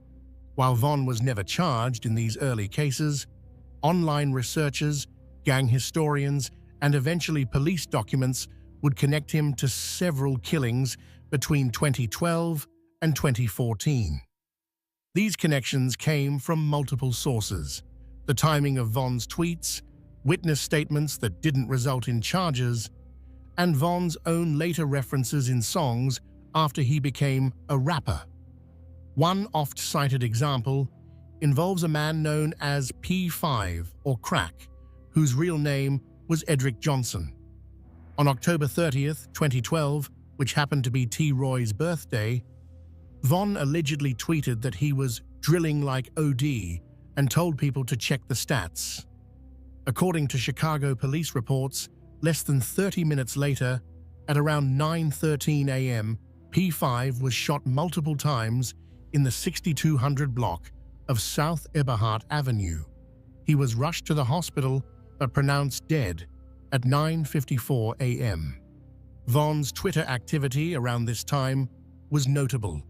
Just 3 minutes before the recorded time of the shooting, Von tweeted, "Laughing my ass off."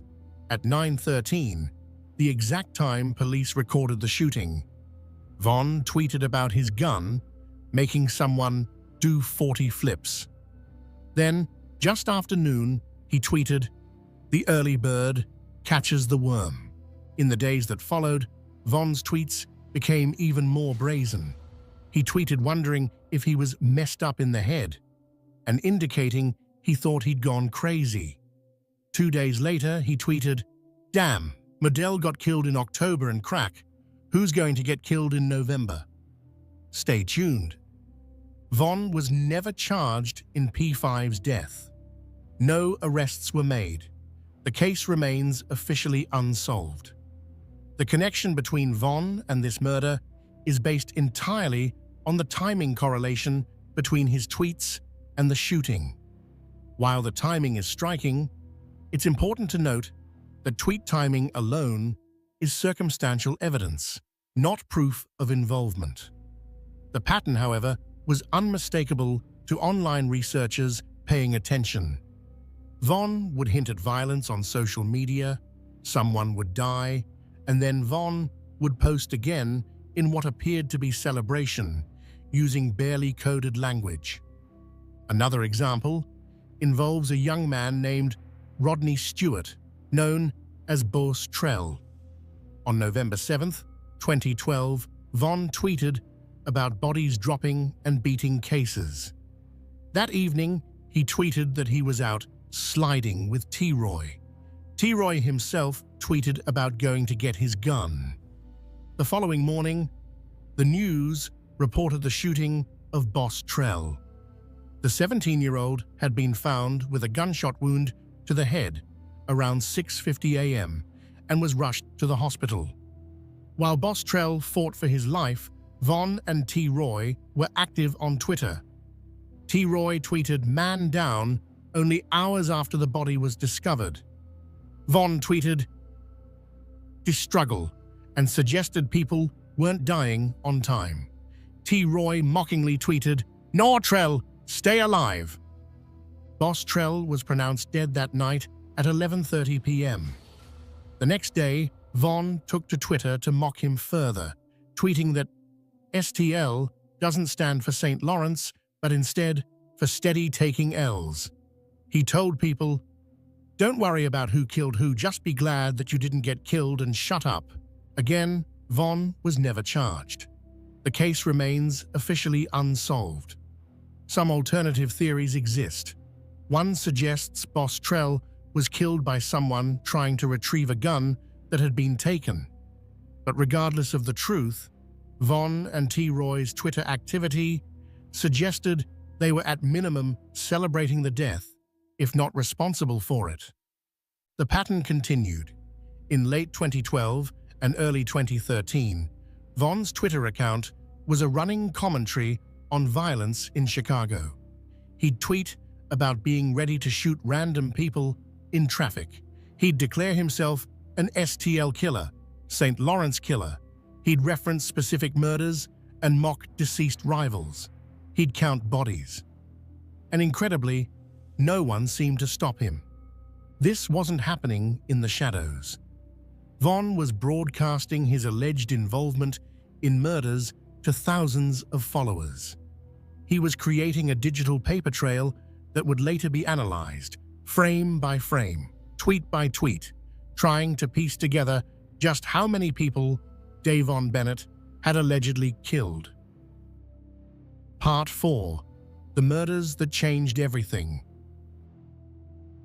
While Von was allegedly racking up bodies and tweeting about it, 2 deaths would have particularly significant impacts on his life and would later become key to understanding his story.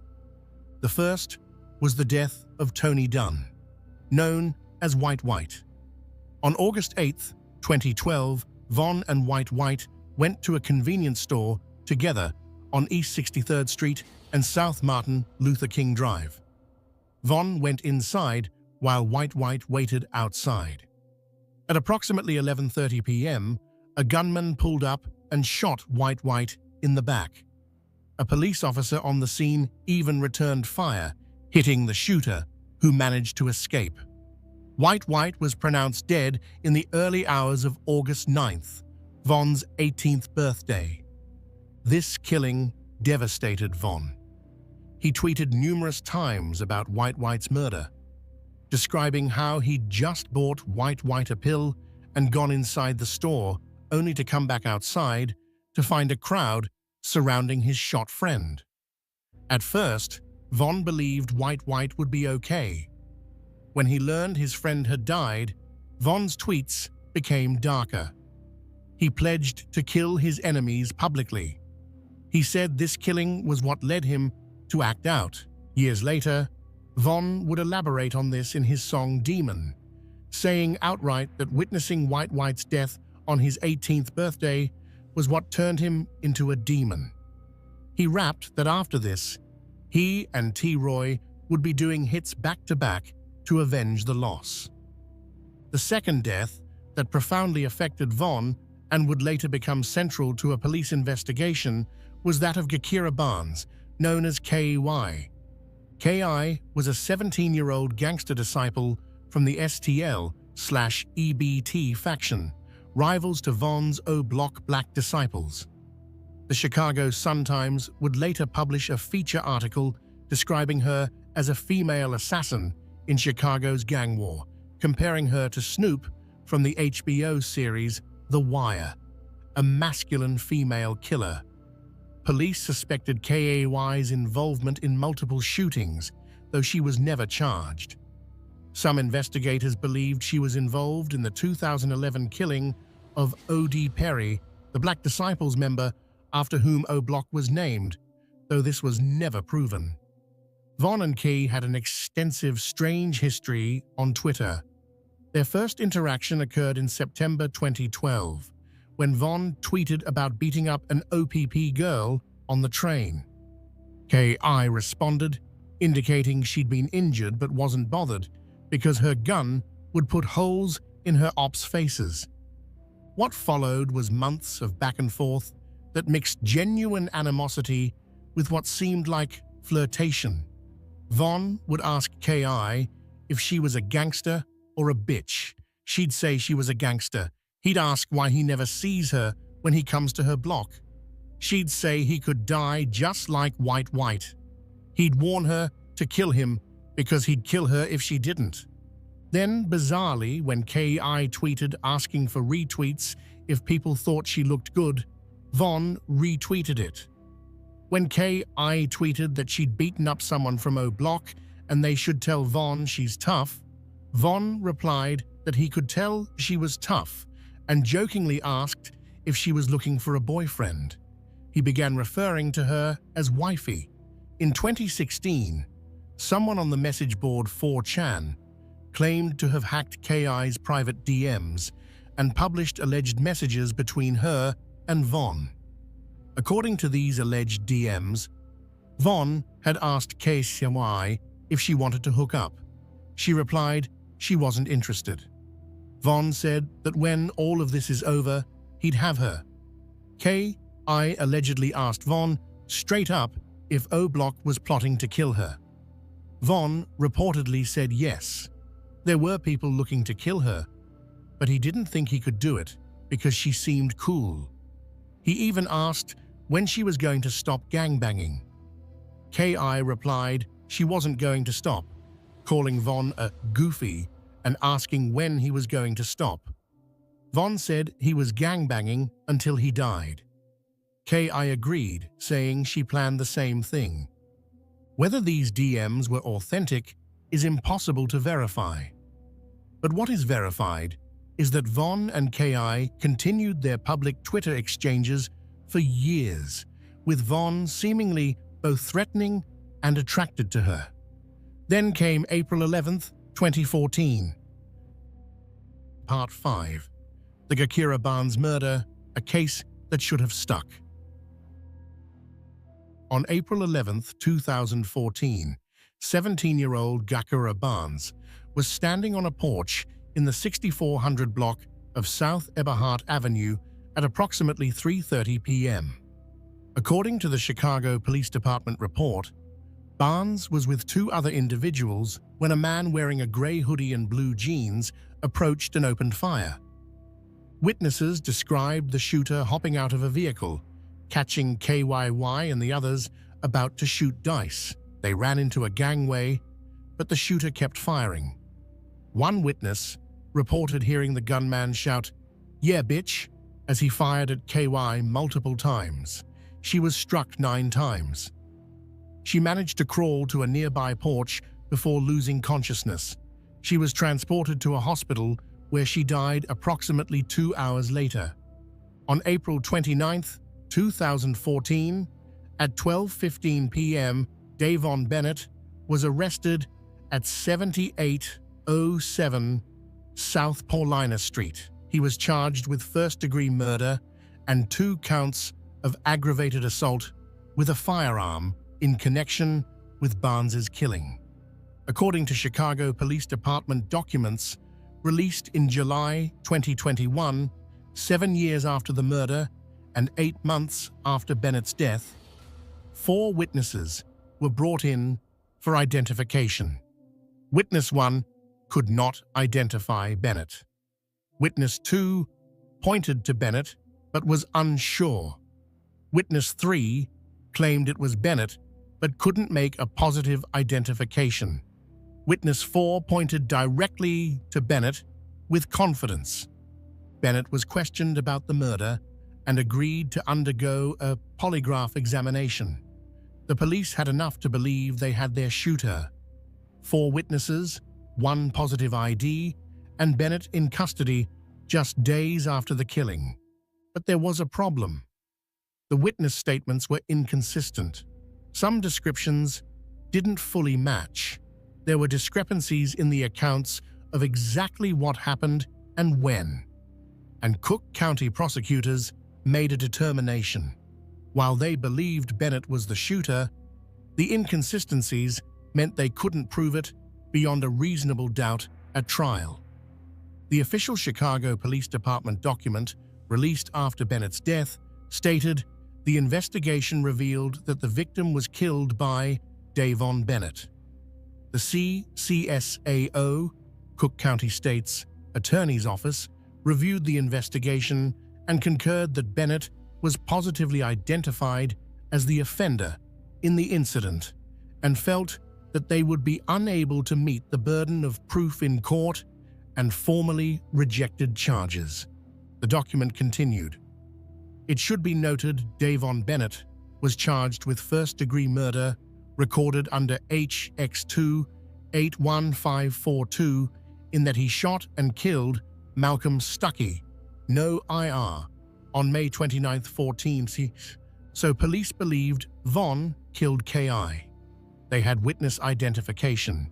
They had him in custody.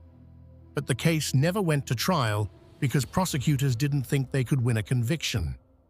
Von was released on April 30, 2014, without being charged.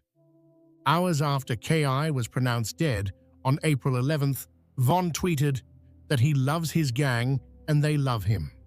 Then people began confirming on social media that KI had been killed. O'Block veteran Jay Hood would reveal in an interview years later that Von came back to O'Block immediately after the murder and told him what he'd done.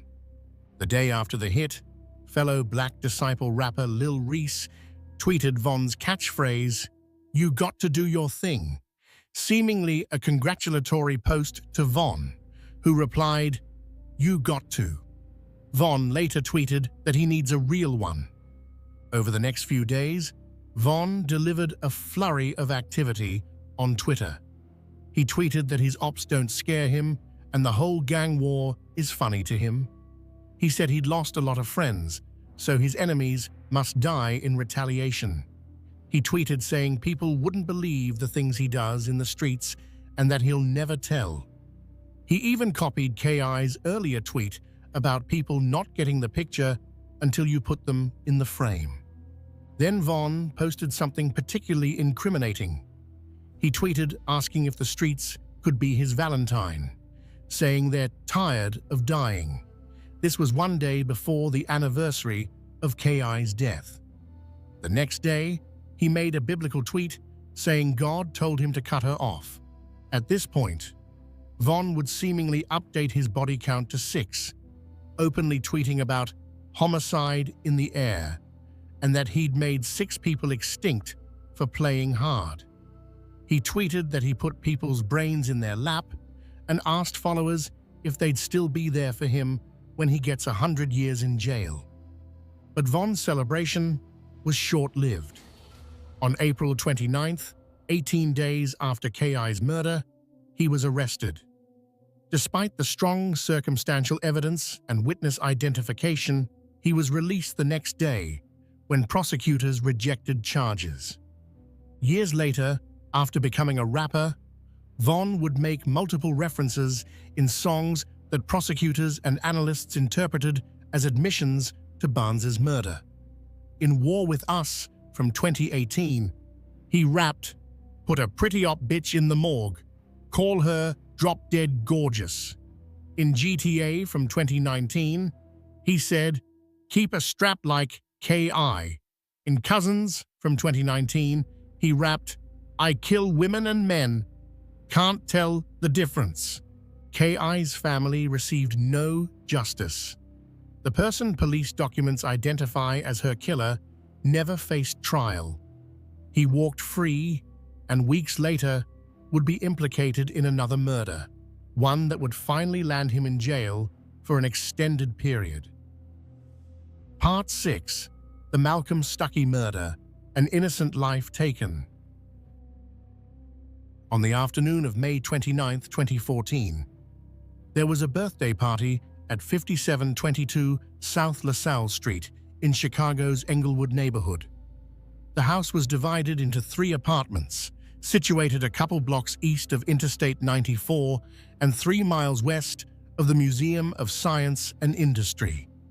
Malcolm Stuckey was a 19-year-old college student at South Suburban College. He was a basketball player.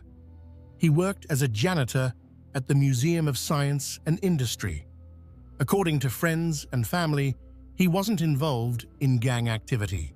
He was simply a young man with dreams, working his way through school, playing the sport he loved. That afternoon, Malcolm planned to stop by the birthday party for his friend, we'll call him CJ to protect privacy, before going to play basketball and returning for food. He pulled up in his burgundy Pontiac Grand Prix around 6 p.m. Inside the party, tensions were already simmering.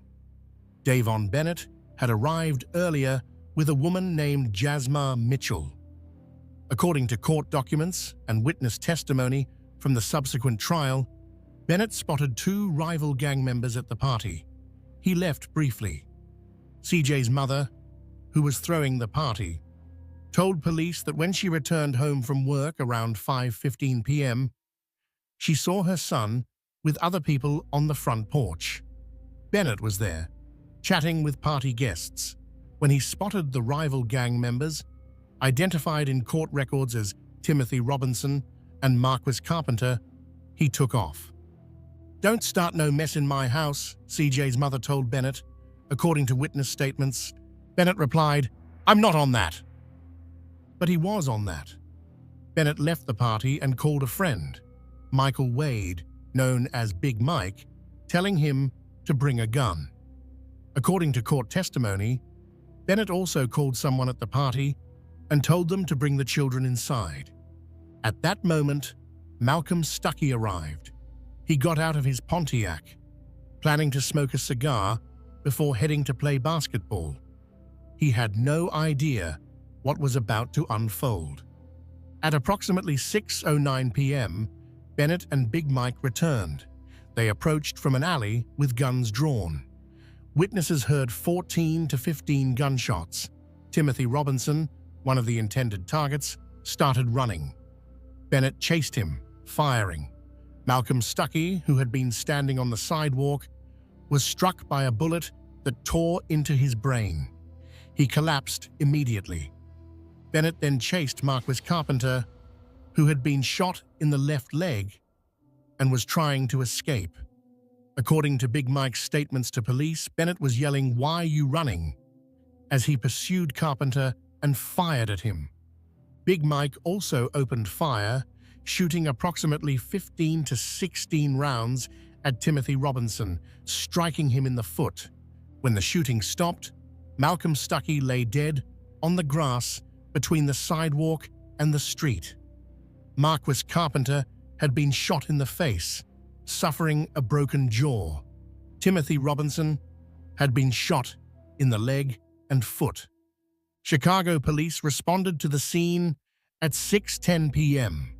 Malcolm Stuckey was pronounced dead at 6:09 p.m., the same time the shooting occurred. He never had a chance. Malcolm's 16-year-old cousin, Modell McGraw, would be the one to discover his body. The image would haunt him. Tragically, 6 months later, Modell himself would be dead, allegedly killed by Bennett and T. Roy in what appeared to be retaliation.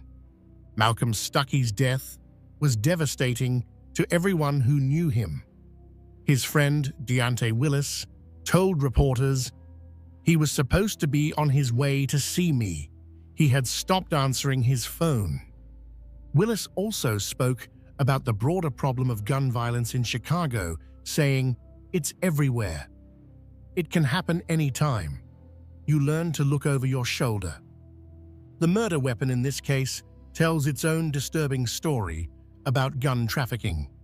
According to federal court documents in United States v.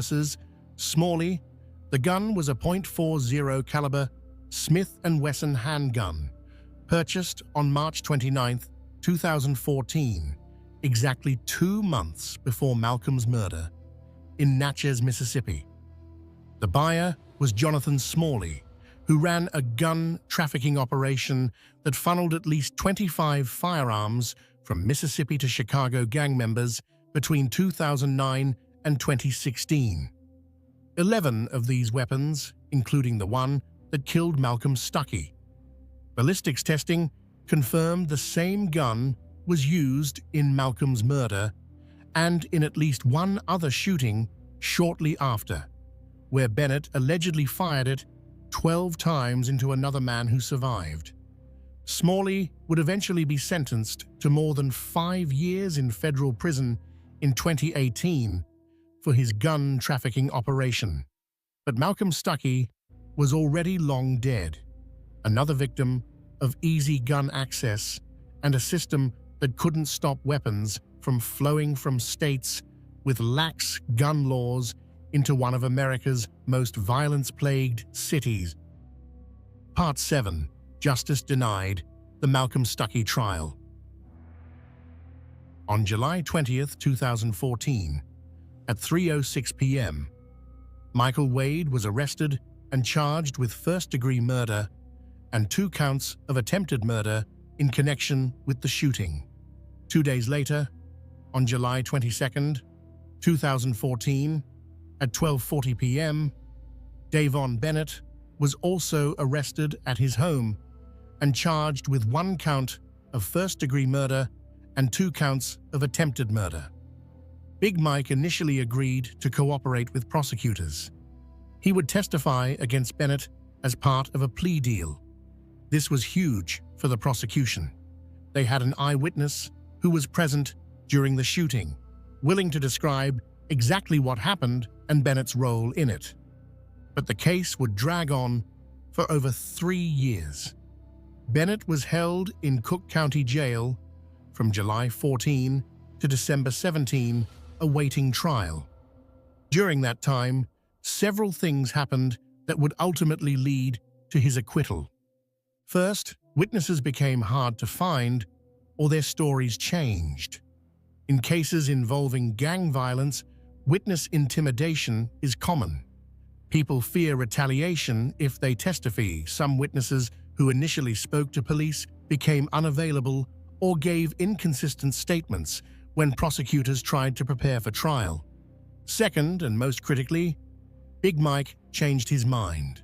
On October 23, 2017, Bennett was placed in a bullpen in Cook County Jail with Big Mike, another associate named THF Gucci, and an OPP from 051 Young Money who had a tattoo saying, "Fuck LA," a reference to the deceased L.A. Capone, a rapper affiliated with Bennett's faction. According to later accounts, Big Mike helped Bennett slip his arm out of handcuffs, and Von attacked the rival, with Gucci joining in by kicking him while he was still restrained. This incident seemed to solidify the bond between Bennett and Big Mike. When it came time for trial, Big Mike withdrew his cooperation agreement. He refused to testify against Bennett. This was catastrophic for prosecutors. Without Big Mike's testimony, and with other witnesses unable or unwilling to provide consistent accounts, prosecutors lacked the evidence needed to prove beyond a reasonable doubt that Bennett was the shooter. The defense could argue that Big Mike was the primary shooter, and Bennett might not have even fired his weapon, or that the shooting happened too chaotically for anyone to know exactly who shot Malcolm Stuckey. On December 6, 2017, after more than 3 years in jail awaiting trial, Davon Bennett was acquitted of all charges related to Malcolm Stuckey's death. Big Mike, however, was not so fortunate. He was convicted of aggravated battery with a firearm for shooting Timothy Robinson. He received a 16-year sentence for that crime, but because he backed out of his cooperation agreement with prosecutors, he received an additional 12 years, a total of 28 years in prison. Michael Wade will spend decades behind bars. Davon Bennett walked free. Malcolm Stuckey's family was devastated. Their son, a college student with no gang affiliations who simply stopped by a friend's birthday party, was dead, and the man they believed killed him, the man police and prosecutors believed killed him, would never face consequences. Years later, after Bennett became a successful rapper, Malcolm's family would publicly condemn him on social media. They watched as the person they believed murdered their son made millions of dollars rapping about the street life that took Malcolm's life. They saw him celebrated, given magazine interviews, featured on Billboard charts. Their son was in the ground, and his alleged killer was signing autographs. In later songs, Bennett would make what appeared to be references to the Malcolm Stuckey shooting. On a feature called What's Next by Jizzle Bucks, Bennett seemed to imply that Malcolm wasn't the intended target, but was a witness who had to be eliminated. The lyrics suggested Malcolm was simply outside on the sidewalk when the shooting occurred and had to be taken out because he saw what happened. This cold calculation that an innocent bystander had to die simply because he was present speaks to the level of violence Bennett was allegedly willing to deploy. Malcolm Stuckey was 19 years old. He was working, going to school, trying to build a future, and according to Bennett's own apparent admission in song lyrics, He died simply for being in the wrong place at the wrong time. The Malcolm Stuckey case represents one of the clearest examples of justice system failure in Bennett's story. Police knew who the shooter was. They had physical evidence. They had witnesses. They had a co-defendant willing to testify. But witness intimidation, the chaos of gang violence, and Big Mike's last-minute decision to protect Bennett meant that no one was held accountable for taking an innocent young man's life. Part 8. From Cage to Stage, The Birth of a Rap Career. December 6, 2017. After 1,267 days in Cook County Jail, Davon Bennett walked out of the gates a free man. Video footage captured on social media showed him cutting off his ankle monitor, throwing up gang signs, celebrating his freedom. He had beaten a murder charge. He had escaped what could have been a life sentence. But the question was, what would he do with this second chance? According to Bennett himself, in later interviews with 16-shot visuals, the first thing he did after being released was meet up with his friend E-Dog from O Block. And what did they do? They went and bought a gun. At the time of his release, Bennett had no plans to become a rapper. In fact, he'd tweeted years earlier that if he ever starts rapping, people should kill the person closest to them because something wasn't right. Music wasn't his path. The streets were all he knew. But one person hadn't forgotten about Davon Bennett during his 3.5 years behind bars. Lil Durk, Dirk Banks, was by this time one of Chicago's biggest rap stars. He'd known Von since childhood. They'd grown up in the same neighborhoods, been part of the same circles. And Dirk had a vision. Dirk had been tweeting his support for Von throughout the trial, apparently calling him regularly and even helping provide money for a lawyer. When Von walked free, Dirk welcomed him with open arms. In interviews, Dirk would later say he saw raw potential in Von. He recognized that Von's real-life experiences in the streets gave him a level of credibility and storytelling ability that couldn't be manufactured. But Von himself later admitted that his initial interest in Dirk wasn't entirely pure. He told interviewers that at first he planned to hang around Dirk and rob people in his circle until he got to $100,000. That was Von's goal. Get $100,000 however he could, by any means necessary. After coming home, Von didn't immediately jump into music. He wanted to enjoy his freedom.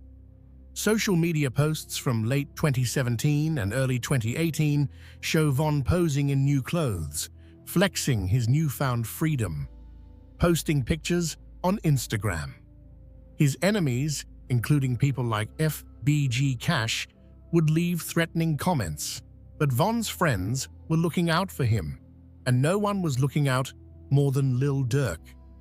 Durk was working on his 2018 mixtape, Just Cause You're Weighted, and that tape featured a track called Durk and Von Crazy. Soon after getting out of jail, Von found himself sitting in the back of Durk's car, previewing this future classic before its release. The song referenced Von's case, with Durk rapping that a witness went missing and now Von is coming home. Durk was clearly inspired by Von's return and wanted to help him transition to civilian life. They spent Christmas 2017 together, listening to classic Chicago drill anthems by L.A. Capone. In January 2018, Von was seen on social media walking through O Block, showing the world he was back in the streets, untouched despite everything he'd allegedly done. But Von's old habits died hard. In February 2018, he tweeted that he was riding around with a gun and weed. Then, on February 14th, the one-year anniversary of his friend T. Roy's death, Von was arrested at O Block. Police claimed he ran from them, threw a gun, and battered officers during the arrest. Body camera footage of this arrest later became public, showing an angry Von telling police with pride that he just beat a body and 2 attempted murders. Von's mugshot from that arrest circulated online, showing a furious expression, but he was out within days, tweeting that he believed cops had it out for him because he escaped the murder charges. He boasted that he would never let them get him. Still, even with these brushes with law enforcement, Lil Durk continued to invest in Von. They spent increasing amounts of time together, with Von making regular trips to Atlanta, where Durk was based.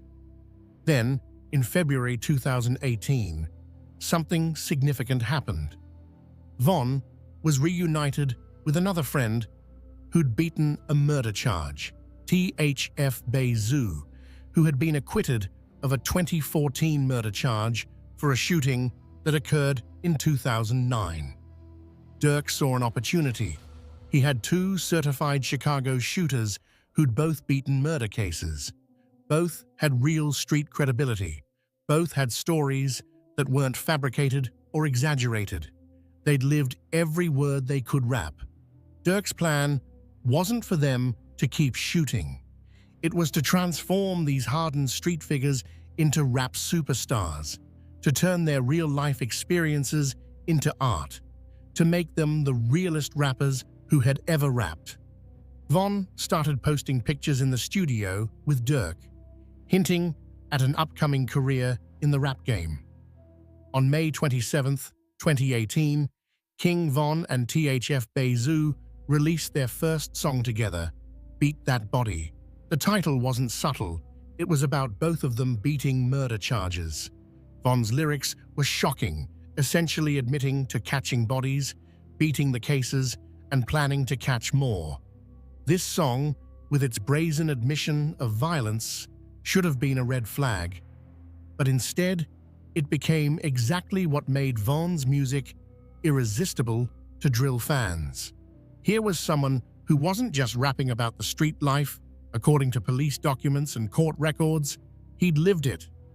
He'd been arrested for murder. He'd sat in jail for 3 years. He'd stood trial. And he'd walked free. The backstory was perfect. The credibility was unquestionable. And Durk, according to later interviews, said people in Chicago instantly went crazy for Von's music.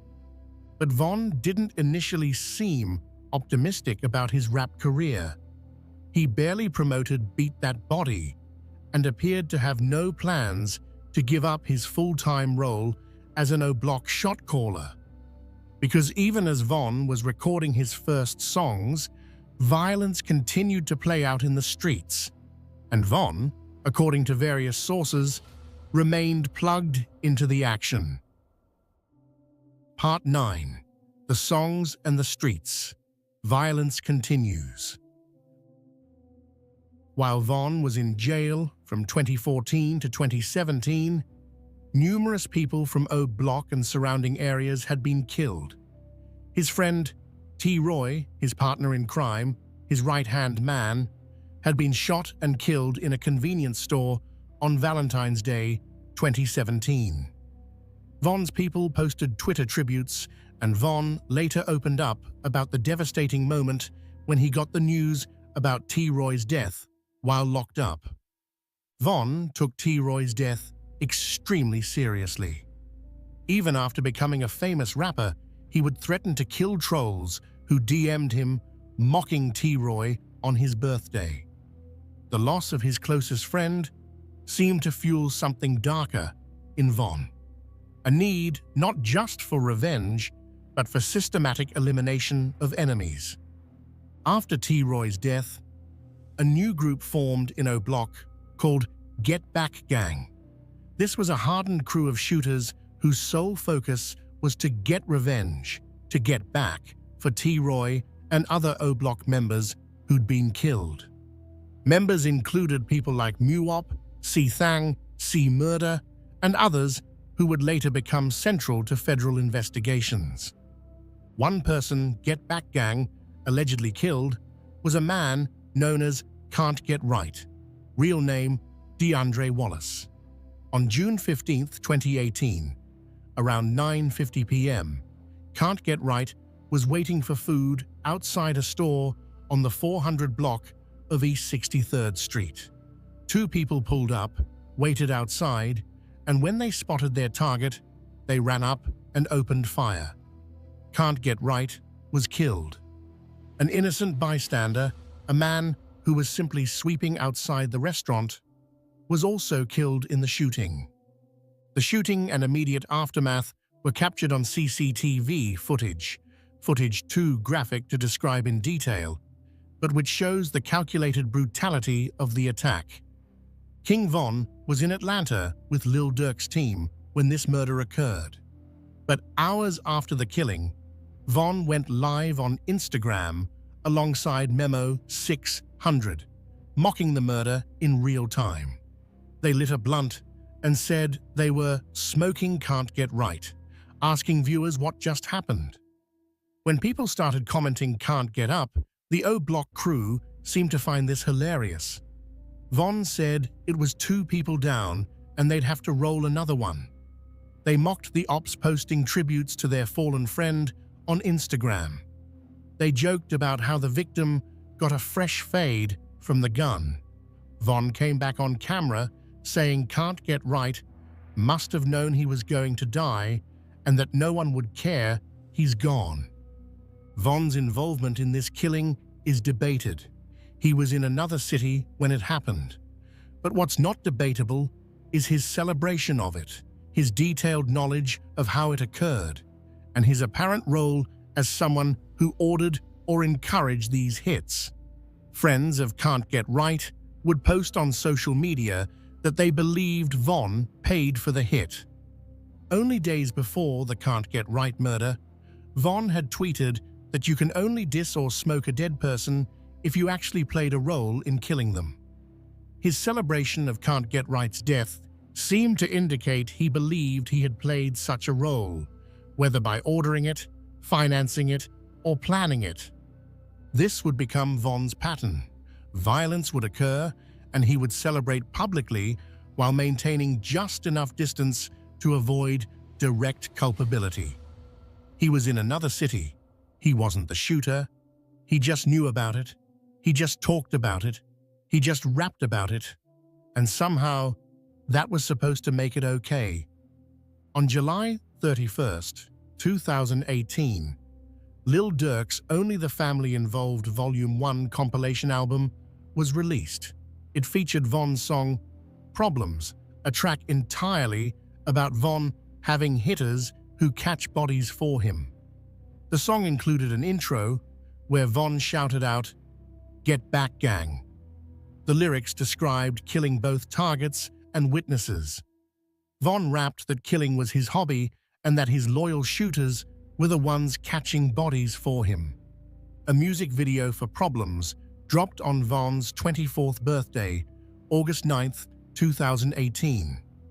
It appeared on Lil Durk's official YouTube channel. Here was Von openly admitting in song format that he had people killing for him, and the music video was being professionally produced and promoted. The violence wasn't hidden anymore, it was the product being sold. Lil Durk was impressed with Von's murder raps. He tweeted that Von was next up in the rap game. Von responded by saying he'd soon drop music with Durk and that he was switching up, not associating with anyone he used to know.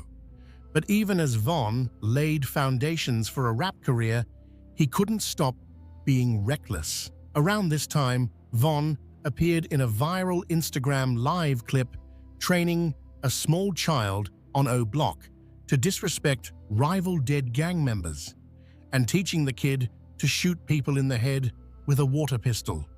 Von was creating the next generation of killers, normalizing violence for children who should have been playing games, not being indoctrinated into gang warfare. Von tweeted about having killers around him and posted pictures of his whole crew. People would eventually annotate these pictures, speculating on how many people each O Block member had killed. The attention brought more police scrutiny to O Block. By late August 2018, Von was seen on Instagram Live observing arrests taking place on the block itself, joking that he had his shoes tied in case he needed to run. Part 10. A Violent Autumn, the Dusky and Wooski Shootings. On October 9, 2018, Chicago rapper Dusky the Man, real name Dusky Chris, was shot in the head on the 5600 block of South Michigan Avenue around 3:50 p.m. The shooting appeared to be a drive-by from a passing brown vehicle. He died shortly after. The evening before Dusky's murder, Von had tweeted that there was a dark cloud over Chicago.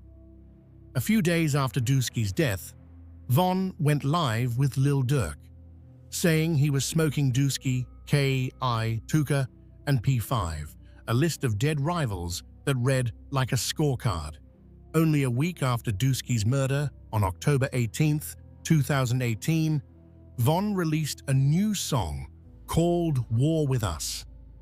The track featured the lyrics about putting a pretty op bitch in the morgue, widely interpreted as a reference to K.I.'s murder. Von also said he was a hitman. Von ended the song literally describing himself as a professional killer, but Von's biggest target during this period was a gangster disciple from Tukaville named Wooski. Von and Wooski had been going back and forth since 2012. They'd traded threats on Twitter. They'd tried to catch each other at convenience stores. They'd argued about who had more bodies and who would die first.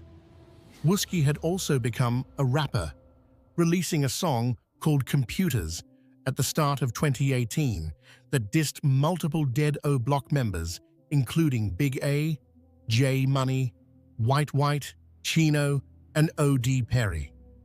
Wooski ended the song saying they were hunting for the killers of Poppy and TB, murders allegedly committed by O Block's Get Back gang. The beef between Von and Wooski was incredibly personal. When Dusky, who was close with Wooski, was killed, Von and others from O Block FaceTimed Wooski, telling him they were going to catch him by surprise. Then came the plan. Dusky's funeral was scheduled for October 22, 2018. O Block knew Wooski would attend, so they allegedly decided to shoot up the funeral. On the afternoon of October 22nd, outside the church where Dusky's funeral was being held, a car pulled up. People jumped out and began shooting into the crowd, firing indiscriminately but looking specifically to kill Wooski. 6 people were hit in the shooting. Wooski himself was shot in the head, but miraculously survived. Von's Twitter activity after this shooting was telling. He tweeted comparing himself to Jesus. He tweeted, "Laugh now, cry later, and game over, we won." Fellow O Block shooter Muop retweeted and agreed. Over the next few years, Von would drop numerous disrespectful lyrics referencing the shooting of Wooski. In Grandson for President, he rapped that Wooski got shot in his head and now has to take medicine for his injuries. In GTA, he rapped, "Who shot Wooski? How would I know?" In Go and Get Him, he said he'd be at your funeral on time to give your mother a tissue. In Back Again, he literally said that he slides at funerals, shoots everyone outside, and that Wooski is going to feel this one, adding, "I bet Wooski's still twitching, he changed something different." These are some of the most disrespectful lyrics imaginable, but they also served as self-incrimination. Von was telling the world exactly what he'd done or been part of, and somehow no one stopped him. Wooski, despite being shot in the head at a funeral, is still alive today. He outlived King Von, just as he'd promised on Twitter back in 2012. But the fact that Von felt comfortable shooting up a funeral, a sacred space where families gather to mourn, showed how far he'd descended. There were no boundaries anymore, no sacred spaces, no lines he wouldn't cross. Part 11. The Atlanta Incident, when violence followed success. By early 2019, Von's music career was taking off. He'd released several songs that were gaining traction. Crazy Story, which would drop in December 18, was about to make him a viral sensation. Von was spending more time in Atlanta with Durk, enjoying the fruits of his early success. Then came February 5th, 2019, around 5:49 a.m. The location was outside the Varsity Restaurant in Midtown Atlanta. According to Atlanta Police Department reports and court testimony, an altercation occurred in the parking lot. The victim was 23-year-old Alexander Witherspoon, also spelled Weatherspoon in some reports. He was shot in the thigh and survived. Prosecutors alleged the incident involved robbery of approximately $30,000 in cash, jewelry, and the victim's vehicle. Surveillance cameras captured the incident. At a June 14, 2019 probable cause hearing, an Atlanta police detective testified that video showed individuals firing weapons.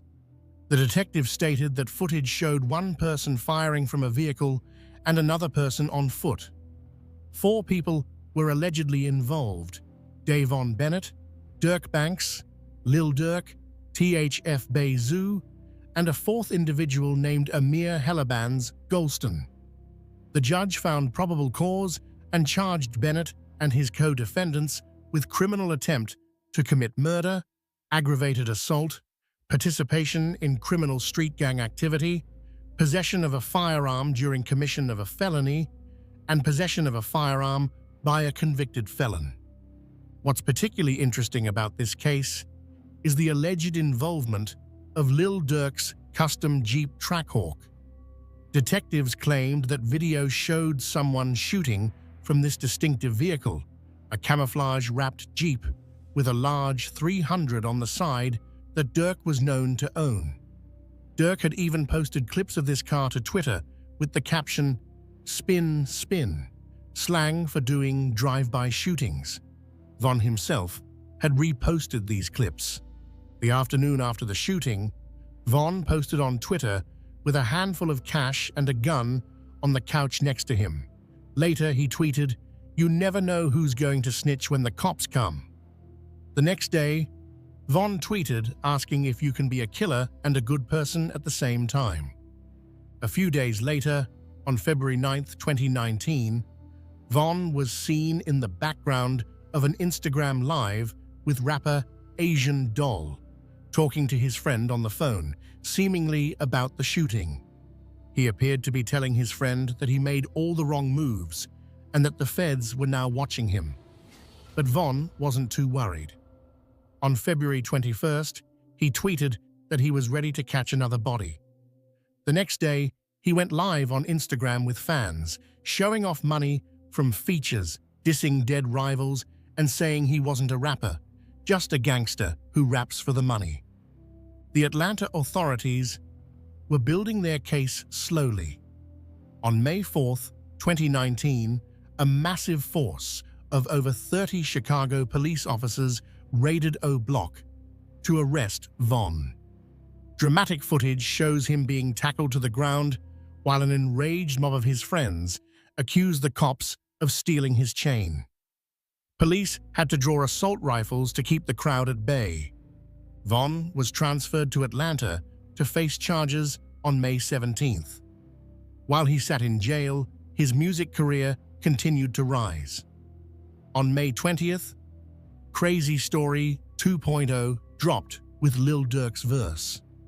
The remix was a huge street hit, reaching close to 100 million views on YouTube and landing Von his first spot on the Billboard Global 200 chart. Then, on May 11th, only a week after Von's arrest, something unexpected happened. The fourth person, who'd been in the Trackhawk that night, Hella Bands, was shot and killed outside a Miami nightclub before facing any charges. A Miami Beach spokesperson revealed he was wanted in Atlanta for attempted murder and armed robbery. On May 13th, THF Bay Zoo was also arrested in Chicago, charged with being a fugitive from justice in connection with the Atlanta shooting. Lil Durk turned himself in on May 30th, 2019, doing a TV news interview where he said he was turning himself in to face the charges and that he was releasing a song called Turn Myself In. An Atlanta judge revealed they believed there was enough evidence to charge both Durk and Von with attempted murder. Durk and Von appeared together in an iconic televised court appearance. Their defense team put forward a self-defense plea, suggesting the man who was shot actually initiated the altercation. After legal back and forths, Lil Durk was granted release on a $250,000 bond. Von was released on a $300,000 bond on June 22, 2019. Part of Von's bail conditions were that he and Durk could not be around each other, as Von later revealed in a No Jumper interview. But they would still release music together, dropping Like That on July 9, 2019. Despite facing serious attempted murder charges, both Von and Durk continued to rap about criminality. Von's lyrics still hinted at having killed K.I. and continued dissing dead rivals. The charges against Lil Durk were eventually dropped in October 2022. In January 2023, after Von's death, the district attorney's office filed a motion to dismiss all charges. The motion stated, "The facts of this case have been reviewed, and although probable cause existed for the defendant's arrest, the decision at this time is not to prosecute."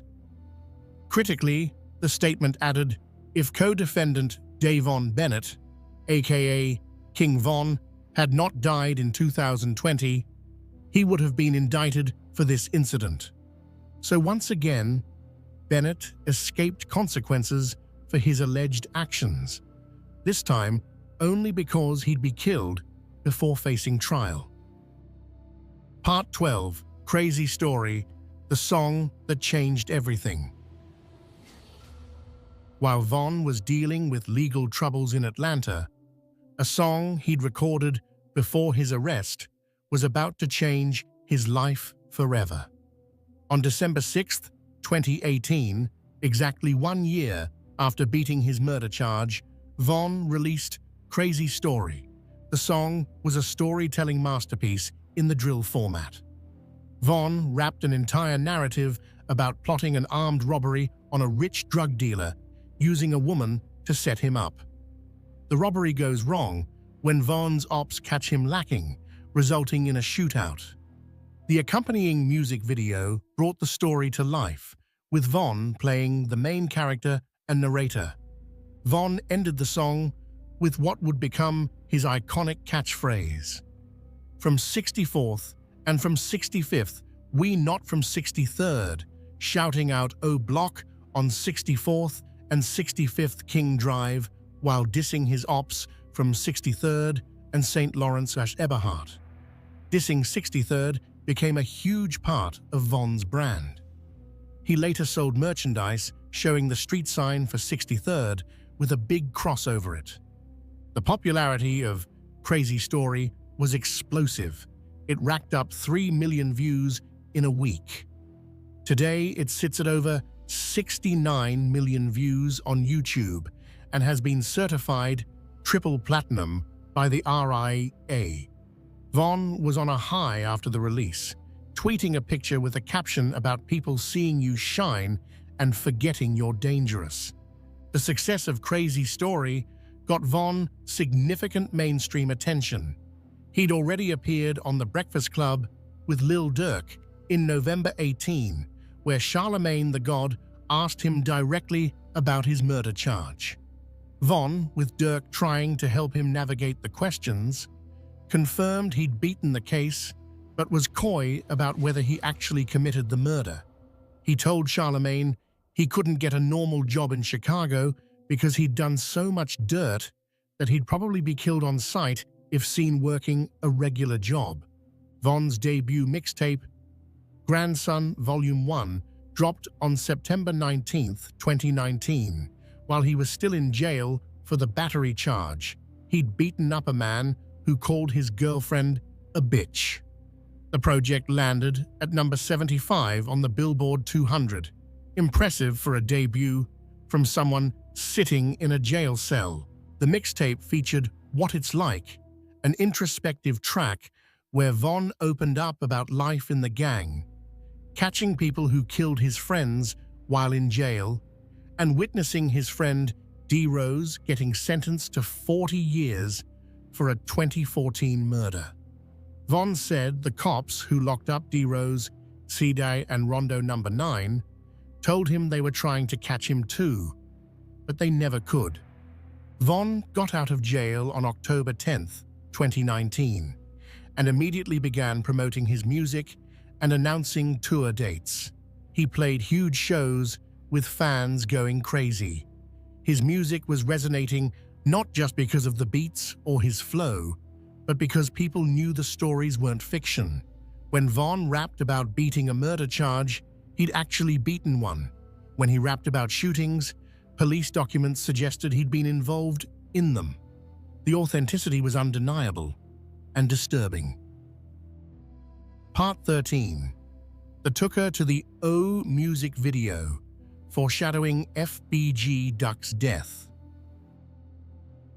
On February 20, 2020, Von released one of his biggest songs, Took Her to the O. It was another storytelling track with a catchy chorus where Von shouted out, "O Block." But this time, the story was chilling. In the song and accompanying music video, Von meets a woman who leads him to his rival, a rapper clearly meant to represent FBG Duck. Von ends the song saying he shoots this Duck character, literally rapping that he killed him and left him on the curb. The music video reenacted the entire scenario, showing Von shooting the Duck character dead. The day Von released the video, he tweeted that everything he says in his music is made up and he's just rapping to make money for his family. But behind the scenes, according to FBI documents that would be declassified years later, Von had allegedly put a $100,000 bounty on FBG Duck's head. This is where Von's alleged behavior crosses from street violence into something more calculated and sinister. He'd achieved success. He was making money. He had options. But his compulsion to eliminate enemies, particularly FBG Duck, remained strong. FBG Duck, real name Carlton Weekly, was a 26-year-old drill rapper affiliated with Tuckerville, the Gangster Disciples faction that was O Block's main rival. Duck had known Von since they attended Hyde Park Academy together. In 2014, Duck claimed on Twitter to have plotted to beat Von up on the school bus. Their feud was over a decade old. Duck had also become successful in drill music. His 2017 single, Slide, brought him mainstream attention and earned him a recording contract with Sony Music. A remix featuring 21 Savage was later certified gold. Duck popularized the term clout in Chicago hip-hop, referring to himself as Big Clout. Duck had released diss tracks aimed at O Block, mocking dead members and challenging Von and his crew. Von had responded with Took Her to the O, essentially making a music video fantasy about killing Duck. The video got 1 million views in 24 hours. It would eventually be certified triple platinum. For Von, the song and video weren't enough. According to FBI documents, he wanted Duck dead for real. Part 14, August 4th, 2020, the FBG Duck Murder. On the afternoon of August 4th, 2020, 26-year-old Carlton Weekly was shopping in Chicago's Gold Coast neighborhood. It was a beautiful day. He was at Oak Street, often described as the Rodeo Drive of Chicago, an upscale, high-end shopping district far from the violence of the South Side. Duck was with his girlfriend, Cachet Williams, shopping for his young son's birthday. Around 4:26 p.m., Duck was outside the Dolce & Gabbana store at the first block of East Oak Street. It was a public place, busy with shoppers and tourists. Duck likely felt safe in such an open, affluent area. Then two vehicles arrived, a silver Chrysler 300 and a black Ford Fusion. According to federal court documents and witness testimony, 4 masked gunmen exited the vehicles. They had been provided Duck's location and had driven 30 minutes from O Block to the Gold Coast specifically to kill him.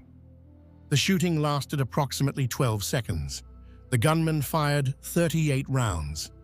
Duck was struck 16 times and pronounced dead at the scene. Williams and another man, Davin Brinson, were shot but survived. Someone posted a 12-minute video depicting the crime scene immediately after Duck's death. The footage, too graphic to describe in detail, showed Duck writhing in pain on the ground in the final moments of his life. The brazen, broad daylight hit made international news. Reporters compared the killing to a Chicago mob boss hit from the 1930s. 7 minutes after Duck's death, King Von tweeted a goat emoji, seemingly congratulating himself or his crew for pulling off the hit he'd allegedly been plotting for years. This was possibly the 9th or 10th murder Von was connected to, depending on which allegations are verified. Perhaps realizing how obvious the timing was, Von tweeted the following day, denying involvement and saying everybody blames him for everything.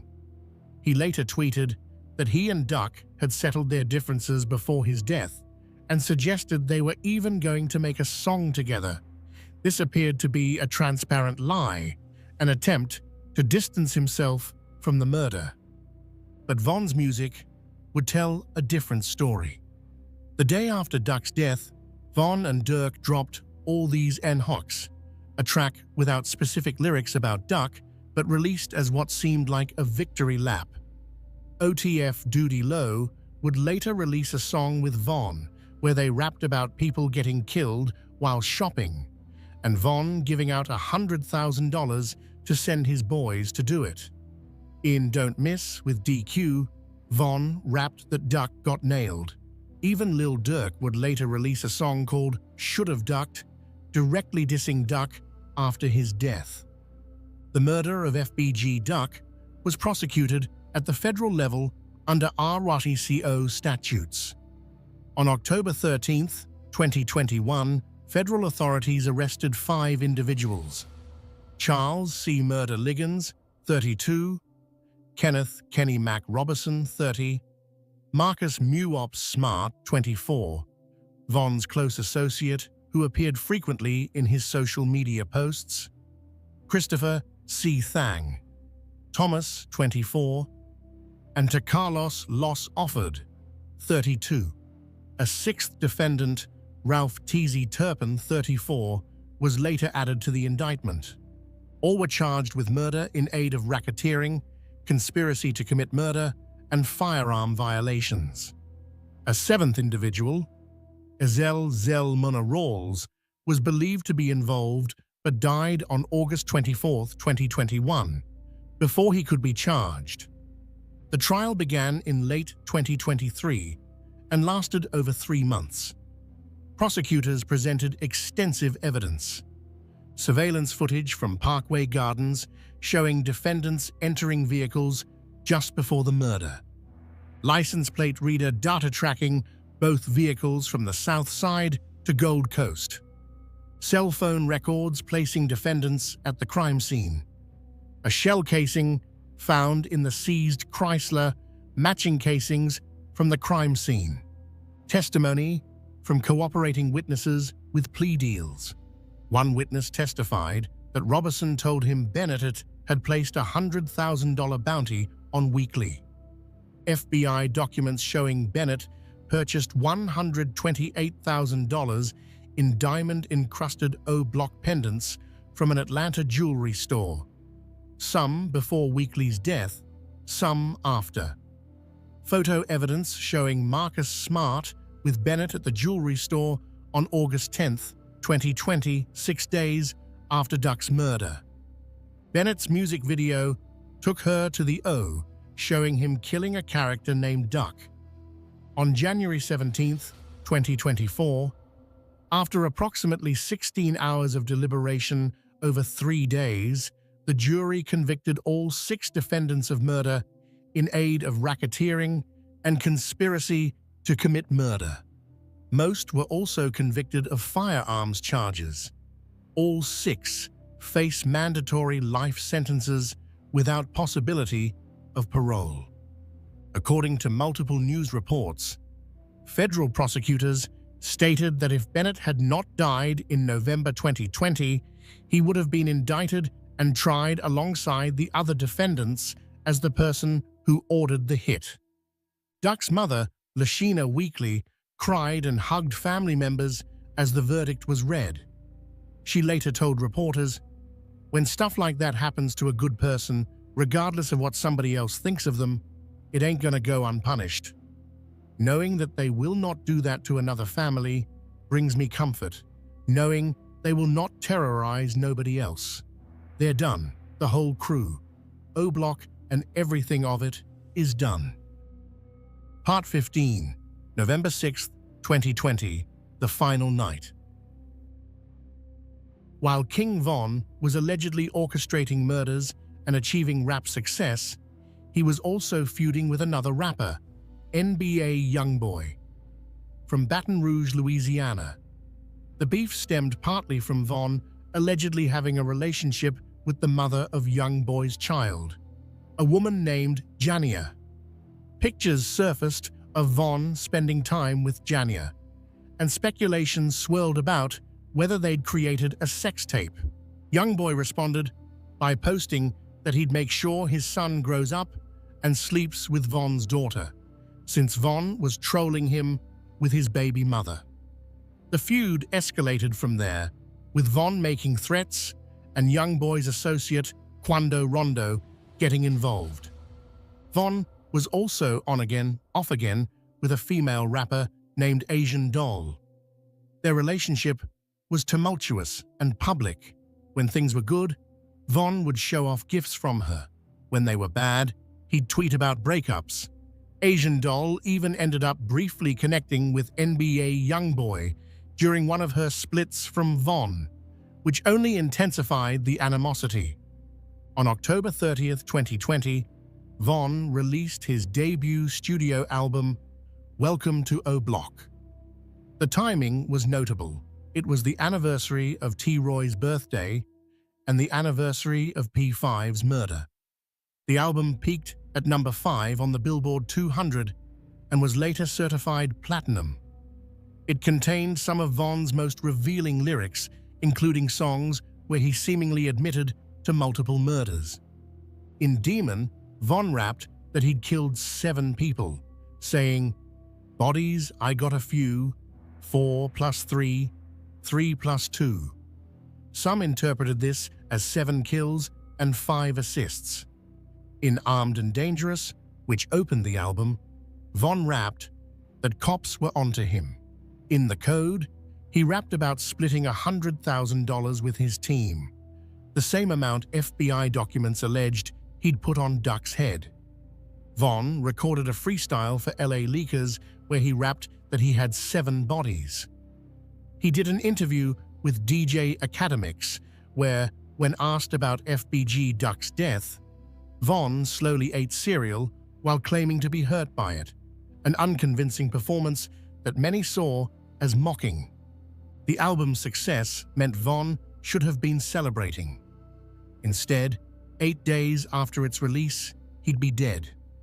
On November 6, 2020, Vonn performed at Opium nightclub in Atlanta, celebrating his album release. After 1 a.m., his entourage left the club. Instead of returning to their Airbnb as planned, Vonn's vehicle diverted to Monaco Hookah Lounge at 255 Trinity Avenue Southwest. Vonn's manager, 100K Track, later told DJ Vlad that his team was blindsided by the changing plan. At approximately 3:23 a.m., Vonn and his crew arrived at Monaco. Quando Rondo and his associate, Timothy Lol Tim Leaks, were also present. Surveillance footage captured what happened next. Vonn approached Quando Rondo and struck him, initiating a physical fight. Vonn and others from his crew began beating Quando on the ground. Multiple people were involved, punching and kicking. Then Lul Tim, who was in a nearby vehicle, exited with a firearm and shot Vonn multiple times. Vonn was struck 5 times, 3 times in the back, once in the right groin, once in the left shoulder. Vonn's associates returned fire. One associate, later identified as Slutty, attempted to shoot Lul Tim at point-blank range, but his weapon jammed. 2 plainclothes Atlanta police officers working security nearby believed they were under attack and opened fire. In the chaos, 6 people total were shot. Slutty was killed by police. Another O Block member, Mark Blakely, was killed, caught in the crossfire. Lul Tim was shot by Vonn's associates but survived. Another associate, Louis, was shot in the head by police but survived, though with permanent injuries he would die in 2025.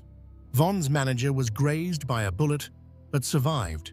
Vonn was dragged to a waiting car by MUOP and other O Block members and rushed to Grady Memorial Hospital.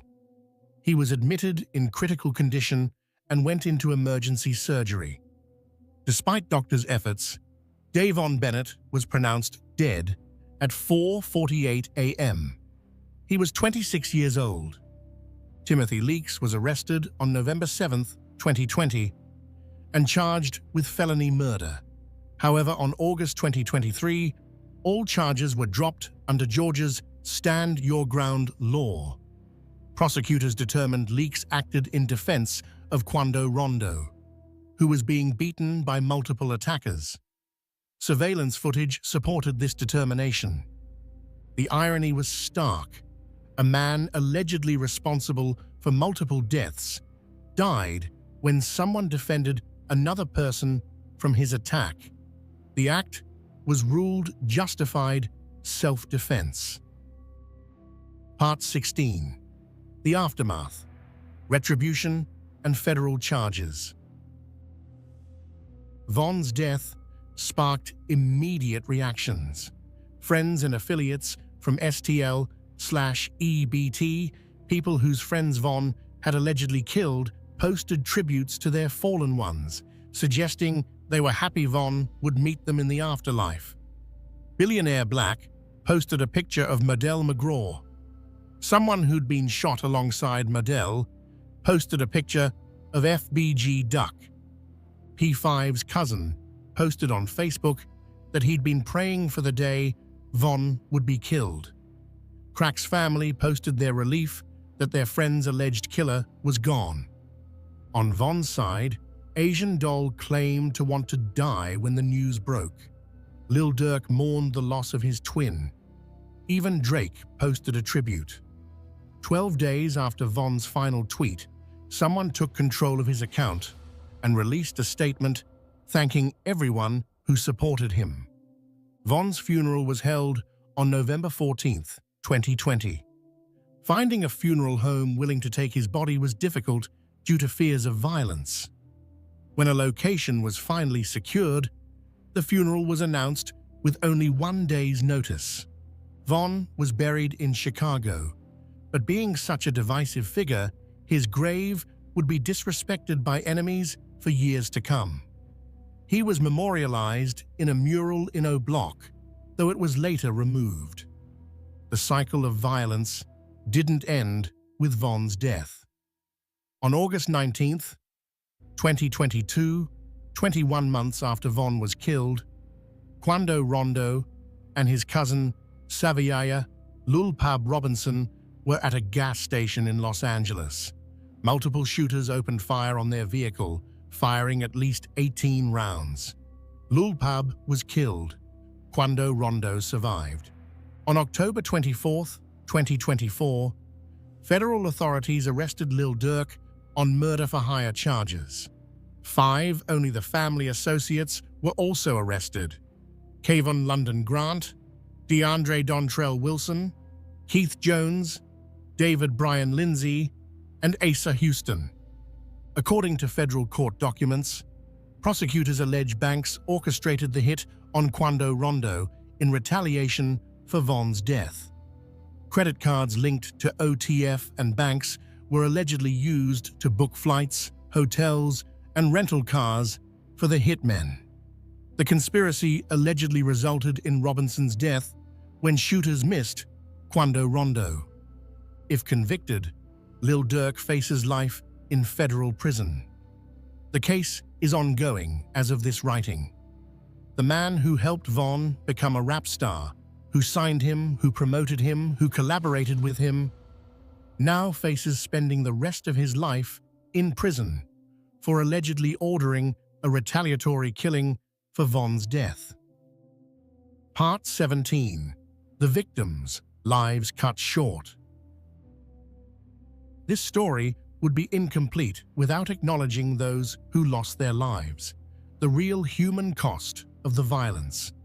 Malcolm Stuckey was 19 years old, a college student at South Suburban College, a basketball player, and a janitor at the Museum of Science and Industry.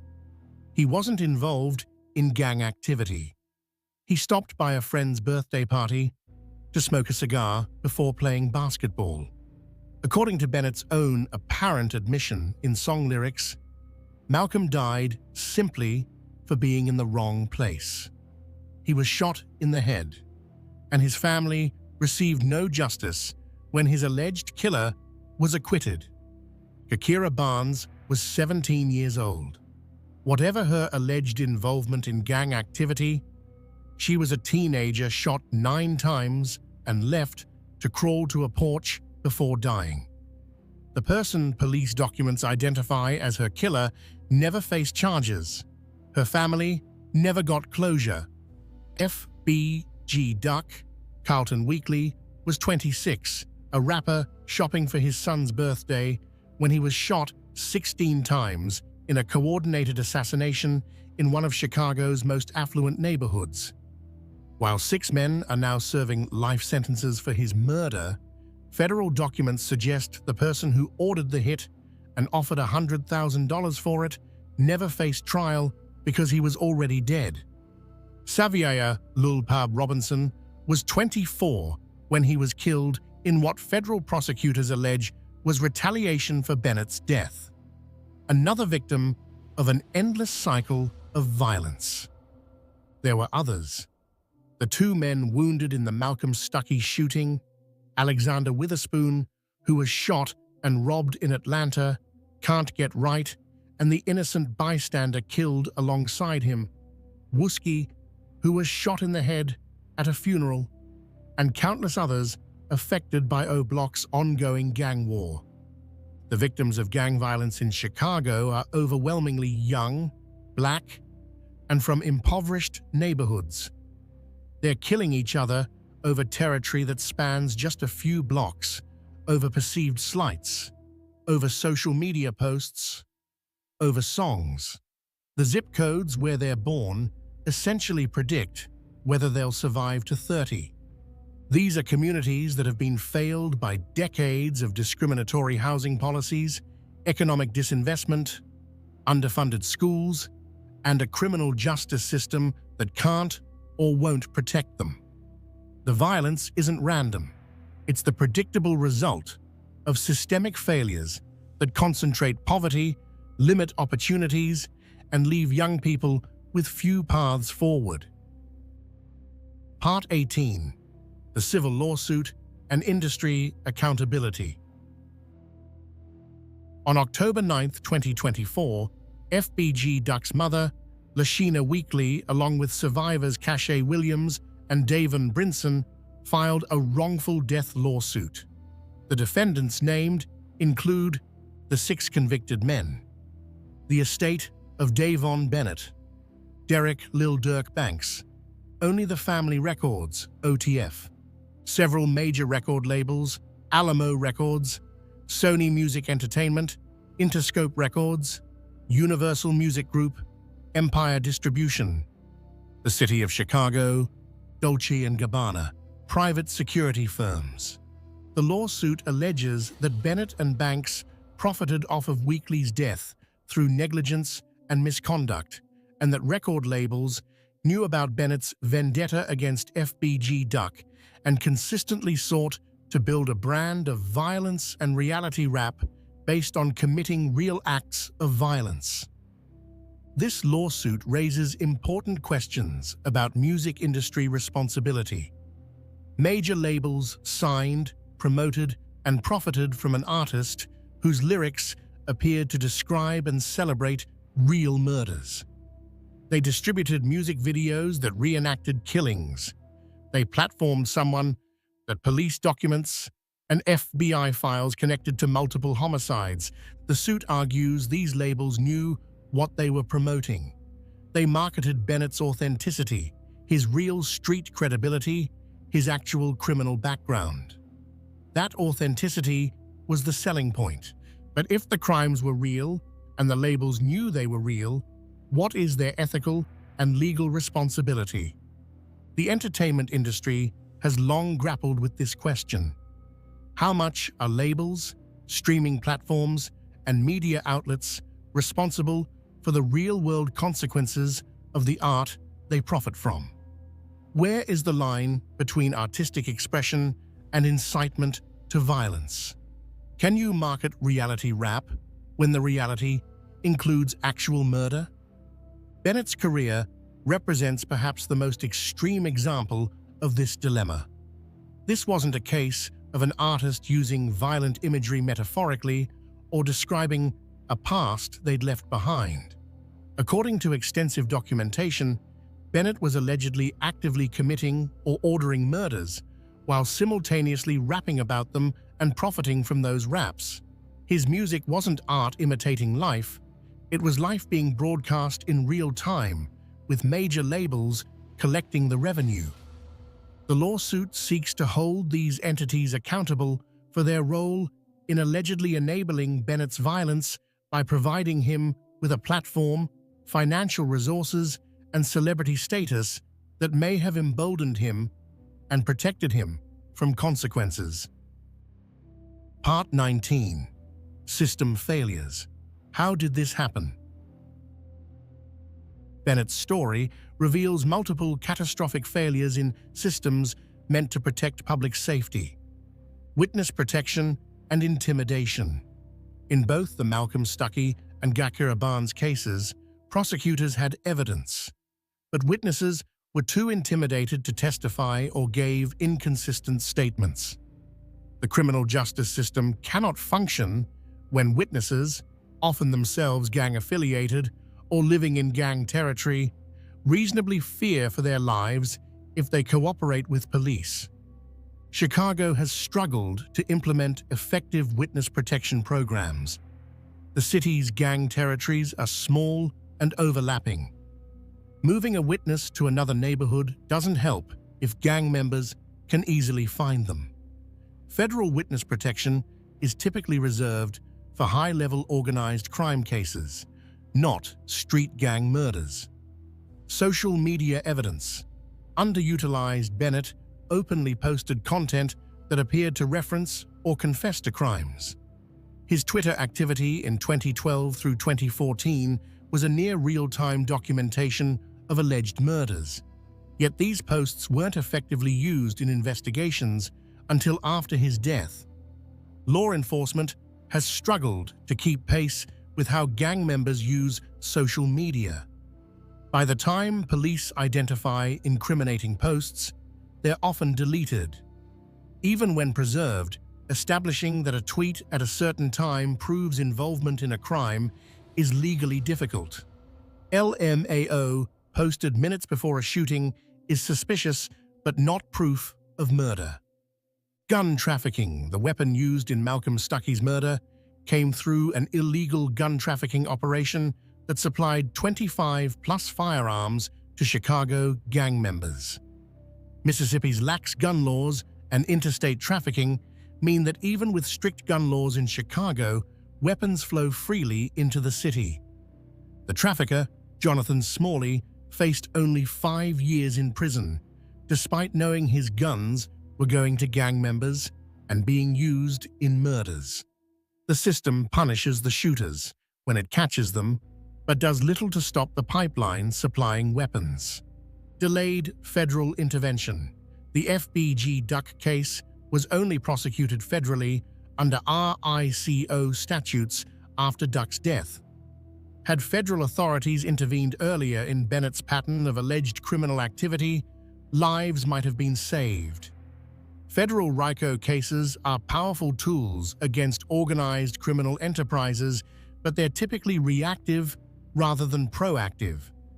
Music industry accountability record labels profited from music that appeared to describe or celebrate real murders. Bennett's lyrics contain specific references that law enforcement and legal experts interpreted as confessions, yet he continued to be signed, promoted, and platformed by major labels. The industry's position is typically that they're promoting art, not endorsing the content of the art. They point to First Amendment protections and argue they can't be expected to police whether lyrics are true. But when an artist is connected to multiple murders in police documents, when lyrics match unsolved homicides, when music videos reenact killings, at what point does promoting that artist become complicity? Systemic poverty and inequality. Perhaps the deepest failure is societal. Parkway Gardens was built with good intentions in the 1950s. It was meant to provide quality housing during an era of discrimination. But decades of disinvestment, white flight, economic collapse, the crack epidemic, mass incarceration, and policy failures turned it into one of Chicago's most dangerous areas. Young people growing up in areas like O Block face obstacles most Americans can't imagine. Underfunded schools, few job opportunities, exposure to constant violence, normalized gang membership as the only path to respect or resources. When legal paths forward are blocked or non-existent, illegal paths become attractive or necessary. Bennett grew up watching his father cycle in and out of jail before being murdered. He attended a high school where bringing guns to class was reportedly common. He lived on a block that experienced the most shootings in Chicago. In that environment, joining a gang wasn't a moral failure. It was survival, identity, community, and the only power structure that seemed to function. This doesn't excuse the violence Bennett allegedly committed, but it provides context for how a 12-year-old kid becomes, according to police documents and FBI files, someone connected to approximately 11 murders by age 26. Part 20. The Legacy. What does King Von's story mean? Davon Bennett died at 26, shot outside an Atlanta hookah lounge after initiating a fight. The person who shot him walked free under self-defense laws, the only individual connected to Bennett's violence to successfully claim they were protecting someone else. Bennett's musical legacy is undeniable. Songs like Crazy Story and Took Her to the O are certified platinum. His debut album, reached number 5 on the Billboard 200. He pioneered a style of drill music that was unflinchingly honest about street violence. His storytelling ability was genuine talent, but that talent was built on a foundation that police documents, FBI files, court testimony, and his own lyrics suggest included multiple murders. His authenticity, the quality that made his music so compelling, allegedly came from actually living the violence he rapped about. 6 men are now serving mandatory life sentences without parole for FBG Duck's murder. Federal documents suggest Bennett ordered the hit, but never faced charges because he was already dead. Lil Durk, who helped launch Bennett's career, now faces life in prison for allegedly ordering a retaliatory killing after Bennett's death. Michael Wade is serving 28 years for his role in Malcolm Stuckey's murder, while Bennett was acquitted. The cycle continues. Young men in Chicago are still killing each other over blocks, over disrespect, over social media posts. The conditions that created Bennett, poverty, lack of opportunity, systemic racism, easy access to guns, normalized violence, haven't changed. Bennett's story is not a cautionary tale about the streets claiming another young artist. The evidence suggests he wasn't an artist who happened to come from the streets. He was allegedly a serial killer who happened to be able to rap. According to extensive documentation from law enforcement, he allegedly killed before he was famous, continued allegedly ordering killings after achieving success, and used his wealth and platform to allegedly finance and celebrate violence. The Malcolm Stuckey family never got justice. The Gakira Barnes family never got justice. The FBG Duck family is suing for civil damages because criminal prosecution of the alleged mastermind was impossible. He was killed before he could be charged. The system failed repeatedly. Every failure cost lives. And when Bennett finally faced someone defending another person from his attack, that act was ruled justified. The only win for justice in his entire violent story. There is no redemption arc here, no change of heart, no lessons learned. Bennett used every chance he received: early release from boot camp, acquittal from murder charges, success in music, to allegedly continue or orchestrate violence. When he had wealth, fame, and options, federal documents suggest he used his money to place a 6-figure bounty on a rival's head. The only certainties are the body count and the grieving families. Everything else is police documents, FBI files, witness statements, court testimony, and convicted co-conspirators serving life sentences. The evidence has been presented. The conclusions are yours to draw. Epilogue: a final note on true crime storytelling. This examination of Davon Bennett's case serves to educate about the real human cost of violence and the failures of systems meant to protect people. True crime content should never glorify violence or celebrate killers. Instead, it should illuminate how these tragedies occur and what can be done to prevent future ones. The families of victims deserve to have their loved ones remembered as people, not statistics. Malcolm Stuckey was a student with dreams. Carlton Weekly was a father shopping for his son's birthday. Gakira Barnes was a teenager, however troubled. Their lives had value that was stolen from them. For listeners and viewers of true crime content, it's important to remember that these are real people, real families, real grief. This isn't entertainment. It's documentation of tragedy and system failure that should inspire thought about how we as a society can do better.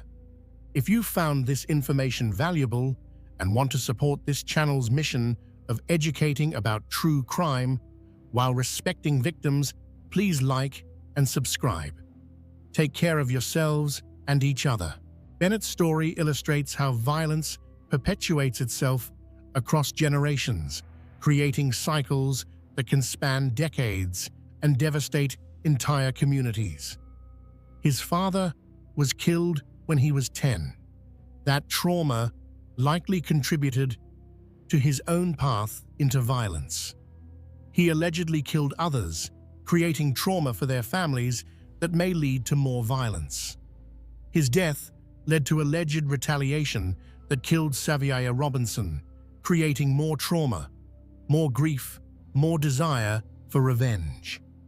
Each act of violence ripples outward, affecting not just the direct victims, but entire families and neighborhoods. Breaking these cycles requires acknowledging their complexity. Bennett made choices.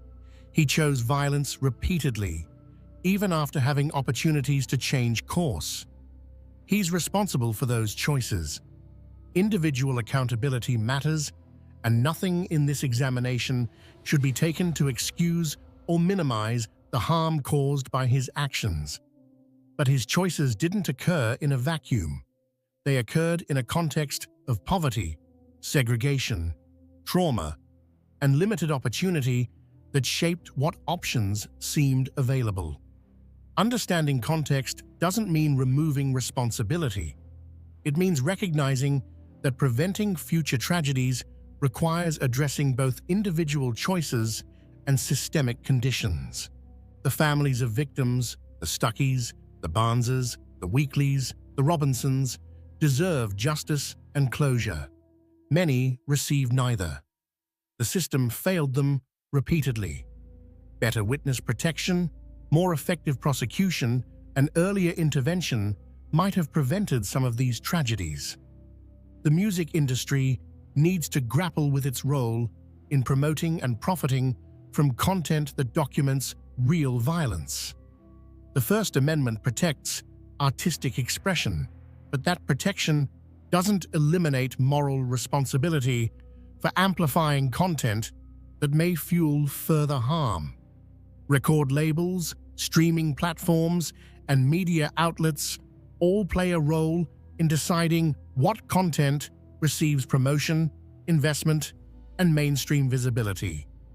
Social media platforms need better mechanisms for identifying and addressing gang-related content that threatens or celebrates real violence while respecting free speech and privacy concerns. But ultimately, preventing future Davon Bennetts requires addressing root causes. No amount of policing or prosecution will solve violence rooted in poverty, lack of opportunity, and generational trauma. Real solutions require comprehensive community investment, quality education, available jobs, affordable housing, mental health services, and pathways to success that don't involve crime.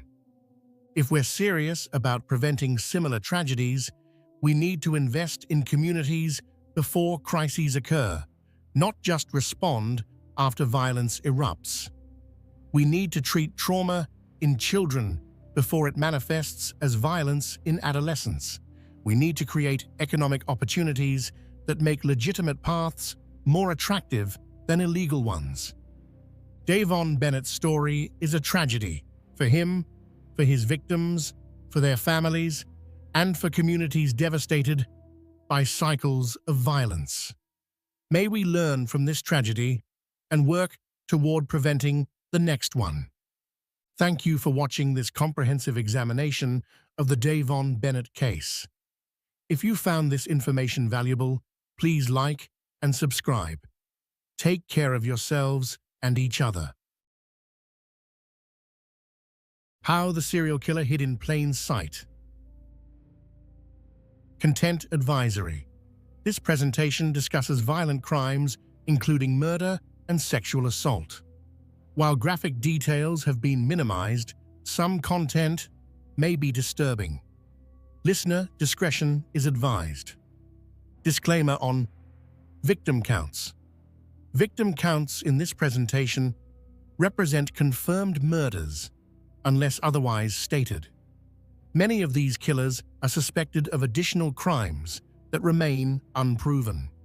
When referencing victim numbers, we rely on officially confirmed cases and clearly label any speculation or unverified claims. Disclaimer on psychological analysis. Psychological interpretations in this presentation are based on expert analysis, documented interviews, and established forensic psychology research. However, the inner workings of these individuals' minds cannot be known with absolute certainty. Where psychological motivations are discussed, they represent the professional assessments of forensic experts and criminal profilers rather than established facts. The neighborhood barbecue was in full swing that warm summer evening. Children's laughter echoed across manicured lawns, while adults gathered around grills, cold drinks in hand, swapping stories about work and weather. Among them stood a man who epitomized suburban normalcy. He wore a pleasant smile, shared recipes for the perfect burger, and made sure everyone's glass stayed full.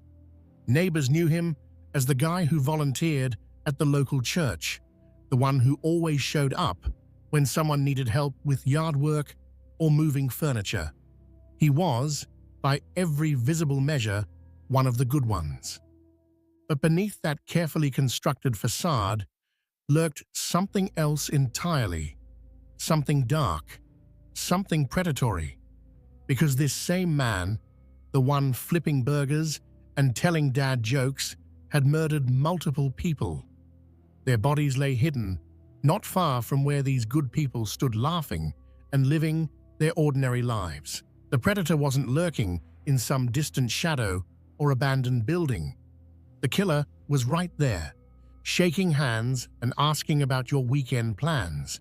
This is perhaps the most terrifying truth about serial killers. They don't always look like the villains we imagine. They don't always act strangely or give off obvious warning signs. Some of the most prolific and brutal murderers in history were people who successfully convinced everyone around them that they were normal, decent, even admirable human beings. They held respectable jobs, they raised families, they served their communities, and they killed, again and again and again. Tonight, we're going to explore the chilling reality of serial killers who hid in plain sight.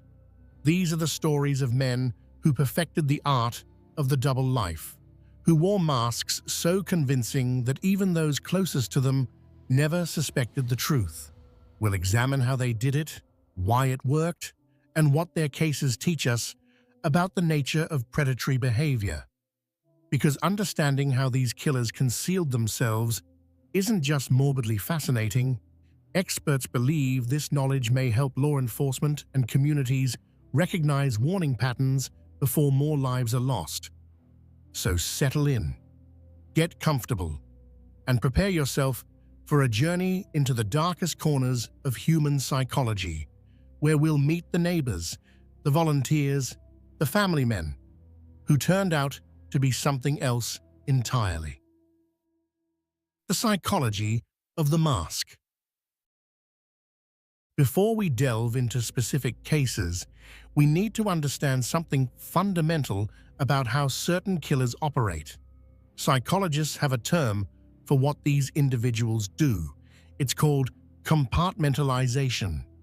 This is the ability to separate different aspects of one's life into mental boxes, keeping them so distinct that they never seem to touch or contaminate each other. For most of us, compartmentalization is a healthy coping mechanism. We might separate our work persona from our home persona, becoming more formal and professional at the office while being relaxed and casual with family. That's normal. That's adaptive. But for certain killers, compartmentalization becomes something far more sinister and far more complete. These individuals don't just separate different roles, they create entirely different personalities. There's the public self, the person everyone sees and knows. This version is often charming, helpful, and socially skilled. It's the face they show to neighbors, co-workers, and even family members. Then there's the private self, the predator that emerges when the opportunity arises. This is the part they keep carefully hidden, the part that plans, stalks, and kills. According to forensic psychologists and criminal profilers, the truly frightening aspect is how seamlessly some killers can switch between these personas. One moment they're genuinely engaged in normal social interaction, laughing at jokes, expressing concern for a sick friend, discussing the minutiae of daily life. The next moment, something shifts inside them, and the predator emerges. Then, just as quickly, the mask slides back into place and they return to being the person everyone thinks they know. This ability to maintain such a convincing facade is often linked to psychopathy. Now, it's important to understand that not all psychopaths are violent, and not all violent criminals are psychopaths. But many of the killers who successfully hide in plain sight exhibit traits consistent with psychopathic personality disorder. These traits include superficial charm, a grandiose sense of self-worth, pathological lying, manipulation, lack of remorse or guilt, shallow emotional responses, and a parasitic lifestyle where they use others for their own benefit. What makes psychopathic killers particularly dangerous is something called the mask of sanity. This phrase, coined by psychiatrist Hervey Cleckley in his groundbreaking 1941 book of the same name, describes how psychopaths can present a completely normal, even appealing exterior while harboring deeply disturbed thoughts and impulses. They understand social norms not because they feel them, but because they've learned to mimic them. They're actors playing the role of a normal person, and some of them are devastatingly effective at it. These killers often possess above-average intelligence, which they use to study and replicate normal human behavior. They watch how people react to tragedy and learn to fake the appropriate emotional response. They observe what makes someone trustworthy and adopt those characteristics. They're essentially emotional frauds, counterfeiting feelings they don't actually experience to blend into society. There's also typically a strong element of narcissism at play. Research suggests that many of these killers believe they're fundamentally superior to others, that ordinary rules don't apply to them. This grandiosity fuels both their crimes and their confidence that they won't be caught. They think they're smarter than law enforcement, cleverer than their neighbors, more cunning than anyone who might suspect them. And sometimes, terrifyingly, they're right, at least for a while. Another crucial factor is the element of control. According to forensic psychologists and criminal profilers, many serial killers are primarily motivated by a need for power and dominance rather than sexual gratification alone. But maintaining a normal facade requires control as well, just a different kind. They must control their impulses in public, control their words and expressions, control the information others have access to. Research suggests this need for control may extend to every aspect of their lives, creating an existence that is simultaneously meticulously organized and horrifyingly violent. The social context matters too. Research has shown that these killers often thrive in environments where people want to trust each other, where the default assumption is that your neighbor, your co-worker, your fellow church member is basically good. They exploit our desire to see the best in people, using our own optimism and communal trust against us. In tight-knit communities where everyone knows everyone else, the cognitive dissonance of suspecting someone familiar can be overwhelming. Our brains resist believing that someone we know could be capable of such horrors. It's also worth noting that many of these killers insert themselves into positions that inherently command trust. They become teachers, coaches, volunteers, religious leaders, roles that society has been conditioned to respect and trust. These positions provide not only cover but also access to potential victims. They create situations where questioning someone's motives feels somehow inappropriate or even offensive. The phenomenon of hiding in plain sight reveals something uncomfortable about human nature and social dynamics. We rely on shortcuts and assumptions to navigate our social worlds. We can't deeply investigate every person we interact with, so we use surface indicators. Does this person seem normal? Do they fit in? Do others vouch for them? To make quick judgments about trustworthiness. Serial killers who successfully hide in plain sight have figured out how to game this system, presenting exactly the right indicators while concealing their true nature. Understanding these psychological mechanisms is crucial not just for law enforcement, but for anyone who wants to better understand how predatory individuals operate. Experts emphasize that while we cannot always identify dangerous individuals by appearance or surface behavior, awareness of these patterns can contribute to improved community safety and more effective investigation strategies. Now, with this psychological framework in mind, let's examine specific cases that illustrate these principles in action.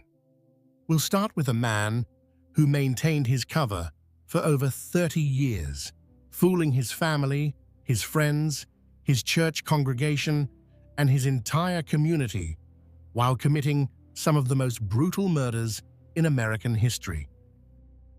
Dennis Rader, the church president with a terrible secret. Dennis Lynn Rader was born on March 9, 1945, in Pittsburgh, Kansas, the first of 4 sons born to Dorothea May Cook and William Elvin Rader. His father worked for Kansas Gas Service and was a former United States Marine. His mother worked as a bookkeeper. The family attended Zion Lutheran Church in Pittsburgh, where Dennis was baptized as an infant. By all external appearances, the Rader family was typical of countless American families in the post-war era, working class, church-going, and unremarkable. His childhood appeared outwardly normal, though he would later claim, and it's important to note these are his own self-serving claims, that he'd been born with violent sexual fantasies. Psychologists note that such claims often serve to minimize personal responsibility and should be understood within that context.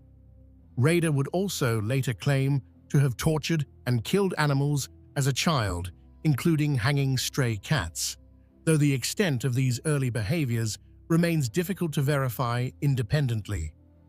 As a young man, Rader seemed unremarkable. He joined the United States Air Force in 1966, serving until 1970 and achieving the rank of sergeant.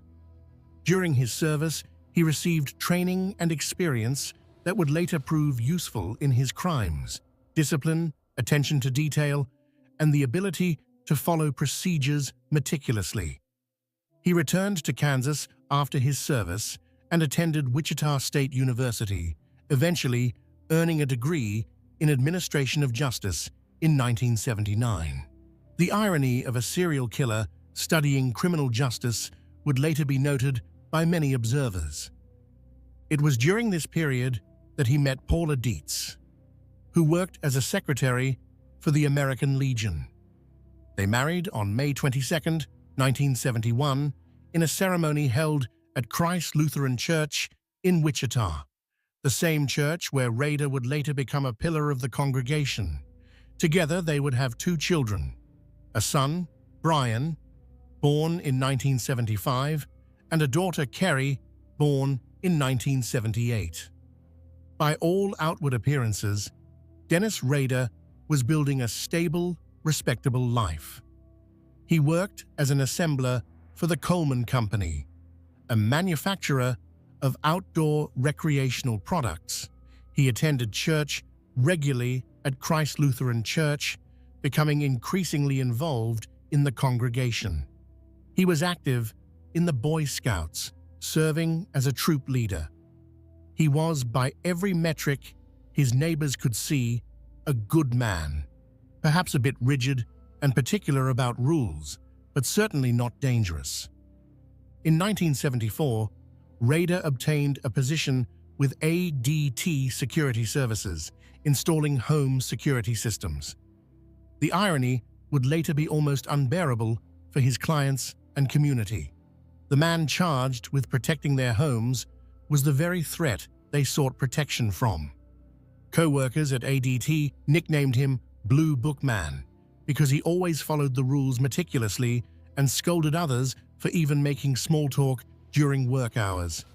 He worked this job for several years before joining the Park City Compliance Department in 1991, where he became a code enforcement officer, essentially a bureaucrat who enforced city ordinances, wrote citations for code violations, and measured grass that was too long.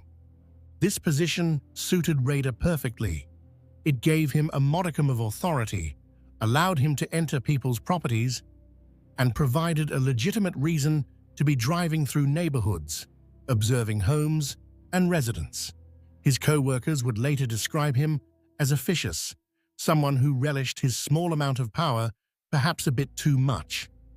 He was known to be inflexible about rules, measuring lawns with precision and issuing citations for even minor violations. He reportedly chased stray animals while carrying a tranquilizer gun, taking his duties perhaps more seriously than necessary. But overzealousness about city codes didn't make someone a murderer. It just made them annoying. Rader's involvement with Christ Lutheran Church deepened over the years. He served in various capacities, eventually becoming the congregation president in January 2005. He was responsible for administrative duties, congregation meetings, church finances. He was trusted with the most mundane and intimate details of church operations. People confided in him about their struggles, their doubts, their fears. He counseled them, prayed with them, presented himself as a pillar of faith and community. But there was another Dennis Rader, a secret Dennis Rader, one that had been active since January 15th, 1974. On that frigid winter morning, the Otero family went about their normal routines in their Wichita home. Joseph Otero, age 38, worked for the Coleman Company, the same company where Rader had briefly worked. Julie Otero, age 34, was his devoted wife. They had 5 children together, building the kind of family life that represented the American dream. That morning, 9-year-old Joseph Jr., 11-year-old Josephine, and their siblings were in various states of waking up for school. Dennis Rader had been watching the house. He'd seen the family's routines, knew their schedules. According to his later confessions, he had been stalking Julie Otero since December 1973, apparently developing an obsession with her. When he knocked on the door that morning, the Oteros let him in, perhaps believing he needed help, perhaps thinking he was from the telephone company, as he would later claim to have told them. Once inside, he revealed his true intentions. Using weapons he'd brought with him, Rader methodically restrained the family members. He killed Joseph Otero Sr. by strangulation with a cord. He killed Julie Otero the same way. 9-year-old Joey was also strangled. The systematic nature of the murders stood in stark contrast to any image of passion or sudden rage. This was calculated, planned, methodical. Then, Rader took 11-year-old Josephine to the basement, where he killed her. The crime scene was staged in a way that suggested sexual motivation, though Rader's actual intent was about power and control. When investigators arrived at the Otero home later that day, after family members discovered the bodies, they found a scene of calculated brutality that would haunt the Wichita community for decades. The community was shocked. The Oteros were a good family, well-liked, with no apparent enemies. Who would do such a thing? Why would anyone target an entire family, including children? The randomness of it made it even more terrifying. If the Oteros could be victims, anyone could. But after committing these horrific murders, Dennis Rader didn't flee the state or go into hiding. He went home to his wife Paula, who was pregnant with their first child. He went to work at the Coleman Company. He attended church. He helped neighbors. He lived his normal life as if nothing had happened. He even took a watch from the Otero home as a souvenir, beginning a pattern he would continue throughout his killing career.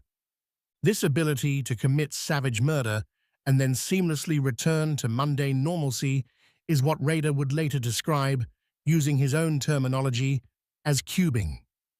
Though forensic psychologists note this is his own term for what is clinically known as dissociation or extreme compartmentalization. He claimed to be able to separate his life into distinct compartments that never touched: work Dennis, church Dennis, family Dennis, and what he called his Factor X, or his demon.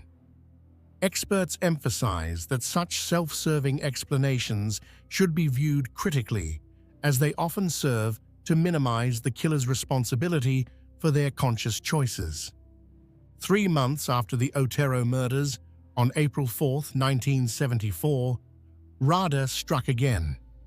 Catherine Bright, a 21-year-old woman who also worked at the Coleman Company, was home with her brother Kevin when Rader broke in.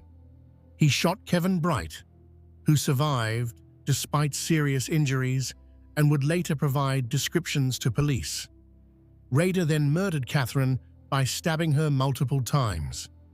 The attack was brutal and prolonged. Catherine fought for her life, sustaining numerous defensive wounds before succumbing to her injuries.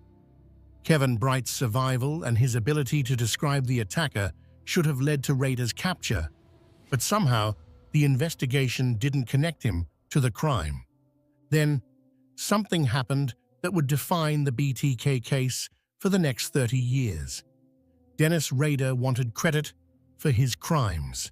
He wanted recognition.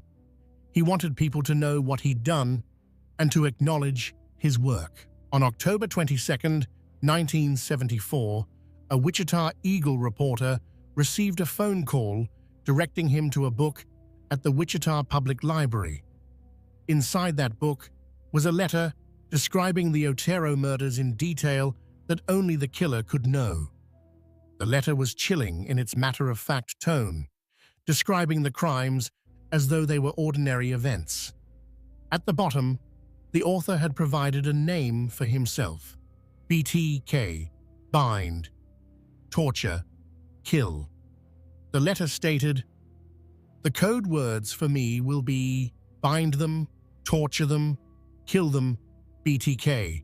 This would become his signature. Over the years, BTK would send numerous letters to media outlets and police, taunting them, providing details of murders, sometimes sending items belonging to victims. He seemed to crave the attention, the notoriety, the knowledge that the entire city was talking about him, even though they didn't know who he was. But despite this correspondence, BTK would remain unidentified for decades. And during those decades, Dennis Rader continued his double life. In 1975, his son Brian was born. Rader was present for the birth, a devoted father from the start. He coached Brian in Little League, attended his school events, helped with homework. Brian would later describe his father as strict but loving, someone who enforced rules but also spent quality time with his children. Rader killed again in 1977. On March 17th, Shirley Vian, a 26-year-old mother of 3 young children, was murdered in her home. Shirley was sick with the flu that day, lying in bed when Ryder forced his way into the house. He told her children, ages 5, 7, and 8, that he was wanted by the police and needed to hide. He locked them in the bathroom, telling them he would harm their mother if they came out or made noise. The children huddled together in terror, hearing sounds from outside, but not understanding what was happening. Ryder killed Shirley in her bedroom while her children waited just feet away. When he left, the children eventually emerged to find their mother dead. The psychological trauma inflicted on these children, who survived but lost their mother in such a terrifying way, is immeasurable. On December 8, 1977, Ryder broke into the home of Nancy Fox, a 25-year-old woman who lived alone. Nancy worked at a jewelry store and was known for her friendly personality. Ryder killed her by strangulation with a belt. Then, in a display of his twisted arrogance, he used her own phone to call the police and report the homicide, directing them to her address. He wanted them to find his work. He wanted credit. The phone call was brief and matter-of-fact, demonstrating his complete lack of remorse or emotional connection to his victim. After the Fox murder, BTK went silent. Not because he'd stopped thinking about killing, not because he'd experienced remorse, but because, as he would later explain, his life circumstances had changed in ways that made murder more difficult. In 1978, his daughter Kerry was born. His children were growing up. His wife was more aware of his movements. His job demanded more of his time. The compartmentalization required more effort. But he didn't forget. He kept souvenirs from his victims, photographs, identification cards, items of clothing. He revisited these items regularly, using them to relive his crimes in his imagination. He would later admit to creating elaborate fantasies and even detailed drawings of potential future victims during this dormant period. The years passed. 1978, 1979, 1980. No new BTK murders. Wichita began to relax slightly, though the terror of those few years in the mid-1970s had never truly faded. Parents still warned children. Women still checked their locks obsessively, but life moved on as it must. The BTK task force remained active, but with diminishing resources as other crimes demanded attention. Then, in 1985, BTK resurfaced. On April 27th, Maureen Hedge, a 53-year-old neighbor of Ryder's, was killed in her home. Maureen lived just 6 doors down from the Ryder family on the same street. Ryder had watched her, knew her routines. He broke in during the night, killed her, removed her body to take photographs in a remote location, and then returned the body to her home. The level of planning and risk-taking indicated a killer who felt completely confident in his ability to evade capture. The fact that he targeted his own neighbor demonstrated his complete lack of fear and his belief in his own superiority. On September 16, 1986, Vicki Wegerle, a 28-year-old woman, was murdered in her home, while her young 2-year-old son was present in another room. Vicki was a pianist and homemaker. Ryder had posed as a telephone repairman to gain entry, part of what he would later call Project Piano. After killing Vicki, he left as calmly as he'd arrived, confident that his disguise and planning had protected his identity. Her murder wouldn't be officially connected to BTK until years later. The final confirmed BTK murder occurred on January 19, 1991. Dolores Davis, a 62-year-old woman, was abducted from her home, killed with her own pantyhose, and her body left under a bridge. Dolores was a beloved grandmother in the community. After this murder, BTK went silent again. For 13 years, there were no letters, no communications, no confirmed killings. The case grew cold. Investigators retired.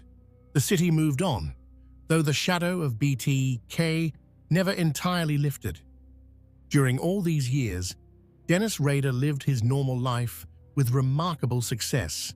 He raised his children. Brian and Kerry Rader had a father who attended their school events, helped with homework, enforced household rules with perhaps more rigidity than most parents, but nothing that seemed abnormal. They had family dinners, they went on vacations, they celebrated birthdays and holidays. Paula Rader had a husband who went to work, came home, handled household repairs, and seemed like a typical middle-aged man settled into the routines of suburban life. If she noticed anything unusual, she didn't recognize it as evidence of murder. His co-workers at the Park City Compliance Office knew Dennis Rader as the guy who took his job very seriously, maybe too seriously. He was meticulous about city codes, inflexible about enforcement, the kind of person who'd measure your grass with a ruler and write a citation if it exceeded the permitted height by half an inch. Some found him irritating. Others thought he was just doing his job thoroughly. No one thought he was a serial killer. His church congregation knew him as Brother Dennis, devoted to Christ Lutheran Church, always present at services, reliable for administrative tasks, eventually trusted enough to become congregation president. He led council meetings. He managed church finances. He represented the congregation in community interfaith activities. He was, by all accounts, a dedicated member of the Christian community. But in 2004, after 13 years of silence, BTK suddenly began communicating again. The Wichita Eagle ran a story marking the 30th anniversary of the Otero murders, and Rader would later explain that he was kind of bored and concerned that his work would be forgotten. Investigators believe his need for recognition overcame his caution. He began sending letters to media outlets again, including items from old crime scenes to prove his identity. What followed was a cat-and-mouse game between BTK and law enforcement. Rader sent numerous communications over the next year, some in cereal boxes, possibly a reference to serial killer, containing drawings, photographs, written descriptions of murders, and even dolls posed to mimic his victims. He seemed to be playing a game, testing the police, enjoying the renewed attention his crimes were receiving. In one of his communications, Rader made a fatal error. He asked police if they could trace information on a floppy disk. The police, hoping to encourage him to send a disk, lied and said no, they couldn't trace it. Trusting this response and displaying a surprising naivety for someone who'd evaded capture for 30 years, Rader sent a purple floppy disk to a television station. Forensic analysts examined the disk and found deleted metadata that included the name Dennis and a connection to Christ Lutheran Church. This led investigators directly to Dennis Rader. They obtained a DNA sample from his daughter Kerry's medical records at a university clinic. She had had a routine pap smear, and compared it to DNA evidence from the crime scenes. The match was conclusive. On February 25, 2005, Dennis Rader was arrested outside his home in Park City, Kansas, on his lunch break from his compliance officer job. When asked if he knew why he was being arrested, Rader reportedly responded, "Oh, I have suspicions, why?" Even in the moment of his capture, there was an almost casual quality to his demeanor, as if being arrested for serial murder was just another item on his day's schedule. The arrest shocked everyone who knew him. His family was devastated. Paula Rader filed for an immediate emergency divorce on July 26, 2005, waiving the normal 60-day waiting period. Their marriage was dissolved as quickly as the legal system allowed. She released a statement saying that neither she nor her children had any suspicion of his crimes. The psychological trauma of discovering that the man she'd been married to for 34 years was BTK is difficult to comprehend. Their children, now adults, had to reconcile the father they'd known with the serial killer he actually was. Brian and Kerry Rader have largely stayed out of public life since their father's arrest, attempting to build lives separate from the horror of his legacy. Kerry Rawson, she took her married name, eventually wrote a book in 2019 titled A Serial Killer's Daughter, My Story of Faith, Love, and Overcoming, and participated in the 2025 Netflix documentary My Father, the BTK Killer, where she shared her quest for answers and healing. In letters Rader wrote to Kerry from jail, he showed a disturbing mix of fatherly affection and complete lack of genuine remorse. He wrote things like, "You will always be my baby girl, I raised right, and life before the arrest was a good time, and the dark side took me away," as if his murders were something that happened to him rather than choices he made.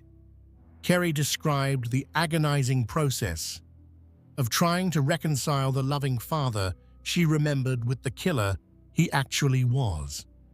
The congregation at Christ Lutheran Church was stunned. This man they'd trusted, who'd managed their church, who'd represented their faith community, he'd been BTK all along. Some members struggled with profound questions about faith, about how they could have been so thoroughly deceived, about what it meant that they'd prayed alongside a serial killer.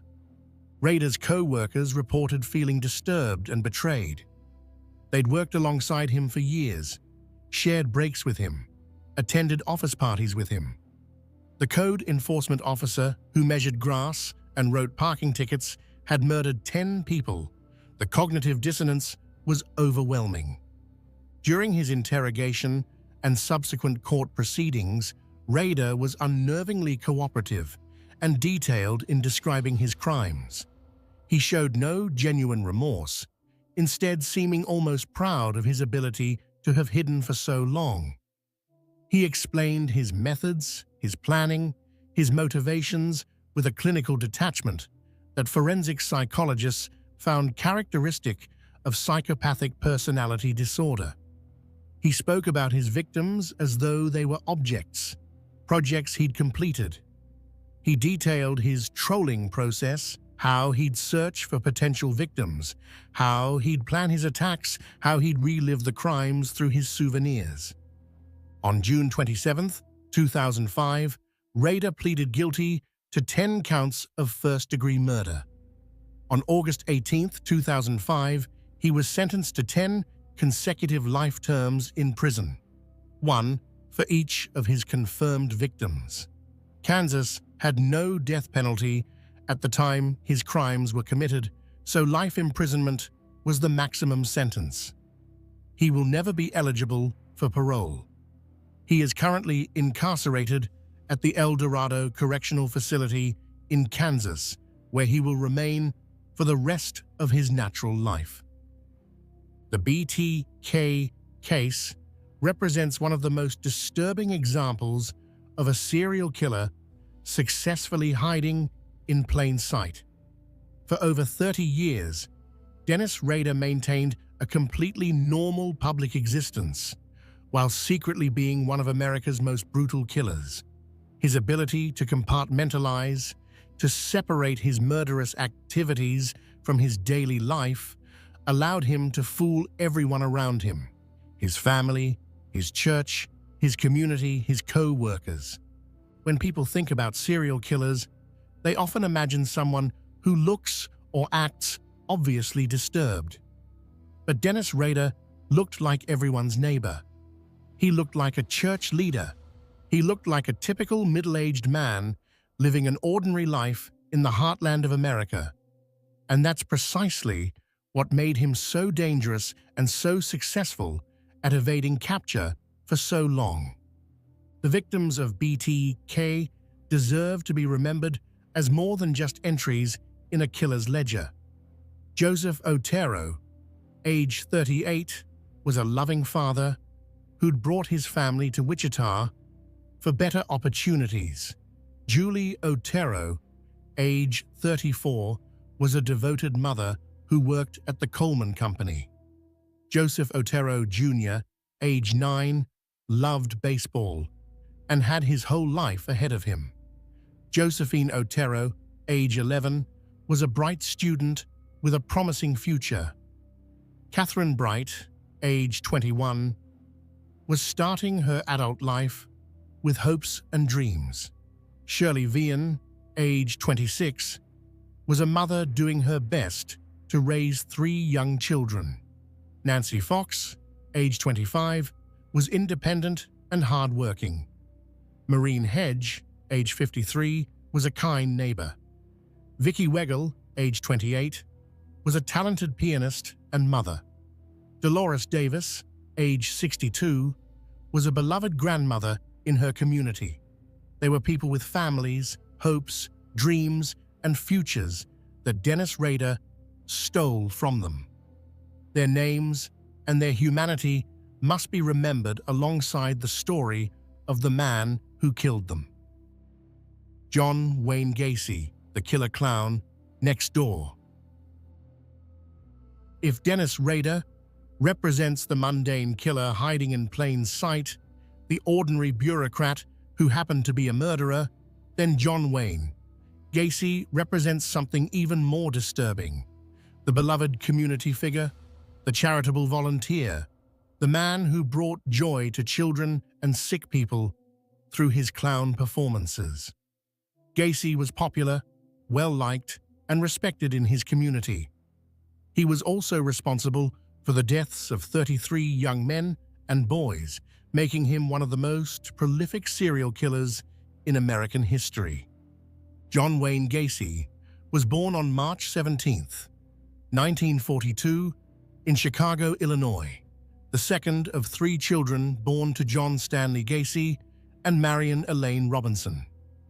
His childhood was marked by complexity and dysfunction, though like many serial killers, external observers might not have recognized the depth of problems within the family home. Gacy's father was an alcoholic who frequently abused his wife and children, both physically and verbally. Young John was often the target of his father's rage and disappointment. The elder Gacy belittled his son, calling him stupid and worthless, comparing him unfavorably to his sisters, and questioning his masculinity.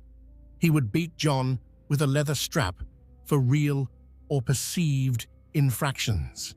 Psychological experts note that this abuse likely contributed to Gacy's later need to prove his worth and earn approval.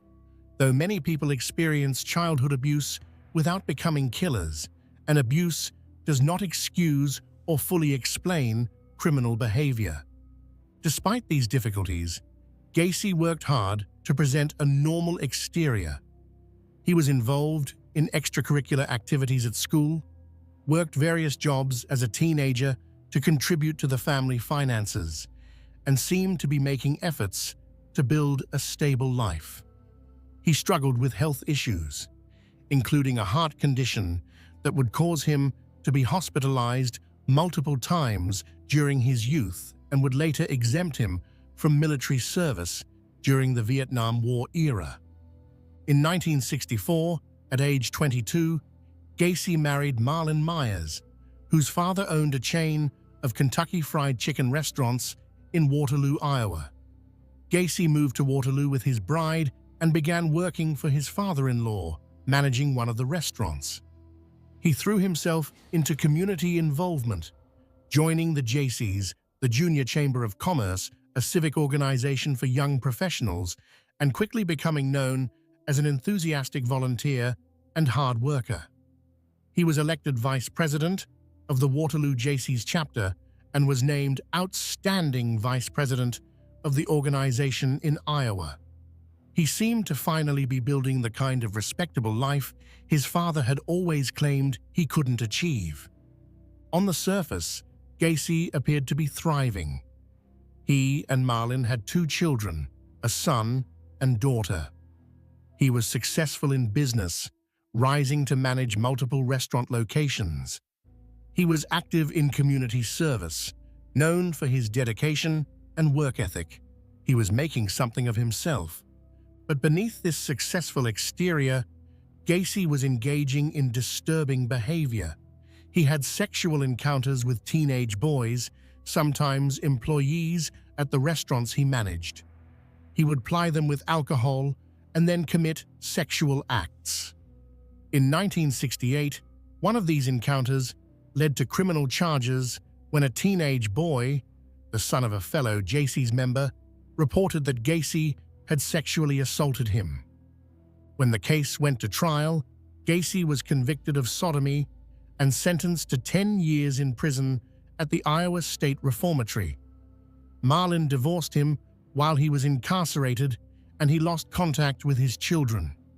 His father died shortly after his conviction, reportedly disgusted by his son's crimes. Gacy never got the chance to prove himself to his father. Most people might assume this would be the end of the story. A sex offender, Gacy was a model prisoner. He earned his high school equivalency diploma while incarcerated. He worked in the prison kitchen and was praised for his leadership and work ethic. He served on the Prisoner Grievance Committee. He was, by all accounts, rehabilitated. After serving just 18 months of his 10-year sentence, he was paroled in June 1970. What happened next illustrates a profound failure in the criminal justice system's ability to predict recidivism in certain types of offenders.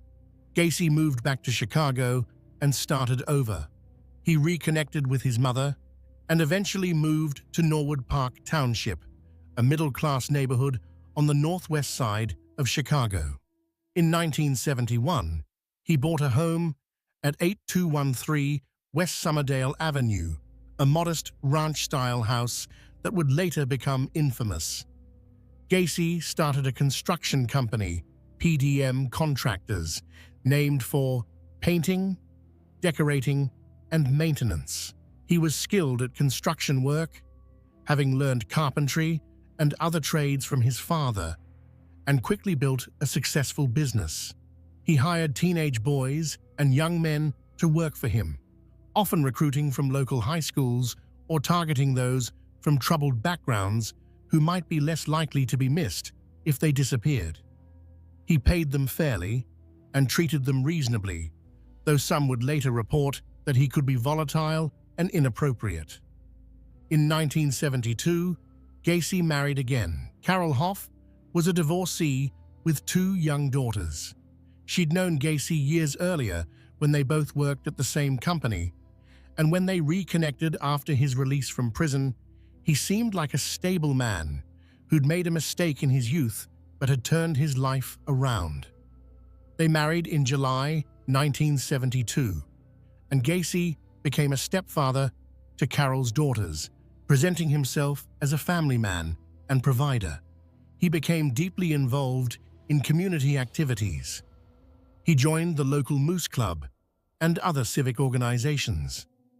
He began performing as a clown at children's parties, hospitals, and charitable events, creating characters he called Pogo the Clown and Patches the Clown. He would dress in full clown makeup and costume, bringing smiles to sick children in hospitals and entertaining at neighborhood block parties and fundraisers.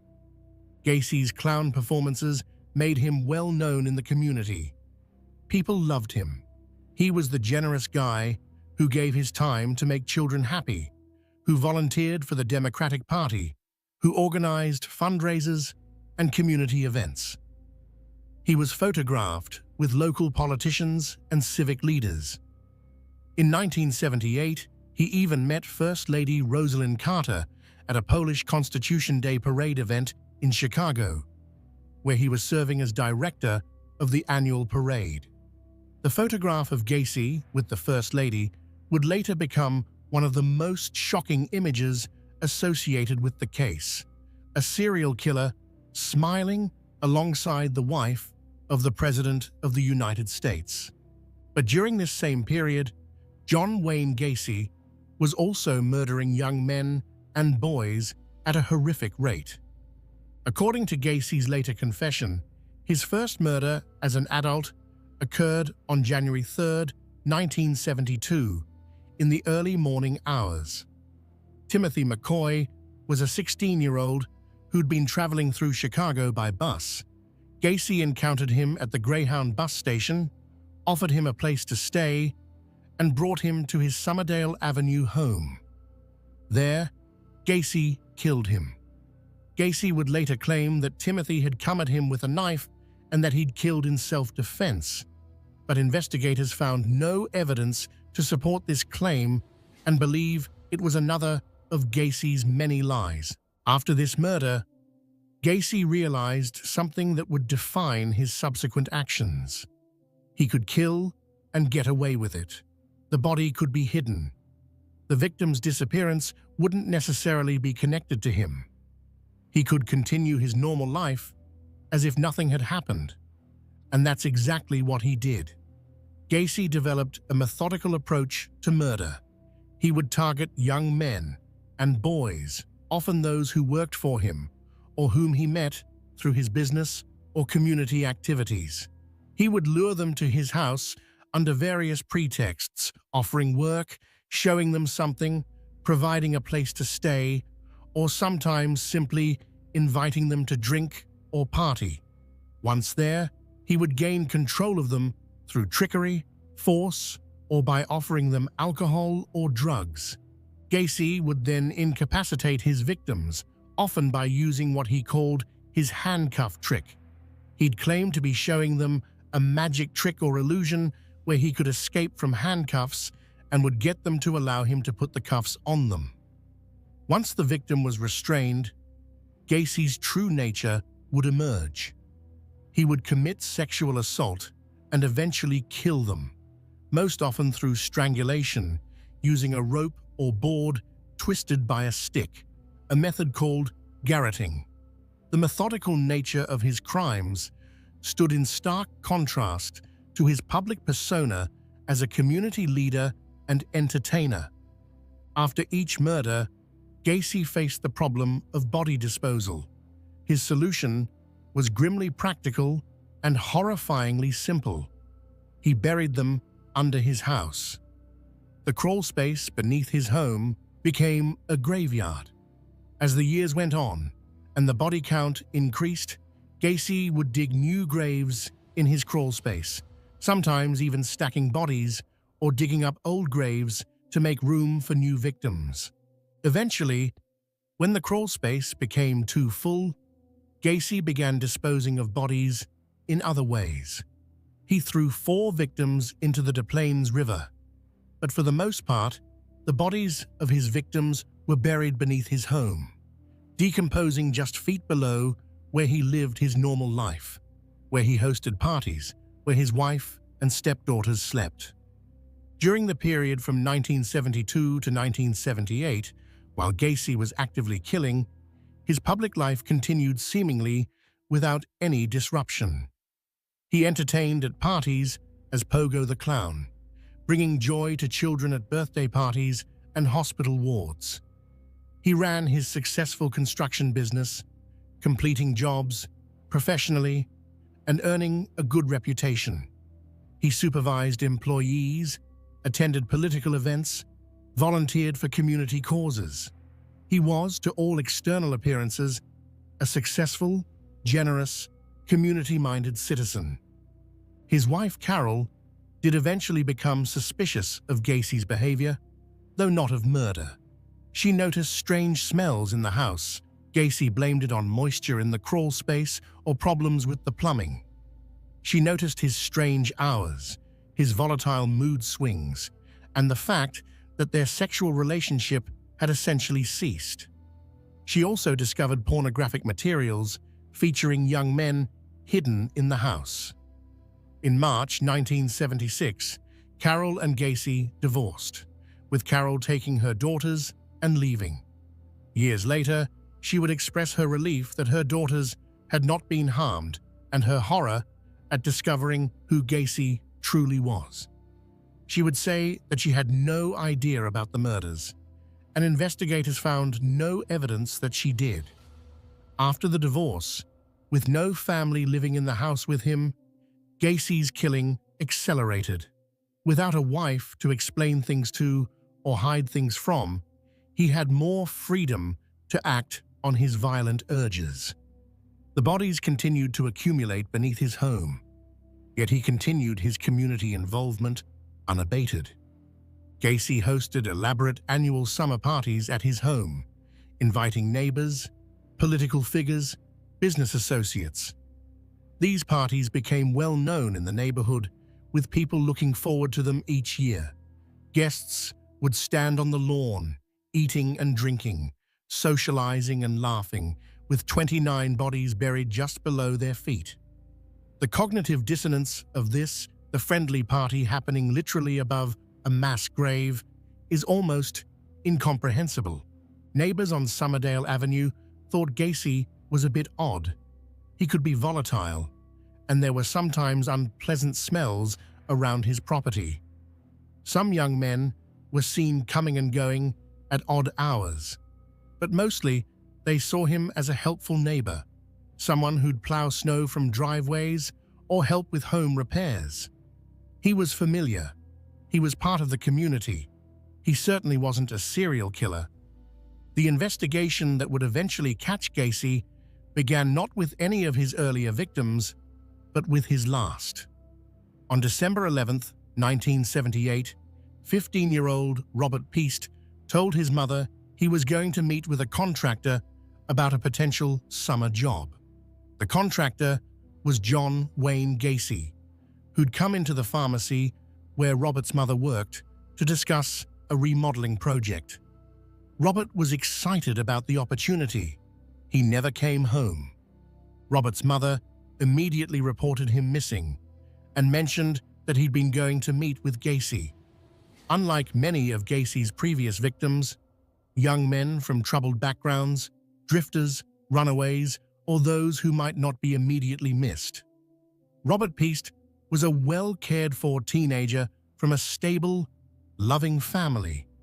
His disappearance was taken seriously from the beginning, and police quickly began investigating Gacy. What they found was disturbing. Gacy had a criminal history, the 1968 conviction for sexual assault in Iowa. He'd been in prison. He was on parole that he shouldn't have even been off of yet, and now a teenage boy had disappeared after going to meet him. Investigators began surveillance on Gacy and started looking deeper into his background. They discovered that several young men who'd worked for PDM contractors had disappeared over the years. On December 21, 1978, after obtaining a search warrant based on the mounting evidence, police searched Gacy's home. What they found there would shock the nation. The smell of decomposition was overwhelming. Investigators began searching the crawl space and discovered human remains. As the excavation continued over the following days, more and more bodies were found. Eventually, 26 bodies were recovered from the crawl space, and 3 more were found buried in other areas on the property. 4 bodies that Gacy had disposed of in the Des Plaines River were also eventually identified, bringing the total known victim count to 33. On December 22, 1978, John Wayne Gacy confessed to the murders. He did so in a relatively matter-of-fact manner, providing details about his methods, his burial sites, and his victims. Forensic psychologists who have studied his confessions and later interviews note that he displayed little genuine remorse and seemed more concerned with managing his public image than with accepting responsibility for the harm he'd caused. The revelation that John Wayne Gacy, Pogo the Clown, community volunteer, successful businessman, was responsible for 33 murders shocked the Chicago area and the nation. People who'd known him, who'd attended his parties, who'd hired him for work, who'd had their children entertained by his clown performances, struggled to reconcile the man they knew with the brutal killer he'd been revealed to be. The excavation of Gacy's home became a media spectacle. News crews broadcast images of investigators digging up bodies from beneath the house. The Somerdale Avenue address became infamous. Neighbors gathered behind police tape, trying to comprehend how such horror had existed right next door to them. The trial began on February 6, 1980.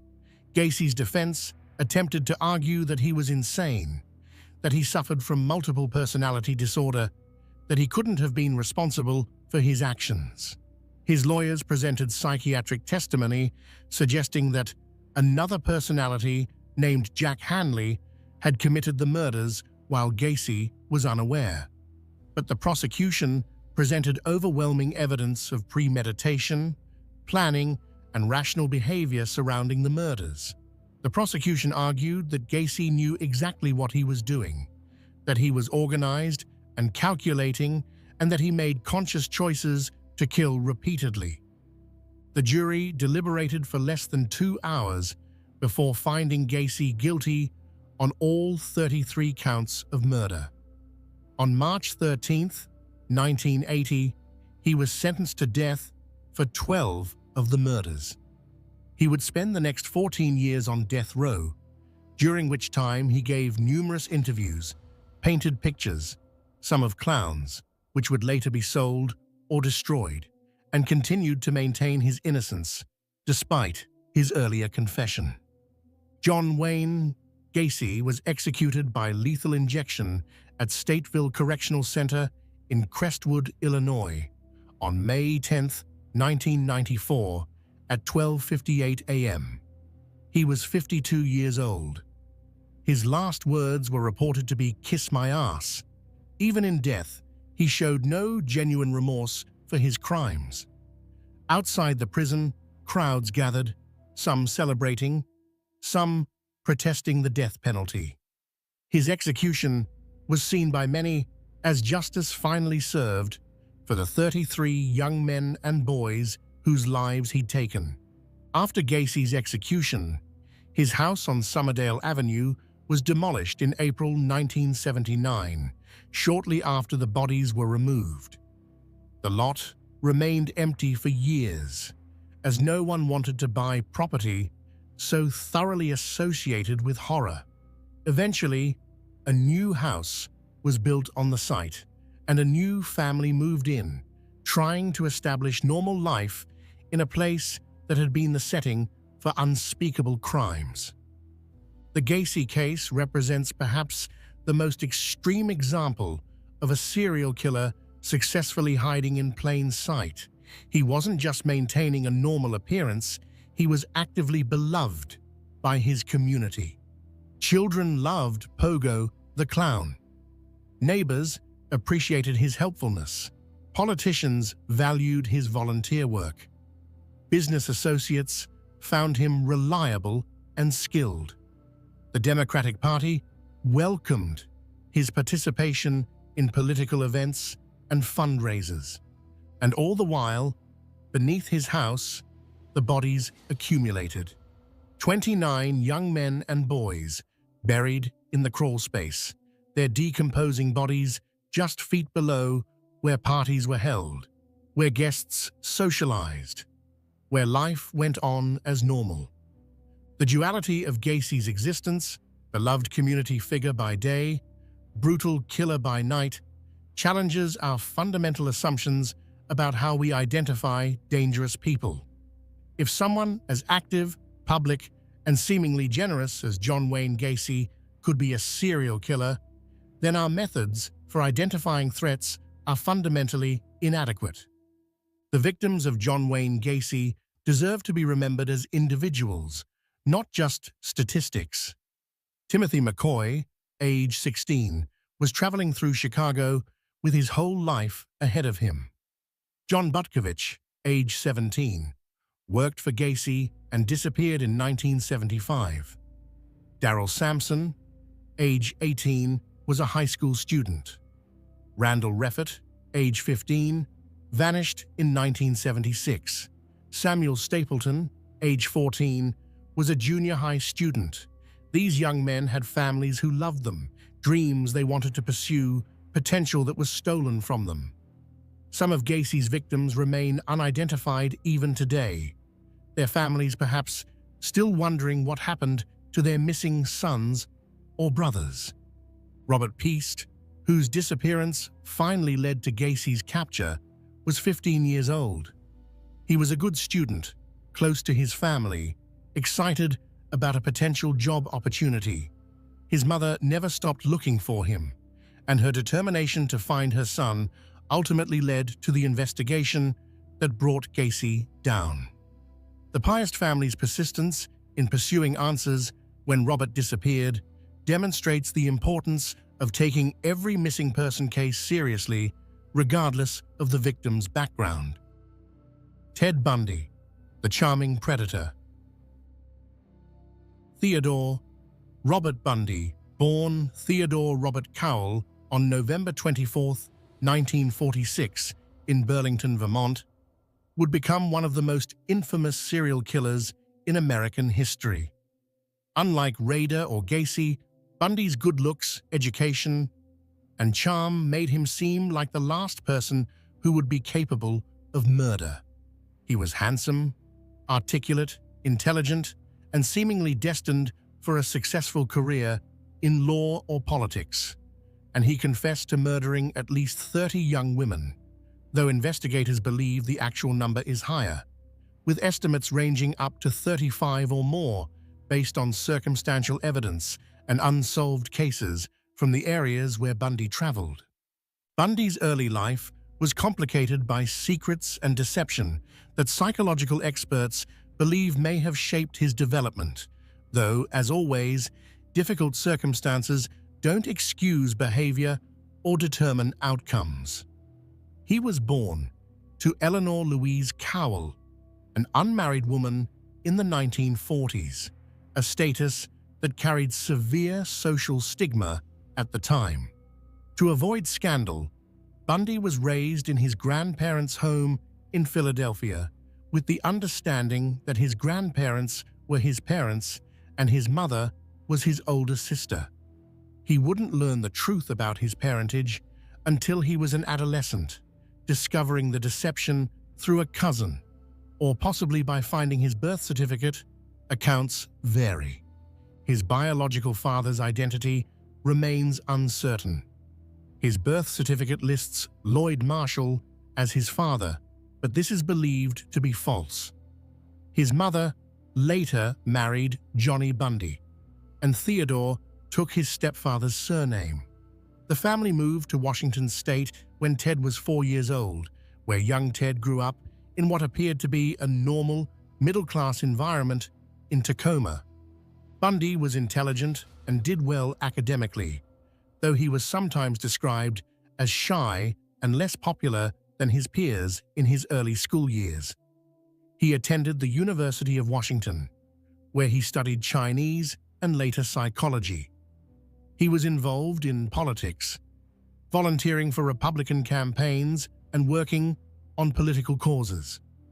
He worked at a crisis hotline at a suicide prevention center in Seattle, where he met and befriended Ann Rule, who was also volunteering there. Rule would later become a famous true crime writer, and her book, The Stranger Beside Me, would detail her friendship with Bundy and her slow, horrifying realization that her friend was a serial killer.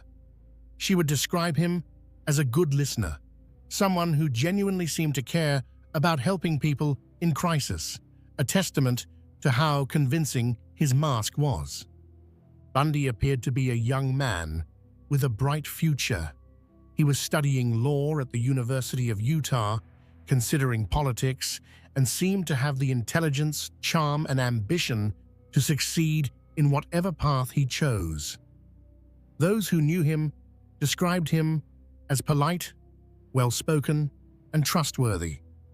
He had a long-term girlfriend, Elizabeth Kendall, who wrote under the pseudonym Elizabeth Klopfer and seemed to be in a stable relationship.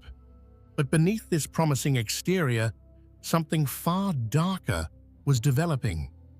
During his college years, Bundy became involved in a relationship with a woman from a wealthy California family. Various sources refer to her by different names, including Stephanie Brooks and Diane Edwards. She was beautiful, sophisticated, and came from a privileged background.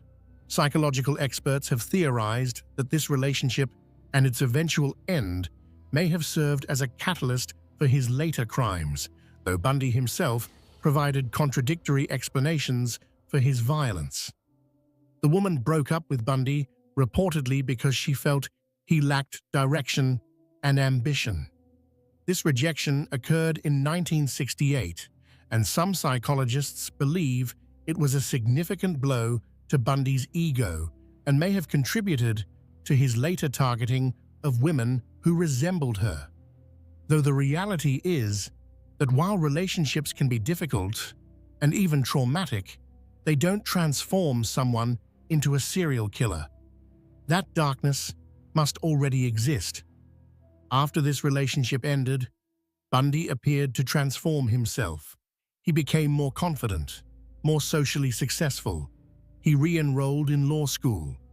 He reconnected with his former girlfriend in California, and they briefly rekindled their relationship in 1973, by which point experts believe he had already begun killing, though this woman didn't know it. She would later say that he seemed more mature and focused, not realizing that his new confidence came partly from his secret life as a predator. Bundy's earliest documented murders occurred in 1974, though there is speculation he may have killed before this.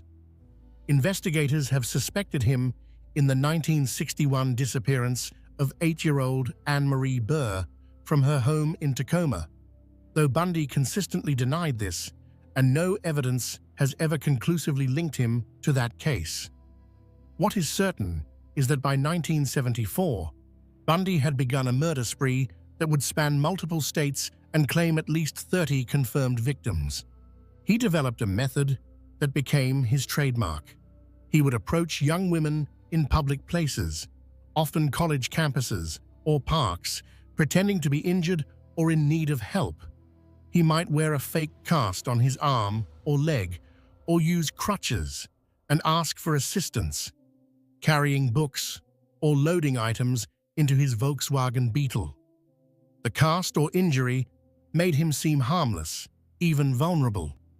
Once the woman was near his vehicle and distracted, he would incapacitate her, sometimes by hitting her with a crowbar or tire iron that he had hidden, force her into the car, and drive to a remote location where he would assault and kill her. Bundy typically targeted young women with long, dark hair parted in the middle, a look similar to his former girlfriend from California.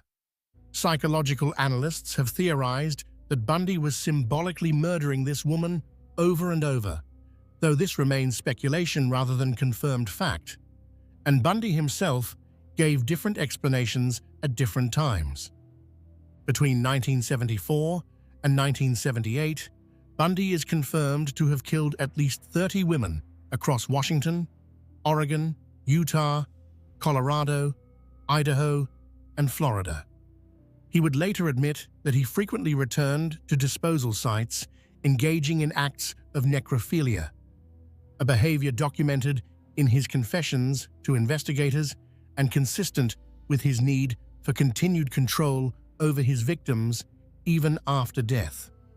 What made Bundy particularly dangerous and successful was his appearance and demeanor. He didn't look like a killer, he looked like a law student, which he actually was at various points. He looked like someone's helpful neighbor. He looked like a nice young man who might genuinely need assistance with a broken leg or heavy books. He was articulate, educated, and charming. Women felt comfortable approaching him, helping him, trusting him, and that trust was fatal. Some of Bundy's victims from the Washington and Oregon period in 1974 included Linda Ann Healy, a 21-year-old psychology student who disappeared from her basement bedroom, leaving behind a blood-soaked pillow and nightgown. Donna Gail Manson, 19, vanished from the Evergreen State College campus. Susan Rancourt, 18, disappeared from Central Washington State College. Roberta Kathleen Parks, 20, was last seen at Oregon State University. Brenda Ball, 22, and Georgianne Hawkins, 18, also disappeared during this period. In July 1974, in one of Bundy's most brazen acts, he abducted two women, Janice Ott, 23, and Denise Nasland, 19, from Lake Sammamish State Park in broad daylight on the same afternoon, approaching them separately in front of witnesses and using the name Ted while asking for help with his sailboat.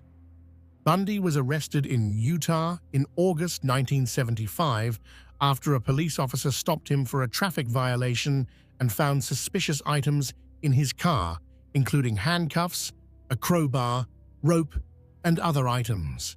This led to his identification as a suspect in several disappearances. He was eventually convicted of kidnapping in Utah and sentenced to 15 years in prison.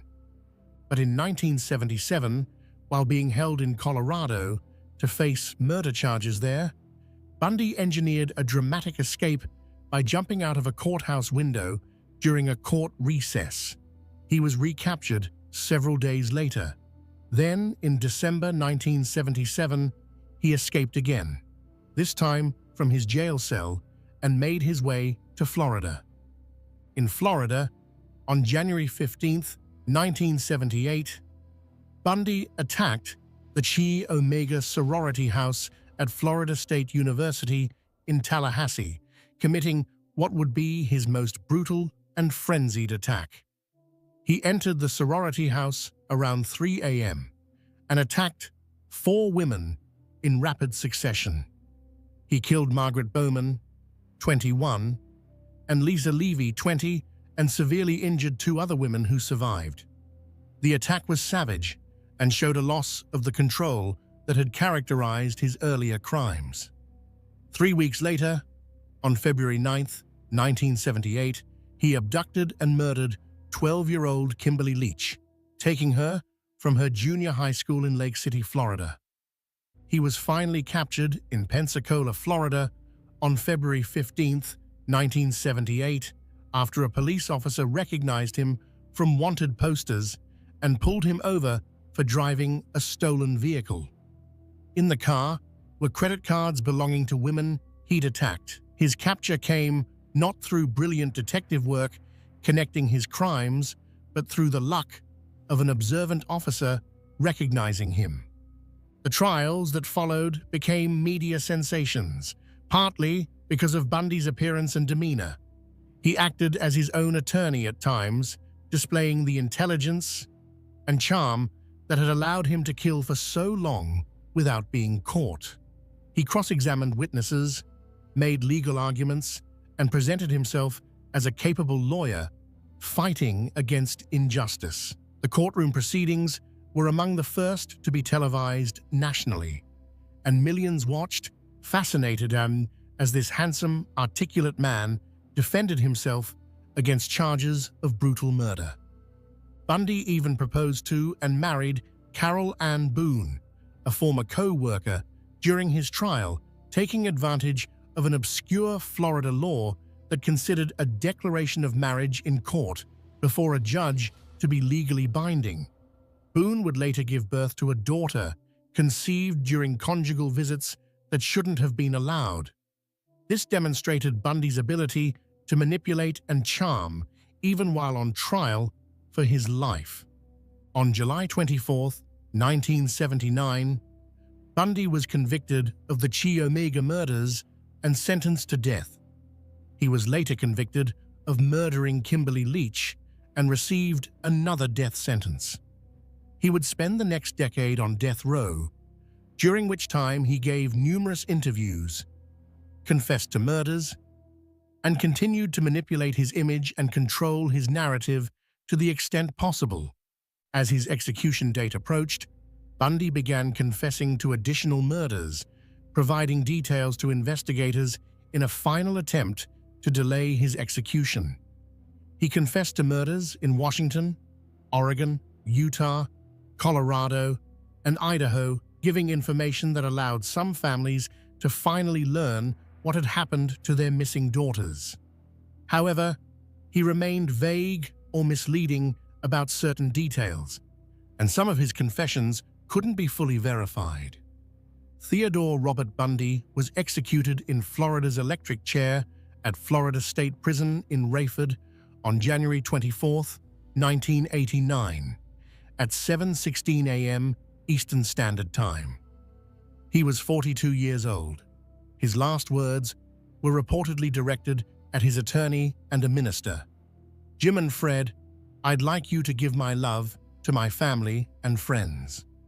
Outside the prison, hundreds of onlookers celebrated, some holding signs that read, "Burn Bundy Burn," and setting off fireworks when his death was announced.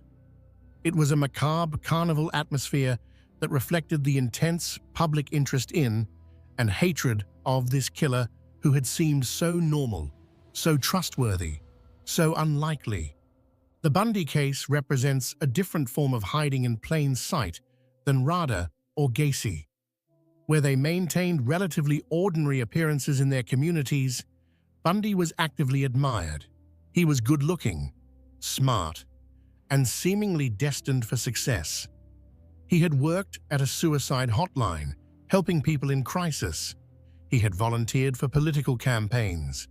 He had attended law school.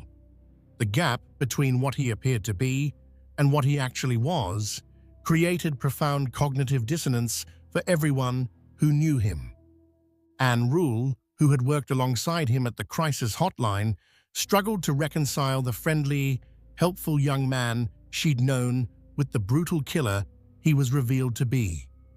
She would write about this struggle in The Stranger Beside Me, describing how long it took her to accept that her friend Ted was capable of such horrific crimes. She would eventually come to see him as a sadistic sociopath who took pleasure from another human's pain and the control he had over his victims to the point of death and even after. Bundy's former girlfriends, including Elizabeth Kendall, described a charming, attentive partner who seemed incapable of violence. Yet Kendall also noted moments when something seemed off, times when Ted's mask slipped slightly, revealing brief glimpses of the predator beneath.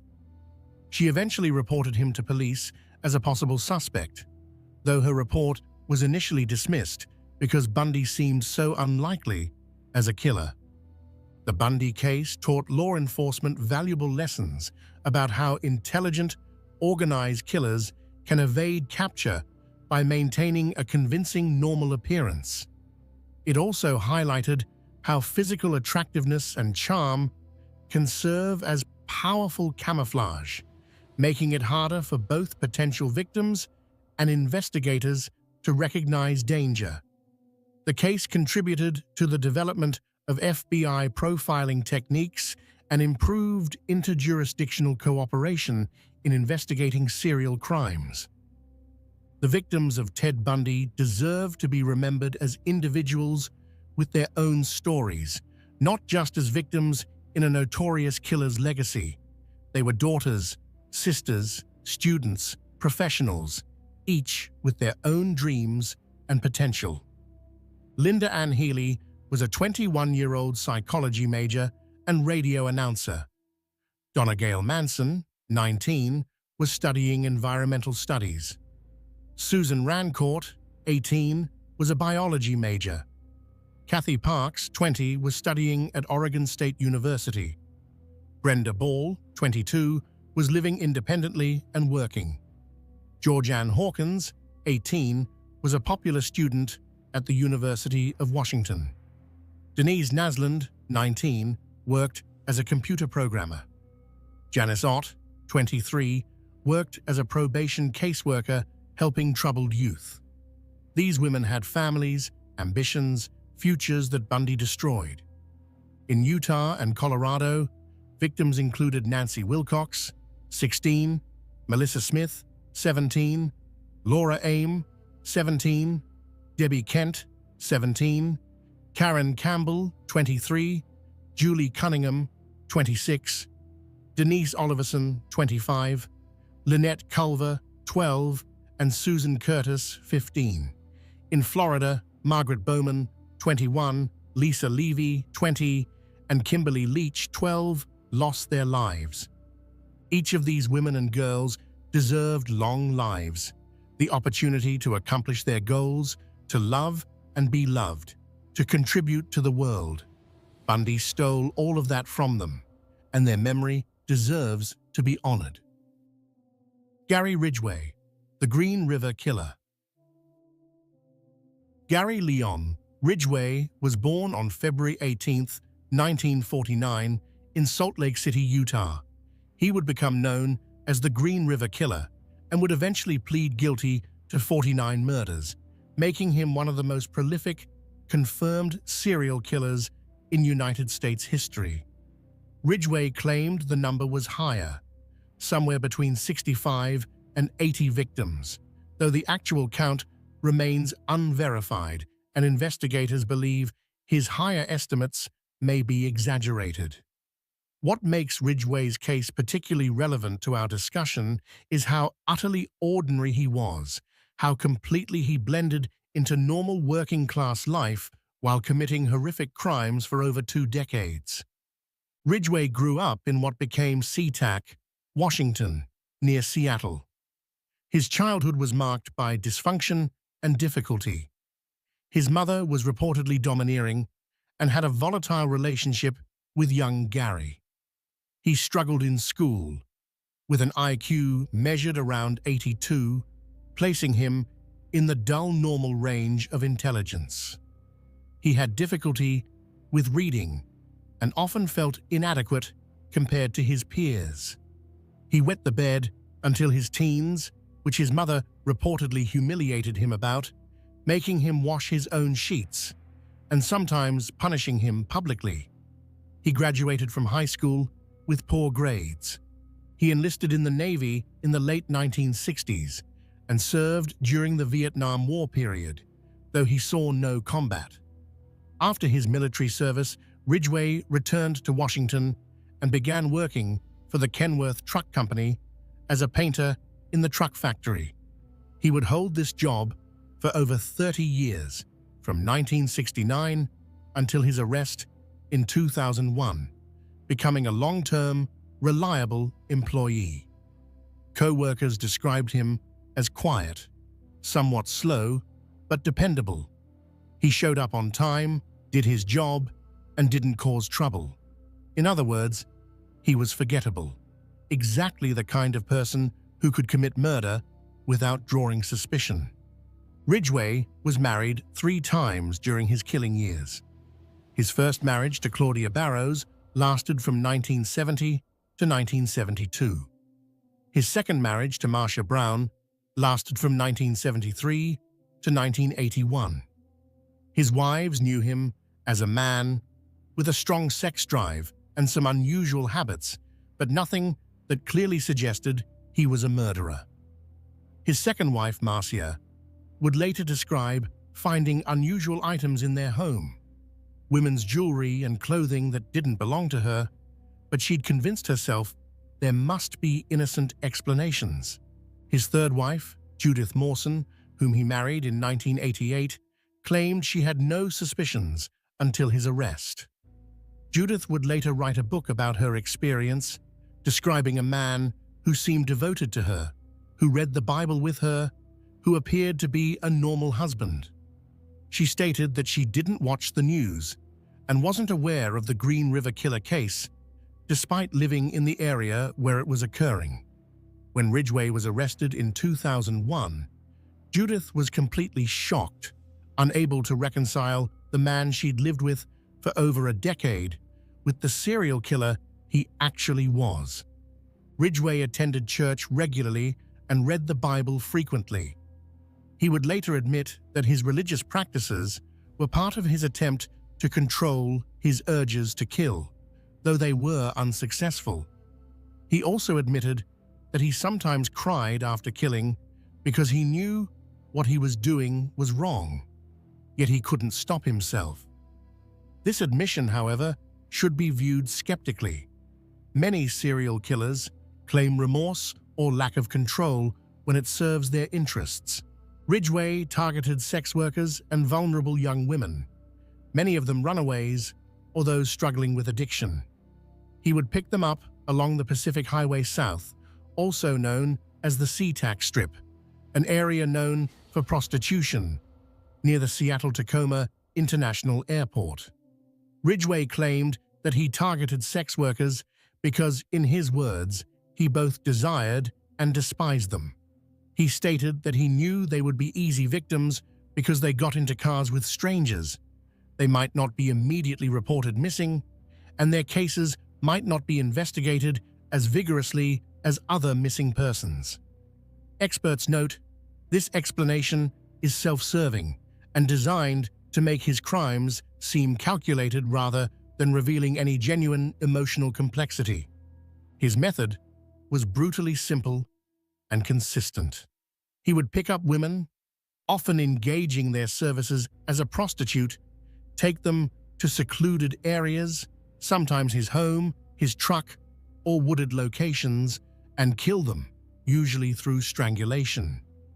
He preferred to use his hands or a ligature, maintaining physical contact and control throughout the murder.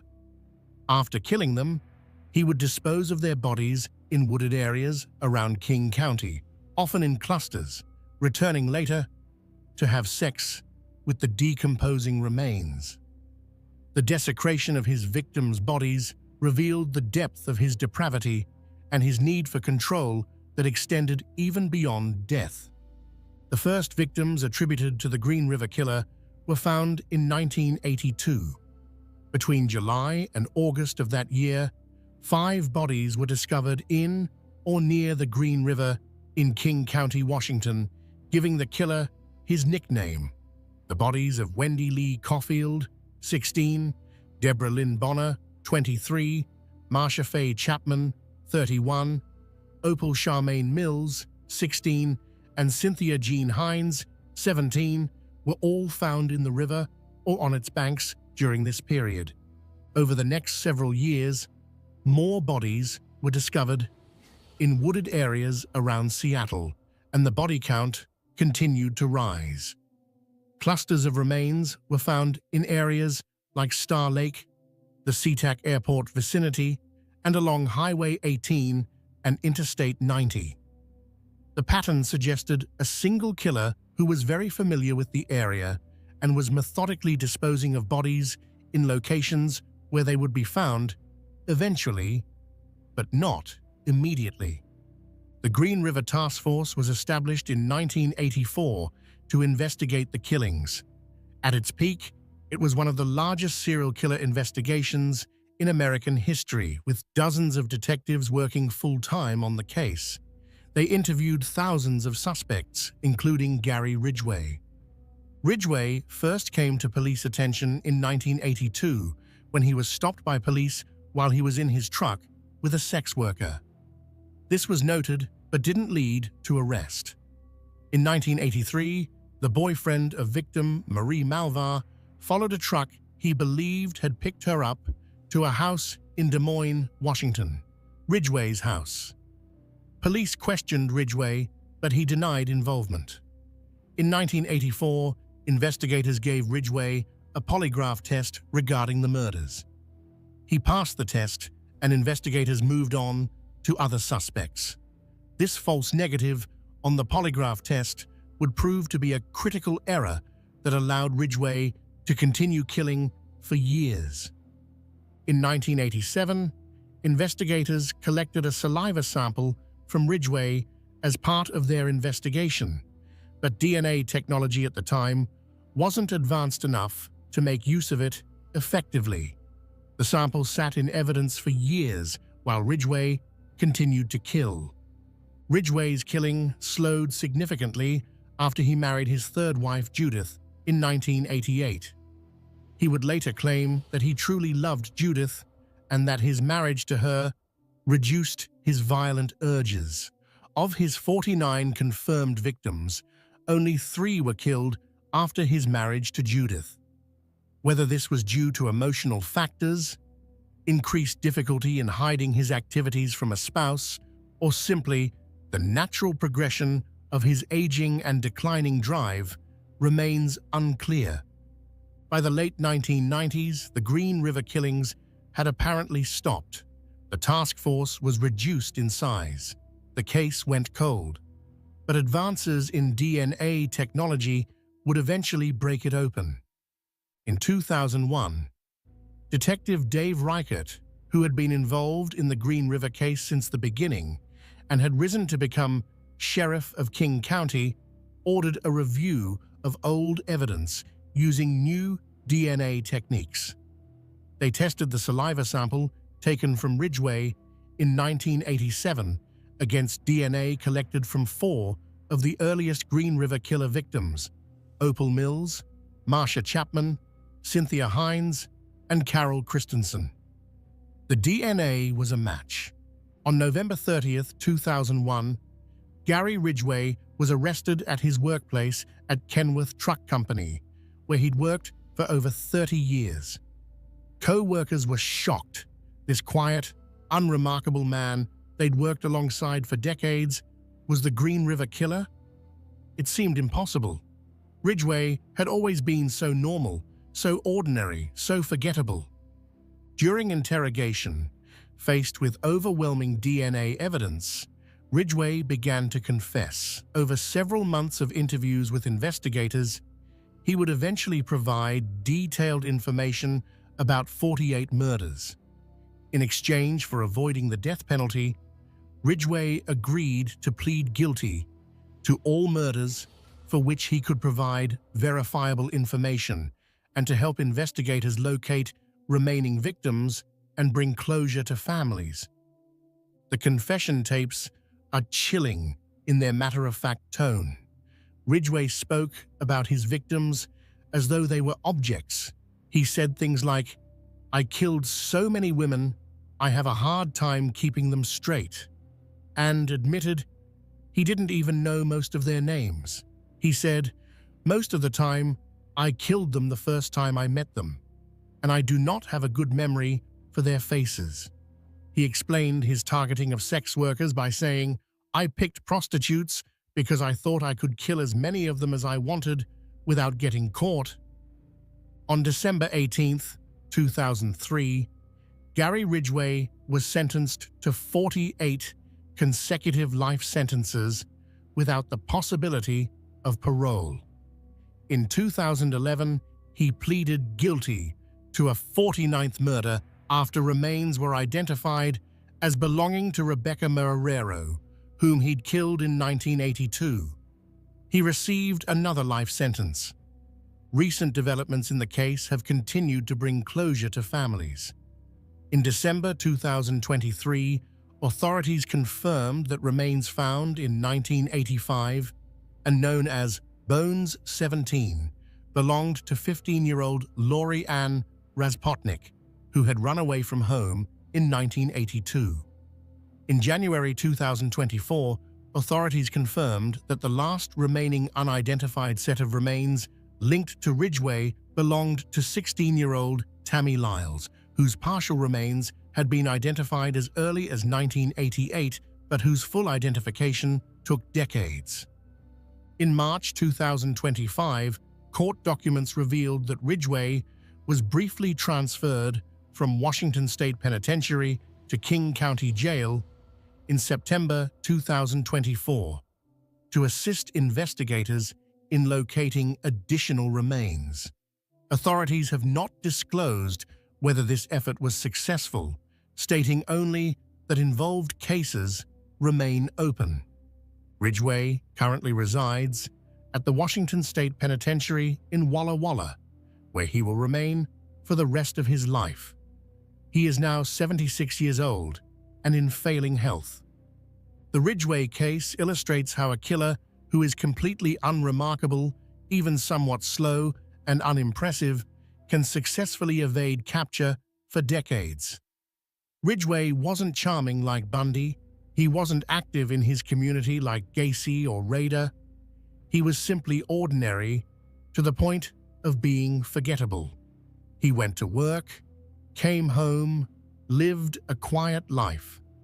And that ordinariness was itself a form of camouflage that allowed him to kill at least 49 women over 2 decades.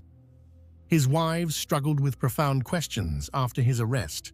Judith Ridgway described the cognitive dissonance of reconciling the man she'd shared her life with, the man she'd trusted, slept beside, read the Bible with, and the Green River Killer. She described how he would sometimes leave early for work, ostensibly for overtime pay, but now she wonders if those were the mornings he was killing. The betrayal and horror of such realizations are difficult to comprehend. The victims of Gary Ridgway were women whose lives had value, who deserved safety and dignity. Many were struggling with addiction or poverty, engaged in sex work to survive. Their vulnerability didn't make their lives less valuable. It made their murders all the more tragic because they were already in difficult circumstances and deserved help, not violence. Wendy Lee Caulfield was 16 years old, a runaway who could have been helped, who could have gotten her life back on track. Giselle Lovvorn was 19. Deborah Bonner was 23. Marcia Chapman was 31 and a mother. These women had families who loved them, who reported them missing, who never stopped looking for them. Many of Ridgway's victims were teenagers. Opal Mills, 16, Cynthia Hines, 17, Terry Milligan, 16, Alma Smith, 18, Dolores Williams, 17, Gail Matthews, 23. They were young women with their whole lives ahead of them. Tammy Lyles, whose remains were the last to be identified, was 16 years old when Ridgway killed her. Lori Ann Respotnik was just 15. These were children who needed protection, who instead encountered a predator. The full list of Ridgway's confirmed victims represents a staggering loss of life, each person an individual with their own story. Wendy Lee Caulfield, Giselle Lovvorn, Deborah Lynn Bonner, Marcia Faye Chapman, Opal Charmaine Mills, Cynthia Jean Hines, Terry Renee Milligan, Mary Bridget Meehan, Deborah Estes, Linda Jane Rule, Denise Darcel Bush, Shonda Leah Summers, Shirley Marie Sherrill, Rebecca Marrero, Colleen Renee Brockman, Alma Ann Smith, Dolores Laverne Williams, Gail Lynn Matthews, Andrea M. Childers, Sandra K. Gabbett, Kimmy Kai Pitsaw, Marie M. Malvar, Carol Ann Christensen, Martina Teresa Ortherly, Cheryl Lee Wims, Yvonne Antosh, Carrie Ann Royce, Constance Elizabeth Nayon, Kelly Marie Ware, Tina Marie Thompson, April Dawn Buttram, Debbie Mae Abernathy, Tracy Ann Winston, Maureen Sue Feeney, Mary Sue Bello, Pammy Annette Avant, Delise Louise Plager, Kimberly L. Nelson, Lisa Yates, Mary Exeter West, Cindy Ann Smith, Patricia Michelle Barksack, Roberta Joseph Hayes, Marta Reeves, Patricia Ann Yellow Robe, Tammy Lyles, Lori Ann Raspotnik, and 2 victims who remain unidentified. Each of these women's lives mattered. They were daughters, sisters, some were mothers. Their humanity must be remembered.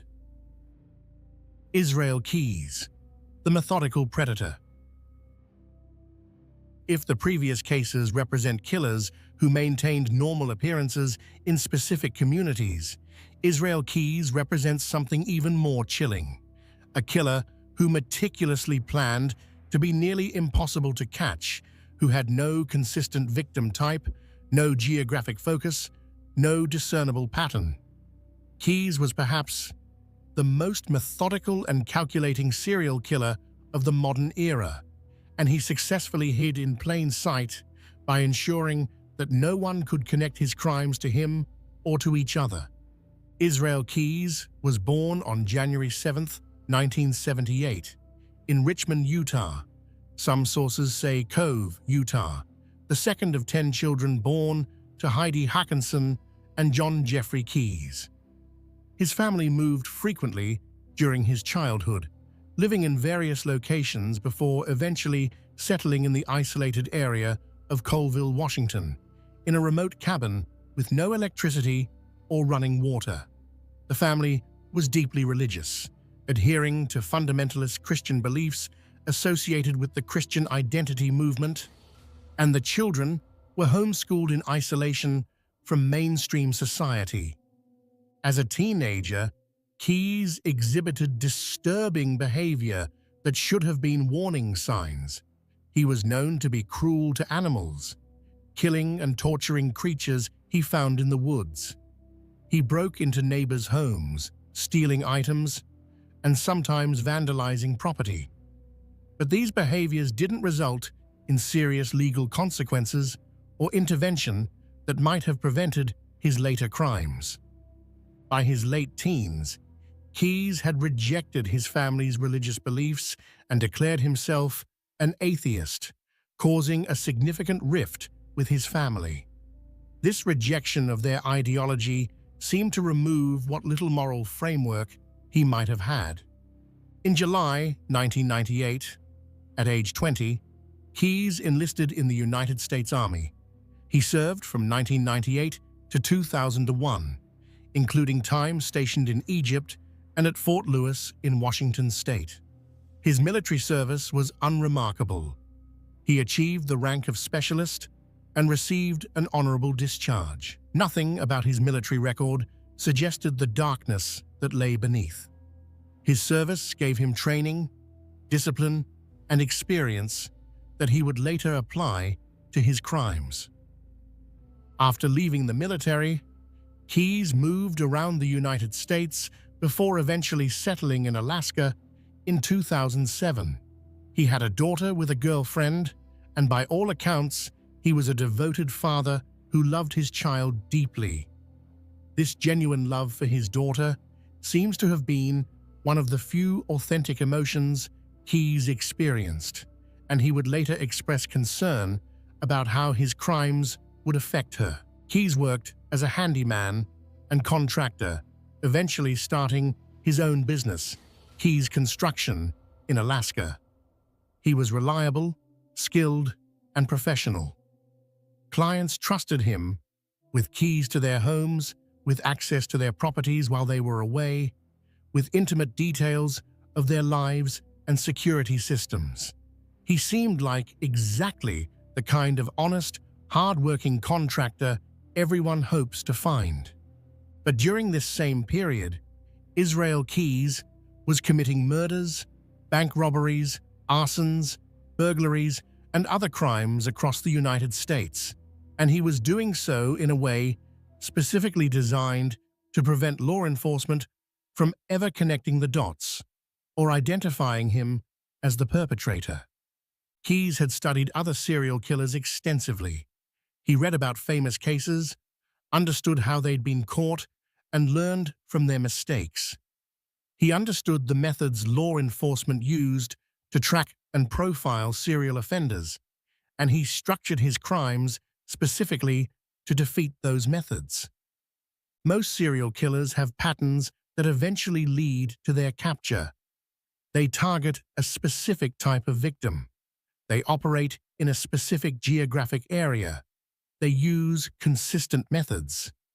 These patterns allow investigators to identify connections between crimes and eventually track down the perpetrator through geographical profiling, victim pattern analysis, and other investigative techniques.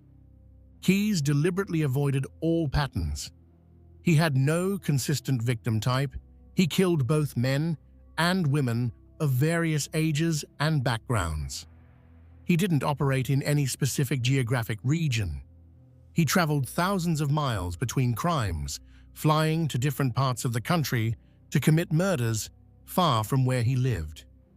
He used different methods for different murders.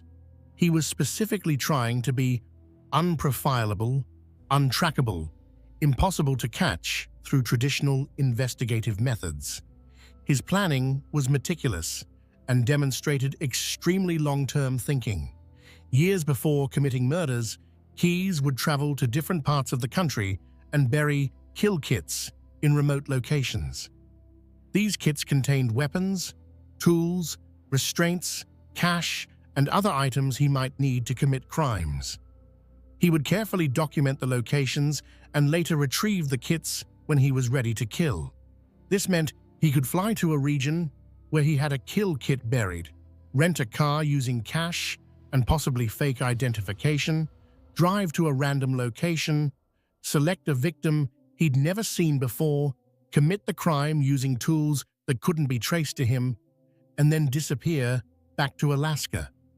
The crime would appear to be a local murder, with no connection to anyone outside the immediate area. Keyes funded these activities through bank robberies, which he committed with the same calculated approach, traveling far from home, targeting small banks with poor security, taking enough money to fund his activities, but not enough to trigger major federal investigations. Investigators believe Keyes killed at least 8 people, though he hinted at more, and the actual number remains unknown. His confirmed victims include Bill and Lorraine Currier of Vermont, whom he murdered in June 2011, and Samantha Koenig of Alaska, whom he abducted and killed in February 2012. The Currier murder demonstrates Keyes' methodology perfectly. In 2009, 2 years before the murder, Keyes traveled to Vermont and buried a kill kit in the woods near Essex. In June 2011, he flew to Chicago, rented a car, and drove to Vermont. He retrieved his kill kit, which contained a gun and other tools. He then spent time scouting the area and identified the Currier's home. On the night of June 8, 2011, he broke into their home, tied up Bill Currier, age 50, and Lorraine Currier, age 55, forced them into their own vehicle and drove them to an abandoned farmhouse he'd scouted in advance. There, he shot Bill, sexually assaulted and strangled Lorraine, and then dismembered their bodies, disposing of the remains in different locations where they have never been found. Keyes then drove back to Chicago, returned his rental car, flew home to Alaska, and resumed his normal life. To investigators in Vermont, this appeared to be a local crime with no obvious suspect. Keyes was a devoted father to his young daughter. His girlfriend and her family had no idea about his crimes. His clients in Alaska trusted him completely, hired him for jobs, recommended him to friends. He maintained his contracting business successfully while secretly flying around the country to commit murders. He was hiding in plain sight by being extremely ordinary in his local community while committing horrors far away where no one would connect them to him. But Keyes made a critical error with his final victim. On February 1st, 2012, he impulsively abducted 18-year-old Samantha Koenig from the Common Grounds espresso stand where she worked in Anchorage. This was highly unusual for Keyes. He typically traveled far from home to commit crimes and planned them meticulously rather than acting impulsively. But on this night, he kidnapped Samantha, took her to his house, where he sexually assaulted and killed her, and then left her body in a shed on his property while he went on a pre-planned 2-week cruise with his daughter and girlfriend. After returning from the cruise, Keyes retrieved Samantha's body, which had been frozen by Alaska's winter temperatures. In a particularly disturbing act, he applied makeup to her face and sewed her eyes open with fishing line to make her appear alive, then took a photograph of her holding a recent newspaper. He sent this photo to her family along with a ransom demand, hoping to make them believe she was still alive and being held for ransom. He then dismembered her body and disposed of it in Matanuska Lake, north of Anchorage. Keyes began withdrawing money from Samantha's stolen bank account as he traveled through the southwestern United States. This left a digital trail. ATM cameras captured images of his rental car in various locations, and police were able to track his movements. On March 13, 2012, Texas Highway Patrol Corporal Brian Henry pulled over Keyes in the parking lot of the Cotton Patch Cafe in Lufkin, Texas. A search of his vehicle revealed evidence linking him to Samantha's abduction, including her debit card. During interrogation, Keyes was cooperative but calculated in what he revealed. He confessed to the Koenig and Currier murders in detail, providing information that allowed investigators to verify his involvement. But he remained vague about other crimes, hinting at additional victims but not providing specific details. He seemed to enjoy controlling the flow of information, keeping investigators guessing about the full extent of his crimes. Keyes expressed genuine concern about his daughter, stating he didn't want her to grow up knowing about his crimes or suffering because of his actions. He said, "I want my kid to have a chance to grow up. You know, she's in a safe place now. She's not going to see any of this. I want her to have a chance to grow up and not have all this hanging over her head." This concern for his daughter appears to have been authentic, one of the few genuine emotions investigators observed in him. On December 2, 2012, while being held in the Anchorage Correctional Complex awaiting trial, Israel Keyes committed suicide. Despite being on suicide watch, he managed to use a razor blade to cut his wrist and then strangled himself with a bedsheet. He left behind a 4-page suicide note written in verse that reflected on his crimes and American society, but provided no specific information about other victims. His death brought an abrupt end to the case and left many questions unanswered about the full extent of his killing spree. Keyes' death left law enforcement with more questions than answers. How many people did he actually kill? Where are the other victims? What other crimes did he commit? Investigators continue to work on cases that might be connected to Keyes, but without his cooperation, many of these cases may remain unsolved. The Keyes case represents a new kind of challenge for law enforcement. He wasn't a killer who could be caught through traditional profiling or pattern recognition because he specifically structured his crimes to avoid patterns. He deliberately traveled thousands of miles between crimes, selected random victims, used buried weapons that couldn't be traced, and maintained a completely normal life in his home community.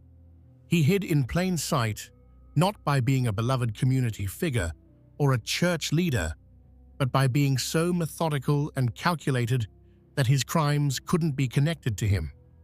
For the people who knew Keyes, his girlfriend, his daughter, his clients, his neighbors, the revelation of his crimes was devastating. He'd seemed like a good father, a skilled worker, a quiet but friendly member of the community. The gap between who he appeared to be and what he actually was represents one of the most extreme examples of successful deception. The confirmed victims of Israel Keyes: Bill Currier, age 50, an engineer; Lorraine Currier, age 55, a registered nurse, and Samantha Koenig, age 18, a young woman just starting her adult life, represent just a fraction of the lives he may have destroyed. Bill and Lorraine were a couple who'd been married for years, living their normal lives in Vermont. Their disappearance was initially treated as a possible voluntary departure, and it took years before their case was connected to Keyes. Samantha Koenig was working at a coffee stand to save money, making plans for her future. Her abduction and murder galvanized the community and led to intense media coverage that ultimately contributed to Keyes' capture. There are likely other families who don't know that their missing loved ones were victims of Israel Keyes. He hinted at murders in various states, mentioned burying victims in remote locations, and suggested his kill count was higher than the confirmed cases. Some families may never get answers or closure.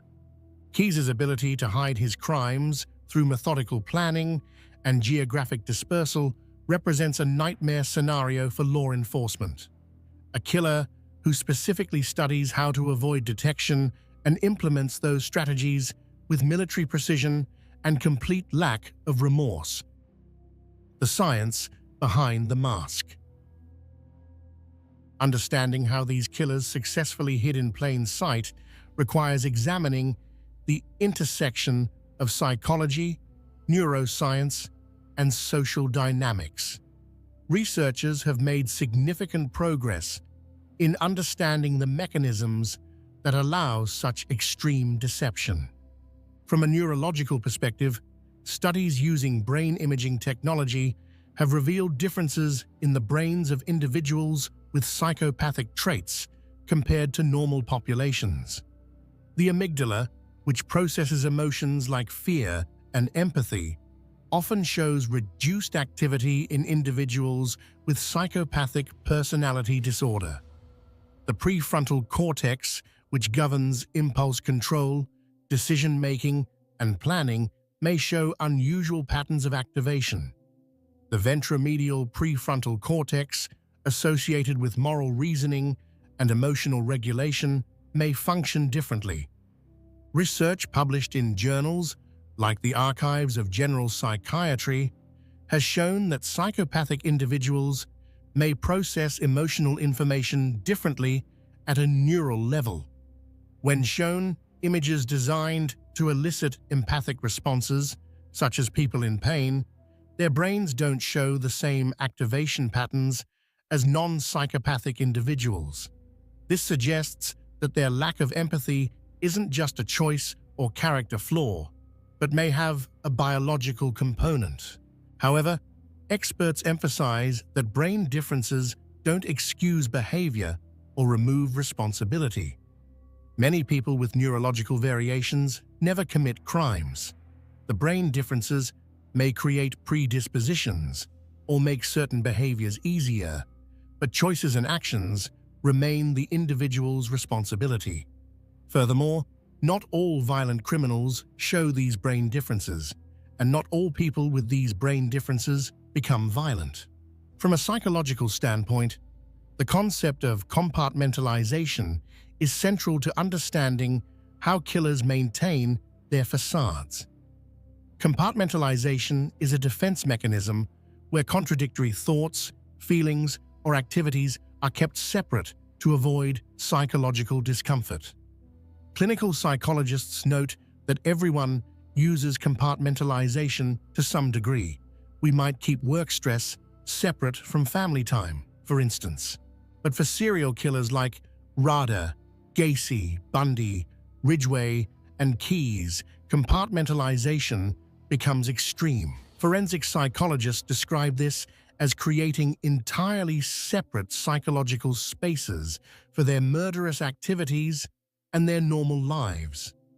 Dennis Rader called this cubing, his own terminology for maintaining separate compartments for church Dennis, work Dennis, family Dennis, and killer Dennis. Some research has suggested this extreme compartmentalization may be related to dissociation, a psychological process where aspects of identity, memory, or consciousness become disconnected. However, forensic psychologists emphasize that serial killers are generally not experiencing true dissociative disorders like dissociative identity disorder, formerly called multiple personality disorder. They're consciously choosing to engage in violence and consciously working to hide it. The compartmentalization is a tool they use, not a mental illness that excuses their behavior. The social psychological aspect is equally important in understanding how these killers succeed. Research in social cognition has shown that we use mental shortcuts called heuristics to make quick judgments about people. Does someone dress appropriately? Do they have a job? Do they participate in community activities? Do they smile and make eye contact? These heuristics usually serve us well, allowing us to navigate social situations efficiently without conducting background checks on everyone we meet. But skilled manipulators can exploit these heuristics by presenting the right surface indicators, appropriate dress, stable employment, community involvement, friendly demeanor. They trigger our mental shortcuts that categorize them as safe and trustworthy. This is why Rader's position as a church president, Gacy's work as a clown, and Bundy's law student status were such effective cover. These roles come with built-in assumptions of trustworthiness. Research has also identified the fundamental attribution error, our tendency to attribute others' behavior to their character while attributing our own behavior to circumstances. When we see someone being helpful or kind, we tend to think, that's a good person, rather than, that person is behaving helpfully in this moment. This makes it difficult for us to believe that someone who consistently acts friendly could be capable of violence. The just world hypothesis, our desire to believe the world is fair and orderly, also plays a role. We want to believe that bad things happen to people who somehow deserve them, and that good things happen to good people. This makes it psychologically difficult to accept that your neighbor, who helps with yard work and attends church, could be a murderer. Our brains resist information that contradicts our need for an orderly, predictable world. Research in social psychology has also shown that authority and social roles create additional cover for predators. Studies like the famous Stanford Prison Experiment and Milgram obedience experiments demonstrated how powerfully social roles can influence behavior and perception. When someone is in a position of authority or respect, a church leader, a businessman, a volunteer, we're less likely to question their behavior or motives, even when warning signs are present. The phenomenon of cognitive dissonance, the mental discomfort we experience when confronted with contradictory information, helps explain why people close to these killers often struggled to accept the truth, even when evidence mounted. The contradiction between my neighbor is a friendly person and my neighbor is a serial killer creates such intense psychological discomfort that people's brains may resist accepting the new information, instead finding ways to explain it away or minimize it. Research into criminal profiling has evolved significantly in response to cases like these. The FBI's Behavioral Science Unit, established in the 1970s, pioneered the use of psychological profiling to investigate serial crimes. Early profiling divided killers into organized and disorganized types, with organized killers being those who plan carefully, maintain control, and often lead normal-appearing lives, like the killers we've discussed. Modern profiling recognizes greater complexity and diversity in how serial offenders operate.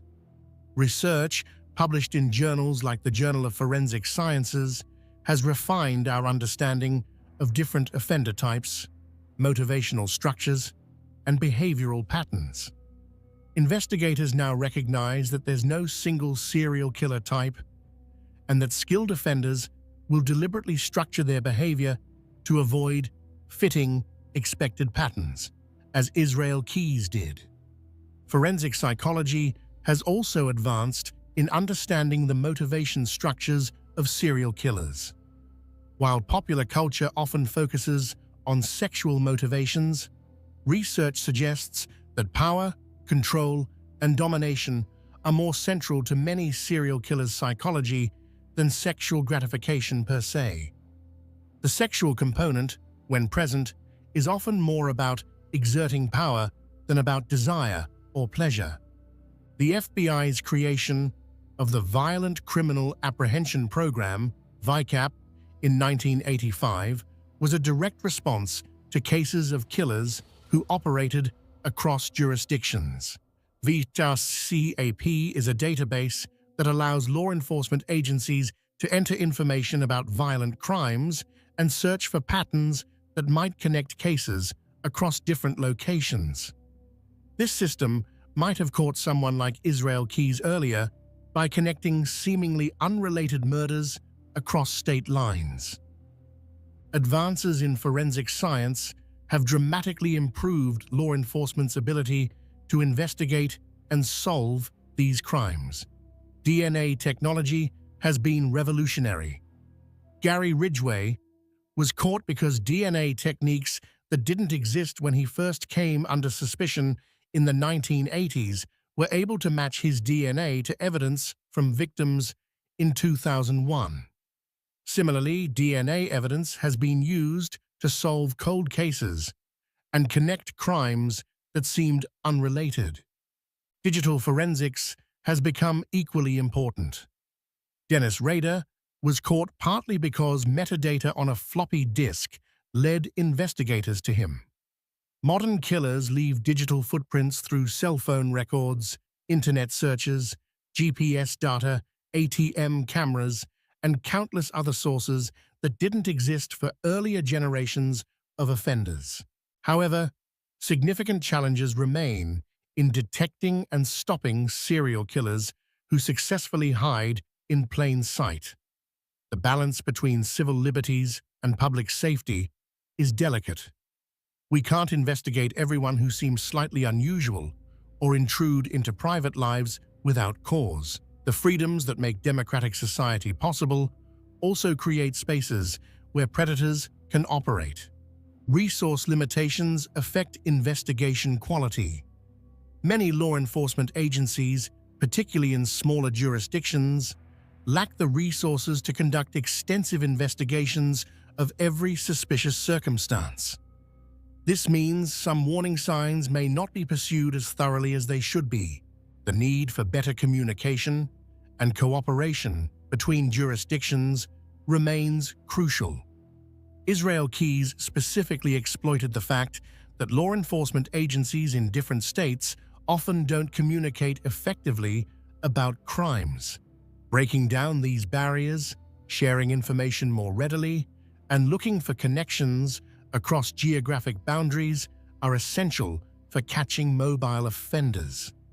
Understanding these scientific and social mechanisms isn't just academically interesting, it has practical implications for public safety, investigation techniques, and community awareness. The more we understand about how these killers operate and how they successfully deceive others, the better equipped we are to recognize warning signs and prevent future tragedies. The impact on communities and families. The revelation that a serial killer has been living among them has profound and lasting effects on communities and families that extend far beyond the immediate circle of victims. The psychological trauma ripples outward, touching everyone who had contact with the killer or who lives in the affected community. For family members of the killers themselves, the discovery creates a unique and devastating form of trauma. They must simultaneously grieve the loss of the person they thought they knew while grappling with the horror of who that person actually was. Dennis Rader's wife Paula and their children Kerry and Brian had to face an impossible reality. The husband and father they'd known for decades was BTK. Paula immediately filed for an emergency divorce on July 26, 2005, waiving the normal 60-day waiting period. She released a statement saying that neither she nor her children had any suspicion of his crimes. But the legal dissolution of marriage couldn't erase 34 years of shared life or the questions that haunted her. Had she missed signs? Could she have done something? How could the man who'd been her partner, who'd raised their children, who'd shared her bed, be capable of such horrors? Their daughter, Kerry Rawson, has been the most public of Rader's family members in addressing the trauma. In her 2019 book, A Serial Killer's Daughter, My Story of Faith, Love, and Overcoming. And in the 2025 Netflix documentary, My Father, the BTK Killer, she shared her journey of trying to reconcile the father she remembered, who attended her school events, who taught her to drive, who walked her down the aisle at her wedding with the serial killer he actually was. Kerry described the moment of his arrest. She was at work when FBI agents came to tell her that her father had been arrested for the BTK murders. Her first reaction was disbelief, then anger, then a profound sense of betrayal. She wrote about the agonizing process of going through childhood memories, analyzing every moment for signs she'd missed. She described the guilt she felt, wondering if she could have somehow stopped him if she'd been more perceptive. In letters Rader wrote to Kerry from prison, he showed a disturbing mix of apparent fatherly affection and complete lack of genuine remorse. He wrote things like, "You will always be my baby girl I raised right," and referred to his crimes as the dark side that took me away, as if his murders were something that happened to him rather than choices he made. Kerry eventually stopped responding to most of his letters, recognizing that his apparent emotions were more about his own needs than genuine concern for her well-being. The Rader children have largely stayed out of public life, attempting to build identities separate from their father's crimes, but the name Rader is forever associated with BTK in Wichita and beyond, making anonymity difficult. John Wayne Gacy's family experienced similar trauma. His ex-wife, Carol Hoff, discovered that the man she'd been married to, the man who'd been stepfather to her daughters, had been murdering young men and burying them under the house where her family had lived.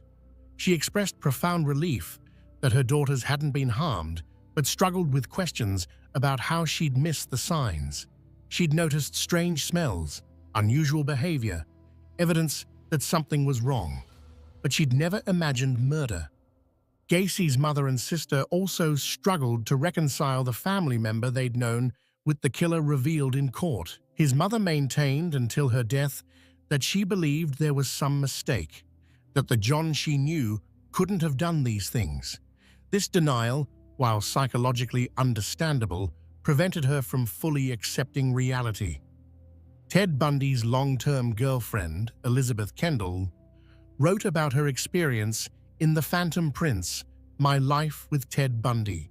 She described the slow, horrifying realization that the man she loved, the man she'd considered marrying, might be responsible for the murders she'd been reading about in the newspapers. She'd even reported him to police at one point, but his charm and the cognitive dissonance of suspecting someone so seemingly normal had made her doubt her own instincts. After his execution, she expressed relief that he could never hurt anyone again, but also grief for the person she'd thought he was. Bundy's ex-wife, Carol Ann Boone, whom he married during his trial, maintained his innocence for years, even after his conviction. She divorced him in 1986, several years before his execution, after finally accepting that he was guilty. She and their daughter subsequently disappeared from public life, presumably to escape the association with his crimes. For Gary Ridgway's third wife, Judith Mawson, the revelation came completely out of nowhere. She'd been married to him for over a decade and later wrote that she had no suspicions whatsoever. In her book, Green River, Running Red, she described her shock and horror at his arrest. She'd known Gary as a devoted husband who read the Bible with her, who seemed to care deeply about their relationship. The discovery that he was the Green River Killer shattered her understanding of reality. Judith described analyzing every moment of their marriage, looking for clues she'd missed. She realized that his sometimes early departures for work, which he'd explained as overtime, might have been when he was killing. She remembered times when he'd come home late or seemed distracted, behaviors she'd attributed to work stress, but which now took on sinister new meanings. Israel Keys's girlfriend faced unique trauma. Not only had the father of her child been a serial killer, but their daughter was young enough that she would grow up with this knowledge. How do you explain to a child that their father, who by all accounts loved them genuinely, was also a methodical murderer? How do you help them process that duality? Keys's girlfriend has remained completely out of public view, presumably to protect their daughter's privacy and give her a chance at a normal life. The broader communities affected by these killers also struggled profoundly. Wichita, Kansas, lived under the shadow of BTK for 30 years. Every unsolved murder, every unexplained death was potentially connected to BTK. Parents warned children to be careful. Women lived in fear. The community was traumatized by the unknown killer in their midst. When Dennis Rader was revealed as BTK, the response was complex. There was relief that the killer had been caught and would face justice. But there was also a disturbing realization. The killer hadn't been some mysterious figure operating from shadows. He'd been right there all along, writing parking tickets, measuring grass, sitting in church pews, volunteering with Boy Scouts. The predator had been hiding in plain sight in a way that made everyone question their judgment and their safety. The Norwood Park neighborhood in Chicago, where John Wayne Gacy lived, was traumatized by the discovery of 29 bodies buried under his house. The excavation became a media spectacle, with news crews broadcasting images of investigators removing remains. Neighbors gathered behind police tape, trying to process how such horror had existed right next door to them. Many neighbors reported feeling guilt. They'd socialized with Gacy, attended his parties, sent their children to events where he performed as Pogo the Clown. Some had noticed strange smells or odd behaviors but hadn't thought to report them. The question, "How could I not have known?" haunted many residents for years. For families of Gacy's victims, the trial was particularly traumatic. They had to sit through detailed descriptions of how their loved ones had died, presented in a courtroom setting that felt clinical and detached. They had to watch Gacy, who showed no genuine remorse and even seemed to enjoy the attention. The legal process, while necessary for justice, felt like it gave the killer exactly what he wanted: notoriety and an audience. Many of Gacy's victims had been dismissed by authorities as runaways before their connection to Gacy was discovered. Their families had reported them missing, but the cases hadn't been investigated as vigorously as they might have been if the victims had come from different backgrounds. This added another layer of pain, the feeling that society hadn't valued their loved ones' lives enough to search for them properly. The families of Ted Bundy's victims dealt with unique challenges because of Bundy's celebrity status. The trials were televised, making the proceedings public entertainment. Bundy's good looks and charm meant that some people, shockingly, became fans, writing to him in prison, attending his trials to support him. This Bundy groupies phenomenon was deeply disturbing to victims' families who had to watch people romanticize the man who'd killed their daughters and sisters. For Gary Ridgway's victims' families, many dealt with the additional pain of societal stigma. Because many of Ridgway's victims were sex workers or women struggling with addiction, some people, including some law enforcement officers, didn't prioritize their cases as they should have. Families reported feeling that their loved ones weren't considered worthy victims, that their cases were treated as less important. This added to their grief and rage. The identification of victims decades after their deaths brought closure to some families, but also reopened old wounds. When remains found in 1985 were finally identified in 2023 as Lori Ann Razpotnik, her family finally knew what had happened to her, but they also had to grieve all over again, confronting the reality of how she died after decades of not knowing. For Israel Keys's victims' families, the fact that he committed suicide before revealing the full extent of his crimes left them with painful questions that may never be answered. Bill and Lorraine Currier's family had to grapple with the fact that their bodies were never found, denying them even the closure of proper burial. Keys hinted at other victims but never provided enough information for investigators to identify them or locate remains. Victims' families often describe feeling that they're expected to move on, to find closure, to heal, but that's not always possible. The loss of a loved one to murder is traumatic enough.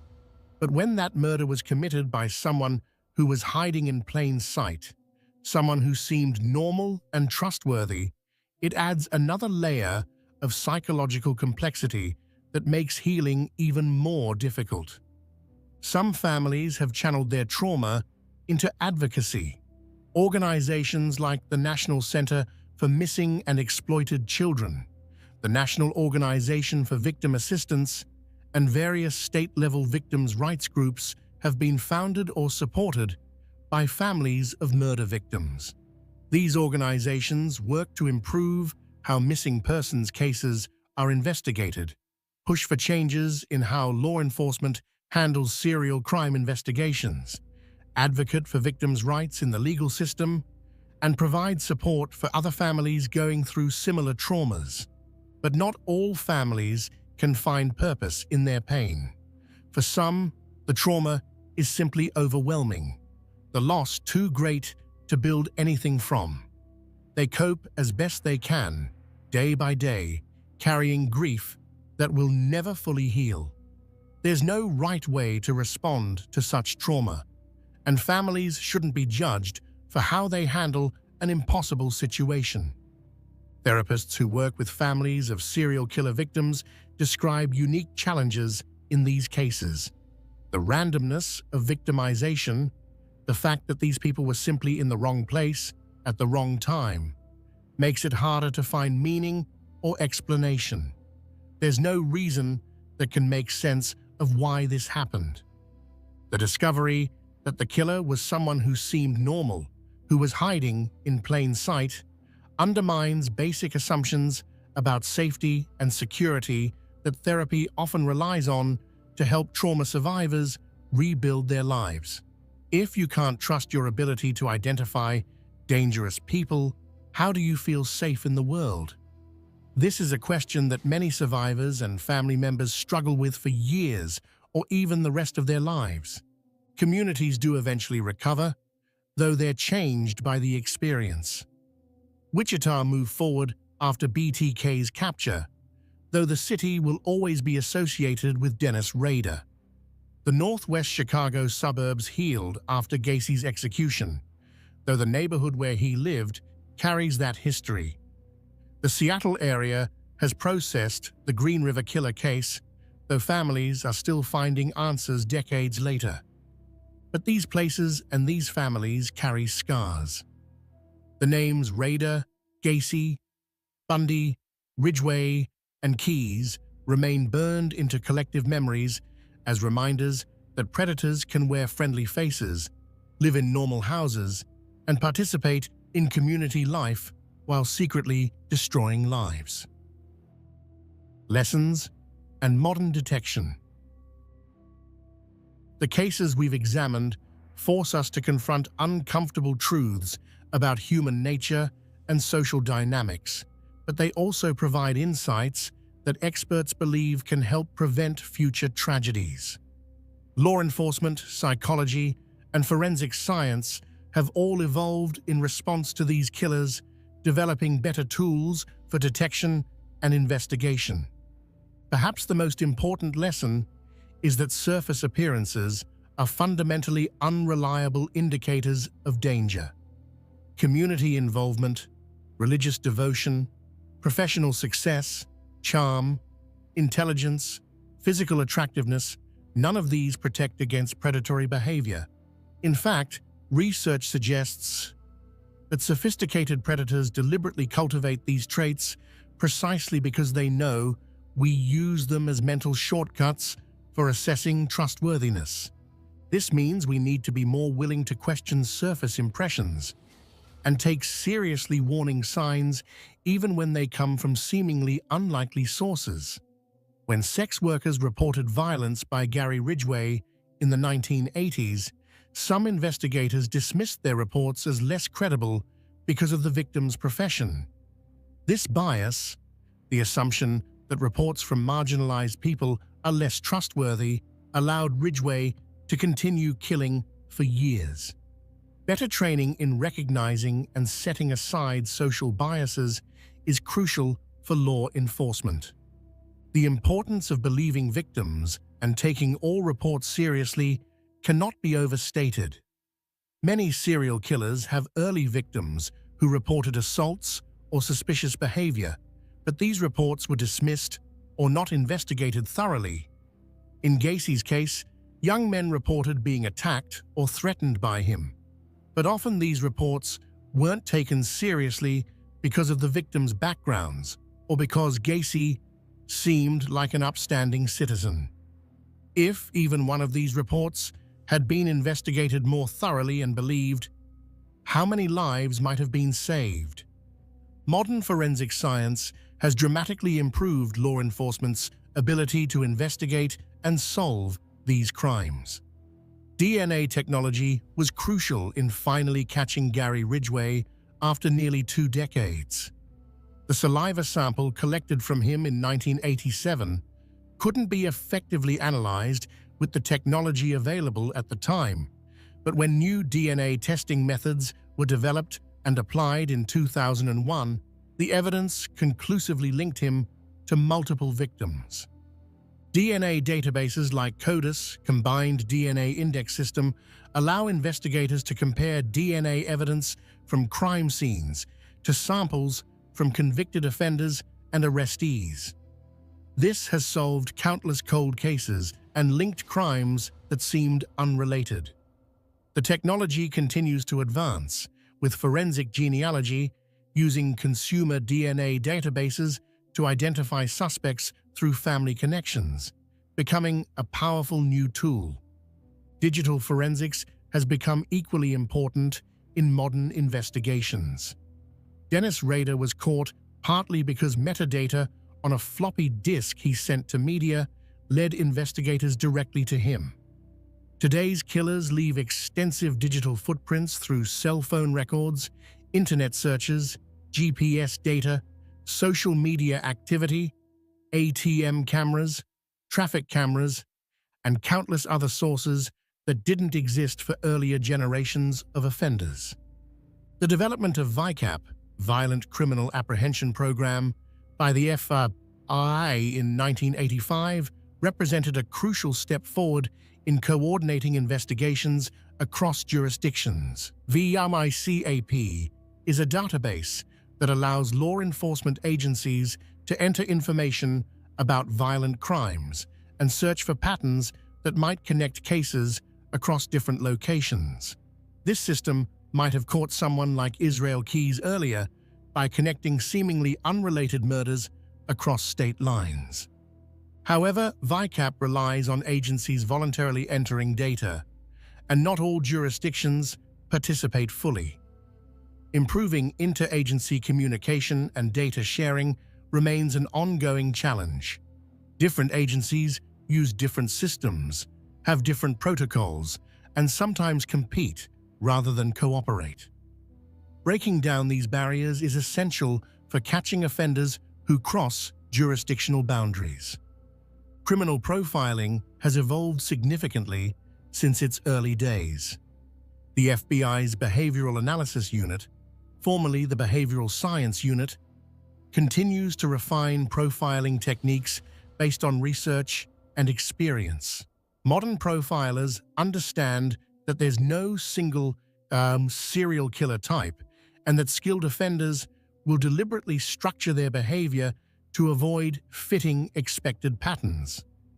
Geographic profiling, analyzing the spatial patterns of crime scenes to identify likely offender locations, has become a valuable tool. Research has shown that serial offenders often commit crimes in areas they're familiar with, and their crime locations often cluster around their home or workplace in predictable ways. Software programs can analyze crime scene locations and generate probability maps of where the offender likely lives or works.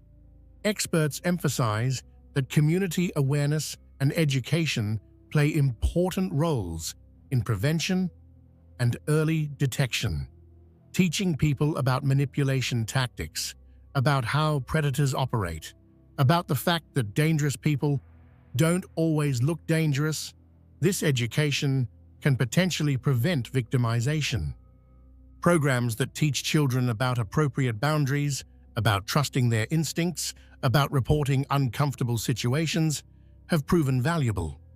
Research suggests that many child victims of abuse had uncomfortable feelings about the abuser but didn't report them because the abuser was someone trusted by adults, like a teacher, coach, or family friend. Teaching children that it's okay to report when something feels wrong, even if it involves someone adults trust, can help protect them. The legal system has made improvements in response to lessons learned from serial killer cases, though challenges remain. Mandatory reporting laws for suspected abuse exist in all states, requiring certain professionals like teachers, doctors, and therapists to report suspected abuse to authorities. Better protocols for investigating missing persons have been implemented in many jurisdictions, with guidelines requiring thorough investigation rather than waiting periods before taking reports seriously. Victim support systems have improved, with victim advocacy programs helping families navigate the legal system and access resources. Victim impact statements are now allowed in most jurisdictions, giving families a voice in legal proceedings. Some states have enacted victims' rights amendments to their constitutions, providing legal protections for victims and their families. However, significant challenges remain in balancing civil liberties with public safety.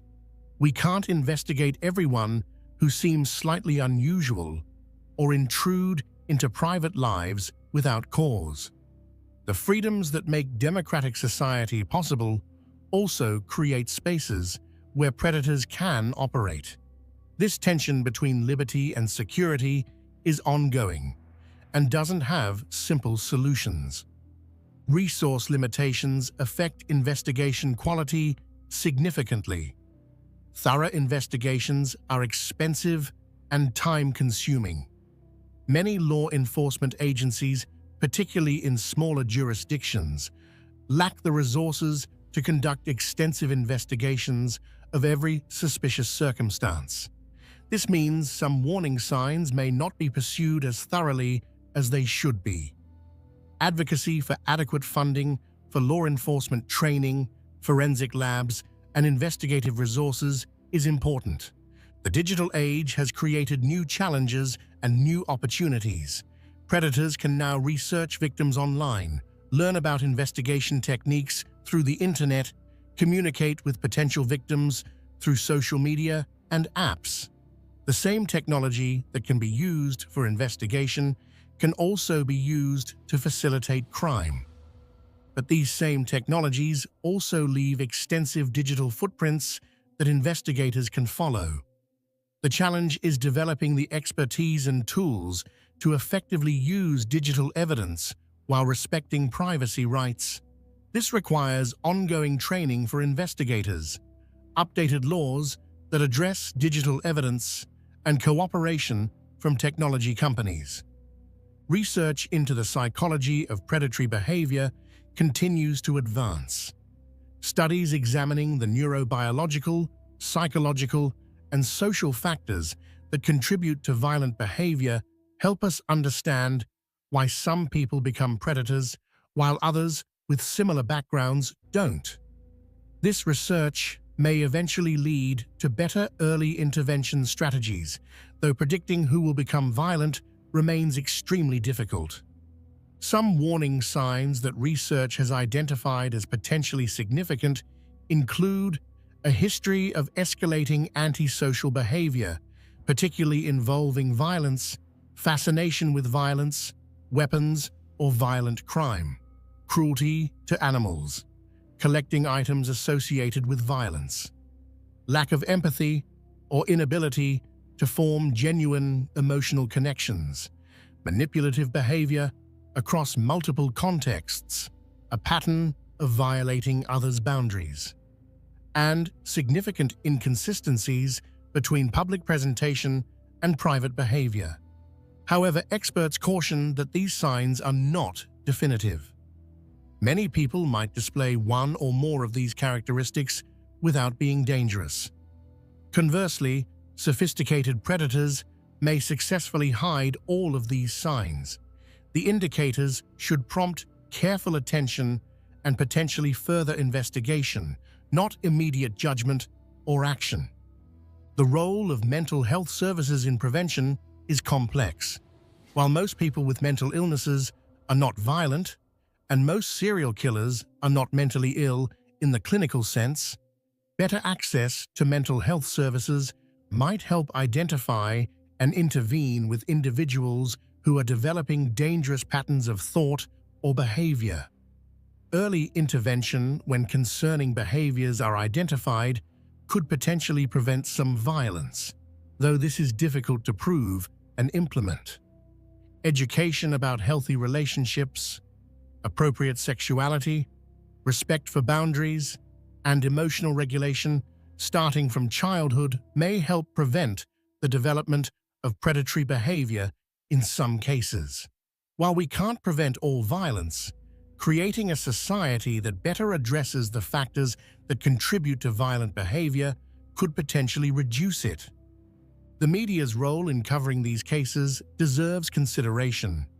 While public awareness is important, the celebrity status sometimes afforded to serial killers may actually encourage certain individuals. Coverage that focuses on victims' humanity rather than the killer's notoriety, that provides useful information without sensationalizing violence, and that respects families' privacy while still informing the public serves society better than coverage that turns killers into infamous celebrities. Research continues into the neurobiology, psychology, and sociology of violent behavior. Each new study contributes to our collective understanding. Advances in brain imaging, genetics, psychology, and criminology all contribute to a more complete picture of how and why some people become predators. The hope is that future generations will be better equipped to protect themselves and their communities from those who would hide in plain sight. By understanding how these predators operate, by improving our systems for detection and response, by believing victims and taking reports seriously, by advancing forensic science and investigative techniques, we can work toward a safer future. But we must also be realistic. There will likely always be individuals who choose to harm others, and some of them will be skilled at hiding their true nature. Vigilance, awareness, and strong systems of justice and support remain essential. Conclusion: remembering the victims. As we've journeyed through these disturbing cases, examining how serial killers successfully hid in plain sight by maintaining convincing facades of normalcy, it's crucial that we end by refocusing on what matters most: the victims. Dennis Rader, John Wayne Gacy, Ted Bundy, Gary Ridgway, and Israel Keyes wouldn't be remembered at all if not for the lives they destroyed. The victims of these killers weren't statistics or case numbers. They were people, sons and daughters, brothers and sisters, mothers and fathers, friends and neighbors. They had dreams and aspirations. They had favorite foods and songs. They had inside jokes with friends and traditions with family. They had potential futures that were stolen from them. Joseph Otero, age 38, was a loving husband and father who'd moved his family from Puerto Rico to Wichita, Kansas, for better opportunities. He worked at the Coleman Company, providing for his family, building a life in America. Julie Otero, age 34, was a devoted mother who cared deeply for her 5 children.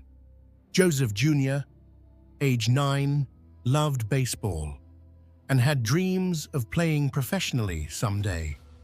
Josephine, age 11, was a bright, creative student who loved drawing.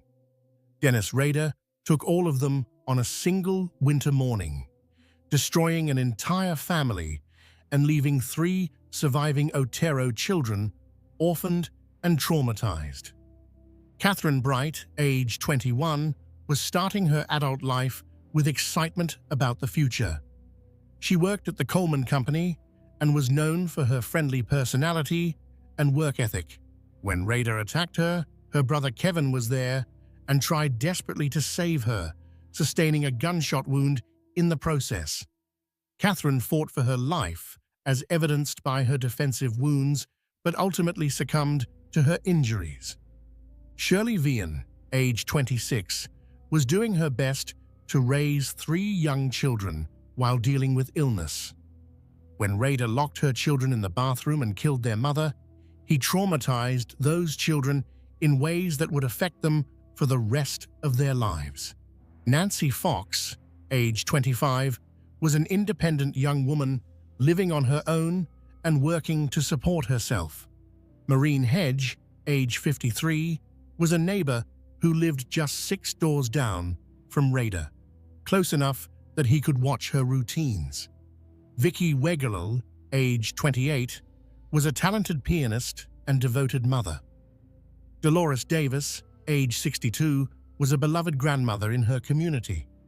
Each of these 10 confirmed victims of BTK had families who loved them, who reported them missing, who searched for answers, who grieved their loss. Their names deserve to be remembered. Joseph Otero, Julie Otero, Joseph Otero Jr., Josephine Otero, Catherine Bright, Shirley Vian, Nancy Fox, Maureen Hedge, Vicky Wegerle, and Dolores Davis. John Wayne Gacy's 33 victims included many young men and boys who had their whole lives ahead of them. Timothy McCoy, age 16, was traveling through Chicago when he encountered Gacy. John Butkovich, age 17, worked for Gacy's construction company and disappeared in 1975. His family searched for him desperately, not knowing he was buried under Gacy's house. Darrell Sampson, 18, Randall Reffett, 15, Samuel Stapleton, 14. These were teenagers, some still in school, some just starting work, all with potential that would never be realized. Robert Piest, age 15, was the victim whose disappearance finally led to Gacy's capture.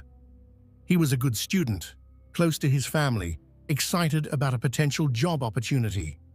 His mother's determination to find her son and her insistence that police investigate Gacy led to the breakthrough that brought down one of America's most prolific serial killers. The Piest family's persistence demonstrates the importance of families advocating for their missing loved ones. 5 of Gacy's victims remain unidentified even today. Young men whose families may still wonder what happened to them, who may still hope they'll return home someday. These unidentified victims deserve names and recognition, and efforts continue to identify them through DNA and other forensic techniques.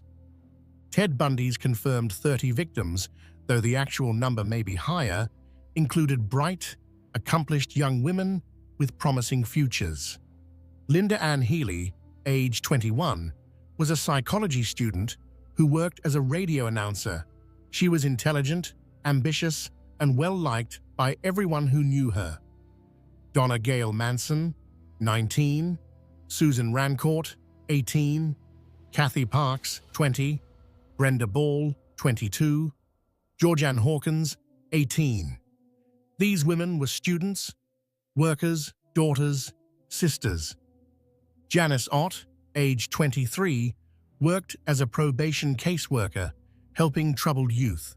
She was literally dedicating her life to helping others when Bundy killed her.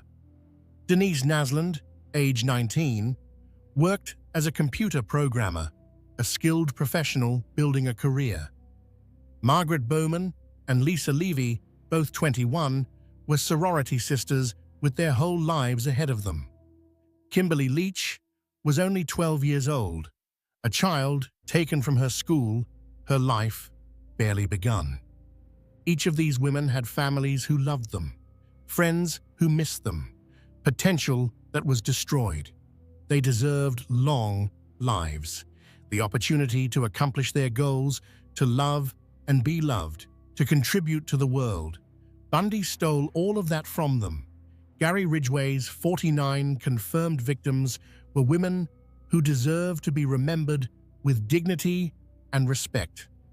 Many were vulnerable women struggling with addiction or poverty, some engaged in sex work to survive. Their vulnerability didn't make their lives less valuable. It made their murders even more tragic because they were already in difficult circumstances and needed help, not violence. Wendy Lee Caulfield, age 16, was a runaway who could have been helped, who could have gotten her life back on track.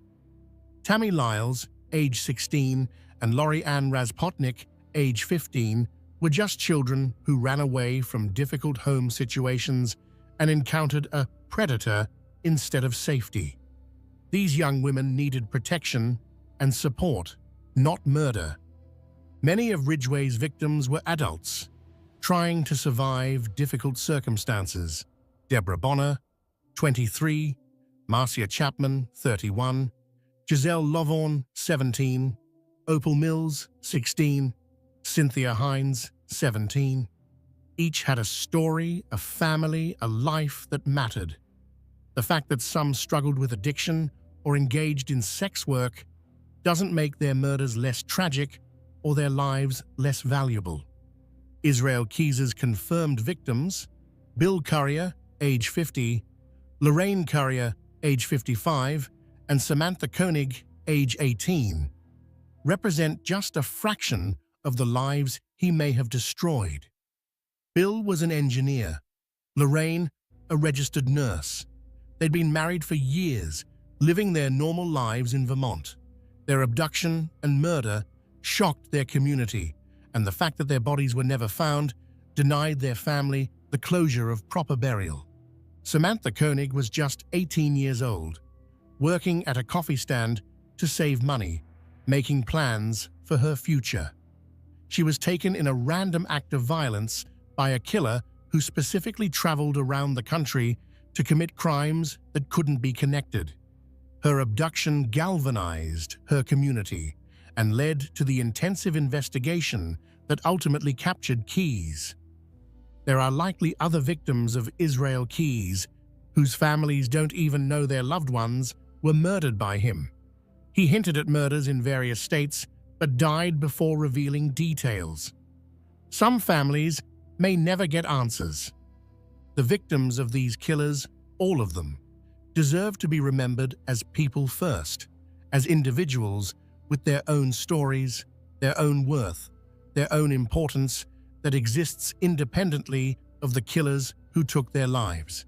They were people who laughed and cried, who had favorite movies and foods, who had dreams and fears, who loved and were loved. Their families have shown remarkable courage.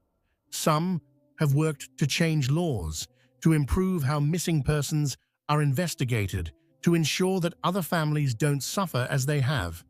Some have simply tried to survive their grief, to find a way to keep living in a world that has become unimaginably painful. All of them deserve our respect, our compassion, and our support. Organizations like the National Center for Missing and Exploited Children, the National Organization for Victim Assistance, and various state and local victim advocacy groups work to support families of victims, to improve investigation and prosecution of crimes, and to ensure that victims' voices are heard in the legal system. These organizations deserve support from those who want to honor victims and prevent future tragedies.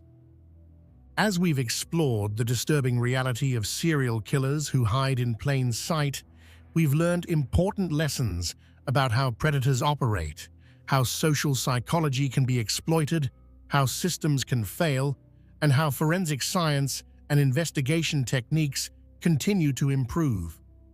But the most important lesson is this: we must never allow the fascination with the killer to eclipse the humanity of their victims. The victims of BTK, of Gacy, of Bundy, of Ridgway, of Keyes, and of countless others deserve more than to be remembered merely as statistics in someone else's story. They deserve to be remembered as the people they were, as the potential they represented, as the holes they left in the hearts of those who loved them. Understanding how killers hide in plain sight, how they successfully deceive communities and families is valuable. This knowledge can potentially save lives by improving our ability to recognize warning signs, by enhancing investigative techniques, by making us all more aware of the realities of predatory behavior.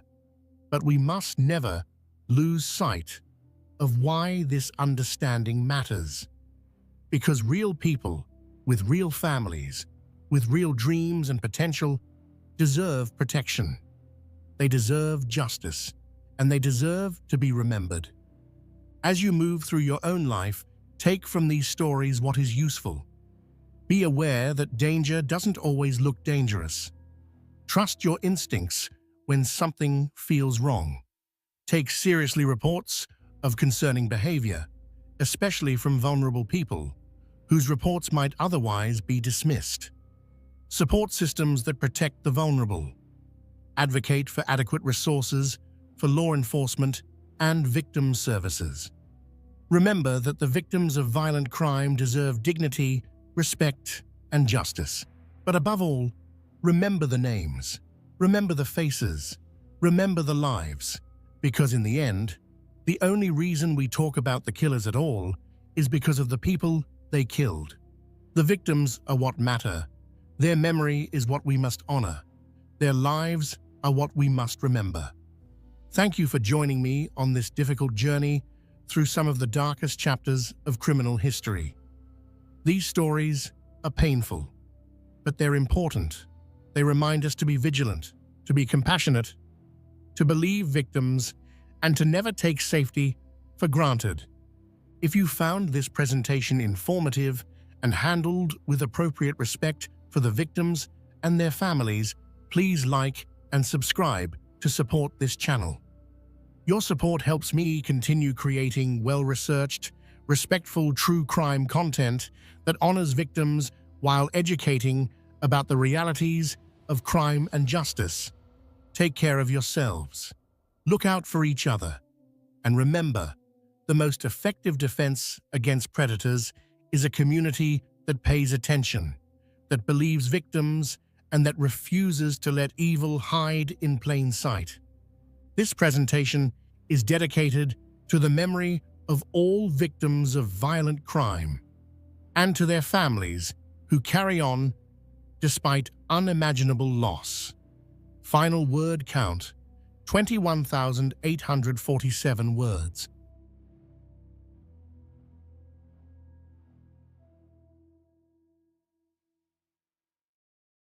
The Burning Sun Scandal, when K-pop's glittering facade shattered.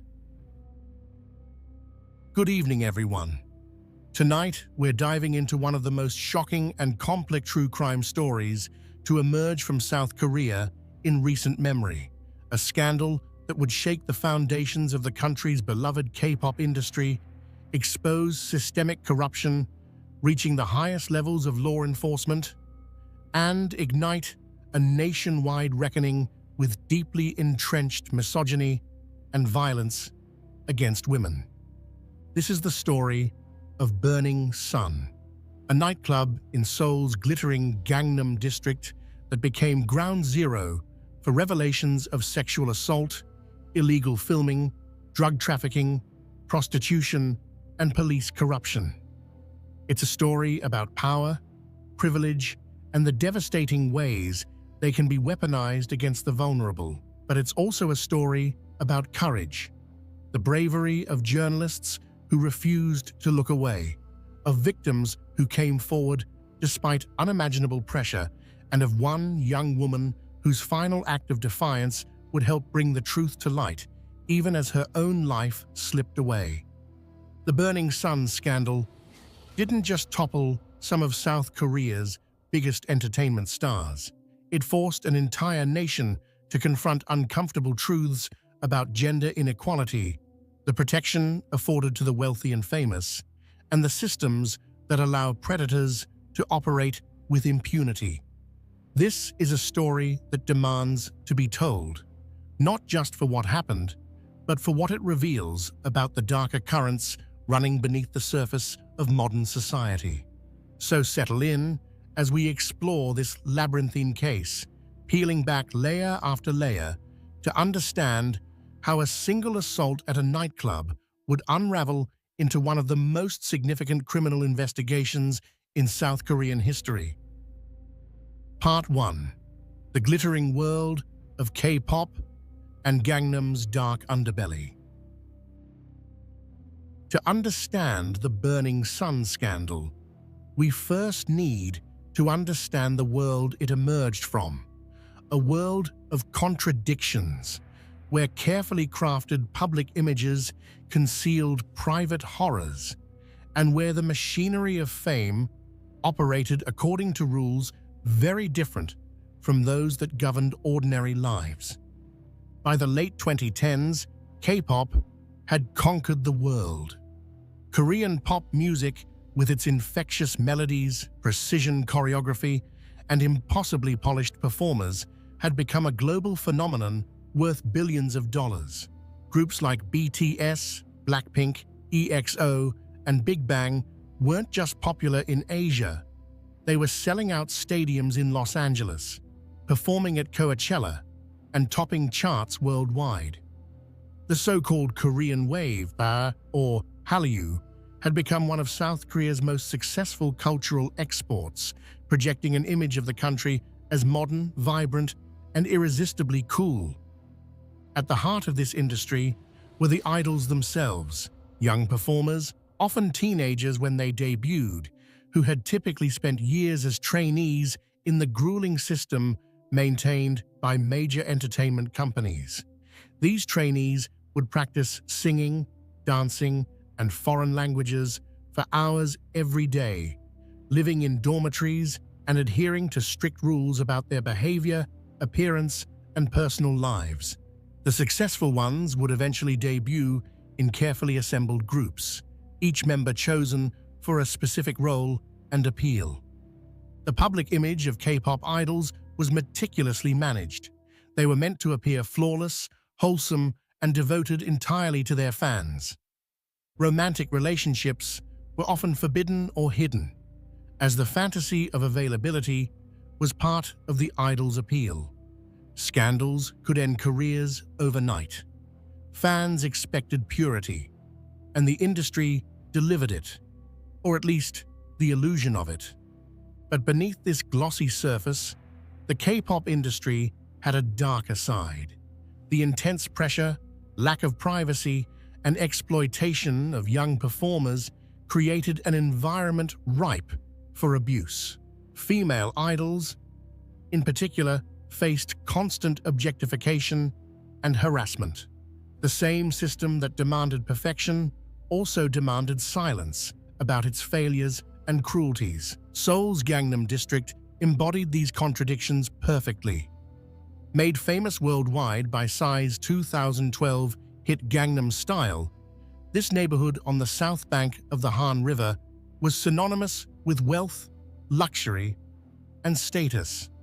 Designer boutiques lined the streets. Luxury cars cruised the boulevards. High-rise apartments commanded astronomical prices. Gangnam was where Seoul's elite lived, shopped, and played. And play they did. Gangnam's nightlife was legendary, a hedonistic playground where the wealthy and famous could indulge their desires behind velvet ropes and tinted windows. Nightclubs with names like Octagon, Arena, and Burning Sun catered to VIP clientele, places where celebrities could party without the prying eyes of the general public. These weren't just dance clubs, they were status symbols, exclusive worlds where the rules that governed ordinary life seemed not to apply.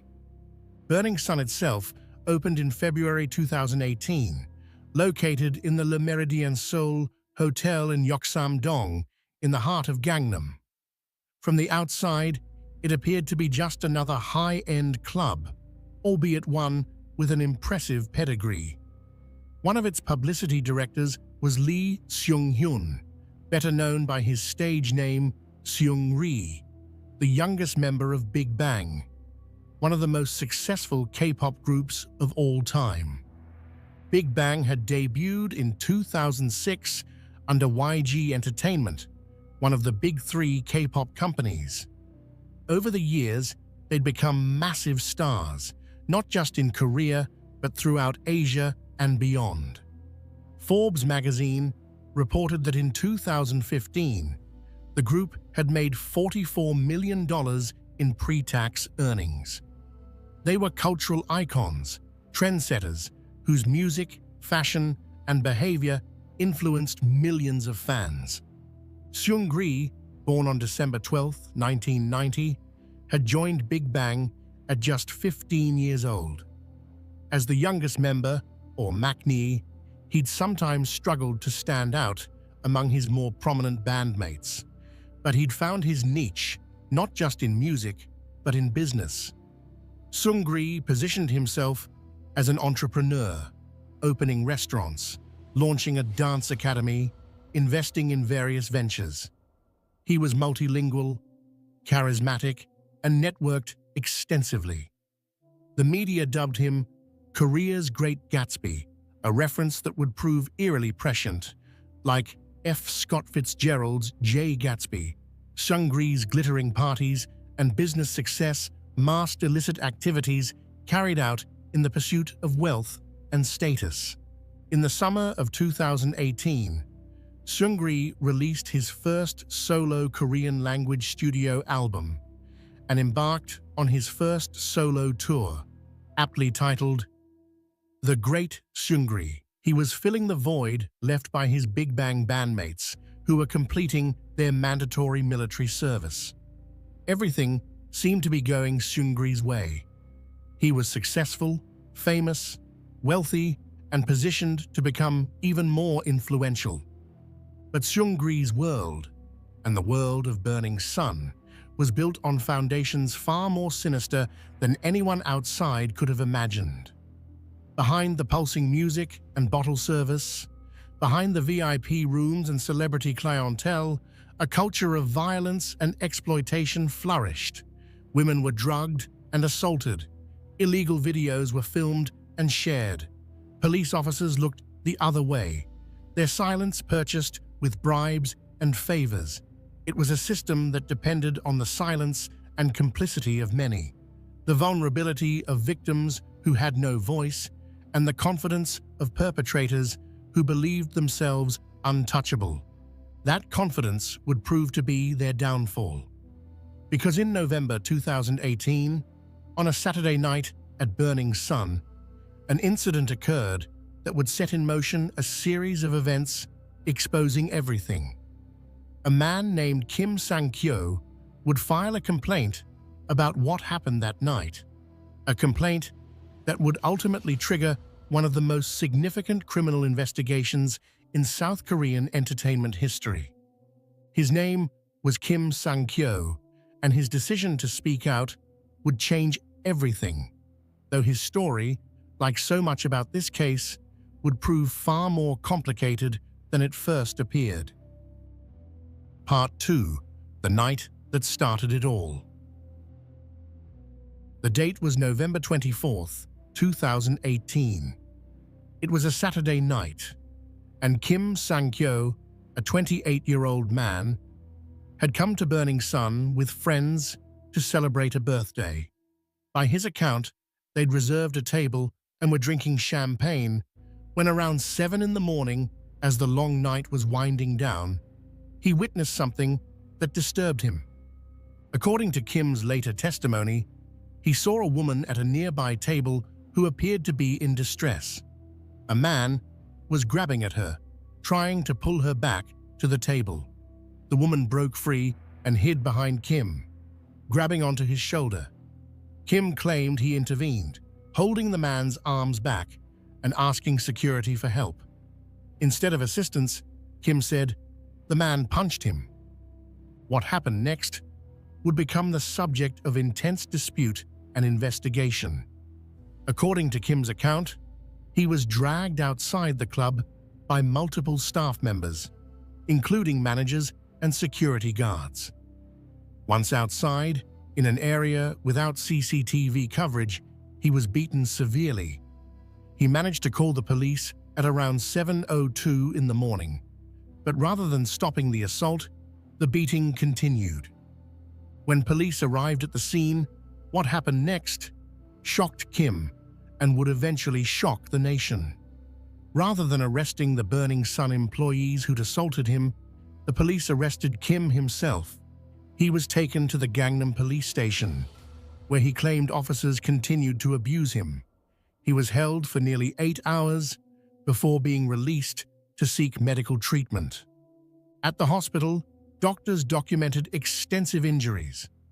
Kim had 4 fractured ribs, a condition called rhabdomyolysis, where muscle tissue breaks down and can cause kidney damage, paralysis in his right finger, and severe bruising throughout his body.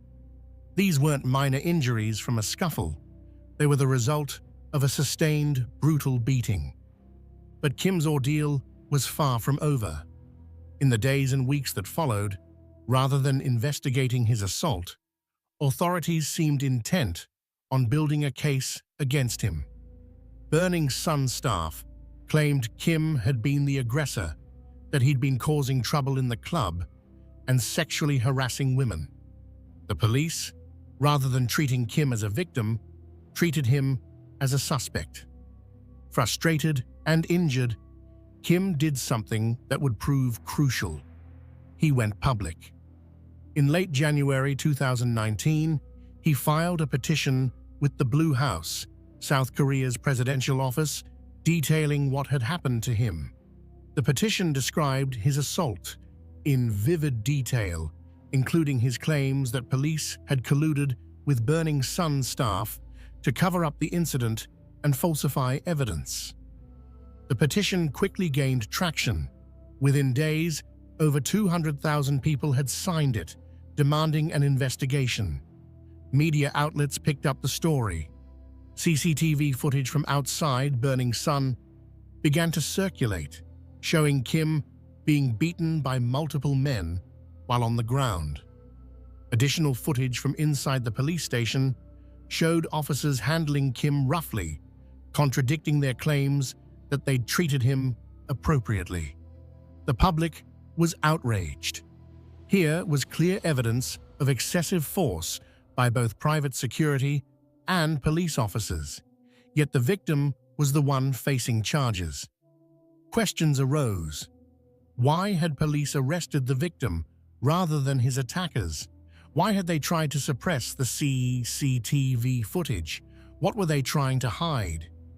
Kim's case struck a nerve because it exemplified something many Koreans suspected but couldn't prove: that the wealthy and well-connected could literally get away with assault, with police serving as their protectors rather than enforcers of justice. Burning Sun was owned and operated by people with connections. Surely, many thought, those connections explained why Kim had been treated not as a victim, but as a problem to be dealt with. President Moon Jae-in himself weighed in, ordering a thorough investigation, not just into the Burning Sun assault, but into potential police corruption. The Seoul Metropolitan Police Agency announced they would examine the conduct of officers who'd responded to Kim's call and handled his detention. But as investigators began looking into Burning Sun, they discovered something unexpected. Kim's assault, serious as it was, turned out to be just the surface. Beneath it lay a world of criminality that went far beyond one nightclub beating. Investigators started hearing whispers about drugs, about women being assaulted, about illegal videos, about payments to police to look the other way. The more they dug, the more disturbing the picture became. It's important to note that Kim Sang-kyo's story would become more complex as events unfolded. While his initial complaint proved instrumental in launching the investigation that would expose the Burning Sun scandal, Kim himself would later face serious legal challenges. In the years following that November night, he was charged with more than 15 offenses stemming from events at Burning Sun. In November 2022, nearly 4 years after that fateful night, a court found Kim guilty of sexually harassing a woman at Burning Sun on the same evening he was assaulted, as well as obstruction of business and defamation. The court cited CCTV evidence and victim testimony in reaching its verdict. Kim received a suspended sentence of 1 year in prison with 2 years of probation, along with mandatory completion of a 40-hour sexual assault treatment program and 80 hours of community service. Kim maintained throughout his legal battles that many of the charges against him were attempts to discredit him as a whistleblower, and that authorities had aggressively pursued him in retaliation for exposing corruption. He was acquitted of 2 other sexual harassment charges due to insufficient evidence. The court did acknowledge procedural irregularities in Kim's arrest, including failure to properly read him his rights and improper handling during his transport to the station. This complexity doesn't negate the importance of Kim's initial report in exposing the systematic criminal activity at Burning Sun. His complaint, whatever the circumstances surrounding it, did trigger an investigation that would ultimately reveal crimes far more serious and widespread than anyone initially imagined. But it does illustrate something important about this case, that the events of that night and the scandal that followed involved layers of truth that defied simple narratives of heroes and villains. Real life rarely offers the clear moral lines that make for easy storytelling, and the Burning Sun scandal was no exception. What Kim's complaint did accomplish was this: it forced authorities to look closely at Burning Sun, and once they started looking, they couldn't ignore what they found, and what they found would prove explosive in ways no one could have predicted. Part 3: Burning Sun's Dark Reality. As investigators began examining Burning Sun, In response to Kim Sang-kyo's complaint and the public outcry it generated, a picture emerged of a club where criminal activity wasn't an aberration but standard operating procedure. The assaults on customers, it turned out, weren't isolated incidents. They were part of a pattern of violence used to control the club and protect its illegal operations. Multiple women came forward with similar stories. They'd gone to Burning Sun for a night out and found their drinks tasting strange. They'd wake up the next morning, or sometimes days later, with little or no memory of what had happened, with injuries they couldn't explain, or in unfamiliar places. When they tried to report these incidents to police, they were dismissed, told they'd simply had too much to drink, that they needed to be more responsible. The stories followed disturbing patterns. Women reported feeling suddenly disoriented or losing consciousness after just 1 or 2 drinks. Security footage, when it existed, often showed women being carried or dragged out of the club by staff or male customers while clearly incapacitated. Club employees seemed not just indifferent to women in distress, but actively facilitating their removal from the premises. Investigators began testing for drugs commonly used to facilitate sexual assault. They found evidence of GHB gamma hydroxybutyrate, known colloquially as a date rape drug, and other substances designed to incapacitate victims. These drugs were being administered to club guests, particularly women, without their knowledge or consent. Once drugged, these women became vulnerable to assault, and the club's systems seemed designed to enable rather than prevent such assaults. The club's management structure also raised red flags. While Seungri was the most famous figure associated with Burning Sun, serving as a publicity director and business partner, the day-to-day operations involved a network of managers, promoters, and security personnel. Some of these individuals had connections to organized crime. One security staff member had ties to gangs, and there were allegations that the club employed violence not just against troublesome customers, but as a means of enforcing loyalty and silence among staff. Lee Moon-ho, one of Burning Sun's CEOs, became a focal point of the drug investigation. Authorities found evidence that Lee had not only used drugs himself, including ecstasy and ketamine, but had supplied them to club customers. This wasn't recreational use happening incidentally at a nightclub. This was systematic distribution, with drugs being provided to specific customers, often wealthy businessmen being entertained by club management. The club's financial records revealed other irregularities. There were allegations of money laundering, tax evasion on a massive scale, and violation of food sanitation laws.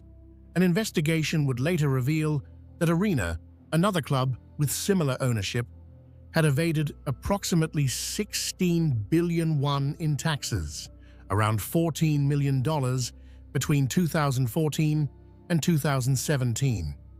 But perhaps most disturbing were the allegations about prostitution. Investigators heard consistent reports that Burning Sun and other clubs in the same network weren't just venues where prostitution might happen incidentally. They were places where prostitution was actively arranged by management for VIP customers and potential investors. Women were recruited, sometimes under false pretenses, and provided to wealthy men as part of business entertainment packages. These weren't independent sex workers making their own choices about clients and compensation. These were women being directed, managed, and provided by club staff to men who'd been promised such services as part of their VIP experience. Some of the women involved may not have even realized they were being positioned as prostitutes until they found themselves in situations they couldn't easily escape. The scale of the operation was stunning. This wasn't a few corrupt employees taking advantage of their positions. This was systematic criminality woven into the club's business model. Burning Sun made money not just from bottle service and cover charges, but from facilitating illegal activities for customers willing to pay premium prices for experiences that existed outside legal boundaries. And none was more prominent than Seungri, whose name and image had been used to market Burning Sun to the young and wealthy. As a publicity director and business partner in the club, Seungri had benefited financially from Burning Sun's operations, but his involvement went deeper than many initially realized. As investigators dug into Seungri's business dealings and communications, they discovered something that would prove even more explosive than the revelations about Burning Sun itself. They found evidence of secret group chats on KakaoTalk, South Korea's most popular messaging app. And in these chats, Seungri and other prominent figures in the K-pop world had been discussing activities that would horrify the nation: prostitution arrangements, illegal hidden camera footage, and sexual assault. The scandal was about to get much, much worse. Part 4. The chat rooms, messages that exposed everything. The discovery of the KakaoTalk chat rooms represented a turning point in the Burning Sun scandal, transforming what had begun as an investigation into one nightclub into an expose of widespread criminal activity among some of South Korea's most famous and beloved celebrities. These messages, extracted from the personal phone of singer Jung Jun-young, would reveal crimes that had been going on for years, involving multiple famous figures and victimizing countless women. The story of how these messages came to light reads almost like a thriller. In September 2016, Jung Jun-young, then a rising star in the Korean entertainment industry, had been investigated by police after a woman accused him of secretly filming a sexual encounter. At the time, Jung's agency claimed the allegations were a misunderstanding, and in October 2016, after what the agency characterized as a thorough investigation, Jung was acquitted. The case was closed, and Jung's career continued uninterrupted. But someone knew the truth. When Jung took his phone to a private forensics company for repairs sometime around 2018, a technician there discovered something disturbing on the device: videos and chat messages that clearly showed Jung filming sexual encounters without the consent of the women involved, then sharing those videos with friends. The technician, whose identity has never been publicly revealed, made a decision that would prove momentous. Rather than simply fixing the phone and returning it, the technician copied the incriminating material. The technician then reached out to a lawyer named Bang Jung-hyun, sending him an email containing thousands of chat messages spanning an 8-month period from late 2015 through mid-2016. Bang recognized immediately that what he was looking at was evidence of serious crimes. When the Burning Sun scandal began making headlines in early 2019, Bang forwarded these messages to SBS's investigative news program SBS Fun-E and to the Anti-Corruption and Civil Rights Commission. On February 26, 2019, SBS Fun-E published the contents of the first chat room. The revelations were explosive. The messages showed Seungri instructing staff at Burning Sun and his other business ventures to provide prostitutes to potential investors and wealthy businessmen.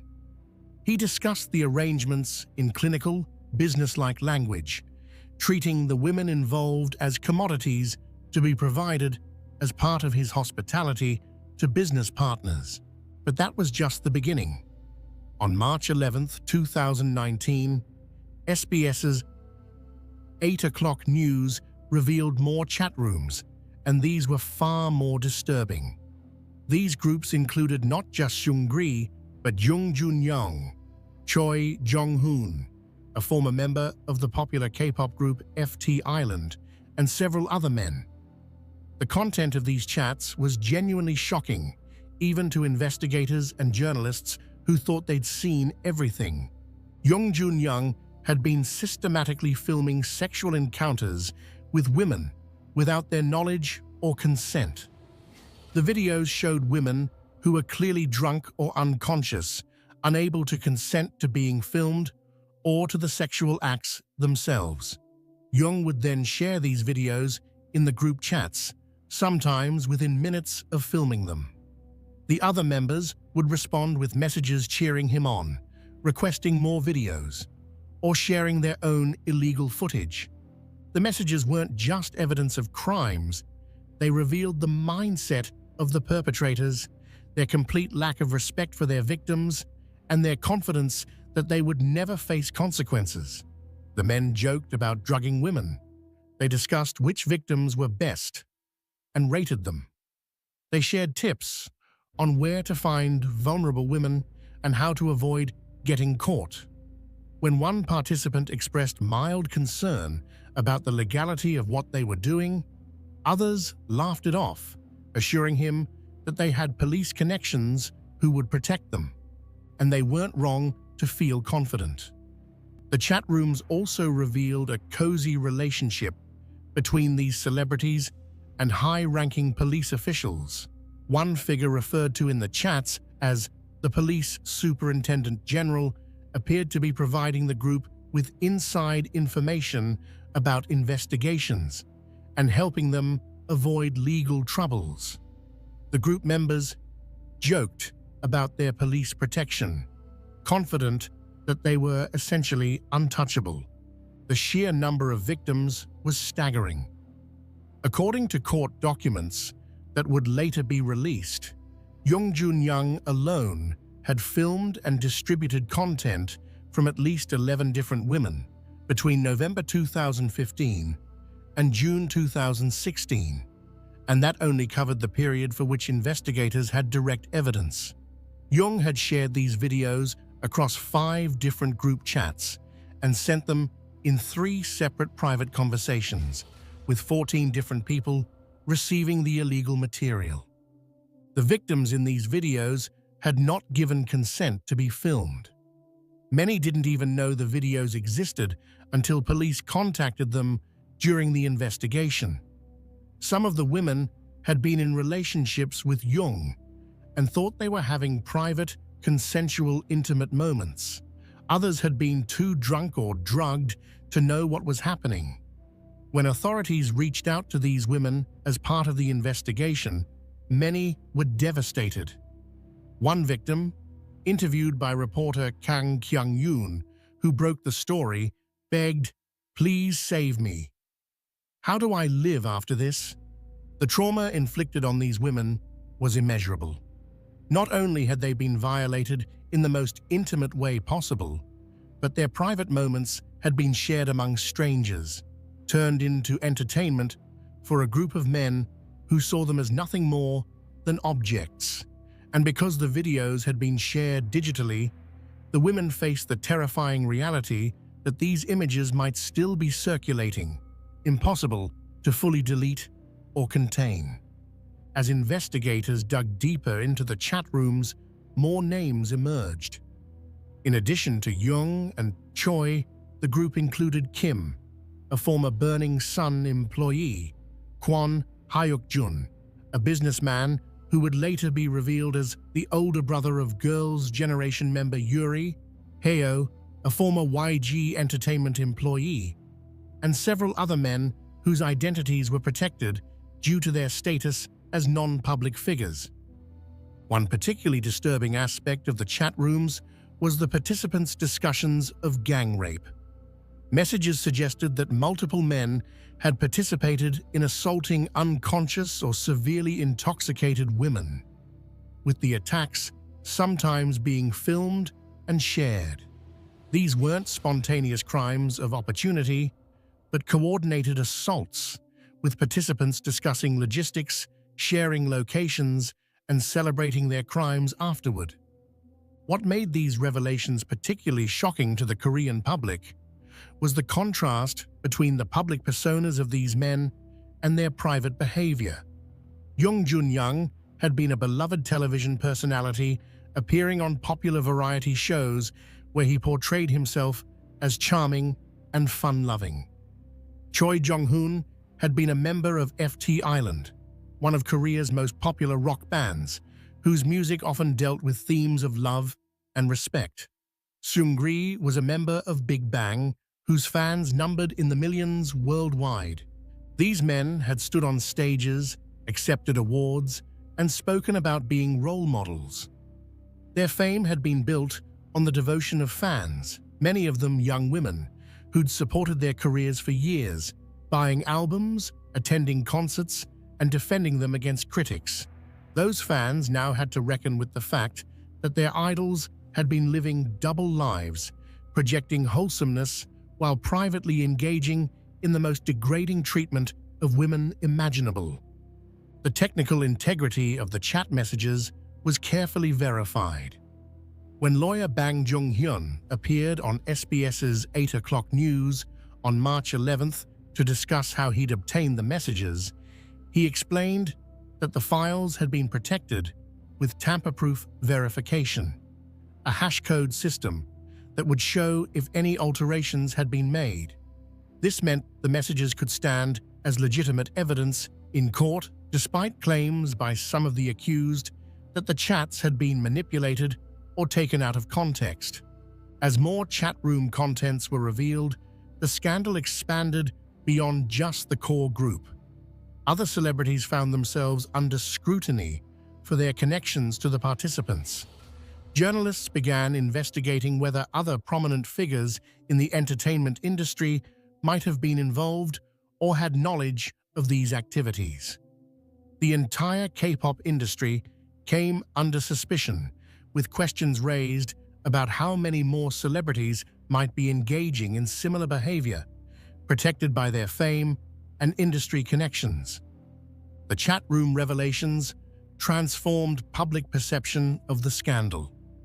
What had started as a story about one nightclub's bad practices had become a window into a culture of misogyny, violence, and sexual exploitation at the highest levels of the entertainment industry. These weren't just random criminals. These were men who'd been role models, whose faces appeared on billboards and television screens, whose music played on the radio and in shopping malls across the nation. The discovery of these messages would lead to criminal charges, convictions, and prison sentences. But perhaps more importantly, they sparked a national conversation about the treatment of women in South Korea, the abuse of power by celebrities, and the systems that had allowed these crimes to continue for so long. The pretty facade of K-pop had been ripped away, revealing the ugliness that had been hidden behind it. Part 5. Goo Hara, the brave woman who helped expose the truth. Among the many tragic elements of the Burning Sun scandal, few are more heartbreaking than the story of Goo Hara.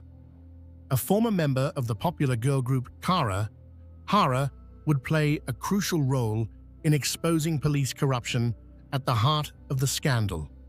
But the courage she showed would come at a devastating personal cost. Goo Hara was born on January 3, 1991.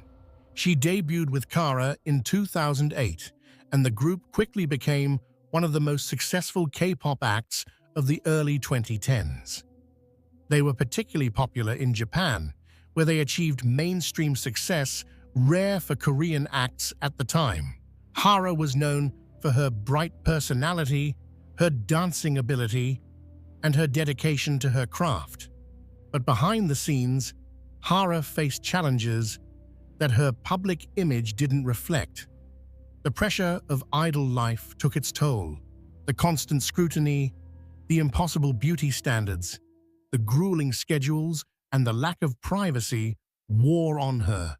Like many idols, She struggled with depression and anxiety, conditions that were often dismissed or stigmatized in an industry that demanded performers maintain cheerful, flawless public personas regardless of their internal suffering. In 2018, Hara's personal life became painfully public when her relationship with a hairdresser named Choi Jong-bum turned abusive. The couple had begun dating after meeting on the set of a beauty television program called My Mad Beauty Diary. Initially, the relationship seemed happy, but it deteriorated into violence and manipulation. On September 13, 2018, just 2 months before the Burning Sun incident, Choi broke into Hara's home while she was sleeping. According to Hara's account, a fight ensued, triggered by Choi's jealousy over Hara having lunch with a male acquaintance. The argument escalated into physical violence. Choi assaulted Hara, causing injuries including damage severe enough that she experienced uterine hemorrhaging. But the physical assault wasn't the worst of it. During the fight, Choi threatened Hara with something that would cause her even more terror than the violence itself. He told her that he had secretly filmed them having sex, and he would release the video to destroy her career if she didn't comply with his demands. This threat, the weaponization of intimate footage, would hang over Hara for the rest of her life. Both Hara and Choi filed assault complaints against each other. When the case went to court, the details that emerged painted a picture of a deeply abusive relationship. Choi had been controlling, jealous, and violent. The assault on September 13th was not an isolated incident, but part of a pattern. Evidence showed that Choi had indeed filmed intimate encounters and had threatened to release them. In August 2019, a court found Choi guilty of assault, making threats, property damage, and coercion. However, he was not convicted on the illegal filming charge. The court ruled that there wasn't sufficient evidence to prove the recording itself was illegal, though it acknowledged he'd used the threat of releasing the video as blackmail. Choi received a suspended sentence, 1.5 years in prison, suspended for 3 years. This meant he wouldn't serve jail time unless he committed another crime during the probation period. The sentence sparked outrage. Here was a man who had violently assaulted his girlfriend, caused her significant physical harm, and blackmailed her with threats to release intimate footage that would destroy her career. And he received no jail time. The message to victims of domestic abuse and revenge porn seemed clear. The justice system would not protect them adequately. For Hara, the sentence felt like a betrayal. She'd been brave enough to come forward, to testify about her abuse in public, to allow the details of her victimization to become part of the public record. And in return, her abuser walked free. Worse, she faced intense public scrutiny and judgment. While some supported her, others blamed her for the relationship's problems, suggesting she'd somehow provoked Choi's violence or questioning why she dated him in the first place. The cruel logic of victim blaming was applied mercilessly. Choi had physically assaulted Hara, damaged her property, and terrorized her with threats to release intimate videos, yet he received only a suspended sentence. The message seemed clear. Even when the justice system acknowledged a man's abusive behavior, it wouldn't impose serious consequences. The stress of the case, combined with the intense public judgment, took a terrible toll on Hara's mental health. In May 2019, she attempted suicide. Fortunately, she survived, and her friend and fellow Kara member Gu Ji Young found her in time. Hara was hospitalized and later released, but the incident revealed the depth of her suffering. Around this same time, the Burning Sun scandal was unfolding. As we've already discussed, Hara reached out to reporter Kang Kyung-yoon to offer help with the investigation. Despite dealing with her own traumatic situation, the lawsuit, the suicide attempt, the continuing public scrutiny, Hara wanted to help other victims of illegal filming and sexual exploitation. Hara's role in identifying Yoon Kyu-gun as the corrupt police official protecting the Burning Sun criminals was crucial. She used her connection to Choi Jong-hoon, whom she'd known since their trainee days, to convince him to tell the truth. She recorded the conversation where Choi revealed Yoon's identity and provided it to investigators. Without Hara's intervention, this key piece of the puzzle might never have been solved. When Hara spoke to Kang about why she wanted to help, she explicitly identified with the victims of Jung Jun-young and the others. "I am also a victim of revenge porn," she told Kang. Hara understood what it felt like to have your intimate moments weaponized against you, to be threatened and violated, and then blamed for your own victimization. She wanted to prevent others from suffering as she had suffered. Hara's bravery during this period was remarkable. She was simultaneously fighting her own battle against an abuser, dealing with the psychological aftermath of a suicide attempt, and helping to expose one of the biggest criminal scandals in South Korean entertainment history. All of this while facing public judgment, online harassment from fans who didn't want to believe the accusations against their favorite celebrities, and the knowledge that her ex-boyfriend might at any time release intimate footage of her. After the Burning Sun scandal broke fully into public view, Hara continued her activities, including traveling to Japan for work commitments. She posted on social media, sharing updates with fans.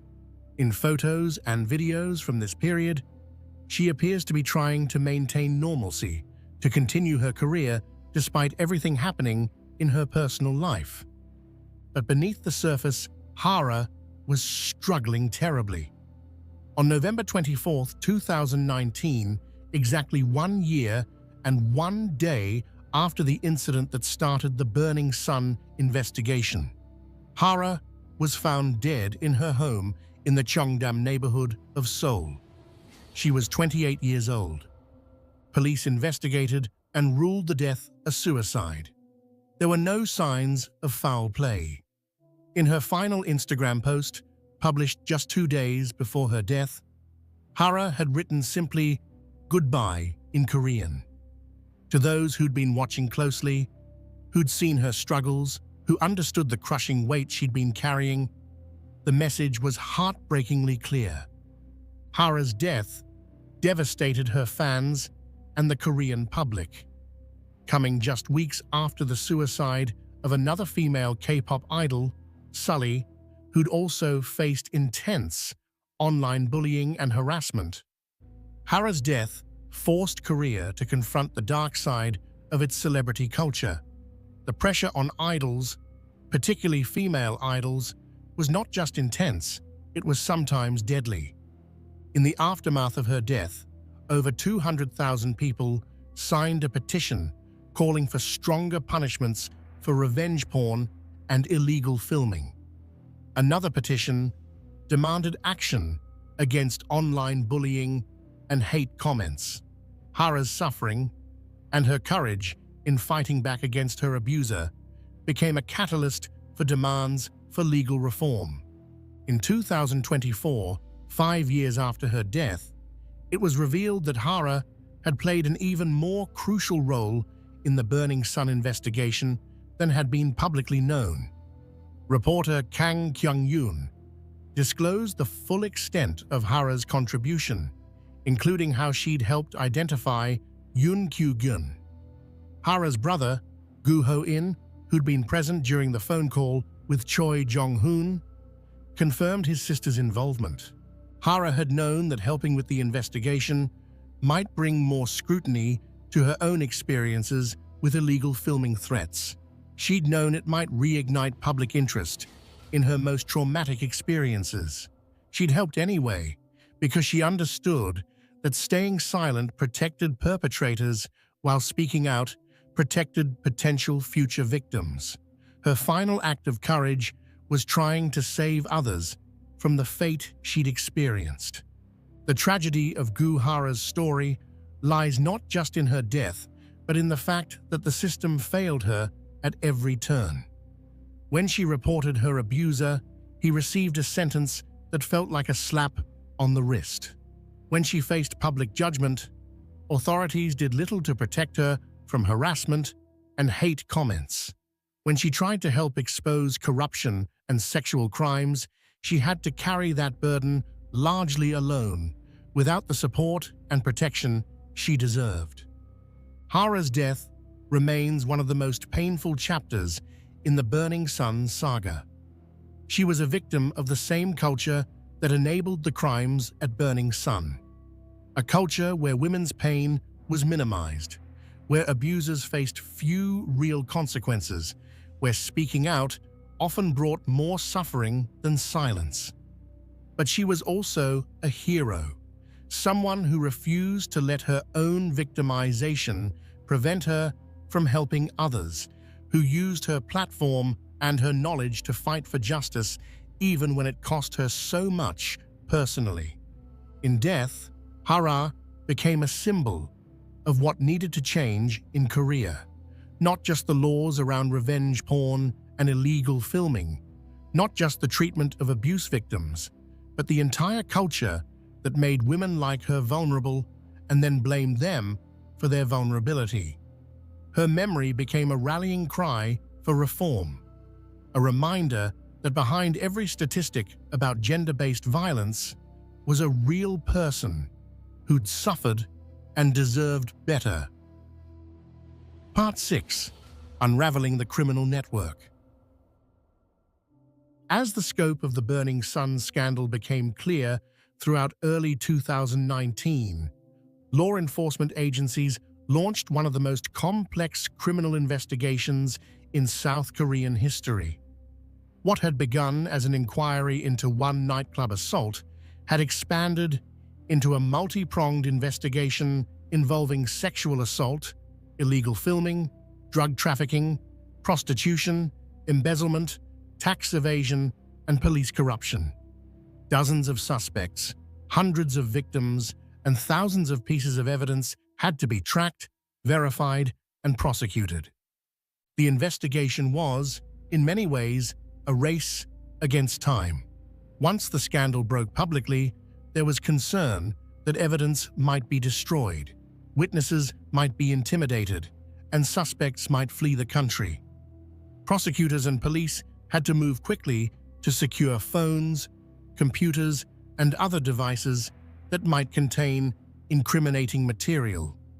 They had to interview victims who were often traumatized and reluctant to come forward. They had to navigate complex digital forensics to recover deleted messages and videos. Jung Jun-young was one of the first to be arrested. On March 21, 2019, police took him into custody on charges of illegally filming and distributing sexual content. Jung's immediate admission of guilt was startling. In a statement to the press, he said, "I admit to all my crimes. I filmed women without their consent and shared it in a chat room. And while I was doing so, I didn't feel a great sense of guilt." His candor seemed to reflect not remorse so much as resignation. He knew the evidence against him was overwhelming. But as police dug deeper, they uncovered allegations even more serious than the illegal filming. Women came forward claiming that Jung, along with other men, including Choi Jong-hun, had raped them while they were unconscious or too intoxicated to resist. One woman described being assaulted by 5 men, including Jung, in March 2016 at a hotel. She'd been drinking and lost consciousness, waking later with injuries and fragmented memories of the attack. When she learned that the assault had been filmed and shared in a group chat, she was devastated. Choi Jong-hoon, the former FT Island member, was also arrested. Initially, Choi denied all charges, claiming he hadn't assaulted anyone, but evidence from the chat rooms showed him discussing assaults, and testimony from victims contradicted his denials. Choi had also been involved in a separate scandal, bribing a police officer to cover up a drunk driving incident. That investigation, too, became part of the broader case. Seungri's case proved more complex. While the chat room messages clearly showed him arranging prostitution services for business associates and potential investors, Seungri maintained that he'd been unaware of the illegal nature of these arrangements. He claimed his business partners had handled the details without his knowledge or approval, and that messages showing his involvement had been taken out of context or misunderstood. But prosecutors built a strong case. They had messages where Seungri explicitly discussed providing women to investors. They had testimony from employees who'd arranged these services at his direction. They had financial records showing payments related to prostitution services. Seungri was charged with multiple counts of prostitution mediation, essentially pimping, along with embezzlement, illegal gambling, and violation of the Food Sanitation Act. In March 2019, Seungri announced his retirement from the entertainment industry. "The public's anger toward me is very serious, he said in a statement. "I've decided to retire from the entertainment industry." He maintained his innocence on most charges, but acknowledged that his association with the scandal had become untenable. 2 months later, he enlisted in the military, a move that some saw as an attempt to avoid further scrutiny or to have his case handled by military rather than civilian courts. Lee Moon-ho, Burning Sun's CEO, was arrested on drug charges. Investigators found evidence that Lee had regularly used ecstasy and ketamine and had supplied drugs to club customers. Another club official, a promoter known as MD Cho, received even more serious charges related to drug smuggling and large-scale distribution. Police drug sweeps at Burning Sun and related venues netted hundreds of arrests for possession and distribution of various controlled substances. The police corruption investigation proved particularly difficult. Identifying and prosecuting corrupt officers required navigating an institution that was understandably defensive about accusations of widespread corruption. The blue wall of silence, the tendency of police to protect their own, made witnesses reluctant to testify and evidence difficult to obtain.